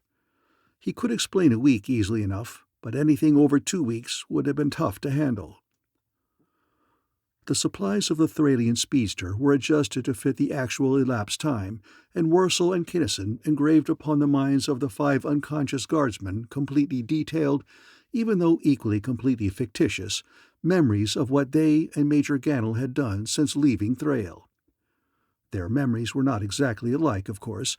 Each man had had different duties and experiences, and no 2 observers see precisely the same things even while watching the same event, but they were very convincing. Also, and fortunately, not even the slightest scars were left by the operations, for in these cases no memory chain had to be broken at any point. The Dauntless blasted off for Clovia. The speedster started for Thrail. Kinnison's crew woke up, without having any inkling that they'd ever been unconscious or that their knowledge of recent events did not jibe exactly with the actual occurrences, and resumed work. Immediately upon landing, Kinnison turned in a full official report of the mission, giving himself neither too much nor too little credit for what had been accomplished. They had found a patrol sneak boat near Line 11. They had chased it so many parsecs upon such and such a course, before forcing it to engage. They had crippled it and boarded, bringing away material, described as follows, which had been turned over to space intelligence, and so on. It would hold, Kinnison knew, and it would be corroborated fully by the ultra-private reports which his men would make to their real bosses. The colonel made good.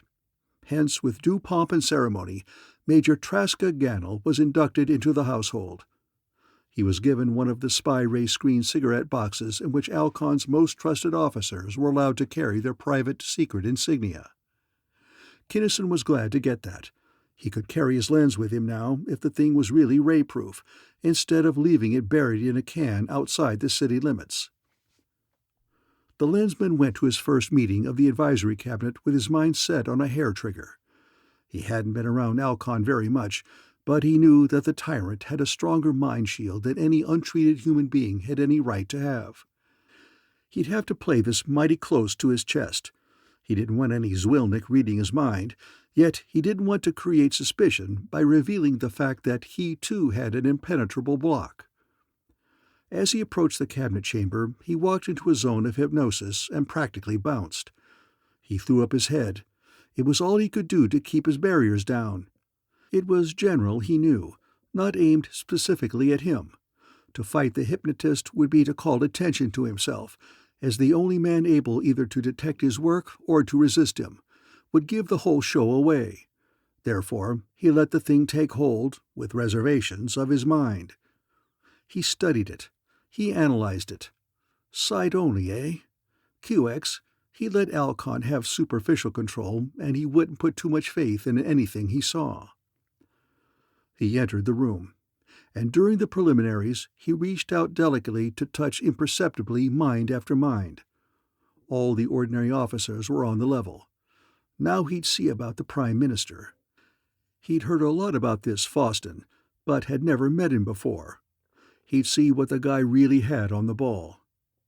He did not find out, however. He did not even touch his mind, for that worthy also had an automatic block, a block as effective as Alcon's or Kinnison's own. Sight was unreliable. How about the sense of perception? He tried it very daintily and gingerly upon Alcon's feet, legs, arms, and torso. Alcon was real and present in the flesh. Then the premiere, and he yanked his sense back, cancelled it, appalled. Perception was blocked at exactly what his eyes told him was the fellow's skin. That tore it, that busted it wide open. What in all the 9 iridescent hells did that mean? He didn't know of anything except a thought screen that could stop a sense of perception. He thought intensely. Alcon's mind was bad enough. It had been treated, certainly. Mind shields like that didn't grow naturally on human or near human beings. Maybe the Ike, or the race of Super Ike to which Kandron belonged, could give mental treatments of that kind. Boston, though, was worse. Alcon's boss. Probably not a man at all. It was he, it was clear, and not Alcon, who was putting out the zone of compulsion. An Ike, maybe? No, he was a warm-blooded oxygen breather. A frigid-blooded super big shot would make Alcon come to him. A monster almost certainly, though, possibly of a type Kinnison had never seen before. Working by remote control? Possibly, but probably he was smaller than a man and was actually inside the dummy that everybody thought was the Prime Minister. That was it for all the tea in China. "And what do you think, Major Gannell?" the Prime Minister asked, smoothly, insinuating his mind into Kinnison's as he spoke. Kinnison, who knew that they had been discussing an invasion of the First Galaxy, hesitated as though in thought. He was thinking, too, and ultra-carefully. If that ape was out to do a job of digging, he'd never dig again. QX, he was just checking Gannell's real thoughts against what he was going to say. "Since I am such a newcomer to this council, I do not feel as though my opinion should be given too much weight," Kinnison said, and thought, slowly, with the exactly correct amount of obsequiousness. "However, I have a very decided opinion upon the matter. I believe very firmly that it would be better tactics to consolidate our position here in our own galaxy first." "You advise, then, against any immediate action against Tellus?" the Prime Minister asked. "Why?" "I do, definitely. It seems to me that short-sighted, half-prepared measures, based upon careless haste, were the underlying causes of our recent reverses. Time is not an important factor. The great plan was worked out, not in terms of days or of years, but of centuries and millennia. And it seems self-evident that we should make ourselves impregnably secure, then expand slowly. Seeing to it that we can hold against everything that the patrol can bring to bear, every planet that we take." "Do you realize that you are criticizing the chiefs of staff who are in complete charge of military operations?" Alcon asked venomously. "Fully," the Lensman replied coldly. "I ventured this opinion because I was asked specifically for it. The chiefs of staff failed, did they not? If they had succeeded, criticism would have been neither appropriate nor forthcoming. As it is, I do not believe that mere criticism of their conduct, abilities, and tactics is sufficient. They should be disciplined and demoted. New chiefs should be chosen, persons abler and more efficient than the present incumbents." This was a bombshell. Dissensions waxed rife and raucous, but amidst the turmoil the Lensman received from the Prime Minister a flash of coldly congratulatory approval. And as Major Traska Gannel made his way back to his quarters, two things were starkly plain. First, he would have to cut Alcon down and himself become the tyrant of Thrail. It was unthinkable to attack or to destroy this planet. It had too many promising leads. There were too many things that didn't make sense. Above all, there were the stupendous files of information which no one mind could scan in a lifetime. Second, if he wanted to keep on living, he would have to keep his detector shoved out to maximum. This Prime Minister was just about as touchy and just about as safe to play with as 100 kilograms of dry nitrogen iodide.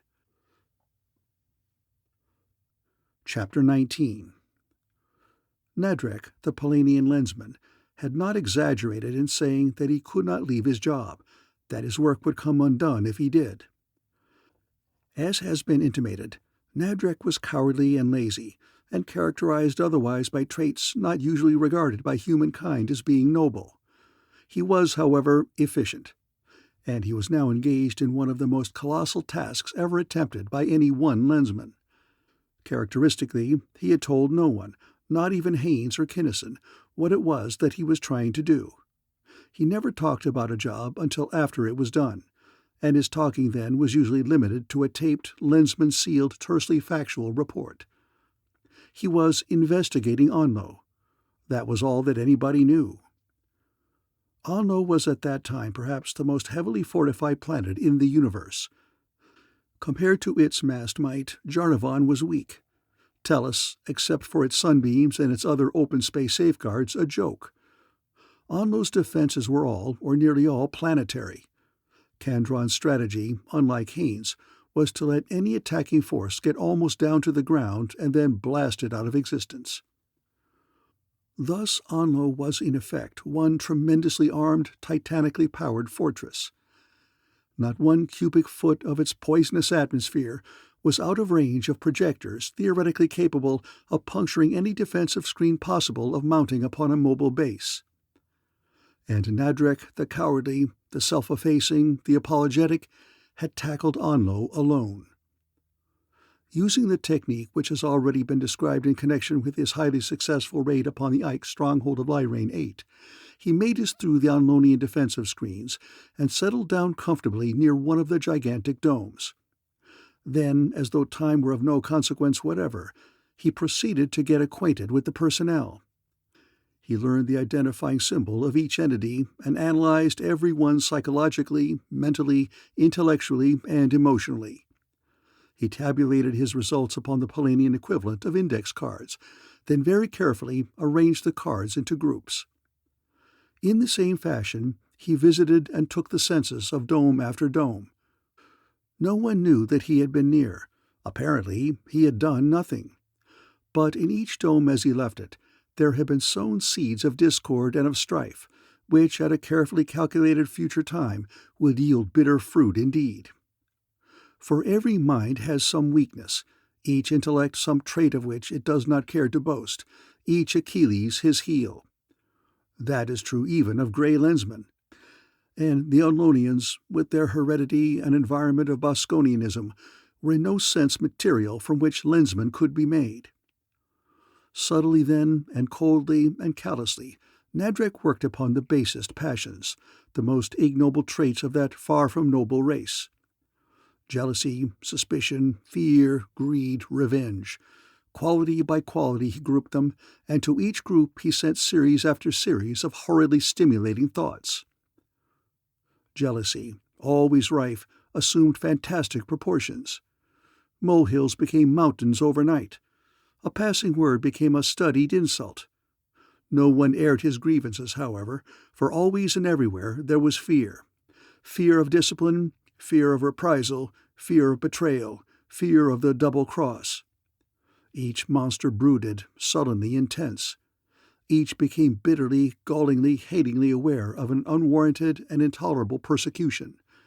Not much of a spark would be necessary to touch off such explosive material as that. Nadrek left the headquarters dome until the last. In one sense, it was the hardest of all. In another, the easiest. It was hard in that the entities there had stronger minds than those of lower station. Minds better disciplined, minds more accustomed to straight thinking and to logical reasoning. It was easy, however, in that those minds were practically all at war already, fighting either to tear down the one above or to resist the attacks of those below. On the whole, therefore, the headquarters dome was relatively easy, since every mind in it already hated or feared or distrusted or was suspicious of or jealous of some other. And while Nadric labored thus deviously his wonders to perform, Kinnison went ahead in his much more conventional and straightforward fashion upon Thrail. His first care, of course, was to surround himself with the usual coterie of spies and courtiers. The selection of this group gave Kinnison many minutes of serious thought. It was natural enough that he had not been able to place any of his own men in the secret service of Alcon or the Prime Minister, since they both had minds of power. It would not be natural, however, for either of them not to be able to get an agent into his. For to be too good would be to invite a mental investigation which he simply could not as yet permit. He would have to play dumb enough so that his hitherto unsuspected powers of mind would remain unsuspected. He could, however, do much. Since he knew who the spies were, he was able quite frequently to have his more trusted henchmen discover evidence against them, branding them for what they were. Assassinations were then, of course, very much in order. And even a strong suspicion, even though it could not be documented, was ground for a duel. In this fashion, then, Kinnison built up his entourage and kept it reasonably free from subversive elements. And, peculiarly enough, those elements never happened to learn anything which the Lensman did not want them to know. Building up a strong personal organization was now easy, for at last Kinnison was a real Boskonian big shot. As a major of the household, he was a power to be toadied to and fawned upon. As a personal adviser to Alcon the Tyrant, he was one whose ill will should be avoided at all costs. As a tactician who had so boldly and yet so altruistically put the skids under the chiefs of staff, thereby becoming a favorite even of the dreaded Prime Minister, he was marked plainly as a climber to whose coat-tails it would be wise to cling. In short, Kinnison made good in a big, it might almost be said in a stupendous way. With such powers at work, the time of reckoning could not be delayed for long. Alcon knew that Gano was working against him, learned very quickly, since he knew exactly the personnel of Kinnison's private secret service and could read at will any of their minds, that Ganel held most of the trumps. The tyrant had tried many times to read the Major's mind, but the latter, by some subterfuge or other, had always managed to elude his inquisitor without making an issue of the matter. Now, however, Alcon drove in a solid questing beam, which he was grimly determined would produce results of one kind or another. It did, but unfortunately for the Thralian, they were nothing which he could use. For Kinnison, instead either of allowing the tyrant to read his whole mind or of throwing up an all-too-revealing barricade, fell back upon the sheer native power of will, which had made him unique in his generation. He concentrated upon an all-inclusive negation, which in effect was a rather satisfactory block and which was entirely natural. "I don't know what you are trying to do, Alcon," he informed his superior stiffly, "but whatever it is, I do not like it. I think that you are trying to hypnotize me. If you are, know now that you cannot do it, that no possible hypnotic force can overcome my definitely and positively opposed will." "Major Ganel, you will—" the tyrant began, then stopped. He was not quite ready yet to come openly to grips with this would-be usurper. Besides, it was now plain that Ganel had only an ordinary mind. He had not even suspected all the prying that had occurred previously. He had not recognized even this last powerful thrust for what it really was.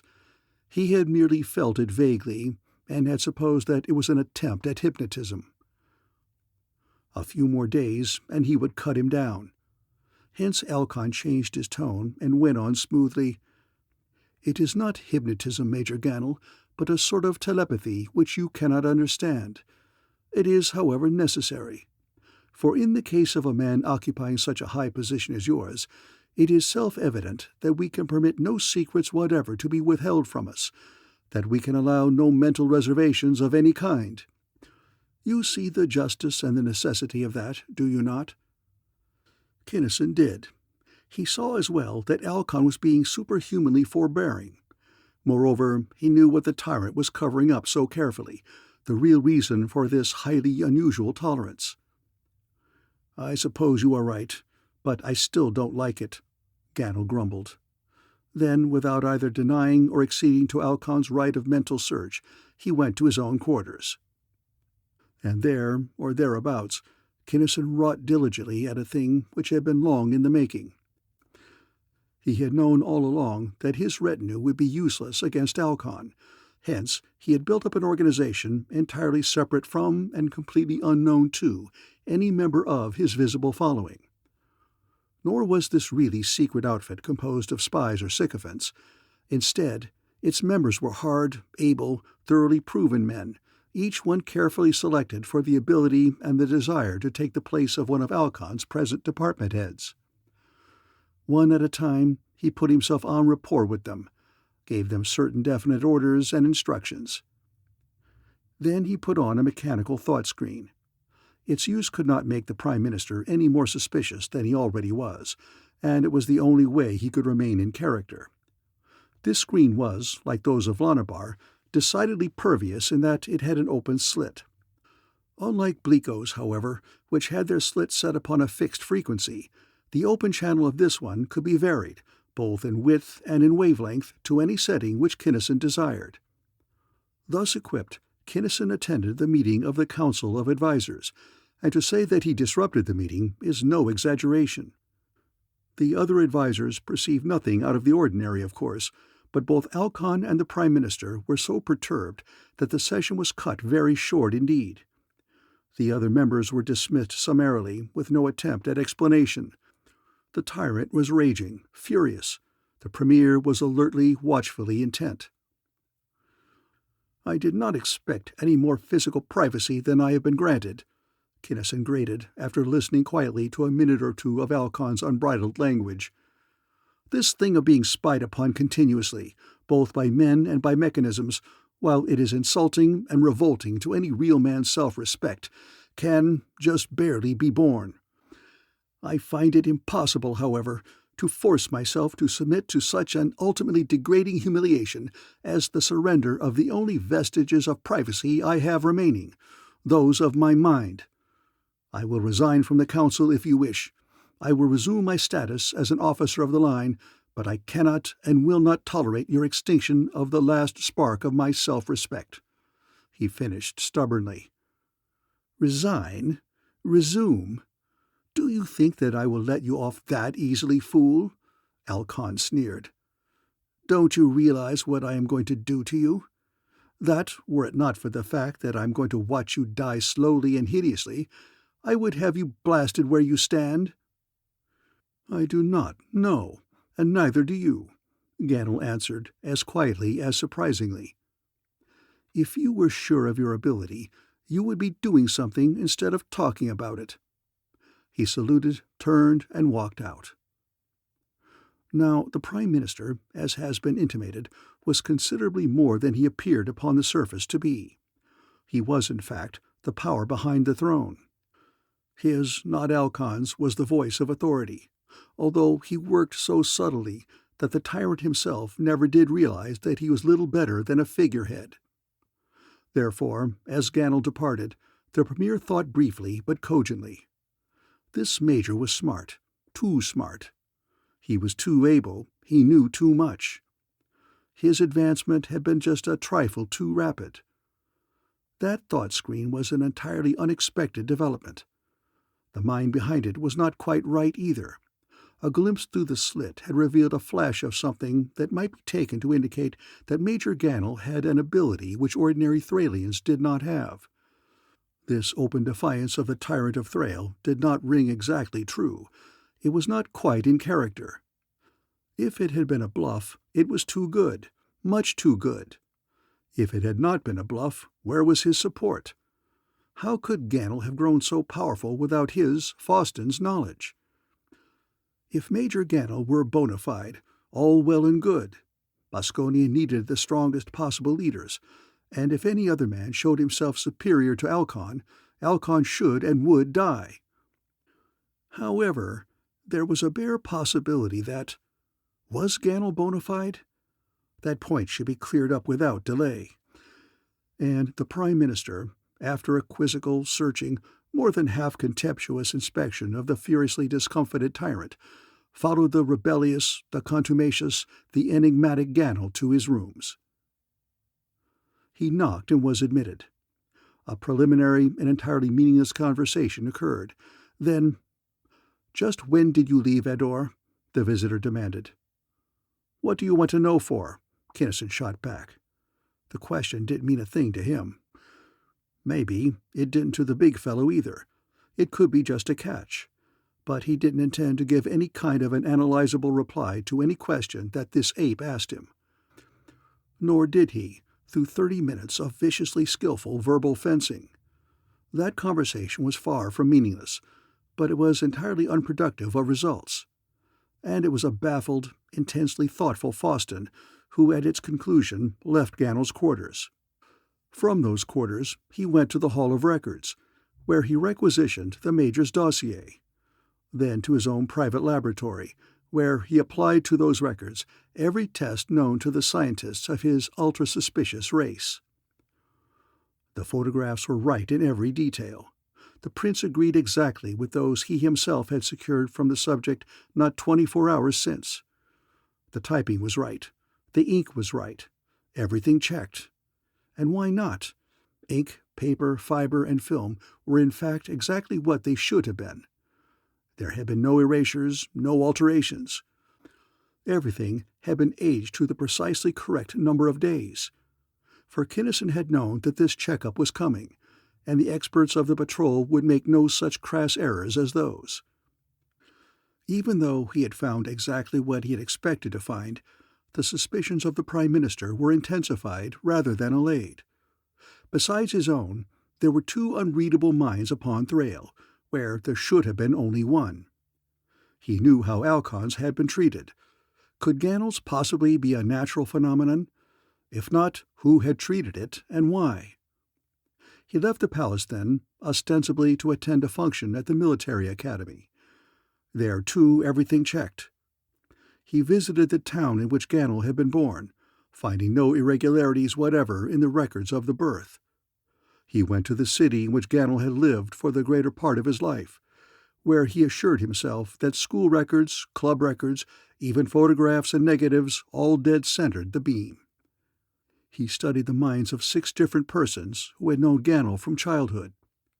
As one, they agreed that the Traska Ganel who was now Traska Ganel was in fact the real Traska Ganel, and could not by any possibility be anyone else.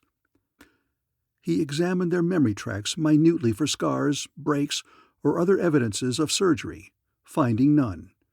In fact, none existed, for the therapists who had performed those operations had gone back clear to the very beginnings, to the earliest memories of the Ganel child.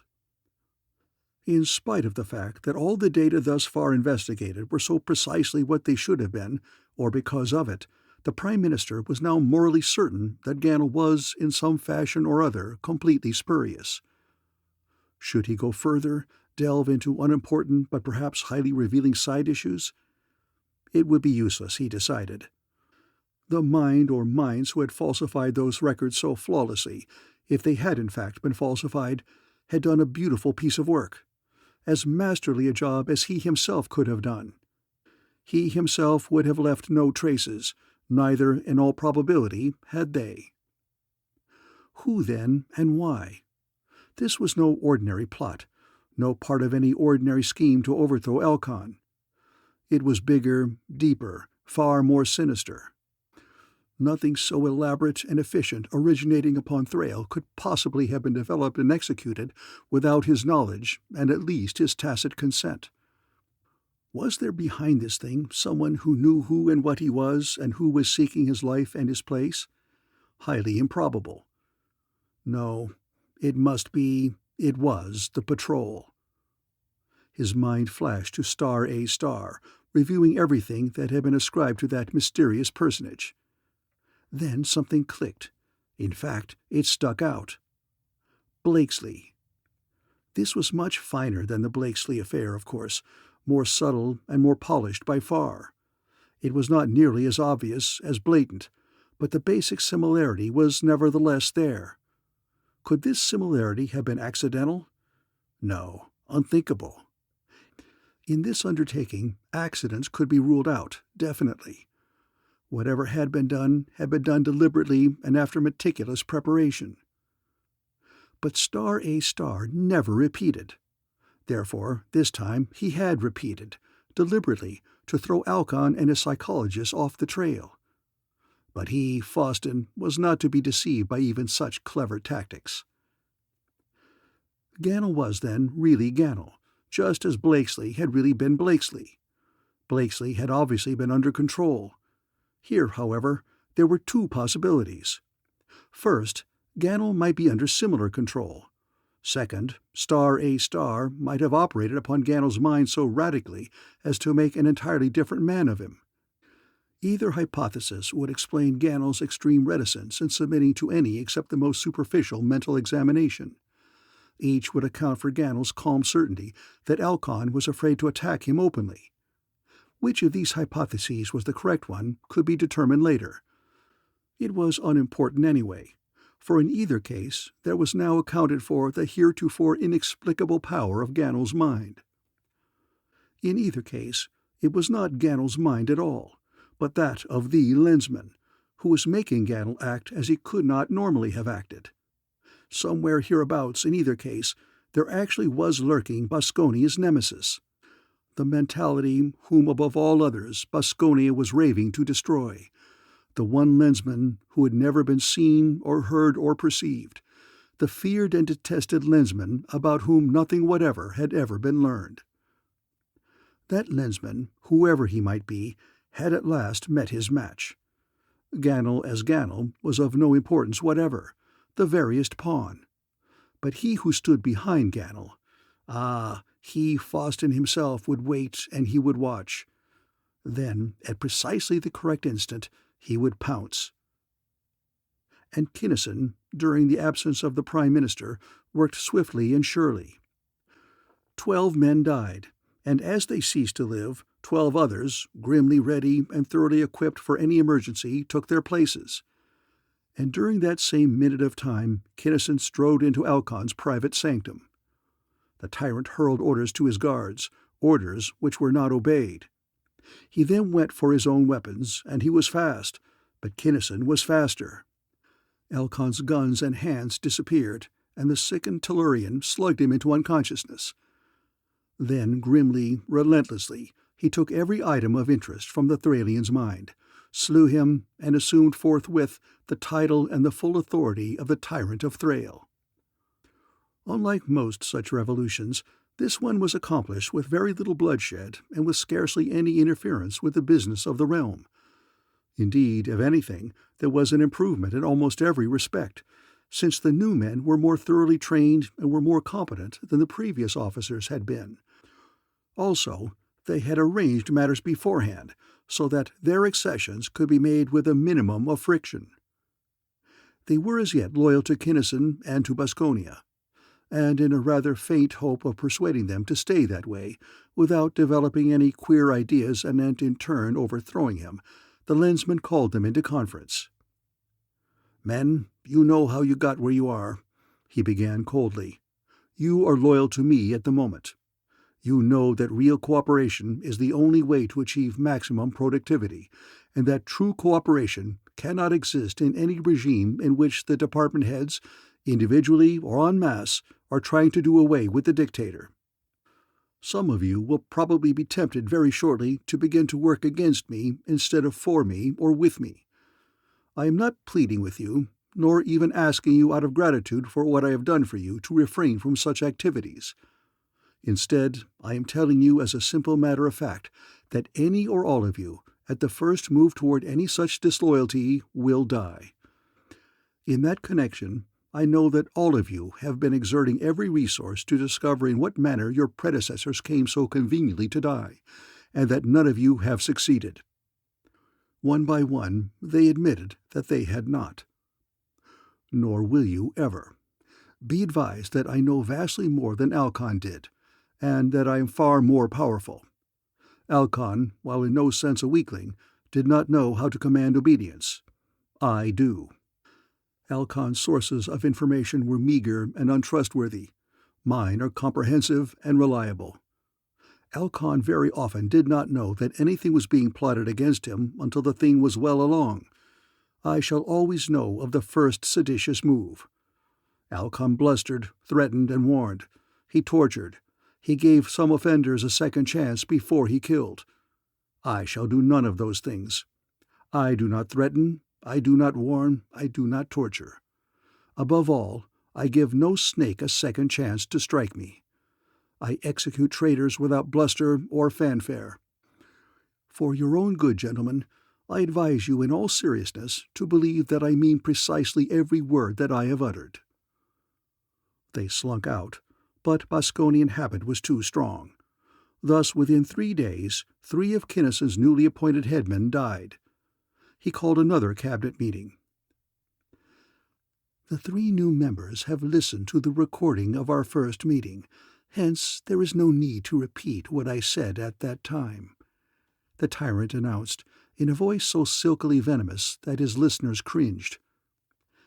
I will add to it merely that I will have full cooperation, and only cooperation, if I have to kill all of you and all of your successors to get it. You may go.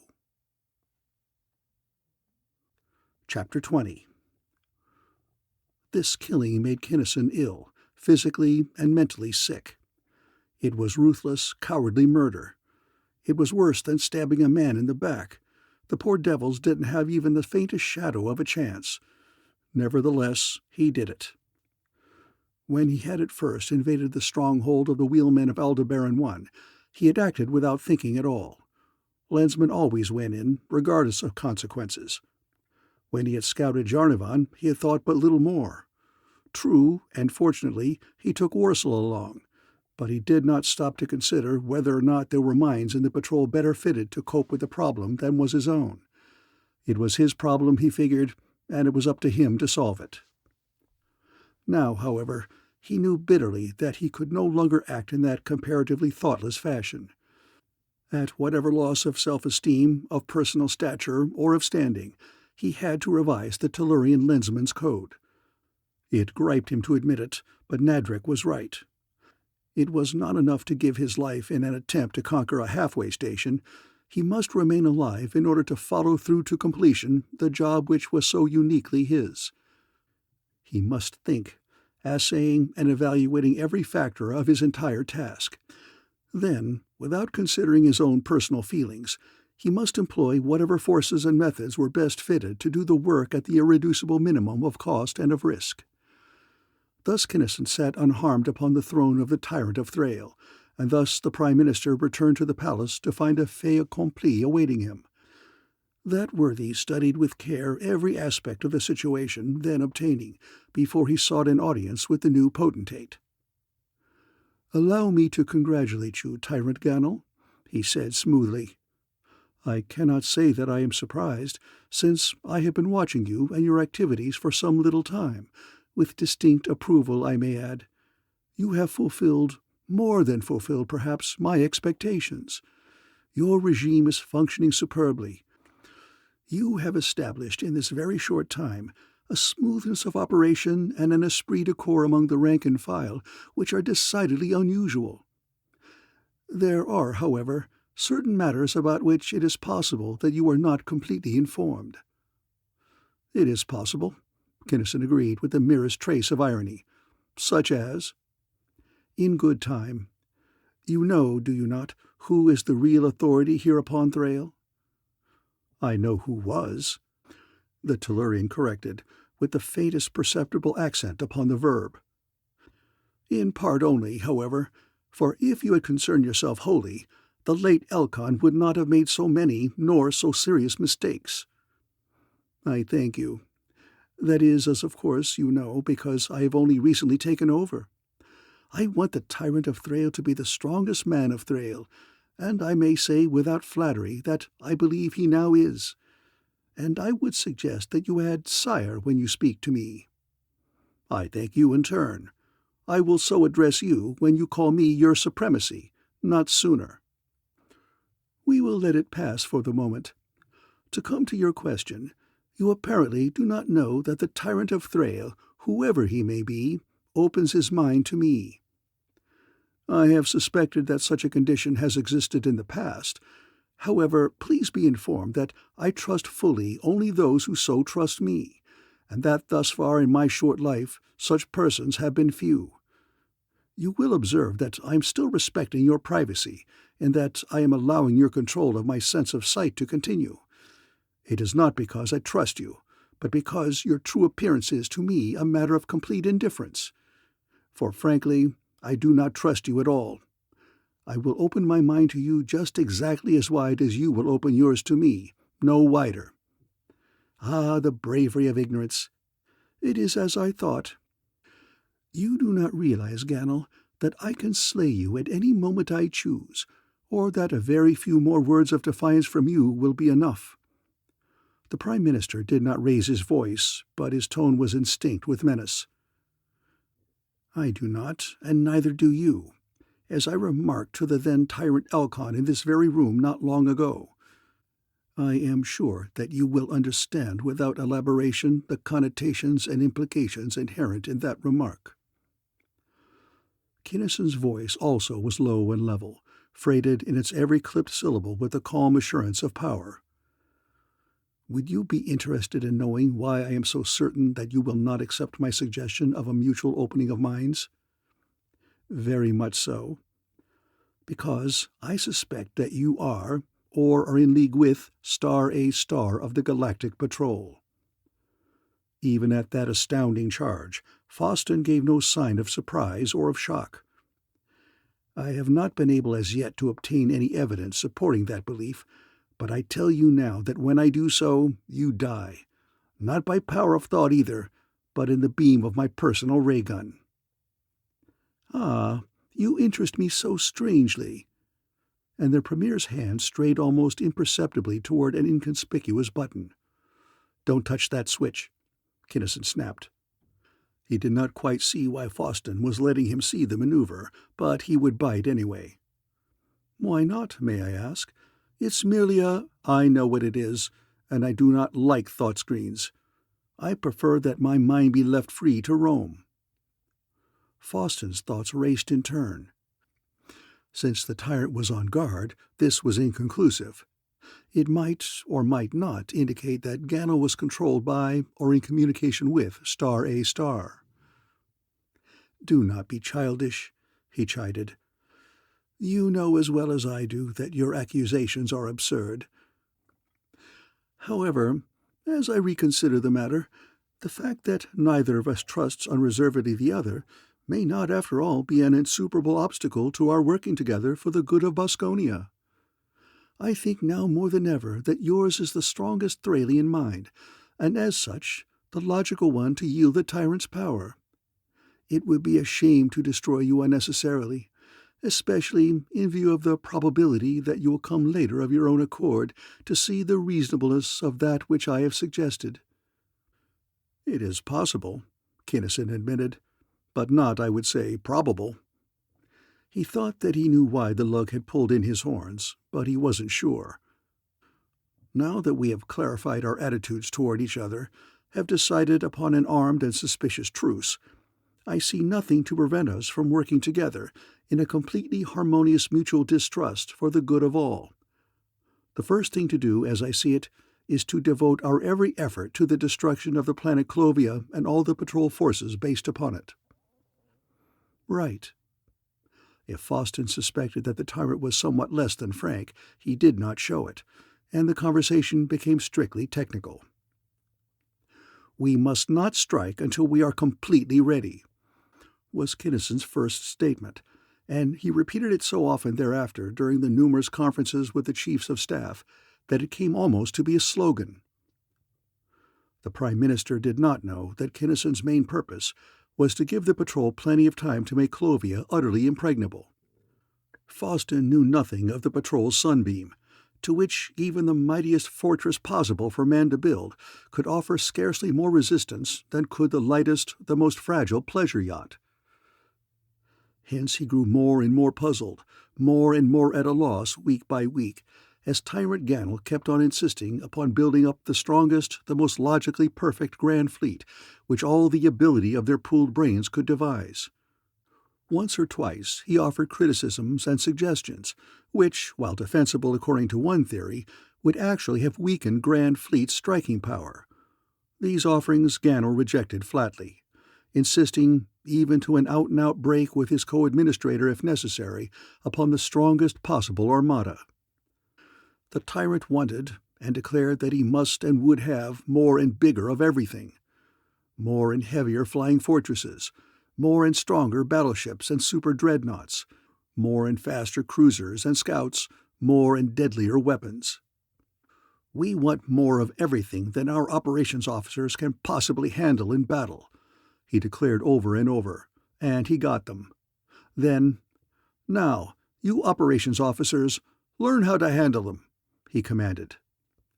Even the Prime Minister protested at that, but it was finally accomplished. Foston was a real thinker, as was Kinnison, and between them they worked out a system. It was crudeness and inefficiency incarnate in comparison with the Z9M9Z, but it was so much better than anything previously known to Boskone's high command that everyone was delighted. Even the suspicious and cynical Foston began to entertain some doubts as to the infallibility of his own judgment. And these doubts grew apace as the tyrant drilled his grand fleet. He drove the personnel unmercifully, especially the operations officers, as relentlessly as he drove himself. He simply could not be satisfied. His ardor and lust for efficiency were insatiable. His reprimands were scathingly accurate. Officer after officer he demoted bitingly during ever more complicated, ever more inhumanly difficult maneuvers, until finally he had what were unquestionably his best men in those supremely important positions. Then, one day, "QXChem, come ahead. We're ready," Haines lensed him briefly. For Kinnison had been in touch with the Port Admiral every day. He had learned long since that the Prime Minister could not detect a lensed thought, particularly when the Lensman was wearing a thought screen, as he did practically constantly. Wherefore the strategists of the patrol were as well informed as was Kinnison himself of every move made by the Boskonians. Then Kinnison called Foston, and was staring glumly at nothing when the latter entered the room. "Well, it would seem that we are about as nearly ready as we ever will be," the tyrant brooded pessimistically. "Have you any suggestions, criticisms, or other contributions to offer, of however minor a nature?" "None whatever. You have done very well indeed." Gannel grunted, without enthusiasm. "You have observed, no doubt, that I have said little, if anything, as to the actual method of approach." The Prime Minister had indeed noticed that peculiar oversight, and said so. Here, undoubtedly, he thought, was the rub. Here was where Star A Star's minion would get in his dirty work. "I have thought about it at length," Kinnison said, still in his brown study. "But I know enough to recognize and to admit my own limitations. I do know tactics and strategy, and thus far I have worked with only known implements toward known objectives. That condition, however, no longer exists. The simple fact is that I do not know enough about the possibilities, the techniques, and the potentialities, the advantages and the disadvantages of the hyperspatial tube as an avenue of approach, to enable me to come to a defensible decision one way or the other. I have decided, therefore, that if you have any preference in the matter, I will give you full authority and let you handle the approach in any manner you please. I shall, of course, direct the actual battle, as in that I shall again be upon familiar ground." The Premier was flabbergasted. This was incredible. Gannel must really be working for Boskone after all, to make such a decision as that. Still skeptical, unprepared for such a startling development as that one was, he temporized. The very bad, features of the approach of Via Tube are two, he pondered aloud. We have no means of knowing anything about what happens, and since our previous such venture was a total failure, we must assume that, contrary to our plans and expectations, the enemy was not taken by surprise. Right, Kinnison concurred tonelessly. Upon the other hand, an approach via open space, while conducive to the preservation of our two lives, would be seen from afar, and would certainly be met by an appropriate formation. Check, came emotionlessly non-committal agreement. Haven't you the slightest bias one way or the other? Foston demanded incredulously. None whatever. The tyrant was coldly matter-of-fact. If I had had any such, I would have ordered the approach made in the fashion I preferred. Having none, I delegated authority to you. When I delegate authority, I do so without reservations. This was a stopper. Let it be open space, then, the Prime Minister finally decided. So be it. And so it was. Each of the component flotillas of Grand Fleet made a flying trip to some nearby base where each unit was serviced. Each item of mechanism and of equipment was checked and rechecked. Stores were replenished, and munitions, especially munitions. Then the mighty Armada, the most frightfully powerful aggregation ever to fly for Boskonia, the mightiest fleet ever assembled anywhere, according to the speeches of the politicians, remade its stupendous formation and set out for Clovia. And as it flew through space, shortly before contact was made with the patrol's Grand Fleet, the Premier called Kinnison into the control room.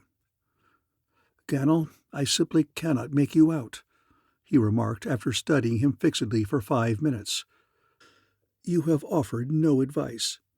You have not interfered with my handling of the fleet in any way. Nevertheless, I still suspect you of treacherous intentions. I have been suspicious of you from the first." "With no grounds whatever for your suspicions," Kinnison reminded him coldly. "What? With all the reason possible," Foston declared. "Have you not steadily refused to bare your mind to me?" "Certainly. Why not? Do we have to go over that again? Just how do you figure that I should so trust any being who refuses to reveal even his true shape to me?" "That is for your own good," the Prime Minister stated. "I have not wanted to tell you this, but the truth is that no human being can perceive my true self and retain his sanity." "I'll take a chance on that," Kinnison replied skeptically. "I've seen a lot of monstrous entities in my time, and I haven't conked out yet." "There speaks the sheer folly of callow youth, the rashness of an ignorance so abysmal as to be possible only to one of your ephemeral race." The voice deepened, became more resonant.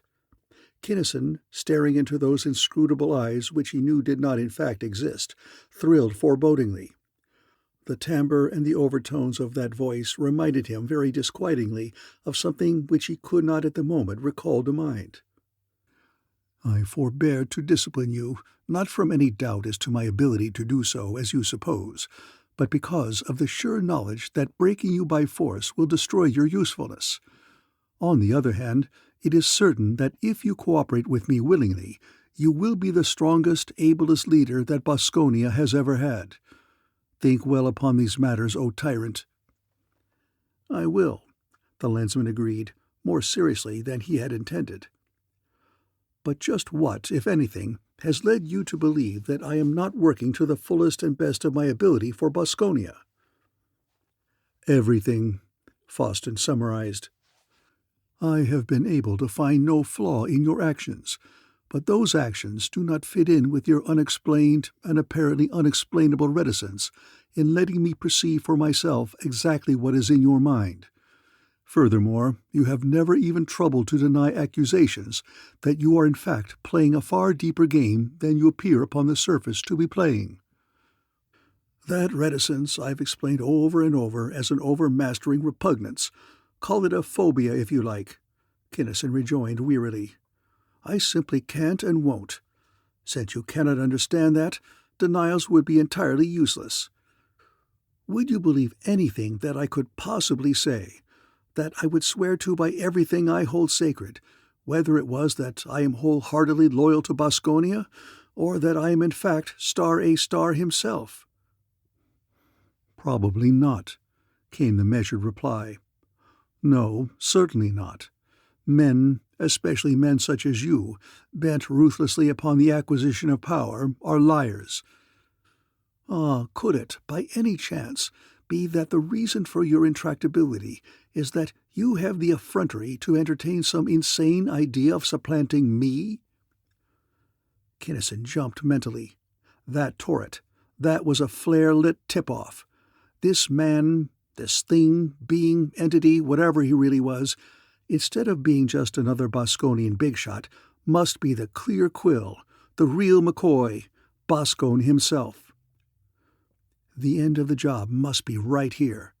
This must be, the real brain for whom he had been searching so long. Here, within 3 feet of him, sat the creature with whom he had been longing so fervently to come to grips. The reason is, as I have said, the Tellurian stated quietly.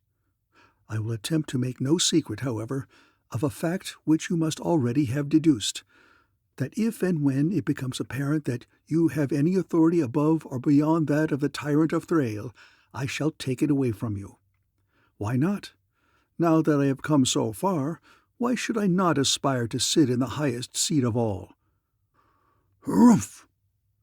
The monster.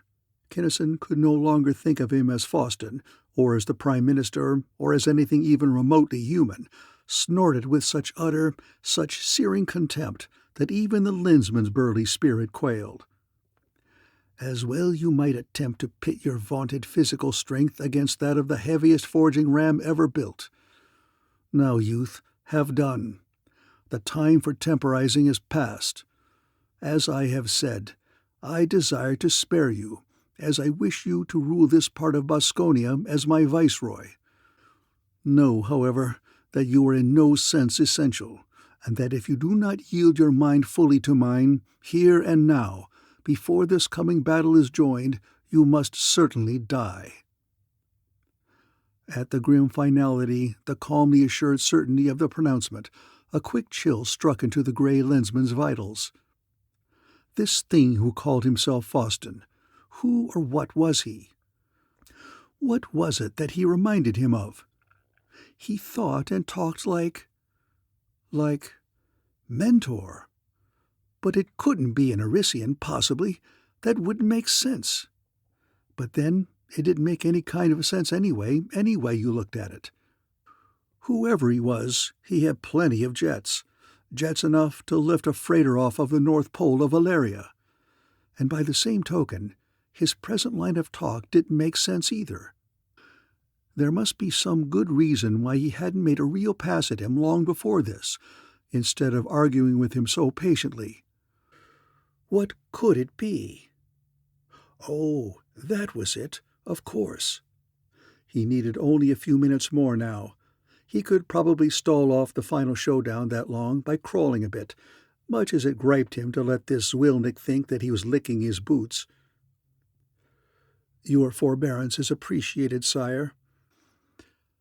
At the apparently unconscious tribute to superiority, and at the fact that the hitherto completely self-possessed tyrant got up and began to pace nervously up and down the control room, the Prime Minister's austere mien softened appreciably.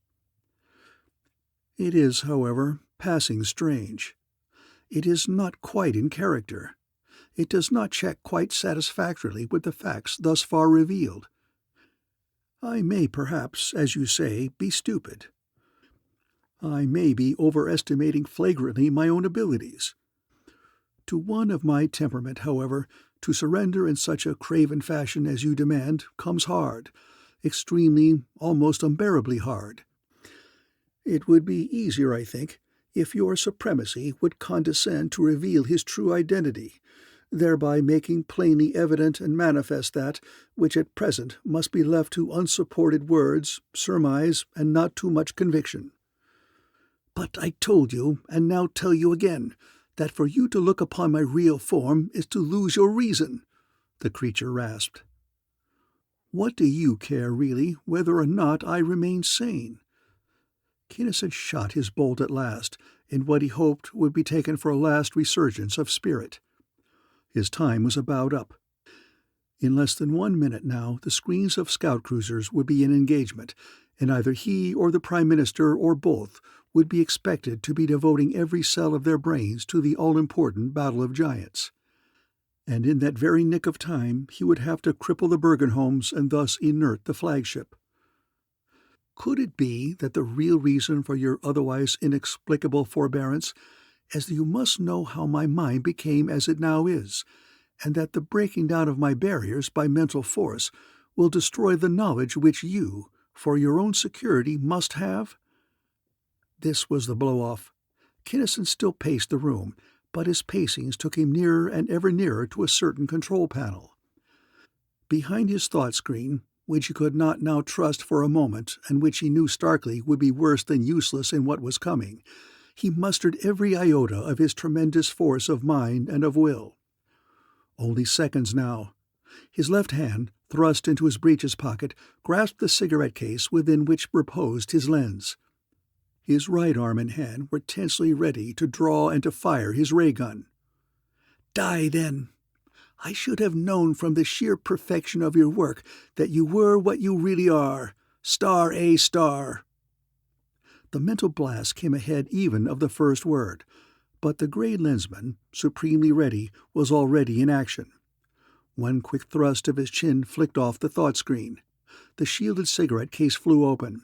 His more than half-alive lens blazed again upon his massive wrist. His weapon leapt out of its scabbard, flaming destruction as it came, a ravening tongue of incandescent fury which licked out of existence in the twinkling of an eye the Bergenholm's control panels and the operators clustered before it. The vessel went inert. Much work would have to be done before the Boskonian flagship could again fly free. These matters required only a fraction of a second. Well, indeed it was that they did not take longer, for the ever-mounting fury of the Prime Minister's attack soon necessitated more, much more than an automatic block, however capable. But Kimball Kinnison, Gray Lensman, Lensman of Lensmen, had more, ever so much more than that. He whirled, lips thinned over tight-set teeth in a savage fighting grin. Now he'd see what this Wilnick was and what he had. No fear, no doubt of the outcome entered his mind.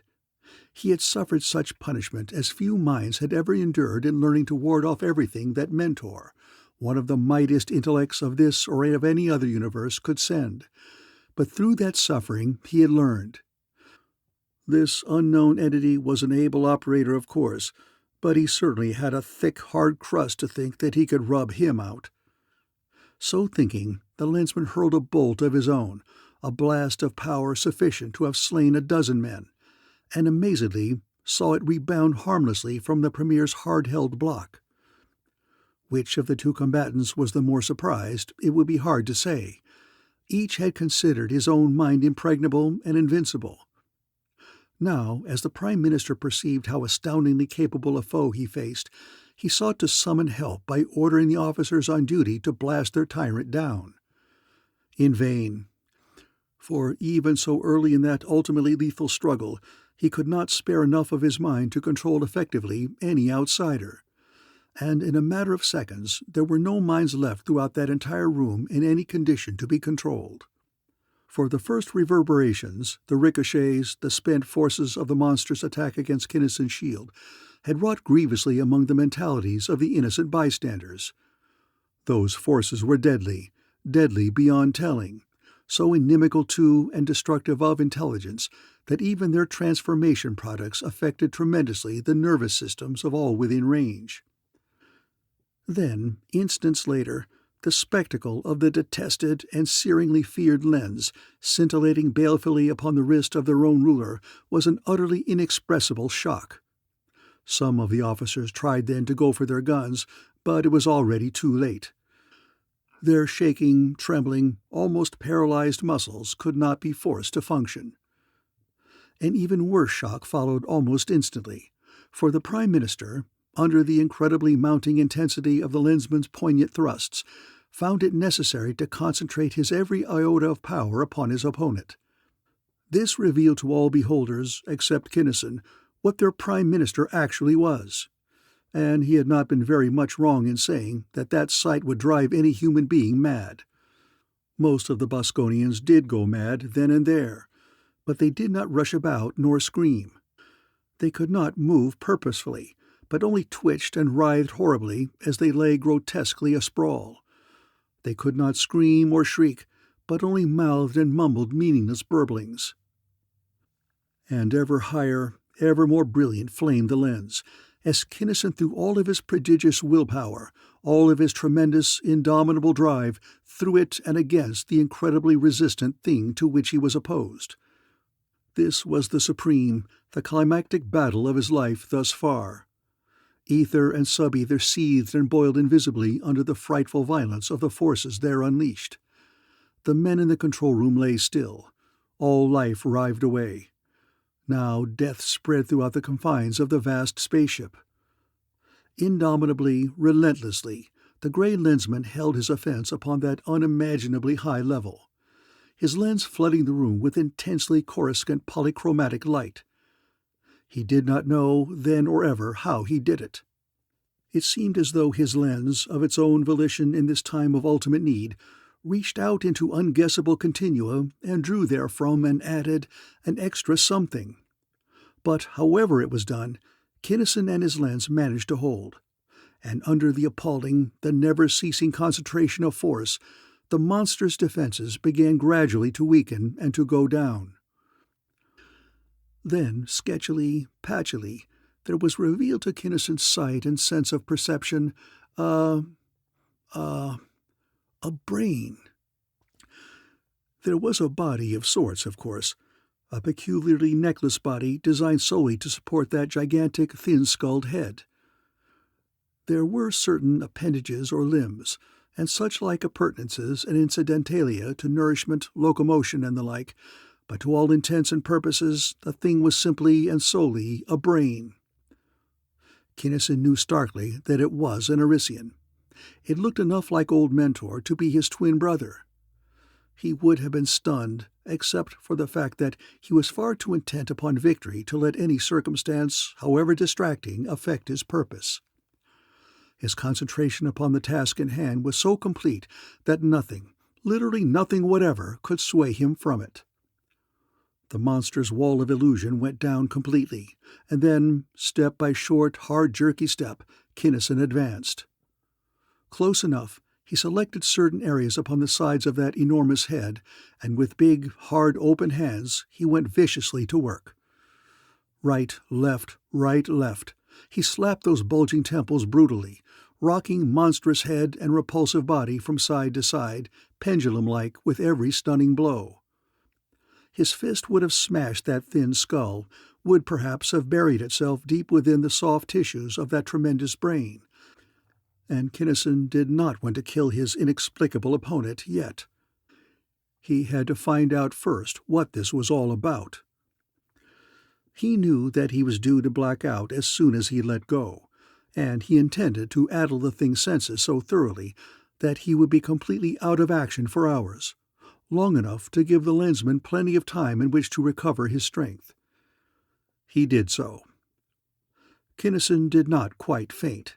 He did, however, have to lie down flat upon the floor, as limp almost as the dead men so thickly strewn about. And thus, while the two immense grand fleets met in battle, Boskonia's flagship hung inert and silent in space afar, manned by 1,500 corpses, one unconscious brain, and one utterly exhausted gray lensman. Chapter 21. Boskonia's grand fleet was, as has been said, enormous.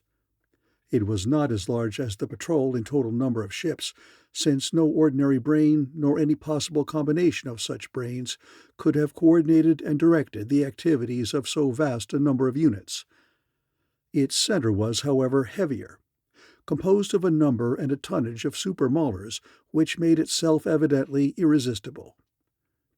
In his training of his Grand Fleet operations staff, Kinnison had not overlooked a single bet, had not made a single move which by its falsity might have excited Premier Faustin's all-too-ready suspicions.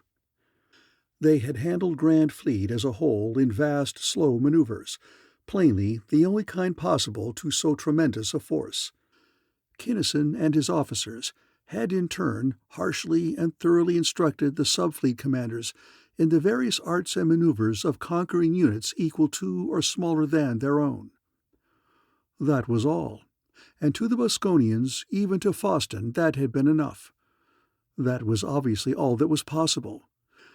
Not one of them realized that Tyrant Gannel very carefully avoided any suggestion that there might be any intermediate tactics, such as that of 300 or 400 subfleets, too widely spread in space and too numerous to be handled by any ordinary mind or apparatus, to englobe and to wipe out simultaneously perhaps 50 subfleets whose commanders were not even in communication with each other.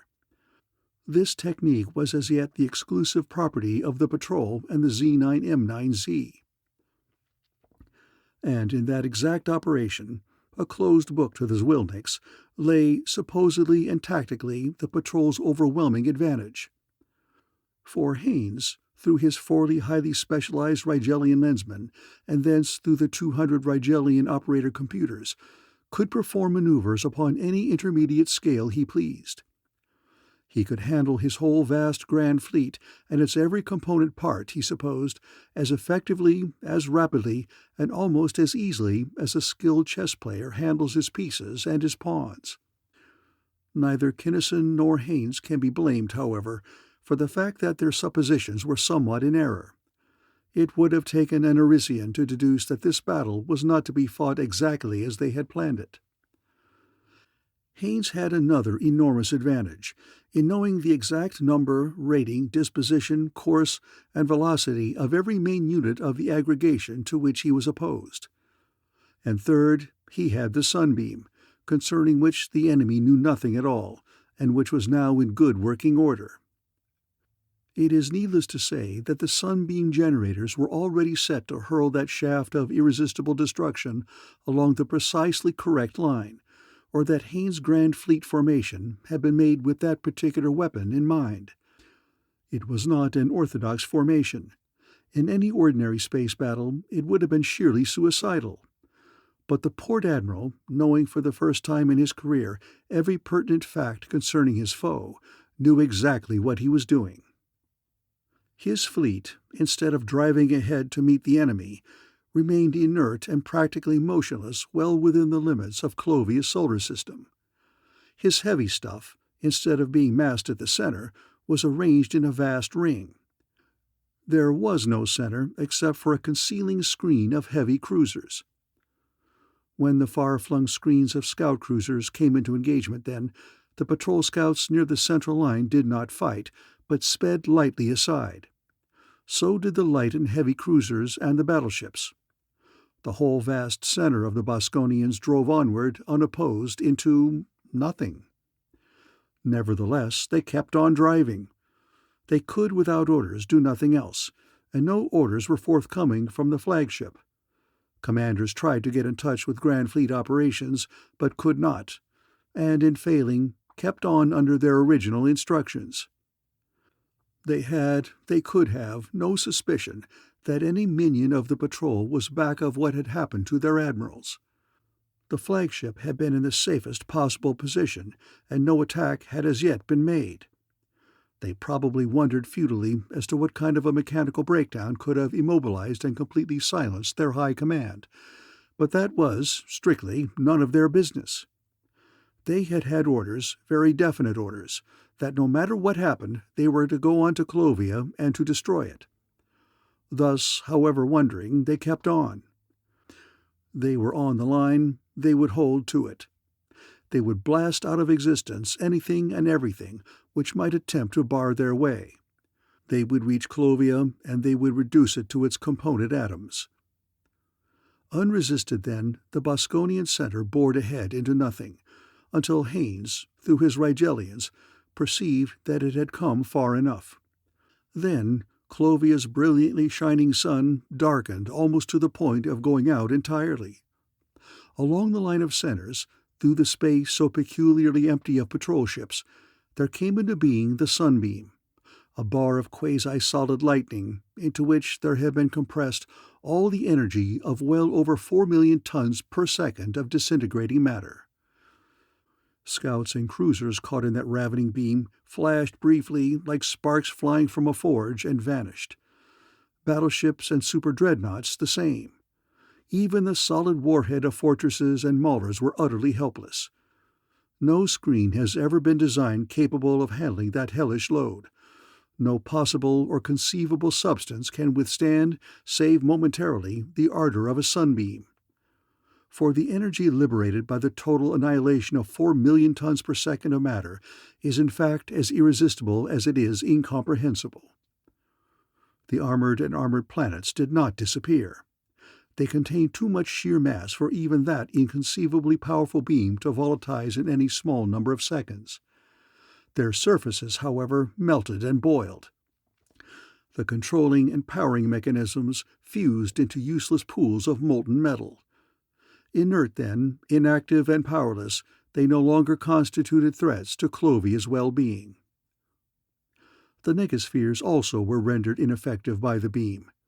Their anti-masses were not decreased, of course. In fact, they were probably increased a trifle by the fervor of the treatment. But with the controlling superstructures volatilized away, they became more of menace to the Boskonian forces than to those of civilization. Indeed, several of the terrible things were drawn into contact with ruined planets. Then negasphere and planet consumed each other, flooding all nearby space with intensely hard and horribly lethal radiation.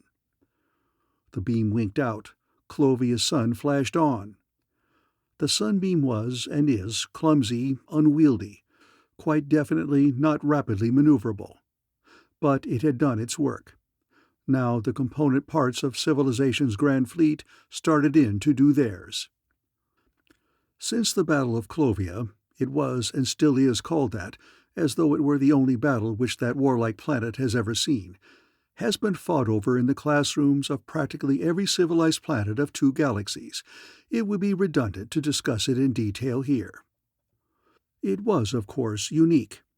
No other battle like it has ever been fought, either before or since, and let us hope that no other such ever will be. It is studied by strategists who have so far offered many thousands of widely variant profundities as to what Port Admiral Haynes should have done. Its profound emotional appeal, however, lies only and sheerly in its unorthodoxy. For in the technically proper space battle, there is no hand-to-hand fighting, no purely personal heroism, no individual deeds of valor. It is a thing of logic and mathematics and of science, the massing of superior firepower against a well-chosen succession of weaker opponents. When the screens of a spaceship go down, that ship is done, her personnel only memories. But here, how different.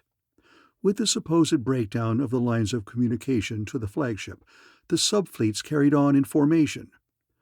With the destruction of the entire center, however, all semblance of organization or of cooperation was lost.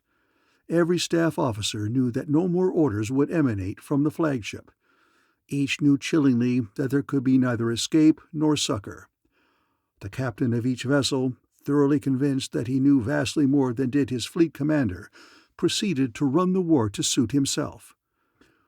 The outcome was fantastic, so utterly bizarre that the Z9M9Z and her trained coordinating officers were useless.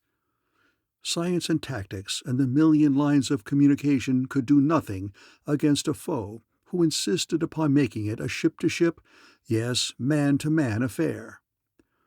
The result was the most gigantic dogfight in the annals of military science. Ships, civilizations perhaps as eagerly as Boskonia's, cut off their projectors, cut off their screens, the better to ram, to board, to come to grips personally with the enemy.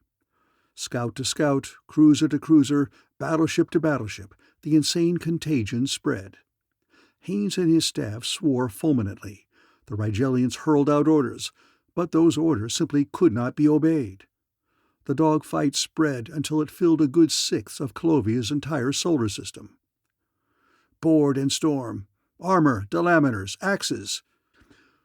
The mad bloodlust of hand-to-hand combat, the insensately horrible savagery of our pirate forebears, multiplied by millions and spread out to fill a million cubic miles of space. Haynes and his fellows wept unashamed as they stood by helpless, unable to avoid or to prevent the slaughter of so many splendid men, the gutting of so many magnificent ships. It was ghastly, it was appalling, it was war. And far from this scene of turmoil and of butchery lay Boskone's great flagship, and in her control room Kinnison began to recover his strength. He sat up groggily. He gave his throbbing head a couple of tentative shakes. Nothing rattled. Good. He was QX, he guessed, even if he did feel as limp as 9 wet dish rags. Even his lens felt weak. Its usually refulgent radiance was sluggish, wan, and dim. This had taken plenty out of them, he reflected soberly, but he was mighty lucky to be alive. But he'd better get his batteries charged. He couldn't drive a thought across the room, the shape he was in now, and he knew of only one brain in the universe capable of straightening out this mess. After assuring himself that the highly inimical brain would not be able to function normally for a long time to come, the Lensman made his way to the galley. He could walk without staggering already. Fine. There he fried himself a big, thick, rare steak, his never-failing remedy for all the ills to which flesh is heir, and brewed a pot of the coffee-like beverage affected by the Thralians, making it viciously, almost corrosively strong. And as he ate and drank, his head cleared magically. Strength flowed back into him in waves. His lens flamed into his normal splendor. He stretched prodigiously, inhaled gratefully a few deep breaths. He was QX. Back in the control room, after again checking up on the still quiescent brain, he wouldn't trust this Foston as far as he could spit, he hurled a thought to far-distant Arisia and to Mentor, his ancient sage. What's an Arisian doing in this second galaxy, working against the patrol? Just what is somebody trying to pull off? He demanded heatedly, and in a second of flashing thought reported what had happened. Truly, Kinnison of Tellus, my mind is far from capable. The deeply resonant, slow simulacrum of a voice resounded within the Lensman's brain. The Arisian never hurried. Nothing whatever, apparently, not even such a cataclysmic upheaval as this, could fluster or excite him. It does not seem to be in accord with the visualization of the cosmic all, which I hold at the moment, that any one of my fellows is in fact either in the second galaxy or acting antagonistically to the Galactic Patrol. It is, however, a truism that hypotheses, theories, and visualizations must fit themselves to known or observed facts, and even your immature mind is eminently able to report truly upon actualities. But before I attempt to revise my cosmos to conform to this admittedly peculiar circumstance, we must be very sure indeed of our facts. Are you certain, youth, that the being whom you have beaten into unconsciousness is actually an Arisian? Certainly I'm certain, Kinnison snapped. Why, he's enough like you to have been hatched out of half of the same egg. Take a look. And he knew that the Arisian was studying every external and internal detail, part, and organ of the erstwhile Prime Minister of Thrail. Ah, it would appear to be an Arisian at that, youth, Mentor finally agreed. I do not know him, however, and I am quite confident that I am acquainted with each member of my race. He is old, as you said, as old perhaps as I am. This will require some little thought. Allow me, therefore, please, a moment of contemplation. The Arisian fell silent, presently to resume. I have it now. Many millions of years ago, so long ago that it was with some little difficulty that I recalled it to mind, when I was scarcely more than an infant, a youth but little older than myself disappeared from Arisia. It was determined then that he was aberrant, insane, And since only an unusually capable mind can predict truly the illogical workings of a diseased and disordered mind for even 1 year in advance, it is not surprising that in my visualization that unbalanced youth perished long ago. Nor is it surprising that I do not recognize him in the creature before you, for at the time of vanishment no permanent pattern had as yet been formed. "Well, are you surprised that I could get the best of him?" Kinnison asked naively. He had really expected that Mentor would compliment him upon his prowess. He figured that he had earned a few pats on the back. But here the old fellow was mooning about his own mind and his own philosophy, and acting as though knocking off an Arisian were something to be taken in stride. And it wasn't by half. "No," came the flatly definite reply. "You have a force of will, a totalizable and concentratable power, a mental and psychological drive that no mind in the macrocosmic universe can break. I perceived those latent capabilities when I assembled your lens, and developed them when I developed you. It was their presence which made it certain that you would return here for that development. They made you what you intrinsically are."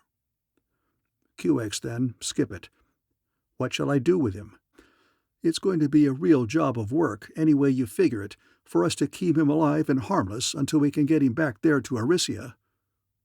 "We do not want him here," Mentor replied without emotion. "He has no present or future place within our society. Nor, however I consider the matter, can I perceive that he has any longer a permissible or condonable place in the all-inclusive scheme of things. He has served his purpose. Destroy him, therefore, forthwith, before he so much as recovers consciousness, lest much and grievous harm befall you." "I believe you, Chief. You chirped it then, if anybody ever did. Thanks." And communication ceased. The lensman's ray gun flamed briefly, and what was mortal of Foston, the Prime Minister, became a smoking, shapeless heap.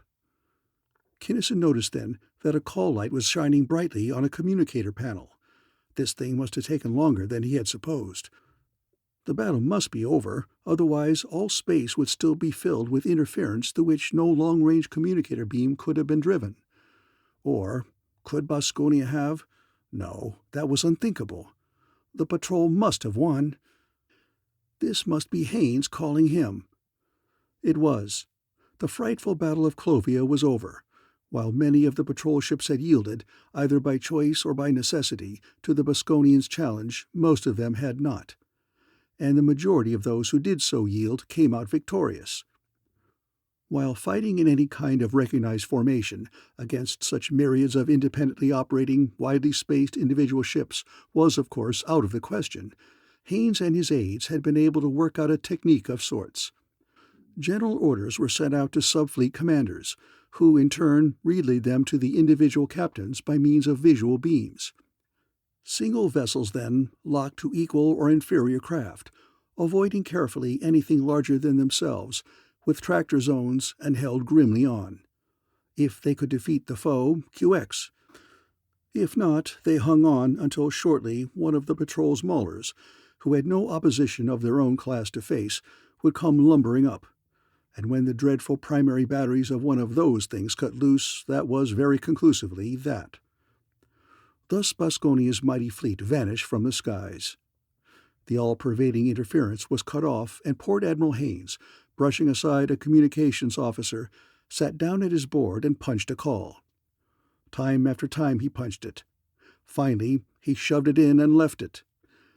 And as he stared, minute after minute, into the coldly unresponsive plate, his face grew gray and old.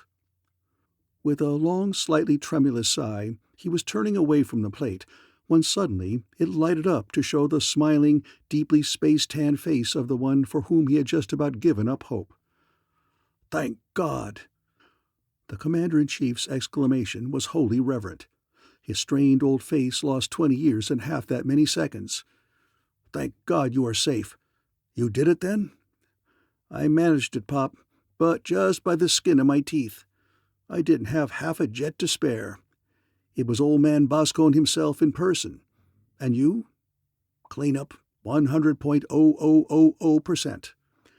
Fine business, Kinnison exulted. Everything's on the exact center of the green, then. Come on. And civilization's Grand Fleet went. The Z9M9Z flashed up to visibility, inerted and with furious driving blasts full ablaze, matched her intrinsic velocity to that of the Boskonian flagship, the only Boskonian vessel remaining in that whole vast volume of space. Tractors and presses were locked on and balanced. Flexible, or more accurately not ultimately rigid, connecting tubes were pushed out and sealed. Hundreds, yes, thousands of men in full Thralian uniform, strode through those tubes and into the Thralian ship. The directrix unhooked and a battleship took her place. Time after time the maneuver was repeated, until it seemed as though Kinnison's vessel, huge as she was, could not possibly carry the numbers of men who marched aboard. Those men were all human, or approximately so, nearly enough human at least to pass as Thralians under a casual inspection. More peculiarly, that army contained an astounding number of Lensmen. So many Lensmen, it is certain, had never before been gathered together into so small a space. But the fact that they were Lensmen was not apparent. Their lenses were not upon their wrists, but were high upon their arms, concealed from even the most prying eyes within the heavy sleeves of their tunics. Then the captured flagship, her Bergenholms again at work, the Z9M9Z, and the battleships which had already assumed the intrinsic velocity possessed originally by the Boskonians, spread out widely in space. Each surrounded itself with a globe of intensely vivid red light. Orders as to course and power flashed out. The word was given, and spectacular fire flooded space as that vast host of ships, guided by those red beacons and by the ever-watchful observers of the directrix, matched in one prodigious and beautiful maneuver its intrinsic velocity to theirs. Finally, all the intrinsics in exact agreement, Grand Fleet formation was remade. The term remade is used advisedly, since this was not to be a battle formation. For Traska Ganel had long since sent a message to his capital, a terse and truthful message which was, nevertheless, utterly misleading. It was, "My forces have won. My enemy has been wiped out to the last man. Prepare for a 2-world broadcast to cover both Thrail and Onlo at hour 10 today of my palace time." The formation, then, was not one of warfare, but of boasting triumph. It was the consciously proud formation of a grand fleet which, secure in the knowledge that it has blasted out of the ether everything which can threaten it, returns victoriously to its prime base to receive as its just due the plaudits and the acclaim of the populace. Well in the van, alone in the van in fact, and strutting, was the flagship. She, having originated upon Thrail and having been built specifically for a flagship, would be recognized at sight. Back of her came in gigantic coaxial cones the subfleets, arranged now not class by class of ships, but world by world of origin. One mauler, perhaps, or two, from 4 or 5 to a dozen or more battleships, an appropriate number of cruisers and of scouts, all flying along together in a tight little group. But not all of the patrol's armada was in that formation. It would have been very poor technique indeed to have had Boskonia's Grand Fleet come back to home ether 40% larger than it had set out. Besides, the directrix simply could not be allowed to come within detector range of any Boskonian lookout. She was utterly unlike any other vessel ever to fly. She would not, perhaps, be recognized for what she really was, but it would be evident to the most casual observer that she was not and could not be of Thrail or of Boskonia. Z9M9Z then hung back, far back, escorted and enveloped by the great number of warships which could not be made to fit into the roll call of the tyrant's original Grand Fleet. The subfleet which was originally from Thrail could land without any trouble, without arousing any suspicion. Boskonian and patrol designs were not identical, of course, but the requirements of sound engineering dictated that externals should be essentially the same. The individual ships now bore the correct identifying symbols and insignia. The minor differences could not be perceived until after the vessels had actually landed, and that would be, for the Thralians, entirely too late. Thralian Hour 10 arrived. Kinnison, after a long, minutely searching inspection of the entire room, became again in every millimeter Traska Ganel, the tyrant of Thrail. He waved a hand. The scanner before him glowed. For a full minute he stared into it haughtily, to give his teeming millions of minions ample opportunity to gaze upon the inspiring countenance of his supremacy the feared. He knew that the scanner revealed clearly every detail of the control room behind him, but everything there was QX. There was not even a chance that some person would fail to recognize a familiar face at any post, for not a single face except his own would be visible. Not a head back of him would turn, not even a rear quarter profile would show. It would be lèse majesté of the most intolerable for any face, however inconspicuous, to share the limelight with that of the tyrant of Thrail while his supremacy was addressing his subjects. Serenely and assuredly enough, then, Kinnison as Tyrant Ganel spoke. "My people, as you have already been told, my forces have won the complete victory which my foresight and my leadership made inevitable. This milestone of progress is merely a repetition upon a grander scale of those which I have already accomplished upon a somewhat smaller, as extension and a continuation of the carefully considered procedure by virtue of which I shall see to it that my great plan succeeds. As one item in that scheduled procedure, I have removed the weakling Alcon, and in the stead of his rule of oppression, short-sightedness, corruption, favoritism, and greed, I substituted my beneficent regime of fair play, of mutual cooperation for the good of all. I have accomplished the next major step in my program, the complete destruction of the armed forces which would be employed to hamper and to nullify the development and the fruition of my plan. I shall take the next step immediately upon my return to my palace. There is no need to inform you now as to the details of what I have in mind. In broad, however, it pleases me to inform you that, having crushed all opposition, I am now able to institute, and shall proceed at once to institute, certain changes in policy, in administration, and in jurisdiction. I assure you that all of these changes will be ultimately for the best good of all, save the enemies of society. I caution you, therefore, to cooperate fully and willingly with my officers, who may shortly come among you with instructions. Some of these, perhaps, of a nature not hitherto promulgated upon Thrail.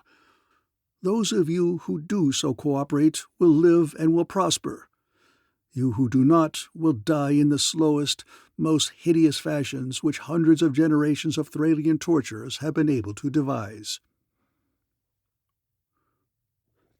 Chapter 22. Up to the present, Kinnison's revolution, his self-advancement into the dictatorship, had been perfectly normal, in perfect accordance with the best tenets of Boskonian etiquette. While it would be idle to contend that any of the others of the High Command really approved of it, each wanted intensely that high place for himself. None of them had been strong enough at the moment to challenge the usurper effectively, and all of them knew that an ineffective challenge would mean certain death. Wherefore each perforce bided his time. Ganel would slip, Ganel would become lax or overconfident, and that would be the end of Ganel. They were, however, loyal in their way to Boskonia. They were very much in favor of the rule of the strong and the ruthless. They believed implicitly that might made right. They themselves bowed the knee to anyone strong enough to command such servility from them. In turn, they enforced brutally and even more degrading slavishness from those over whom they held in practice, if not at law, the power of life and death. Thus Kinnison knew that he could handle his cabinet easily enough as long as he could make them believe that he was a Boskonian. There could be, no real unity among them under those conditions. Each would be fighting his fellows as well as working to overthrow his supremacy, the tyrant. But they all hated the patrol and all that it stood for with a wholehearted fervor which no one adherent to civilization can really appreciate. Hence, at the first sign that Ganel might be in league with the patrol, they would combine forces instantly against him. Automatically, there would go into effect a tacit agreement to kill him first, and then later to fight it out among themselves for the prize of the tyrancy. And that combined opposition would be a formidable one indeed. Those men were really able.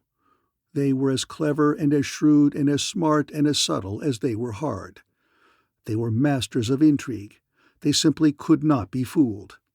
And if their united word went down the line that Traska Ganel was in fact a traitor to Boskone, an upheaval would ensue which would throw into the shade the bloodiest revolutions of all history. Everything would be destroyed. Nor could the Lensman hurl the metal of the patrol against Thrail in direct frontal attack. Not only was it immensely strong, but also there were those priceless records, without which it might very well be the work of generations for the patrol to secure the information which it must for its own security have. No, Kinnison, having started near the bottom and worked up, must now begin all over again at the top and work down. And he must be very, very sure that no alarm was given until at too late a time for the alarmed ones to do anything of harm to the Lensman's cause. He didn't know whether he had jets enough to swing the load or not. A lot depended on whether or not he could civilize those 12 devils of his, but the scheme that the psychologist had worked out was a honey, and he would certainly give it the good old college try. Thus Grand Fleet slowed down, and with the flagship just out of range of the capital's terrific offensive weapons, it stopped. Half a dozen maulers, towing a blackly indetectable, imperceptible object, came up and stopped. The tyrant called from the safety of his control room a conference of his cabinet in the council chamber. "While I have not been gone very long in point of days," he addressed them smoothly via plate, "and while I, of course, trust each and every one of you, there are certain matters which must be made clear before I attempt to land. None of you has, by any possible chance, made any effort to lay a trap for me or anything of the kind?" There may have been a trace of irony in the speaker's voice. They assured him, one and all, that they had not had the slightest idea of even considering such a thing. "It is well. None of you have discovered, then, that by changing locks and combinations, and by destroying or removing certain inconspicuous but essential mechanisms of an extremely complicated nature, and perhaps substituting others, I made it quite definitely impossible for any one or all of you to render this planet inertialess. I have brought back with me a negasphere of planetary antimass, which no power at your disposal can affect. It is here beside me in space. Please study it attentively. It should not be necessary for me to inform you that there are countless other planets from which I can rule Boskone quite as effectively as from Thrail, or that, while I do not relish the idea of destroying my home planet and everything upon it, I would not hesitate to do so if it became a matter of choice between that action and the loss of my life and my position." They believed the statement. That was the eminently sensible thing to do. Any one of them would have done the same.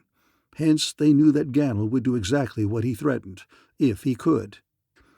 And as they studied Ganel's abysmally black ace of trumps, they knew starkly that Ganel could.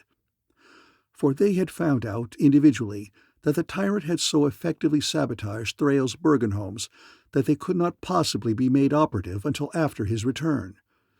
Consequently, repairs had not been started. Any such activity, they knew, would be a fatal mistake. By outguessing and outmaneuvering the members of his cabinet, Ganel had once more shown his fitness to rule. They accepted that fact with a good enough grace. Indeed, they admired him all the more for the ability thus shown. No one of them had given himself away by any overt moves. They could wait. Ganel would slip yet, quite possibly even before he got back into his palace. So they thought, not knowing that the tyrant could read at will their most deeply hidden plans. And so thinking, each one pledged anew in unreserved terms his fealty and his loyalty. "I thank you, gentlemen." The boss did not, and the officers were pretty sure that he did not believe a word of their protestations. "As loyal cabinet members, I will give you the honor of sitting in the front of those who welcome me home. You men and your guards will occupy the front boxes in the royal stand. With you and around you will be the entire palace personnel. I want no person, except the usual guards, inside the buildings or even within the grounds when I land. Back of these you will have arranged the personal troops and the royal guards. The remaining stands and all of the usual open ground will be for the common people, first come, first served. But one word of caution. You may wear your sidearms as usual. Bear in mind, however, that armor is neither usual nor a part of your full-dress uniform, and that any armored man or men in or near the concourse will be blasted by a needle ray before I land. Be advised also that I myself shall be wearing full armor. Furthermore, no vessel of the fleet will land until I, personally, for my private sanctum, order them to do so. This situation was another poser, but it too they had to take. There was no way out of it, and it was still perfect Boskone generalship. The welcoming arrangements were therefore made precisely as the tyrant had directed. The flagship settled toward ground, her underjets blasting unusually viciously because of her tremendous load, and as she descended, Kinnison glanced briefly down at the familiar terrain. There was the immense space field, a dock-studded expanse of burned, scarred, pockmarked concrete and steel. Midway of its extreme northern end, that nearest the palace, was the berth of the flagship Dock No. 1. An eighth of a mile straight north from the dock, the minimum distance possible because of the terrific fury of the underjets, was the entrance to the palace grounds. At the northern end of the western side of the field, a good 3/4 of a mile from Dock No. 1 and somewhat more than that distance from the palace gates, were the stands of ceremony. That made the Lensman completely the master of the situation. The flagship landed, her madly blasting jets died out. A car of state rolled grandly up. Airlocks opened. Kinnison and his bodyguards seated themselves in the car. Helicopters appeared above the stands, and above the massed crowds thronging the western approaches to the field, hovering, flitting slowly and watchfully about. Then from the flagship there emerged an incredible number of armed and armored soldiers. One small column of these marched behind the slowly moving car of state, but by far the greater number went directly to and through the imposing portals of the palace grounds. The people in general, gathered there to see a major spectacle, thought nothing of these circumstances. Who were they to wonder at what the tyrant of Thrail might choose to do? But to Ganel's council of advisers they were extremely disquieting departures from the norm. There was, however, nothing that they could do about them, away out there in the grandstand, and they knew with a stark certainty what those helicopters had orders to do in case of any uprising or commotion anywhere in the crowd. The car rolled slowly along before the fenced-back, wildly cheering multitudes, with blaring bands and the columns of armored spacemen marching crisply, swingingly behind it. There was nothing to indicate that those selected men were not Thralians, nothing whatever to hint that over 1,000 of them were in fact Lensmen of the Galactic Patrol. And Kinnison, standing stiffly erect in his car, acknowledged gravely with upraised right arm the plaudits of his subjects.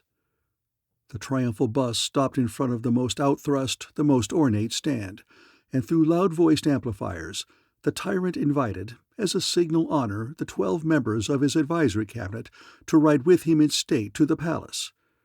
There were exactly 12 vacant seats in the great coach.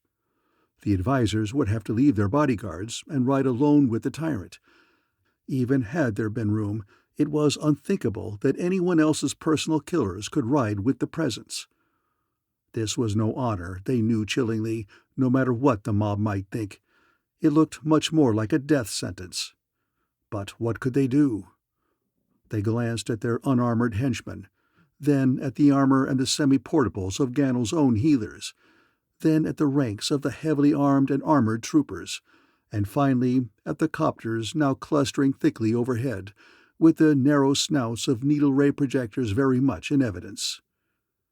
They accepted. It was in no quiet frame of mind, then, that they rode into the pretentious grounds of the palace. They felt no better when, as they entered the council chamber, they were seized and disarmed without a word having been spoken. And the world fairly dropped out from beneath them when Tyrant Ganel emerged from his armor with a lens glowing upon his wrist. "Yes, I am a lensman," he gravely informed the stupefied but unshrinking Boskonians. "That is why I know that all 12 of you tried while I was gone to cut me down, in spite of all that I told you and all that you have seen me do. If it were still necessary for me to pose as Traska Ganel, I would have to kill you here and now for your treachery. That phase is, however, past. I am one of the Lensmen, whose collective activities you have ascribed to the Lensman or to Star A Star. All those who came with me into the palace are Lensmen. All those outside are either Lensmen or tried and seasoned veterans of the Galactic Patrol. The fleet surrounding this world is the grand fleet of that patrol. The Boskonian force was destroyed in toto, every man and every ship except your flagship, before it reached Clovia. In short, the power of Boskonia is broken forever. Civilization is to rule henceforth throughout both galaxies. You are the 12 strongest, the 12 ablest men of the planet, perhaps of your whole dark culture.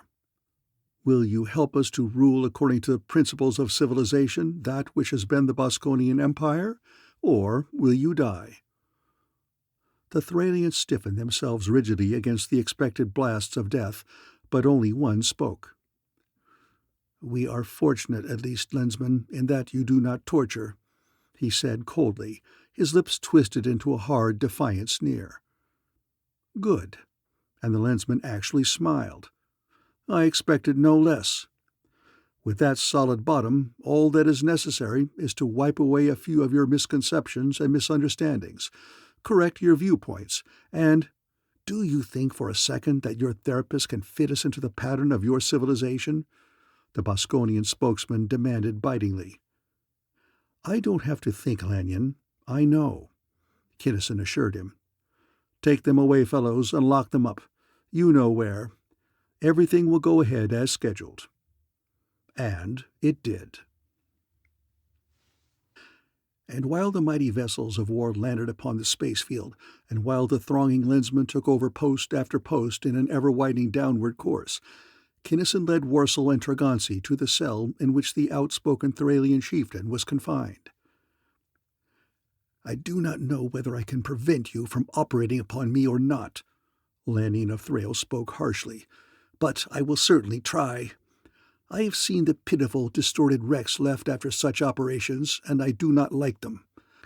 Furthermore, I do not believe that any possible science can eradicate from my subconscious the fixed determination to kill myself the instant you release me. Therefore, you had better kill me now, Lensman, and save your time and trouble." "You are right and wrong," Kinnison replied quietly. "It may very well be impossible to remove such a fixation." He knew that he could remove any such, but Lanyon must not know it. Civilization needed those 12 hard, shrewd minds, and he had no intention of allowing an inferiority complex to weaken their powers.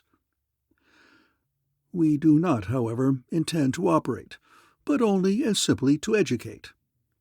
You will not be unconscious at any time. You will be in full control of your own mind, and you will know beyond peradventure that you are so in control. We shall engrave, in parallel with your own present knowledges of the culture of Boskonia, the equivalent or corresponding knowledges of civilization." They did so. It was not a short undertaking, nor an easy one, but it was thorough, and it was finally done. Then Kinnison spoke. "You now have completely detailed knowledge both of Boskonia and of civilization, a combination possessed by but few intelligences indeed. You know that we did not alter, did not even touch any track of your original mind. Being fully en rapport with us, you know that we gave you as unprejudiced a concept of civilization as we possibly could. Also, you have assimilated completely the new knowledge." "That is all true," Lanyon conceded. "Remarkable, but true. I was and remained throughout myself. I checked constantly to be sure of that. I can still kill myself at any moment I choose." "Right." Kinnison did not smile, even mentally, at the unconscious alteration of intent. "The whole proposition can now be boiled down into one clear-cut question, to which you can formulate an equally clear-cut reply. Would you, Lanyon, personally, prefer to keep on as you have been, working for personal power, or would you rather team up with others to work for the good of all?"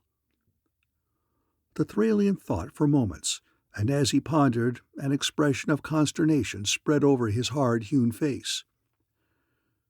"You mean actually, personally, apart from all consideration of your so-called altruism and your other sissyish weaknesses?" he demanded resistantly. "Exactly," Kinnison assured him.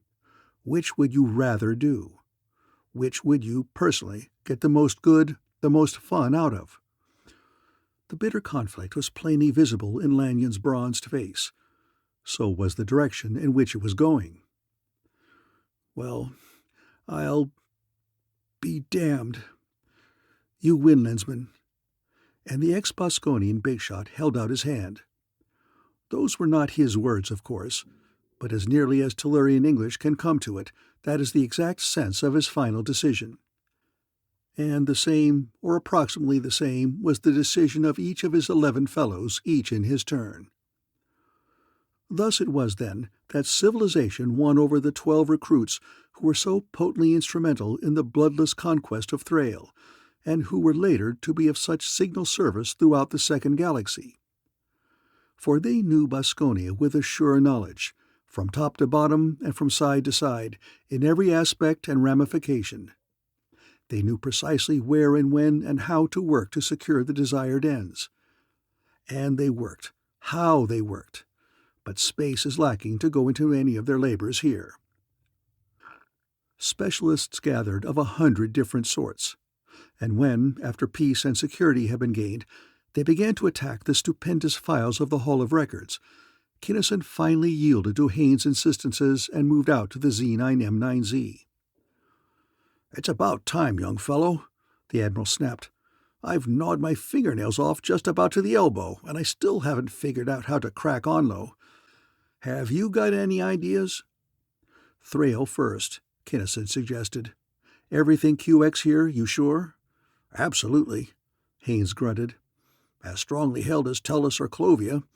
Primaries, helices, supertractors, Bergenholm, Sunbeam, everything.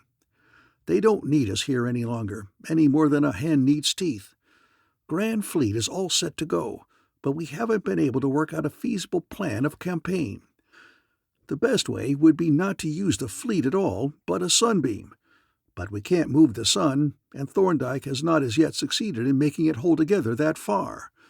I don't suppose that we could use a negasphere." "I don't see how," Kinnison pondered. "Ever since we used it first, they've been ready for it. I'd be inclined to wait and see what Nadrek works out. He's a wise old owl, that bird. What does he tell you?" "Nothing. Nothing flat." Haynes' smile was grimly amused. "The fact that he is still investigating, whatever that means, is all that he will tell me. Why don't you try him? You know him better than I do, or ever will." "It wouldn't do any harm," Kinnison agreed. "Nor good either, probably. Funny egg, Nadrek. I'd tie 14 of his arms into lover's knots if it'd make him give, but it wouldn't. He's a plenty tough number." Nevertheless, he sent out a call which was acknowledged instantly. "Ah, Kinnison, greetings. I am even now on my way to Thrail and the Directrix to report on the investigation." "You are? Fine," Kinnison exclaimed. "How did you come out?" "I did not exactly fail, but the work was very incompletely and very poorly done," Nadrek submitted, while the Tellurian's mind felt very strongly the Palladian equivalent of a painful blush of shame. "My report of the affair will be put and will forever remain under Lensman's seal." "But what did you do?" both Tellurians demanded as one. "I scarcely know how to confess to such blundering," and Nadrek actually squirmed. "Will you not permit me to leave my shame to the spool of record?" They would not, they informed him definitely. If you must have it, then, I yield. The plan was to make all of the armed forces upon Anlo destroy themselves. In theory it was sound and simple, but my execution was pitifully imperfect. My work was so poorly done that the commanding officer in each one of 3 of the domes remained alive, making it necessary for me to slay them personally by the use of crude force. I regret exceedingly the lack of finish of this undertaking, and I apologize profoundly for it. I trust that you will not allow this information to become a matter of public knowledge." And the apologetic, mentally sweating, really humiliated Palladian broke the connection. Haynes and Kinnison stared at each other, for moments completely at a loss for words. The Admiral first broke the silence. "Hell's jingling bells!" he wrenched out finally, and waved a hand at the points of light crowding so thickly his tactical tank. "A thing that the whole Grand Fleet couldn't do, and he does it alone, and then he apologizes for it as though he ought to be stood up in a corner or sent to bed without any supper." "Uh-huh, that's the way he is," Kinnison breathed in awe. "What a brain! What a man!" Nadrek's black speedster arrived, and a 3-way conference was held. Both Haynes and Kinnison pressed him for the details of his really stupendous achievement, but he refused positively even to mention any phase of it. "The matter is closed, finished," he declared in a mood of anger and self-reproach, which neither of the Tellurians had ever supposed that the gently scientific monster could assume. "I practically failed. It is the poorest piece of work of which I have been guilty since cubhood, and I desire and I insist that it shall not be mentioned again. If you wish to lay plans for the future, I will be very glad indeed to place at your disposal my small ability, which has now been shown to be even smaller than I had supposed. But if you insist upon discussing my fiasco, I shall forthwith go home. I will not discuss it. The record of it shall remain permanently under Lensman's seal. That is my last word." And it was. Neither of the 2 Tellurians mentioned the subject, of course, either then or ever, but many other persons, including your historian, have done so, with no trace whatever of success. It is a shame, it is positively outrageous, that no details are available of the actual fall of Anlo. No human mind can understand why Nadrek will not release his seal, but the bitter fact of his refusal to do so has been made all too plain. Thus, in all probability, it never will become publicly known how those monstrous Onlonians destroyed each other, nor how Nadrek penetrated the defensive screens of Onlo's embattled domes, nor in what fashion he warred upon the 3 surviving commanders. These matters, and many others of perhaps equal interest and value, must have been of such an epic nature that it is a cosmic crime that they cannot be recorded here, that this, one of the most important incidents of the campaign, must be mentioned merely and baldly as having happened. But unless Nadrek relents, and he apparently never does, this is the starkly tragic fact. Other lensmen were called in then, and admirals and generals and other personages. It was decided to man the fortifications of Anlo immediately, from the several fleets of frigid-blooded poison-breathers which made up a certain percentage of civilization's forces. This decision was influenced markedly by Nadrek, who said in part, "Anlo is a beautiful planet. Its atmosphere is perfect, its climate is ideal, not only for us of Pallane 7, but also for the inhabitants of many other planets, such as—" and he mentioned some 20 names. "While I personally am not a fighter, there are many who are, and while those of a more warlike disposition man Anlo's defenses and weapons, my fellow researchers and I might very well be carrying on with the same type of work, which you fire-blooded oxygen-breathers are doing upon Thrail and similar planets." This was such an eminently sensible suggestion that it was adopted at once. The conference broke up. The selected subfleets sailed. Kinnison sought out the commander-in-chief. "Well, sir, that's it, I hope. What do you think? Am I or am I not due for a spot of free time?" The gray lensman's face was drawn and grim. "I wish I knew, son, but I don't." Eyes and voice were deeply troubled. "You ought to be. I hope you are. But you're the only judge of that, you know." "Uh-huh. That is, I know how to find out. But I'm afraid to. Afraid he'll say no. However, I'm going to see Chris first. Talk it over with her. How about having a gig drop me down to the hospital?" For he did not have to travel very far to find his fiancée. From the time of leaving Lyrane until the taking over of Thrail, she had, as a matter of course, been chief nurse of the hospital ship Pasteur, and with the civilizing of that planet she had as automatically become chief nurse of the patrol's base hospital there. "Certainly, Kim. Anything you want, whenever you please." "Thanks, Chief. Now that this fracas is finally over, if it is, I suppose that you'll have to take over as president of the Galactic Council?"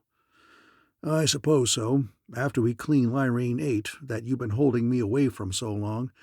But I don't relish the thought. And you'll be Coordinator Kinnison." "Uh-huh," gloomily. "By Clono, I hate to put my grays away. I'm not going to do it either until after we're married and really settled down onto the job." "Of course not. You'll be wearing them for some time yet, I'm thinking." Haynes' tone was distinctly envious. "Getting your job settled down into a routine one will take a long, long time. It will take years even to find out what it is really going to be." "That's so, too." Kinnison brightened visibly. "Well, clear ether, President Haynes." And he turned away, whistling unmelodiously, in fact somewhat raucously, through his teeth. Chapter 23. At Base Hospital it was midnight. The two largest of Thrail's 4 major moons were visible, close together in the zenith, almost at the full, shining brilliantly from a cloudless, star-besprinkled sky upon the magnificent grounds. Fountains splashed and tinkled musically. Masses of flowering shrubs, bordering meandering walks, flooded the still air with a perfume almost cloying in its intensity. No one who has once smelled the fragrance of Thralian thornflower at midnight will ever forget it. It is as though the poignant sweetness of the mountain syringa has been blended harmoniously with the heavy, entrancing scent of the jasmine and the appealing pungency of the lily of the valley. Statues of gleaming white stone and of glinting metal were spaced infrequently over acres and acres of springy, close-clipped turf. Trees, not over-high but massive of bole and of tremendous spread and thickness of foliage, cast shadows of impenetrable black. "QX, Chris?" Kinnison lensed the thought as he arrived on the grounds. She had known that he was coming. "Kinda late, I know, but I wanted to see you, and I know that you don't have to punch the clock." "Surely, Kim." And her low, infectious chuckle welled out. "What's the use of being a red lensman else? This is just right. You couldn't make it any sooner, and tomorrow would have been too late, much too late." They met at the door, and with each an arm around the other strolled wordless down a walk. Across the resilient sward they made their way, and to a bench beneath one of the spreading trees. Kinnison swept her into both arms. Hers went eagerly around his neck. How long, how unutterably long had it been since they had stood thus, nurse's white crushed against Lensman's gray. "Chris, my Chris, how I love you," he whispered, tense. "And now that I've got you again, by Clono's crimson claws, I'll never let you go." "Oh, oh, Kim, dear. I've missed you so terribly, Kim. If they separate us again, it will simply break my heart," she breathed, her low, rich voice pure music. Then, womanlike, she faced the facts and made the man face them too. "Let's sit down, Kim, and have this out. You know as well as I do that we can't go on if we can't, that's all." They sat down upon the bench, arms still around each other. They had no need, these lensmen, of sight. No need of language either, although upon this page the thoughts must be put into words. They did, however, have need, a profound need of physical contact. "I do not," the man declared vigorously. "We've got a right to some happiness, Chris, you and I. They can't keep us apart forever, sweetheart. We're going straight through with it this time." Kim," she denied gently, shaking her spectacular head. "What would have happened if we'd gone ahead before, leaving these horrible Thralians free to ruin civilization?" "But Mentor stopped us then," Kinnison argued. Deep down, he knew that if the Arisian called, he would have to answer, but he argued nevertheless. "If the job wasn't done, he would have stopped us before we got this far, I think." "You hope, you mean," the girl contradicted. "What makes you think, if you really do, that he might not wait until the ceremony has actually begun?" "Not a thing in the universe. He might at that," Kinnison confessed bleakly. "You've been afraid to ask him, haven't you?" Clarissa pursued. "But the job must be done," Kinnison insisted, avoiding the question. "The Prime Minister, that Foston, must have been the top. You know very well that there couldn't possibly be any bigger than an Arisian to be back of Boskone. It's unthinkable. They've got no military organization left, not a beam hot enough to light a cigarette or a screen that would stop a firecracker. We have all their records, everything. Why, it's just a matter of routine now for the boys to uproot them completely, system by system, planet by planet." "Uh-huh." Chris eyed him shrewdly, there in the dark. "Cogent, really pellucid. As clear as so much crystal, and twice as fragile. If you're so sure, why not call Mentor and ask him right now? You're not afraid of just the calling part, like I am. You're afraid of what he will say."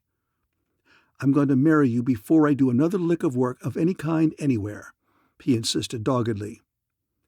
"I just love to hear you say that, even if I do know that you're just blasting off."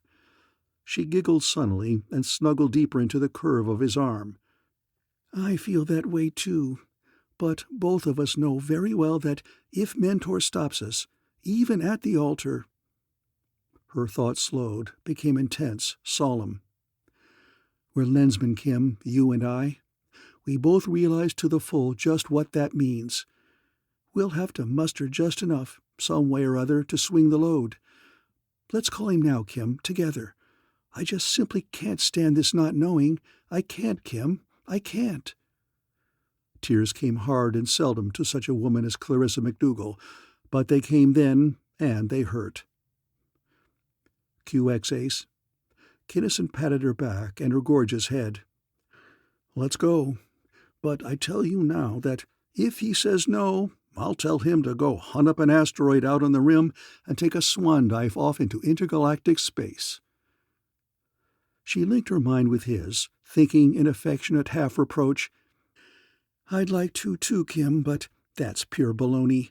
You couldn't—" She broke off as he hurled their joint thought to Arisia the Old, going on frantically.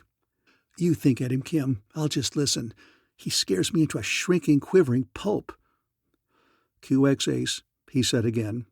Then, "Is it permissible that we do what we are about to do?" he asked crisply of Arisia's ancient sage. "Ah, 'tis Kinnison and MacDougall, once of Tellus, henceforth of Clovia." The calmly unsurprised thought rolled in. "I was expecting you at this time. Any mind, however far from competent, could have visualized this event in its entirety. That which you contemplate is not merely permissible, it has now become necessary." And as usual, without tapering off or leave-taking, Mentor broke the line of thought. The two clung together rapturously then for minutes, but something was obtruding itself disquietingly upon the nurse's mind. "But his thought was necessary, Kim?" she asked, rather than said. "Isn't there sort of a sinister connotation in that somewhere? What did he mean?" "Nothing. Exactly nothing," Kinnison assured her comfortably. "He's got a complete picture of the macrocosmic universe in his mind. his visualization of the cosmic all, he calls it. And in it, we get married now, just as I've been telling you we are going to. Since it gripes him no end to have even the tiniest thing not to conform to his visualization, our marriage is necessary, in capital letters. See? Uh-huh. Oh, I'm glad, she exclaimed. That shows you how scared of him I am. And thoughts and actions became such that, although they were no doubt of much personal pleasure and satisfaction, they do not require detailed treatment here. Clarissa MacDougall resigned the next day, without formality or fanfare. That is, she thought that she did so then, and rather wondered at the frictionless ease with which it went through. It had simply not occurred to her that, in the instant of being made an unattached lensman, she had been freed automatically from every man-made restraint. That was one of the few lessons hard for her to learn. It was the only one which she refused consistently even to try to learn. Nothing was said or done about the 10,000 credits which had been promised her upon the occasion of her 15-minutes-long separation from the patrol following the fall of Jarnavan. She thought about it briefly, but with no real sense of loss. Some way or other, money did not seem important. Anyway, she had some, enough for a fairly nice, if limited, trousseau in the bank upon Tellus. She could undoubtedly get it through the dispersing office here. She took off her lens and stuffed it into a pocket. That wasn't so good, she reflected. It bulged, and besides, it might fall out, and anyone who touched it would die. She didn't have a bag. In fact, she had with her no civilian clothes at all. Wherefore, she put it back upon her wrist, pausing as she did so to admire the Monarchan star-drop flashing pale fire from the third finger of her left hand. Of all his gems, Cardiff had retained only this one, the loveliest. It was a beauty. It was not far to the dispersing office, so she walked, window shopping as she went. It was a peculiar sensation, this being out of harness. It felt good, though, at that. And upon arriving at the bank, she found to her surprise that she was both well known and expected. An officer whom she had never seen before greeted her cordially and led her into his private office. "We have been wondering why you didn't pick up your kit, Lensman MacDougall," he went on briskly. "Sign here, please, and press your right thumb in this box here after peeling off this plastic strip, so." She wrote in her boldly flowing script and peeled and pressed, and watched fascinatedly as her thumbprint developed itself sharply black against the bluish off-white of the patrol's stationery. "That transfers your balance upon Tellus to the patrol's general fund. Now sign and print this in quadruplicate. Thank you. Here's your kit. When this book of slips is gone, you can get another one at any bank or patrol station anywhere. It has been a real pleasure to have met you, Lensman MacDougall. Come in again whenever you happen to be upon Thrail." And he escorted her to the street as briskly as he had ushered her in. Clarissa felt slightly dazed. She had gone in there to get the couple of 100 credits which represented her total wealth. But instead of getting it, she had meekly surrendered her savings to the patrol and had been given what? She leafed through the little book. 100 blue-white slips. Small things, smaller than currency bills. A little printing, 2 lines for description, a blank for figures, a space for signature, and a plastic-covered oblong area for thumbprint. That was all, but what an all! Any one of those slips, she knew, would be honored without hesitation or question for any amount of cash money she pleased to draw, for any object or thing she chose to buy. Anything, absolutely anything, from a pair of half-credit stockings up to and beyond a 100 million credit spaceship. Anything. The thought chilled her buoyant spirit, took away her zest for shopping. "Kim, I can't," she wailed through her lens. "Why didn't they give me my own money and let me spend it the way I please?" "Hold everything, Ace. I'll be with you in a sec." He wasn't quite, but it was not long. "You can get all the money you want, you know. Just give them a chit." "I know, but all I wanted was my own money. I didn't ask for this stuff." "None of that, Chris. When you get to be a lensman, you've got to take what goes with it. Besides, If you spend money foolishly all the rest of your life, the patrol knows that it will still owe you plenty for what you did on Lyrane, too. Where do you want to begin? Brenlir's, she decided, after she had been partially convinced. They aren't the largest, but they give real quality at a fair price. At the shop, the two lensmen were recognized at sight, and Brenlir himself did the honors. Clothes, the girl said succinctly, with an all-inclusive wave of her hand. All kinds of clothes, except nurses' uniforms. They were ushered into a private room, and Kinnison wriggled as mannequins began to appear before them in various degrees of unclothment. "This is no place for me," he declared. "I'll see you later, Chris. How long? Half an hour or so?" "Half an hour?"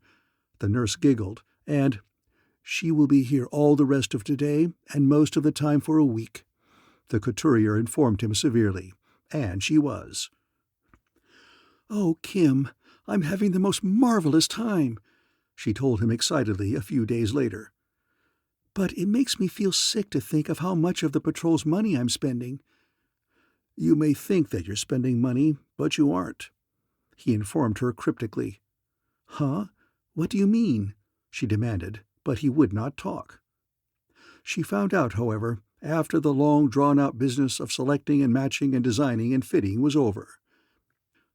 "You have seen me in civvies only a couple of times, and I got myself all prettied up in the beauty shop." She posed provocatively. "Do you like me, Kim?" "Like you?" The man could scarcely speak. She had been a 7-sector call-out in faded moleskin breeches and a patched shirt. She had been a thionite dream in uniform. But now, radiantly, vibrantly beautiful, a symphony in her favorite dark green. "Words fail, Ace. Thoughts, too. They fold up and quit. The universe's best is all I can say." And later they sought out Brenlir. "I would like to ask you to do me a tremendous favor," the merchant said hesitantly, without filling any of the blanks upon the credit slip the girl had proffered. "If, instead of paying for these things, you would write upon this voucher the date and my fall outfit and much of my trousseau were made by Brenlir of Thrail." His voice expired upon a wistful note.